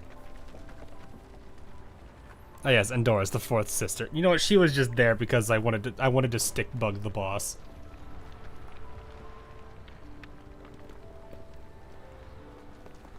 Forty numbly reaches out and touches the butterfly-like fragments. They feel cool. It's like touching the lingering remnants of a storm that has spent itself over someone's tears. Ah. Alright, congratulations are in order now, 40. The problem that's been bothering you and Leva for so long has been solved once and for all. Her Orgas system doesn't need to be reset. I'll do the final cleanup in a bit and get rid of the remaining Paraplui virus data in Leva's neurocloud. You know, this is actually kind of funny because this basically says that through hardship, this gave, in a way, that is so weird. She protected 40 while being protected by 40. Because at this point, this version of 40 is the only bit of 40 that remains. So as such, it becomes, I guess, 40. Even if it's not the truest form, it still is.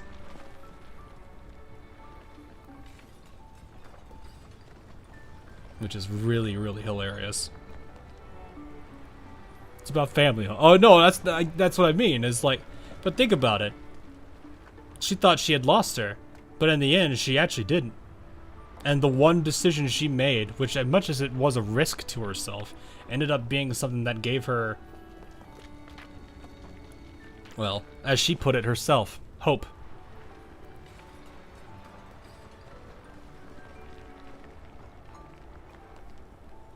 But it's not actual 40. It's close. It's not truly. Yes, you're not wrong. But if we go on the if we play into like the idea of like concepts, manifestations, and variations, then it technically is and isn't at the same time.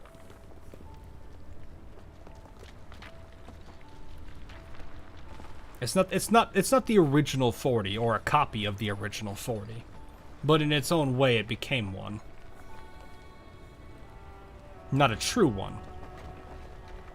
But if you think about it, the closest thing to 40 is now 40.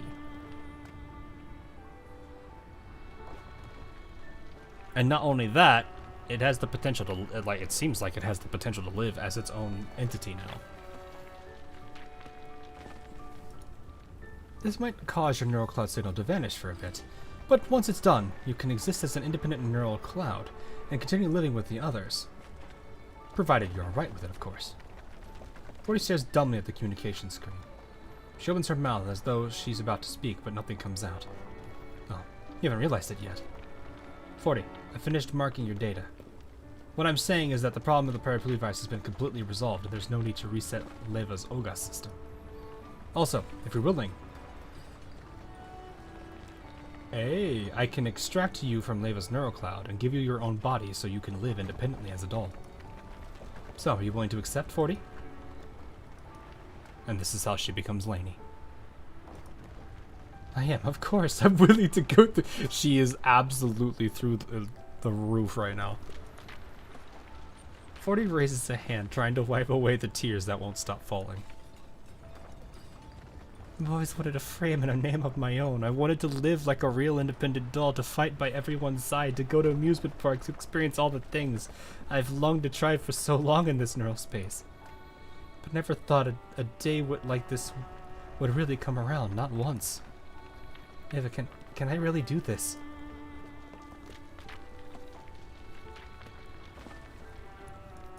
Wonderful. You made me in the past and gave me the identity of 40's ghost. But after I leave your neurocloud and get my own frame, I won't be 40 of the past, right? And I won't be able to share support with you from inside your neurocloud like before. I think this will be a better variation, though. Will it really be okay for me to exist like that as a real me, not as a substitute for 40? Is that really alright for someone like me to live in the real world? Of course it is. Eva smiles faintly. The truth is, I've probably been looking forward to this day more than you have. 40, both you and the real 40 are irreplaceable to me. And I don't want to lose any more of my friends. Well, I already said goodbye to 40 and that beautiful dream just now. I hope that going forward you'll continue to travel with me. As yourself, and not at 40. 40 presses her hands tightly over her eyes. Data fragments fall from the sky, gathering on the ground like drops of rain from a great storm. Then they slowly come together into a digital ocean of the clearest blue, its azure waves lapping around Leva and 40's feet. Looks like all the redundant data has been completely fragmented. I can fire up the clearing program now. As Priscilla hits the enter key, 40's body starts turning transparent. 40, in a while you'll say, Miss Persica, sorry. I'm almost having to be like, to just like make her voice super nasally, but I'm not going to do that. Since everything on that side is pretty much wrapped up, I have a few questions for you. Could you start by taking a look at the report I just sent? Okay, fine. I'll be hanging up now. See you later. The transmission ends and the air goes quiet again. As 40 turns more and more transparent, she looks at Lena and Leva and smiles. I didn't expect that I'd really get a chance to start a new life like this. This is what you thought we could find.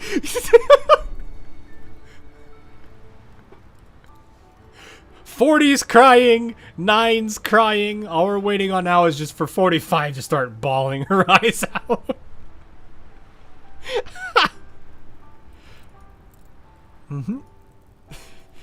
As she looks at the sobbing pair, Leva pinches her forehead in resignation. Surely a touching moment like this would be better marked with smiles, don't you think? Why don't we come up with a new name for 40? After all, you'll have to live on your own person from now on. I should just getting Lena and her superb naming sense to come up with it. Sure, I'm down with that. Lena picked your name of Leva and it sounds great. Really, you want me to choose your name? I mean, both the past 40 and present 40 are really important to Leva, so is it really appropriate for me to do it? I don't think it's inappropriate at all. Leva gently knuckles Lena's forehead. When I almost lost myself in that sweet dream, it was the name Leva that brought me to my senses and told me that I was no longer 45, stewing in my past. The name Leva is a precious gift from you, Lena. So I want to give you the gift. I want you to give the same gift to 40. And now you've made 9 cry again.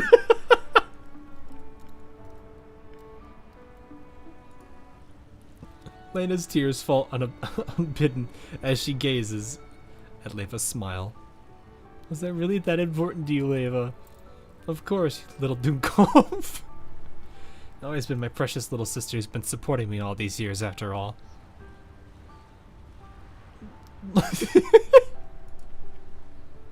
Come on, you gotta throw in a CG in here somewhere.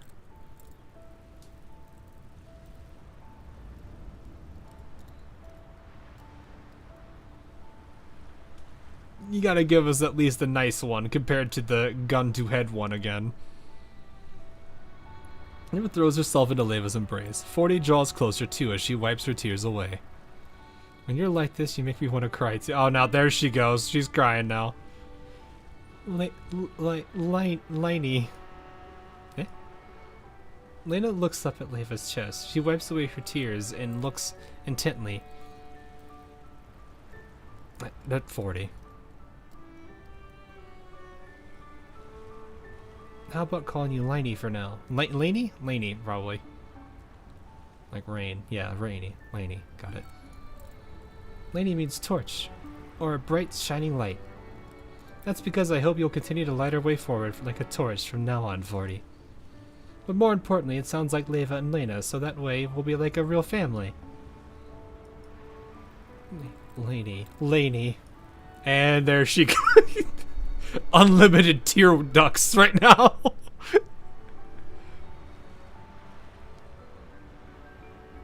40, or rather Laney's voice, trails off because her eyes are brimming with tears again. She smiles, nodding vigorously at Lena. As the three of them smile through their tears, they embrace each other tightly at the side of the Ushercian to Laney something something because I didn't get to read it. Man, the UMP family took a lot of L's, huh? I'm sorry.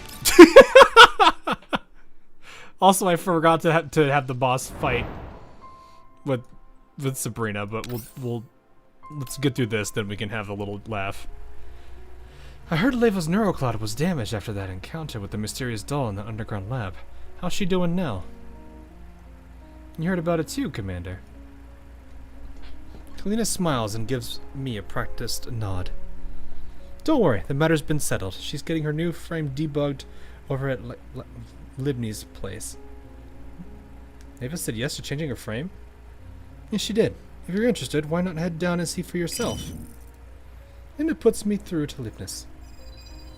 This is in the lab, where she is tightening a bolt for Leva, who is inside a maintenance capsule. Khalid, what brings you here out of nowhere? Libnus, the commander was concerned about Leva. Could you put him through? Sure thing. Libnus turns the communication screen to Leva. She looks at me and waves with a smile. Yo, Commander, it's been a while. How does my new frame look? Leva rotates her arm, and Lena frantically pushes it down from beside her. Leva, don't make any big movements. The debugging isn't done yet. Still, your new frame looks really cool. What do you think, Commander? It definitely looks more stylish than before. As I run my eyes over Leva's new frame, I notice something in the distance, far behind the maintenance capsule. A doll who looks very much like Leva is standing there, talking to Persica. For some reason, she seems a little familiar. The doll seems to have realized that I'm looking at her, because she stood in front of the screen, waving merrily at me. Hi, Commander, it's been a while. No, that's not right. I think this is our first meeting in real life.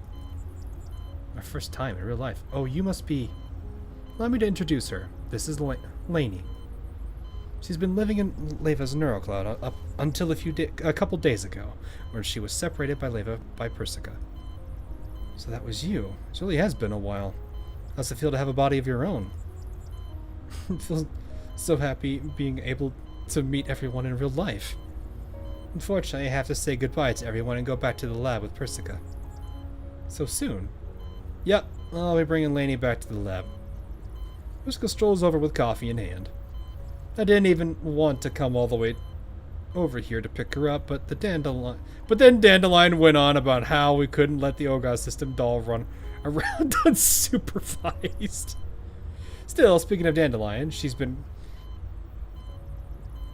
just like, wait a minute, Dandelion said that, huh? Weren't you guys literally just saying something about Dandelion with that too? How does my new frame look? It's still flat. Why you gotta be like that there?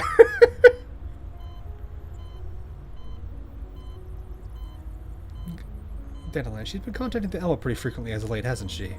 Say, would you be interested in taking Lainey in? You've got Dandelion keeping an eye on the Elmo, so why not let her stay there for a bit once her neurocloud and frames stabilize? Can I do that? I saw all kinds of things about you when I was in Leva's neurocloud. I'd love to visit the Elmo if I got the chance. Well, if you're going to visit the Elmo, then I want to go too. Leva can come along as well, right? That way we three sisters can be together again. If I go as well, won't our poor Kalina be stuck doing all the work by herself? The commander. Well, I mean, Kalina could just come along too. The phone drops. Oh yeah, then I guess that's a no-go, but I don't want to be separated from Leva or Lainey or Colleen. Or Colleen. I want to say Kalina. Or the commander. Can't we all just stay together forever? We'll be meeting up in Lviv soon, enough. That'll solve most of our problems, won't it, Lena? Still, sending Lainey over to the Elmo is quite an interesting idea. What do you think, Commander? You are most welcome to come to the Elmo. That includes you too, Colleen. Of course, that'll probably have to wait until matters in Lviv are taken care of. When the time comes, why don't you join us too, Persica? Huh? Please, no. It's not like I haven't been there before, and I'm not interested in painting a target on myself as I wander the countryside. Lady could go, but nah, not interested. It's a deal then. See you on the Elmo, Commander. Sometime later. After the last of the kinks are finally worked out of Leva's new frame, Leibniz gets to her feet. Right. It should be fine now. You just need to get used to how it handles in field conditions. What do you think, Miss Persica? Looks alright on my end, too. Persica nods, then turns to look at Lainey. Alright, let's go then, Lainey. Leaving already? Lena tugs somewhat reluctantly on Lainey's hand, and he smiles and rubs Lena's head. Oh, it's not like we'll never see each other again. I'm just going to Persica's lab for observation. You can just call me anytime if you miss me. Yup. Leva walks over and pats Lena as well. And besides, we'll all be seeing each other again on the Elmo. Alright, then you have to make sure you keep in touch with Leva and me often, okay? I will. Alright then, Lena, I'll be off now. After waving happily to them, Lainey heads outside with Persica and Leibniz trailing behind the latter. Miss Persica, when will you be coming again? I've got lots of reports here on 3rd Gen doll neurocloud research. There are a few things I need to ask you about. Reports, you say? Didn't you send them to me a while back? I sure did. Have a look. Leibniz holds her terminal high as she leaves the room. Lena waves nonstop at Lainey. Bathed in the bright sunlight, Lainey shrinks into the distance. Just before she completely disappears from Leva's view, her tiny silhouette suddenly turns back and waves to Leva. Leva raises her hand too and waves to Lainey in the distance. The sunlight is still pouring down. Its brilliance seems to illuminate everything, past, present, and future. That little figure in the distance, or perhaps this darkness sleeping within the abyss. As Leva looks toward the receding shape, it feels like she's looking at a distant, sunnier and higher place. She clenches her fist without saying a word. Audie, please watch me. I'll make sure I keep the promise I made with you. And that is it, boyos.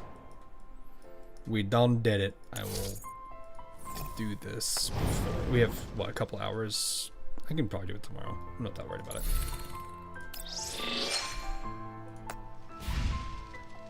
Alrighty. Ah, yes. Hello, you.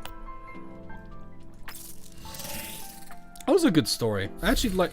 It was kind of a little funny, like a bit of that, like it kind of turned into this joke of, why won't you let me die? Though I understood where it was going. It made a lot of sense that there was going to be some conflict there. Actually, it's kind of...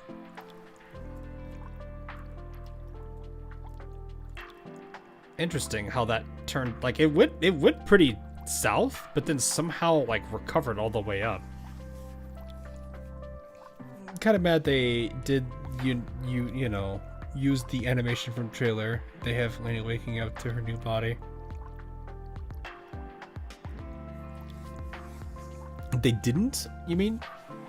Yeah, it would have been nice to have something more to kind of symbolize that. I would have liked at least some kind of a CG at the end, just to kind of show the three of them together a bit more, but I can't do much about it. There's a real... Bruh. Why you gotta be like that, man? Why you gotta be like that? So, alrighty. Oh, goodness. Can't.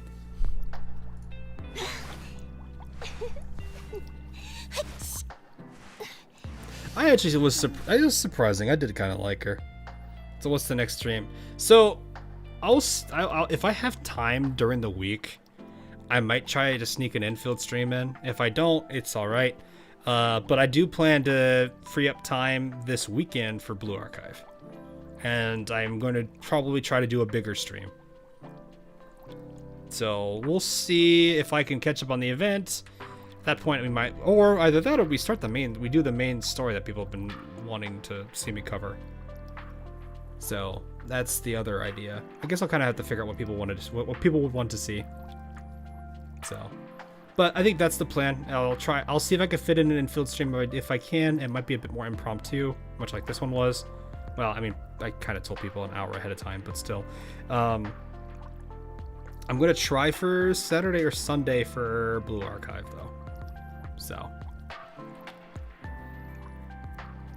I've not read it yet, but yeah, regardless, hope you guys did have a good one. It has been what, 8 hours? My goodness, that's about how long these stories go, with me also being a yapper at times.